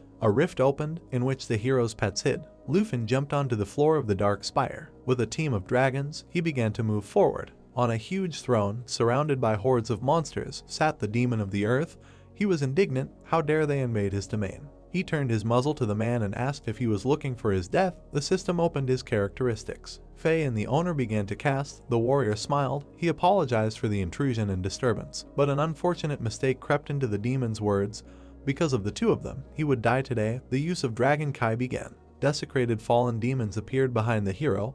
A flute made of dragon bone appeared in the air, which allowed him to control 2 dragon kings. The tamer offered to solve everything quickly because he was in a hurry. The savage was crawling back in fear at about the same time and begging for mercy. He asked to let him go and said that he did not need to be killed. The blade of the knife was pressed to his throat. The man asked if he really would do everything he was told. Sashi from the country of Sakura smiled and asked how he was going to do such a thing. Aspen from the country of Miko said that he was ready to give the samurai all his points and leave the tournament. The warrior grinned and waved his hand. He thought that there would be no fun in this, because he could just take the points by killing him, but he liked it much more this way. The blade of the katana lifted Aspen's skull. The 5th place on the list raised his foot and offered to lick the sole of his sandals, thus admitting that their nation of Miko are just unworthy pigs and dogs. The savage squealed that he could not do such a thing. Sashi twisted his mouth and asked, did the guy really not want to? The warrior shuddered. He agreed to do it, but asked to just let him go. Ronan smiled mockingly. Aspen bowed to him and said that he bowed before him, as did everyone in the country of Miko. The guy demanded to repeat the phrase louder. He laughed, and the warrior of the tribe shouted that he bowed before the enemy, as did everyone in the country of Miko. He called his kind pathetic pigs and pathetic dogs. A purple flash appeared. A dark energy hand pierced Aspen. The system reported that he died. Sashi looked at him in confusion. Chenghen, surrounded by magic, approached him. The samurai shouted that he had not had his fun yet, but the third place doubted that the fighter would let him go. The samurai sighed sadly. He called the abyss summoner too boring. He would have killed him, but he had to have fun first, and he took his points. The warrior said that he was slowing them down because he did not kill him for the points. They needed to hurry because they still had business to finish. Sashi put his sword in its sheath and asked again. His partner went forward. He ordered to be quiet and listen. A gentleman came out of the portal. Chenghen asked if the observer had any urgent information, since he personally came here. Meanwhile, the monsters began to pull themselves up to the battle site. The system showed a description of the bloody demon of the earth. He rushed to attack with thunder claws. An electric shock struck him. His body was caught in a deadly grip. The beetle hung menacingly behind him. The beast did not understand anything. The shadow demon knocked the monster to the floor with a blow. He looked at him in fear. He began to shout for his brothers to wake up and hear him. He indignantly called it betrayal. Lufin approached the giant's mouth. He said that 2 demons of the 9 kingdoms are quite an impressive force. What will happen if all 9 are gathered? The horned monster jumped on the man to attack. The guy bet that the guys from Teiji could not even imagine that all their machinations for the sake of Chenghen's victory would go down the drain. A moment and the monster fell to the ground. The hero imagined hordes of demons behind his back and thought about what if he releases a horde of demons under his control to freedom. He smiled menacingly. He understood that such a commotion would arise here that it would be scary to imagine. The spell raised sand. The samurai screamed. He grabbed the flying summoner's cloak and screamed that he was going to fall. Chenghen asked him to shut up because his endless howling was splitting his head. Sashi looked ahead in fear. He remembered that his observer told them about the location of the starting point of the ultimate mission. Why weren't they moving there? The summoner looked ahead gloomily, remembered how Jin said that he would be brief, while the samurai indignantly thought about the organizer teleporting directly to the participant. The master looked at his player. He thought and said that the number of points that the hero scored was abnormal. Why didn't they just remove him from the game? The man replied that they checked everything and all the rules of the dungeon worked correctly. The hero did not cheat, so it would not be possible to exclude him from the competition. The master's eyes flashed. He said that simply going from point to point and slowly clearing monsters was a losing strategy. He noted that if the players wanted to earn points, they needed to understand how Lufin cleared the dark spires, because if he could do it, they could too. The portal behind him began to sparkle. Jin noticed that the array was weakening, so he needed to go. As he left, he pointed to his participant and said that the ultimate mission had become available. He asked them to take care of this opportunity. The warriors silently watched the closing portal. Chenghen closed his eyes and said that this mission was designed specifically to counter Charles. He understood that wasting it on the hero was pointless. He said that they needed to find the nearest dark spire and understand how Lufin killed the demons of the 9 realms. He looked ahead and imagined the leadership scheme. The ultimate mission would point everyone to the player ranked first in the current rankings as a target. He was only going to use it against the strongest player. Sashi narrowed his eyes. He left the last word to the summoner because he had the impression that in Teiji everything is focused on fraud and deception. The guy threw the player to the ground from the sphere. The samurai looked at him angrily and called the warrior a vengeful idiot. He asked him to think with his head. Why would he say such a thing? Chenghen looked ahead, which he advised his partner to do. A huge piece of iron was flying at the Ronin. A bunch of demon soldiers were holding onto a huge chain. The sorcerer jumped to the ground. The samurai noted that the dark spire had a powerful oppressive aura. The mage began to cast. He said that there was no need to worry because their strength was enough to subdue him. He did not understand why the demon army was so small. Sashi took out a knife and smiled in anticipation. A mask appeared on his face. The guy screamed an ancient army of monsters attacking Teiji. His body was covered with powerful mana. He called it an enchanting sight. The warrior raised his katana above his head and ran forward to crush the enemies, using a demonic blow with a scythe of ghostly breath. Chenghen created a soul sphere and asked what use the hero's dragons were. If he had the loopholes he had found, would he even be able to clear the spire with just his power? Purple hands grabbed the soldier. A massive battle began. The sorcerer waved his hand. He shouted that if the hero could do it, he couldn't fail. After a few points, the partners were standing in the middle of corpses. The samurai indignantly shouted that he was not given points for killing monsters. The summoner looked at the spire and said that there was some kind of problem with it. He offered to go ahead to sort it out. A bead of sweat ran down his face. Mentally he asked what kind of thing Lufin had found there. The partners entered the spire. The samurai began to ask why there were no monsters here. Had this spire already been cleared? Both turned towards the sound. Ronin grabbed the hilt of his sword and asked who was there. Shock jumped out on the guys' faces. A bunch of huge demons were looking at two small warriors. The earth demon opened its fanged mouth. Sashi and Chengwen stared at them. The Ronin shouted that there were 3 of them here. 3 demons of the 9 kingdoms were approaching the fighters. The players were rushing around. Sashi noted a powerful oppressive aura. The sorcerer shouted that something clearly broke here.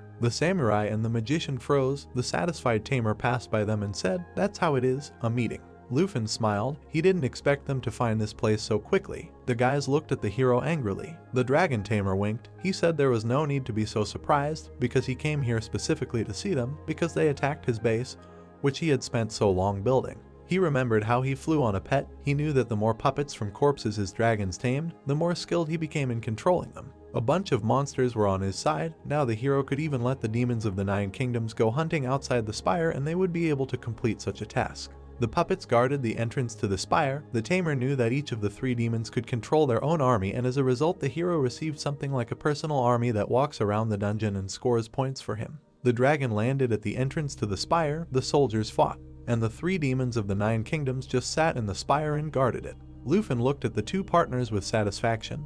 The system opened his statistics. The Ronin asked if the tamer was really looking for his death on purpose. The villain smiled. Sashi noticed that there was a whole treasure trove of points here.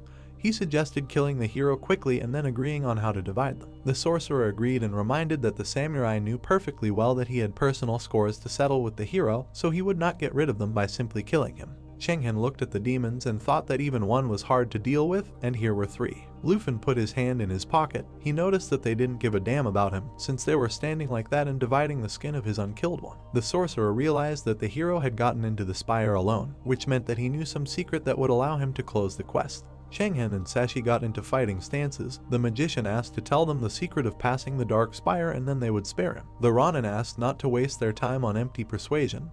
He advised to grab the hero and begin an interrogation with partiality. The tamer sighed with displeasure. He asked if the players really thought that he was using some kind of bug to pass the spires. The participants smiled slyly. They asked how the hero managed to score so many points. Did he really think that everyone around him was an idiot and did not understand that he had found a vulnerability, or did he himself believe in his wet fantasies about a level 30 noob being able to solo clear the dark spire? Lufin closed his eyes and asked if the spire was really empty. The demons loomed over the frightened players. The hero turned his attention to them. The sorcerer glanced at one of them. He immediately thought that such monsters could not behave so quietly, because in the end, since they were invaders, as soon as they were noticed, they should immediately attack. A drop rolled down his face.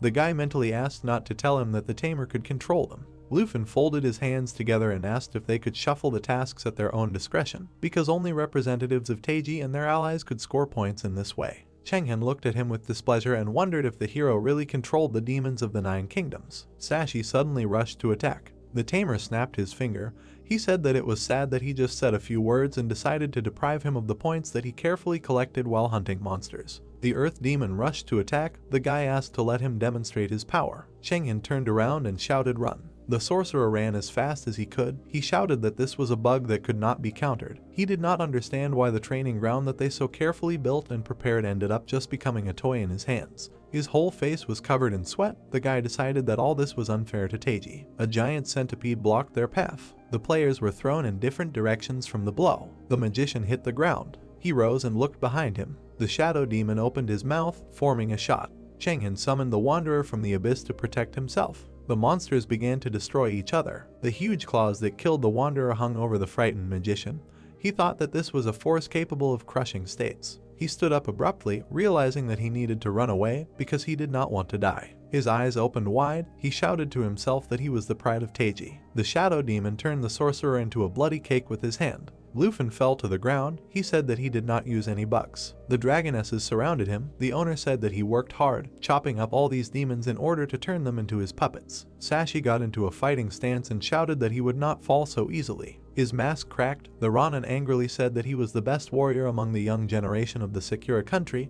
He is the strongest person in the future world. He called a demonic blow with a scythe of ghostly breath. Skalopendra blocked the blow with her shell. A minute later, the samurai's hand was sticking out of the sharp plates of the monster's body, and he said at the end that he didn't want to die. The hero looked at the system window with satisfaction. He said that in the end he didn't even enter the battle, but only released a couple of pets, from which they all died. The system showed the players' statistics. Lufin frowned and asked discontentedly why he didn't get points. He looked away, realizing everything. The guy imagined the dying magician and remembered that he could resurrect himself by summoning monsters from the abyss, and Sashi apparently also had a similar ability. Somewhere in the scorching desert, the partners jumped out of the purple goo and screamed. The samurai fell to the ground. He began to scream that it really worked and they were now alive. He looked at the sorcerer in shock and said that it was very cool, because now they cannot be afraid of death. Chen asked him not to be naive. He adjusted his hair and said that the hero has 3 demons of the 9 kingdoms and an army of demonic soldiers to boot.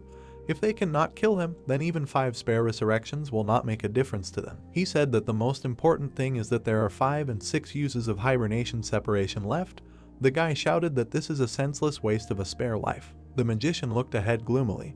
He said that they cannot waste their lives anymore. They must find another spire, which the hero has not yet visited, and try to figure out how he managed to enslave demons. He called the hero a simple dragon tamer, and taming monsters in itself is a non-class skill, and since he was able to do it, then they can do it too. Sashi clenched his fist with excitement. He suggested that they hurry, because they needed to find a way to kill the hero and the 5 remaining lives. Suddenly, his body was enveloped in green light. He fell to the ground and said that he felt as if he had been drained of all his strength. The system reported that the fatigue would last for another 9 minutes. Chen closed his eyes in acceptance and said that immediately after resurrection you will feel tired and weak. He warned that it will pass in about 10 minutes.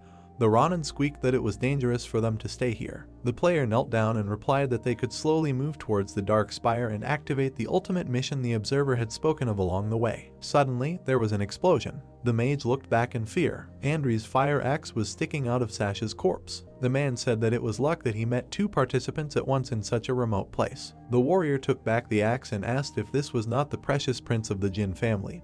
He reminded him that he had once told him not to cross his path during the tournament.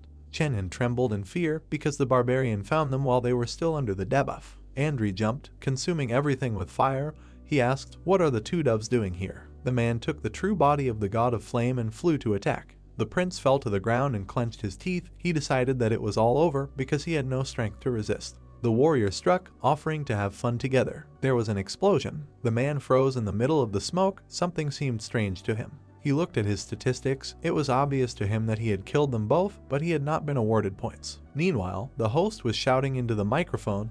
It was the 14th day of the competition. The guy said that this tournament would end very soon. The hero's aunt was watching TV. The host said that they remembered this tournament as the most brutal in recent years. He shouted that there had never been so many deaths of participants. At the Longdu Academy, in the lecture hall for combat professions, Ying and the others looked at the screen. The guy announced the death of 11 out of 23 participants, announced the withdrawal of 2, and said that only 10 participants were still holding on.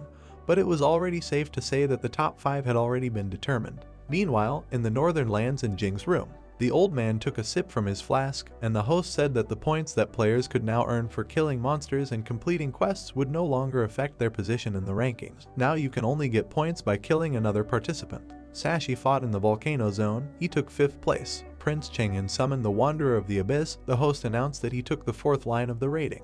In the picturesque plains zone, Andri from the Snow Country was resting, taking 3rd place. The man smiled, feeling the pleasant breeze. He held 2nd place for only 4 days. In the volcano zone, Charles bypassed Andri and took 2nd place. It was reported that he did not take any action, but over the past few days he killed 5 representatives of other countries at once. The blonde prayed to the cross. He told the master that they would soon find the hero. The host began to announce the most outstanding participant in this tournament, who broke the record for the most points, Lufin from the Dragon Country with an incredible 7 million points. The slain monster hit the ground in the Dark Spire. The hero slowly walked towards him, shrouded in dust. Xiaoi followed him. The system reported that the hero had completed the quest to destroy the demon of the 9 realms. Now the 9th demon was added to the Tamer's collection, whose level increased to 41. The guy looked ahead with satisfaction. The level of the dragons also increased. 9 demons stood near the hero. In one voice they said that they were waiting for the next order of their master. The hero looked ahead in surprise. The system reported that he had acquired the skill of the dragon realm.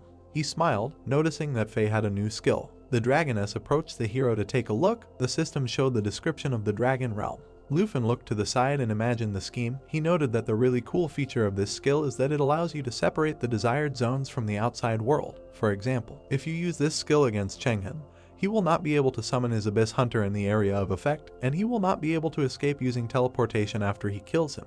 The Tamer stroked the contented girl, realizing that thanks to this skill, he can really kill his enemy. The system sent the guy a notification that he became the target of the hunter. He smiled, noting that his account will soon be replenished with additional points. Charles held a sphere in his hand in the volcano zone. The system reported that he accepted the mission. The blonde smiled and said that with this he can easily kill even the one who ranks first. The unknown in the smoke said that he shared this information with him. Does the player think that he can really kill the hero? The guy smiled. Sashi and Chenhan came out to him. He said that they both knew his power and therefore he was sure that if they didn't know about it, they wouldn't have created an alliance with him. The sorcerer looked at him angrily, calculating that the lava giant, which they killed with the samurai in 3 blows, was killed by the blonde with 1 blow, and they initially expected to use this mission against him. The partners looked at their new friend. The magician said that even their combined efforts would not be enough to deal with him. Sashi said that the hero subjugated the demons of the 9 kingdoms and their armies. When they fought with him, they did not have a single chance. Charles smiled and said that he could do the same,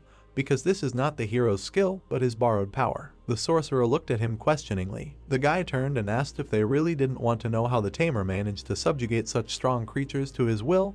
He asked to give him 3 minutes to explain everything. Meanwhile, in the tournament's operations room, a subordinate said that Mr. Jin had not contacted them since he returned from the teleport portal. The guy went to the servers and asked if the boss had decided to fire them. His friend said not to think negatively about it. Did he really want to do without them? The girl went to the agents. The one sitting on the floor said that the gentleman asked them to watch the hero, so they should just do their job. He was afraid that extra initiative could harm them. The unknown woman put a knife to the guy's throat. She covered his mouth with her hand and made a cut. The dying agent fell to the floor with a crash and began to groan. The girl put a knife to the throat of the remaining agent. She asked him not to scream if he did not want to die slowly and painfully. She smiled menacingly while the guy begged for mercy. She walked forward, making a cut. She grabbed the wires, and they started asking her over the line how she was doing, because 3 minutes were almost up. The unknown woman tore out the wires and said that the Morgans never lose. The broadcast of the tournament suddenly stopped. The host began to calm the crowd and say that these were simple technical problems. He said that the broadcast would be restored soon. The crowd became dissatisfied. The man leaned towards the director and asked if he thought that this was Tai Kai's trick again. The man looked up. He would not discount the Americans. The agent turned around abruptly. He said that Mr. Jin was in charge of the organization. What was going on? There was an empty room behind the employees. The gentleman left it, apparently going out to talk to someone. Jin stood opposite Morgan in the corridor outside the room. He said that Morgan asked him to leave, but they had not said a word since he approached him. What was the reason? The man looked at his watch with satisfaction and said that Morgans never lose. He only said that he would take 3 minutes of the master's time, but did not promise that he would discuss anything with him. Jin was indignant because he did not have time for such childish games. Morgan adjusted his wide-brimmed hat and said goodbye, because 3 minutes had passed. Meanwhile, the samurai looked at the American and asked if Lufin had really become a servant of an ancient fallen god and he could use his power to control the demons of the 9 kingdoms. The magician said that there were practically no traces of the god's existence, but it is assumed that in ancient times there were a lot of them. The blonde stood with his back to them. He said that at first he could not believe it, but now he understood and accepted this power. He said that the power of the gods is capable of miracles and it does not matter how strong you are, because a small grain of the god's power is capable of completely transforming you. The guy's eyes darted around cheerfully and he showed the shards. This was a gift from his god, the essence of the holy mountain. The samurai and the sorcerer stared at them in amazement, feeling the enormous power. Charles laughed and said that 2 of these crystals were intended for his new friends. Chenhan asked in surprise, does the participant really want to give them power? What is the price for such enormous power? The guy frowned. He offered to make a deal. He offered to accept faith in his god to become stronger, but the Morgan family would receive the right to search for other ancient gods in the lands of their countries. Chenhan was wary. He was a prince, and the Morgan family would not drag him into some dubious story. He decided that he needed to get new power immediately. His hand itself reached for the crystal. He said that he accepted the terms of the deal, and after killing the hero, he would offer his family to come to them in Teiji to discuss all the details. The Ronin still could not understand what was happening. The player's body was enveloped in enormous energy. He asked the samurai if he really wanted to always be one step behind the hero, because if he could use the power of the ancient gods, then why shouldn't they do the same? Charles handed Sasha's shard and said that very soon those watching the broadcast would be able to see them again. There would be no other chance. The guy carefully took the crystal and said that he accepted the deal. The blonde advised him to stop resisting. He loomed over the fighter threateningly. He said that the more submissive he became to the new force, the more power it would give him in return. Morgan twirled the crystal in his fingers. He said that the last fragment was prepared for the hero. The guy smiled menacingly, introducing the hero. He laughed and said that with his help, the Tamer will become his puppet. The staff came to the scene. The guy said that there were no recordings of the killer left on the surveillance cameras. Everything was done cleanly. The broadcast for the audience and the surveillance room was restored. Mr. Jin and the secretary approached the bodies. The girl asked if he was going to report what happened. The man said no. He bowed his head and said that they would have to investigate this incident themselves. The information cannot leak out. Jin looked ahead and remembered Morgan. He was completely sure that all of this was done by the Morgan family. The dragon flew over the volcano zone. The hero said that as the tournament enters the final stage, the only way to speed up progress and getting points is to hunt each other. His target should be somewhere here. Lufin opened the system window and looked at the icon. Yasunlai appeared on the map. The guy began to summon a sword. He asked Xiaoi to land next to him. The dragon began to lower its altitude. Huge paws crashed into the hot stone. The owner jumped to the ground. He looked around and asked where his enemy was. The white-haired man was watching him from behind a rock. The guy smiled and said that the hero scared the hell out of him. He remembered how at their last meeting the Tamer not only spared him, but also inspired him to feats. The hero called him lucky since he was still alive. The tournament leader pointed to the laughing guy, who thought that the hunters had arrived for his soul, but was happy to see him. The hero asked why he only had 150,000 points. Lufin frowned, not understanding if everything was okay with the young man, because they were at the end of the tournament. He began to cast a sword and said that everyone was hunting each other, and he was glad to see him. He said that the guy should understand that the tournament was coming to an end, and there was no more room for goodwill in it. The dragon screamed. The system reported that the dragon had received a heightened sense of danger. The earth began to tremble. Yasunlai began to fall. Huge paws jumped out of the ground. The summoned beast began to swallow the young man, who began to call for help. Lufin calmly pulled the arrow of the bow. He recognized the monster Chenhen in the beast, but where did it get a name like the puppets of the sacred mountain? The arrow began to collect energy from the outside. They were called the arrows of the dark serpent. The beast began to attack, and the guy called for help. On the top of the cliff stood two people. The system reported the death of Yasunlai. The partners, overwhelmed with strength, looked at the hero. They asked for forgiveness because they accidentally took points from each other. The hero looked at them. He said that they had not seen each other for a long time and called them slaves of the sacred mountain. The guy looked at his enemies with disinterest, who were now in cahoots with Charles, who had opened a real hunt for him. The blonde joined the three players. The system sent a notification. He laughed and said that they knew each other's strengths very well. Charles raised his hand before killing the hero.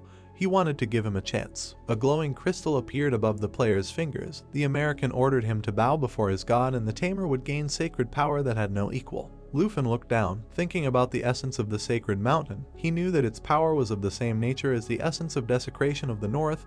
He decided that the enemy had turned them into his servants with the help of this item. The tournament leader waved his hand and said that he was different from Charles, to which the blonde was seriously indignant.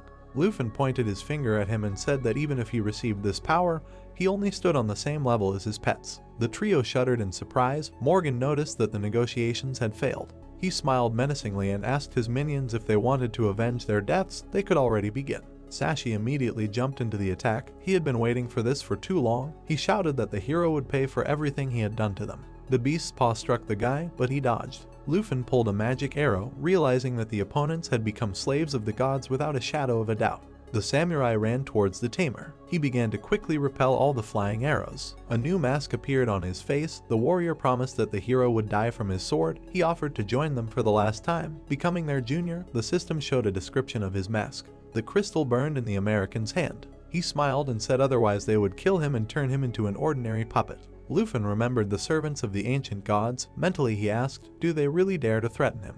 The Dragon Master waved his hand grimly, mentally telling the enemies not to even think that they would leave here alive. The samurai pointed his finger at him, laughed and said that the hero was scared of the power of the sacred mountain. The Tamer summoned a sword and ordered Xiaoi to turn into the form of a destroyer.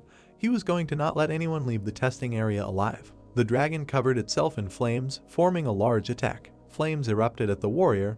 He screamed that the monster would never catch him with the same move again. He glanced back. The hero jumped onto the cliff. Lufin slashed his sword at the beast. Chenhen pointed his hand at it and said that he would die today. The guy began to be attracted to the dragon.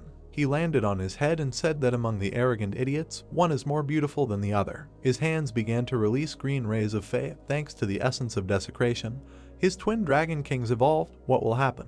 if he feeds them the essence of the sacred mountain of Charles in addition to the essence. The guy smiled and noticed that each of them had at least one particle of this very essence. Xiaoi was covered in red lines, the owner was holding 2 fireballs in his hands, an explosion was heard, a resonance with dragon magic occurred. The sorcerer barely jumped out from under the attack. Sashi crossed his swords, taking the blow on himself. The dragon flew into the sky. The hero shouted for Charles to stop throwing small change at him. He demanded to summon someone stronger. The magician realized that the hero did not even notice that he summoned his strongest monster of the abyss. The samurai angrily looked at the dragon. The tamer began to mock them. He noticed how hard they were breathing now and asked if they wanted to continue the fight. The Ronin felt great shame, because the pet of the hero of the 30th level is not even an adult dragon, and they are already losing to him. Lufin turned to the imperturbable blonde. He did not expect such a gift from him. He sent them to him, and now he will be able to take their glasses without any problems and will not even need to run after them all over the location. The blonde grabbed the hilt of the sword and called the hero an arrogant fool.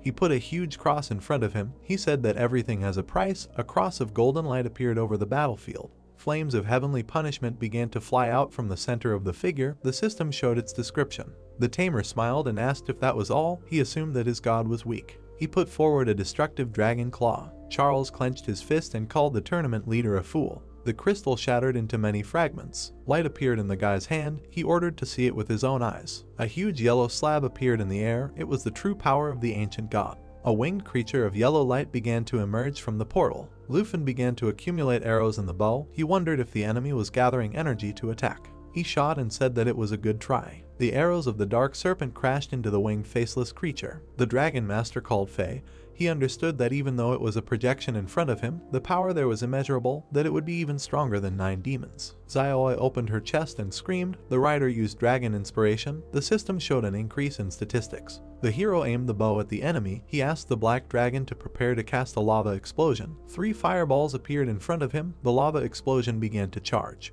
The giant took out his sword and rushed to attack. The projection was approaching the fireball. Lufin shot and gave the command to act. The black serpent flew at the enemy. The angel raised his eyebrows in surprise. A powerful explosion was heard. A bright light fell on the blonde. He knew that the power of the ancient god's projection was unimaginable, so he thought that it was not enough to crush it.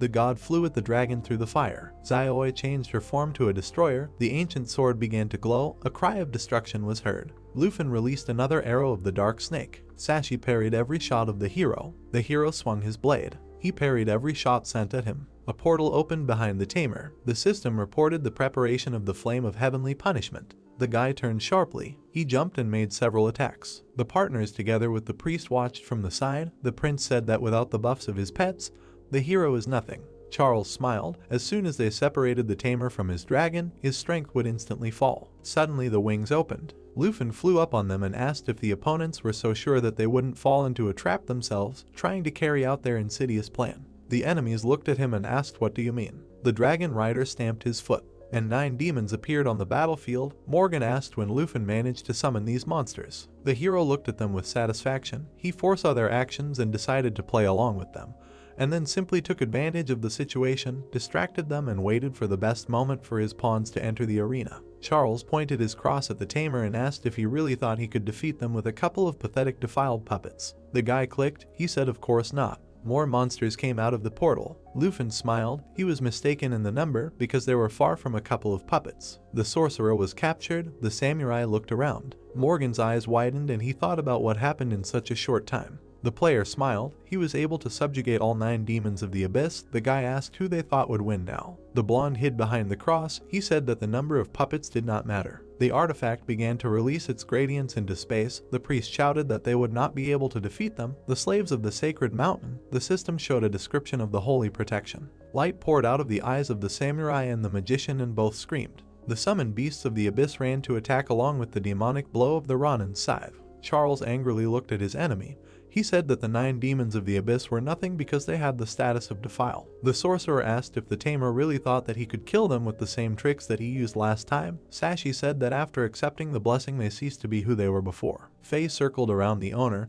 He said that they only got a couple of buffs and they were already so impressed. He clarified that compared to what his dragon is capable of, it's just a laughing matter. The emerald dragon's chest began to glow. Activating the skill, the rider shouted, ordering to use the source of life. Every demon and monster received the blessing of jade light. The demons ran to attack and let out a roar. Xiaoi intercepted the swords of the ancient god and began to use jade light on him. She opened her mouth and screamed, breaking the blades of the swords. The black dragon grabbed the head of the yellow entity. The blonde gritted his teeth. He asked why the projection of the god of the sacred mountain was losing. Is this possible? In the darkness, the dragon's eye opened. Lufin smiled. He ordered to look more closely. Because he had special surprises in store for him, he began to use the dragon realm. The system showed the description of the skill. The enemies began to look around, trying to understand how the player was able to use the realm. Sashi shouted that the realms become available much later than level 30. Charles squeezed the handle of the cross, grumbling discontentedly that it was just a realm. A projection of the cross appeared in front of him. The guy shouted that he would destroy this pathetic illusion using the flame of heavenly punishment.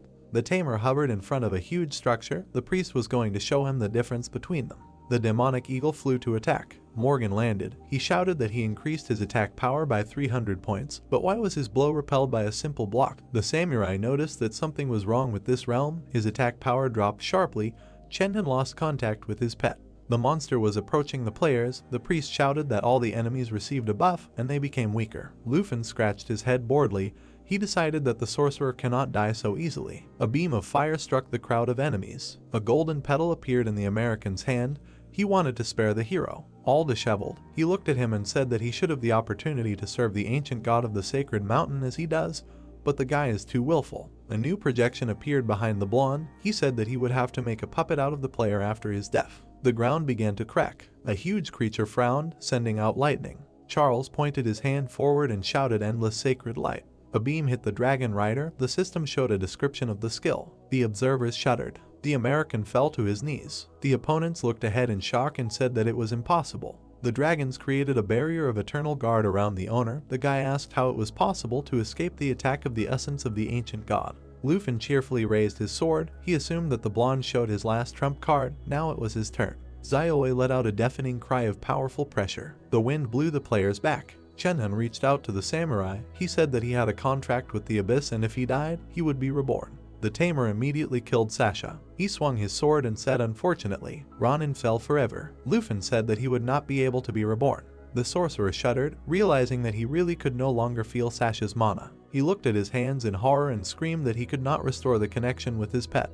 His hand was grabbed. The frightened Charles pulled his hand towards himself and demanded that he sign the abyss contract with him because he could not die here. Chenhan began to back away and refuse. Meanwhile, the Tamer jumped on him and said that there was no point in discussing the abyss contract because he still could not resurrect him. The guy smiled. Except for himself, summoning magic inside the realm is not available to anyone, and without his pet, the sorcerer will not be able to sign a contract with him. The priest bit his lip and cursed. Before meeting the hero, he could not even imagine that he would find himself in such a situation. After all, they are both servants of the ancient gods, but why is he so much stronger than him? In his hand burned the last crystal. He said that it was intended as a gift to the Tamer, but his eyes were too clouded with pride and he did not see the true mercy of God. The American was pierced by a column of energy. He began to pray to his god for mercy. He asked to fill him with power so that he would subdue the crimes of the blasphemer. Lufin calmly made a horizontal strike. Did the enemy really think that he would give him time to prepare to use this skill? Charles began to scream and dry up. He fell to the ground. The crystal remained hovering in the air. It flew in an arc into the sky. The hero smiled and asked if the god had really left the bodies of his loyal servants and, with his tail between his legs, ran away. He said that even Jin with his skills could not escape from the Dragon Kingdom. The guy flew to the attack, asking if the thing that relies only on others for its existence could leave the skill's range. Lufin smiled. He was glad that he would finally get the essence of the god of the sacred mountain. The leaderboard began to change. All the points of the dead went to the hero's account. People said that Mr. Lufin killed them. The director's eyes bulged in surprise. Jin clenched his fists, asking how this was possible. Han looked at him warily and chuckled. The man walked, leaning against the wall, trying to understand how he would explain so many deaths to the family. Sweat rolled down his face.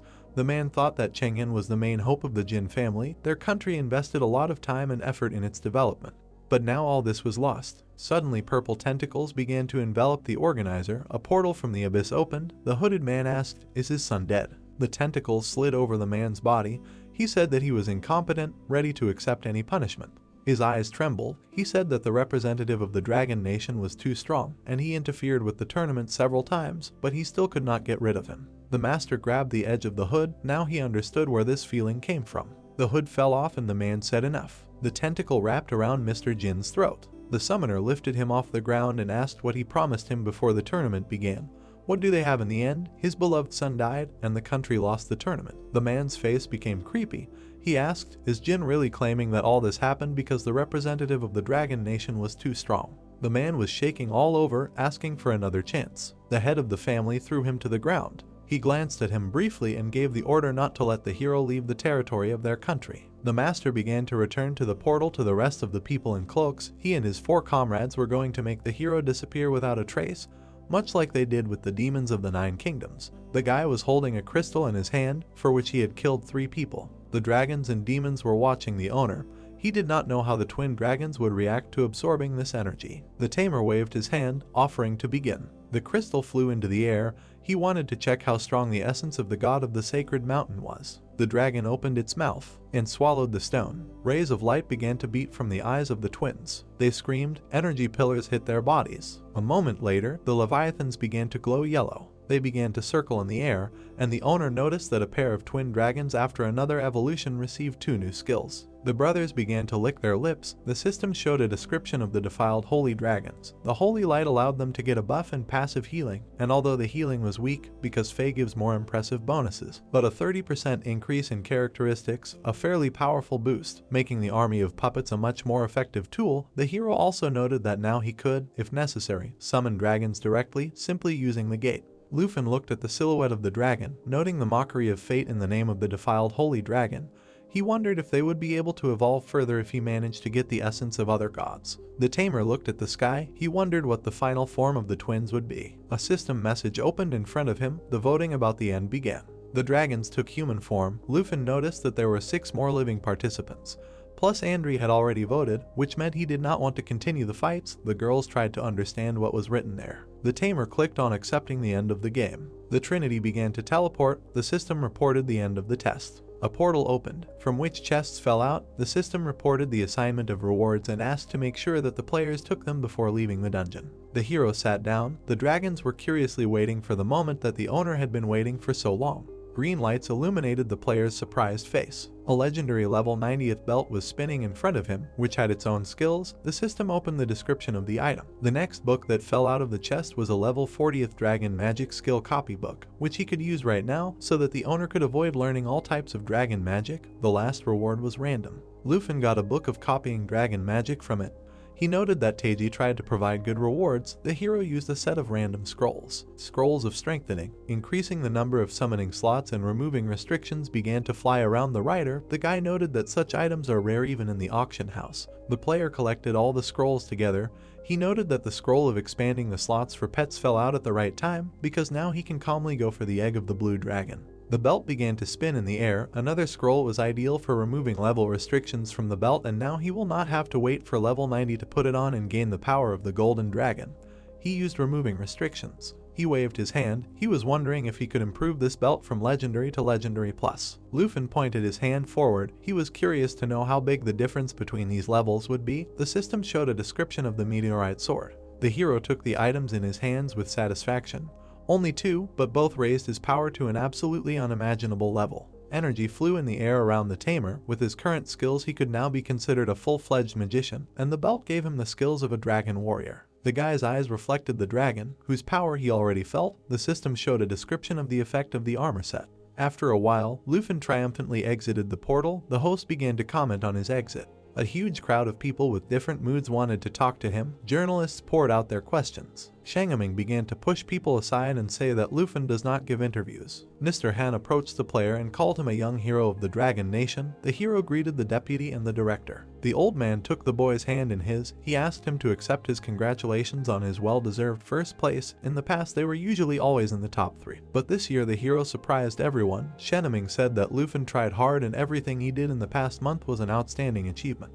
The tamer received the golden badge of the Griffin Corps. The master laughed. He had already decided that the boy deserved another promotion. The player looked down and said that his comrade from the Corps told him that only 8 people were awarded the golden badge. A strong aura enveloped the player. Director Han said that he was now the 9th holder of the badge and also the youngest. He said that in the entire Dragon Nation, only 3 elders and Tujing have a status higher than him. Shenaming said that in essence, the badge means that its owner is a recognized national hero, and the high praise from Mr. Han and the recognition of the Griffin Corps only confirm the importance of his success. Lufin sheepishly ruffled his hair. It was a great honor for him. Mr. Jin gloomily announced that this year's international tournament was over. He went to the counter and began to congratulate those who managed to get out of the dungeon alive. He asked to allow him the results of the tournament. He frowned forward and announced the winner, who earned 91% of the total points. Andri gave the hero a thumbs up from afar. He was announced as the one who took 2nd place. Han approached the hero. He was impressed by such a large gap. The guy thought that the master was too kind to him because his result roughly matched his own expectations. The director turned around. He advised everyone to go and rest. The old man looked up and said that tomorrow morning they were leaving for home. At home, the hero would be met with an honorable meeting, which the Council of Elders had prepared for him. Lufin looked at him sheepishly. The deputy repeated that the hero really did something absolutely outstanding. Knight. He held a gold badge in his hands and could not believe it. The guy was lying on the bed, and around it sat the dragons and rested. The Tamer raised the badge above his head. If you believe the words of the deputy, now he can simply order even Changfeng to kneel before him and admit his guilt in everything he started then.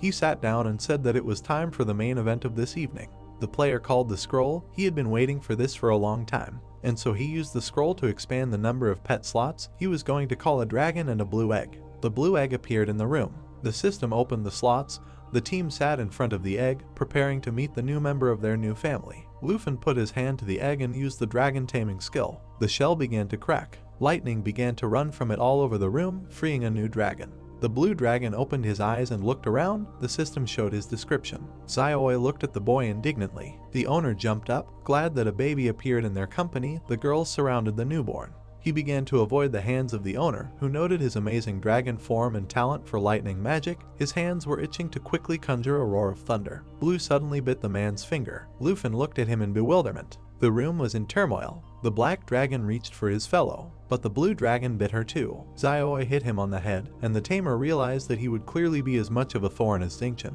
He noticed that both forms of the creature's magic were sharpened only for damage. It's good that at least one spell had a control effect. The guy looked out the system window, studying the dragon's abilities. He waved at the dragon, offering to come up with a name for the new impudent one. The electric dragon angrily looked at the owner and growled at Xingqian. The creatures began to fight. Lufin threw up his hands, cursing at the harmful dragon, who was too protective of his food. A few minutes later, all the dragons were sitting on the bed and looking at the thunder dragon with the crystal in his hands. It was too difficult for a person to come up with names. But suddenly he raised his finger and suggested the name Lan, since his skills are tied to lightning and thunder and the color of the breed is blue. Lan lowered his wings. The tamer asked, did he really not like it? He slyly rubbed his chin and said that in the future the dragon will be able to cause real disasters, so his name should be appropriate, just as furious and destructive.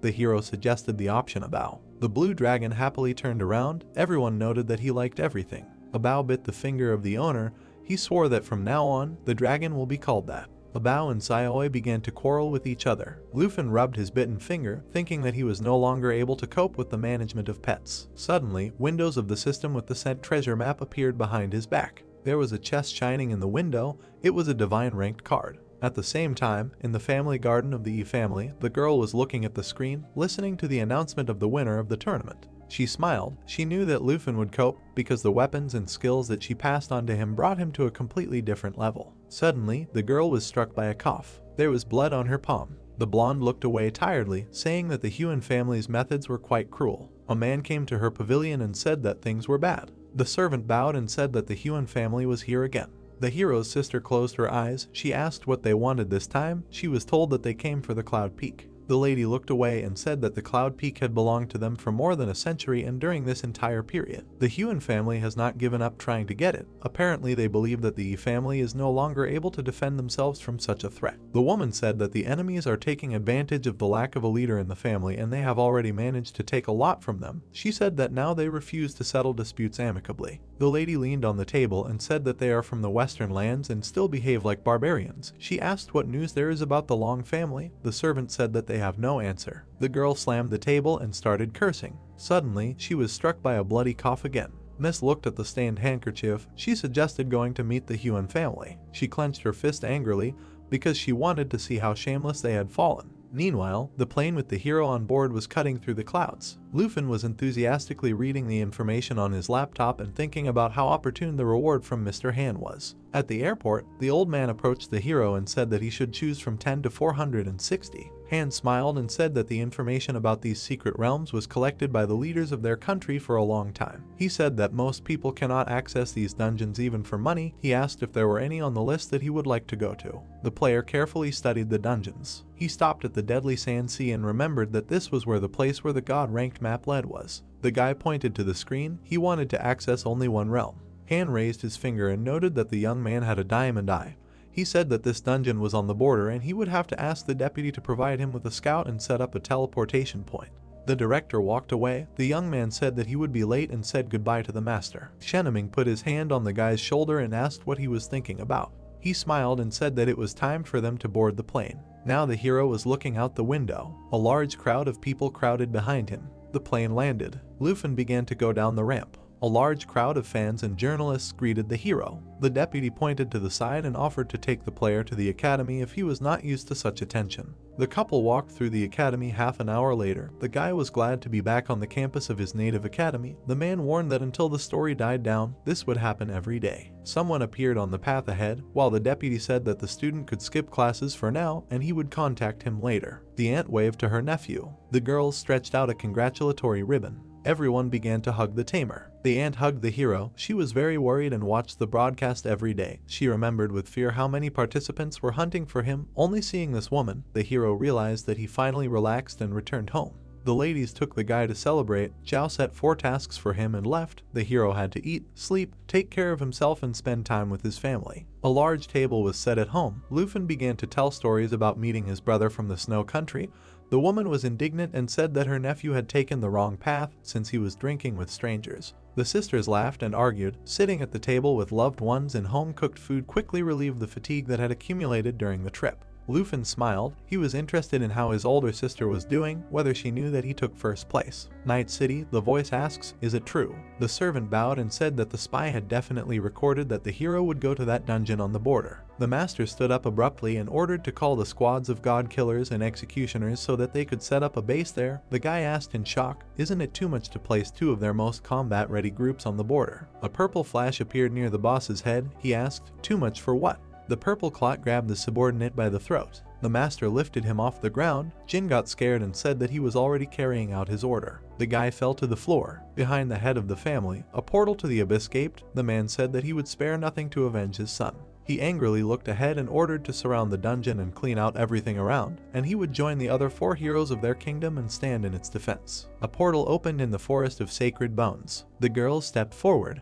The team looked around. Xiaoman never dreamed that she would ever be in a team that went to conquer a national-level dungeon. Kinku replied that if it weren't for the hero, they wouldn't have had such an opportunity. Hank asked if they would find anything edible in this place. The hero thought that he would soon pick up his 5th dragon in the Deadly Sand Sea. Tazy's camp appeared ahead. Teacher Gu came out of the portal and said that as soon as they started building a teleportation array in this place, people immediately arrived from their side, but there were not many of them, so they had nothing to worry about. The girls turned around in surprise and greeted the teacher. The hero asked if she had come to help them. The woman patted the guy on the shoulder and said that the academy was worried that there might be problems, so she came to check if everything was okay. Hank looked at the teacher happily and thanked her for taking care of her nephew. Xiaoman was immediately indignant at such a special attitude. Gu walked forward. She said that she would show the way to the dungeon. The team approached the portal. The Tamer approached first. The woman said that the guy could enjoy his well-deserved reward. Lufin smiled gratefully and entered the portal. The gatekeeper who guarded the entrance looked at him.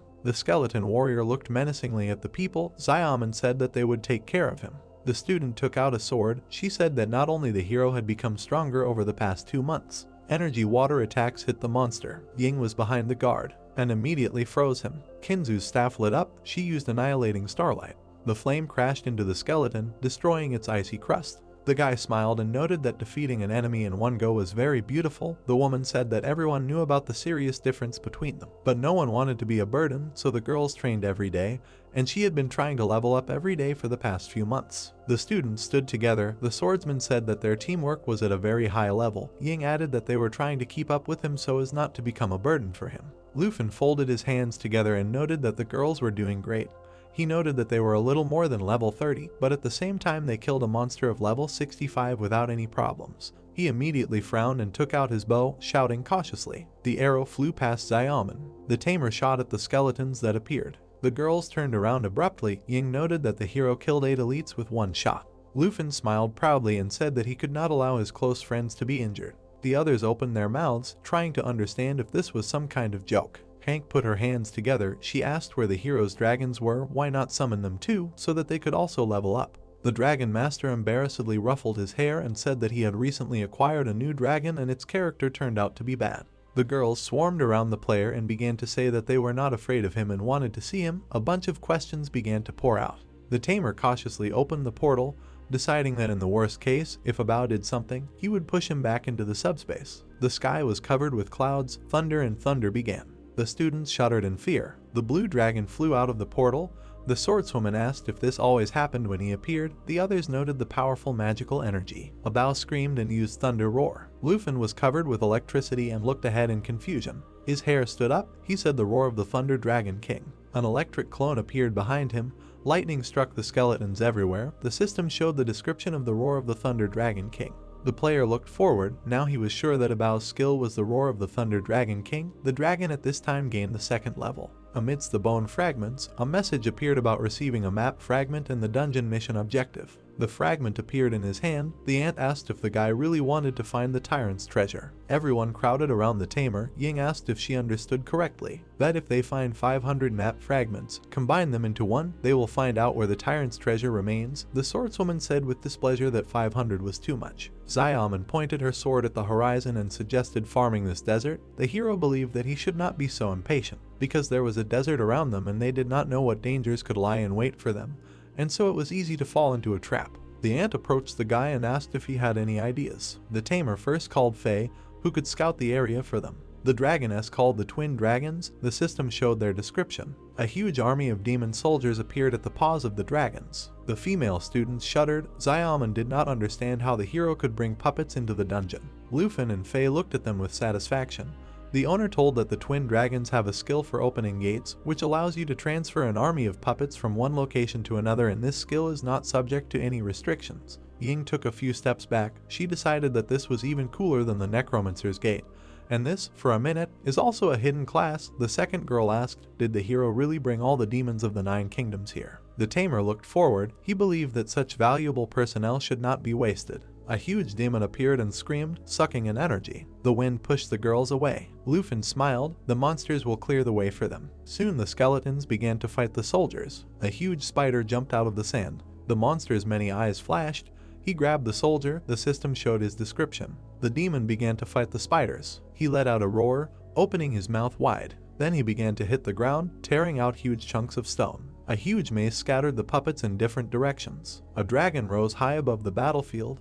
He began to scream and release lightning that rushed through each enemy. The students froze. The pink-haired girl was in shock because they had been training for 2 months, and the hero came and just cleared the dungeon alone. She said that this world is unfair. Lufin opened the chest. The system reported that the divine level card was activated. The helmet of the dragon warriors will appear in the air. The guy squinted. He got the recipe for the contract of the King of Shadow Dragons. A bone dragon appeared behind the hero. Faye flew over the owner, who reasoned that if he allowed Faye to eat the contract, then she would essentially get another dragon, the same as the twin dragon. This would give a permanent summoning skill. A poll appeared in front of the player's face.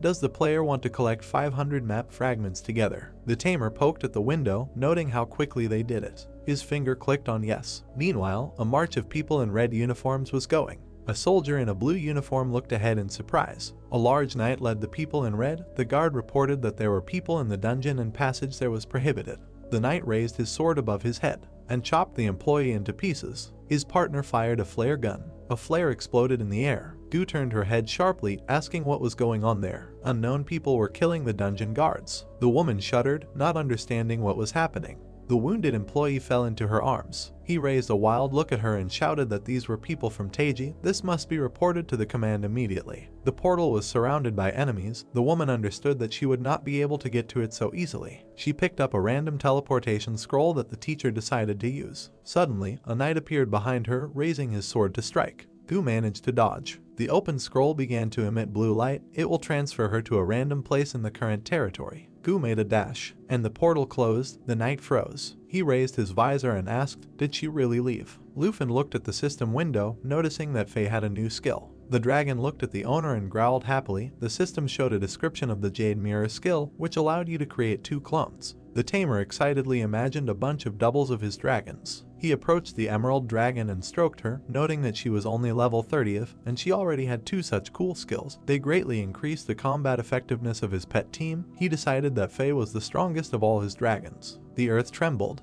The tyrant's servants emerged from the sand. Gold appeared from under the sand behind them. Ying approached the player. She assumed that the boss had appeared due to the map's activation. The writer was only glad that he wouldn't have to look for him. A huge monster on an iron structure appeared behind the servants. The formidable damned tyrant looked at the people. The system showed his description. The girls turned to the guy and asked how they should plan the battle. Xiaoman suggested sending an army of demons ahead and setting dragons on the boss. Lufin smiled. He asked not to worry because the demons of the 9 kingdoms would deal with it themselves. The pink-haired girl looked at him in bewilderment. She knew that the demons were strong, but the thing was that the boss himself was level 8, and with him there were a bunch of elites of the 70th. Did the hero really decide to send a demon of the 9 kingdoms there so that he could cope alone?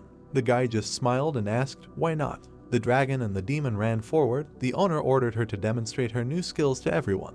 The dragon's eyes began to glow. The system showed a description of the Jade Mirror. The emerald dragon sent green streams of energy at the demon. The space began to crack, and there were 2 monsters, which greatly surprised Ying. Xiaoman shuddered and screamed that the hero was creating 2 copies at once. She counted, realizing that if she summoned all the demons, there would be 27. 3 clones spread their arms and screamed. Kinzu grabbed her staff. Hank was amazed by Faye's new skill. The tyrant took a spear in his hands and pointed a scorpion tail at the people. He let out a roar of a sandstorm. The girls began to cover themselves. The tamer smiled. He asked them not to panic, because this would allow them to take a short break. A huge boulder flew at the tyrant. The monster released tentacles to block the sudden attack. 3 demons rushed to attack. The guy suggested watching the show that the demons of the 9 kingdoms would show them. The monsters swung their huge clubs. Each of them grew greatly. The beasts bulged their red eyes and screamed. The number of clubs increased many times. An attack began that divided the heavens. The tyrant caught one of the maces. His servants screamed in fear. Smoke rose above the battlefield in the middle of a pile of stones. The tamer looked ahead boredly and said that it came out a little rough, which caused a violent reaction from the girls. A chest appeared in front of the team after the system reported the clearing of the deadly sand sea. The hero received a level increase and suggested to see what the system would give them.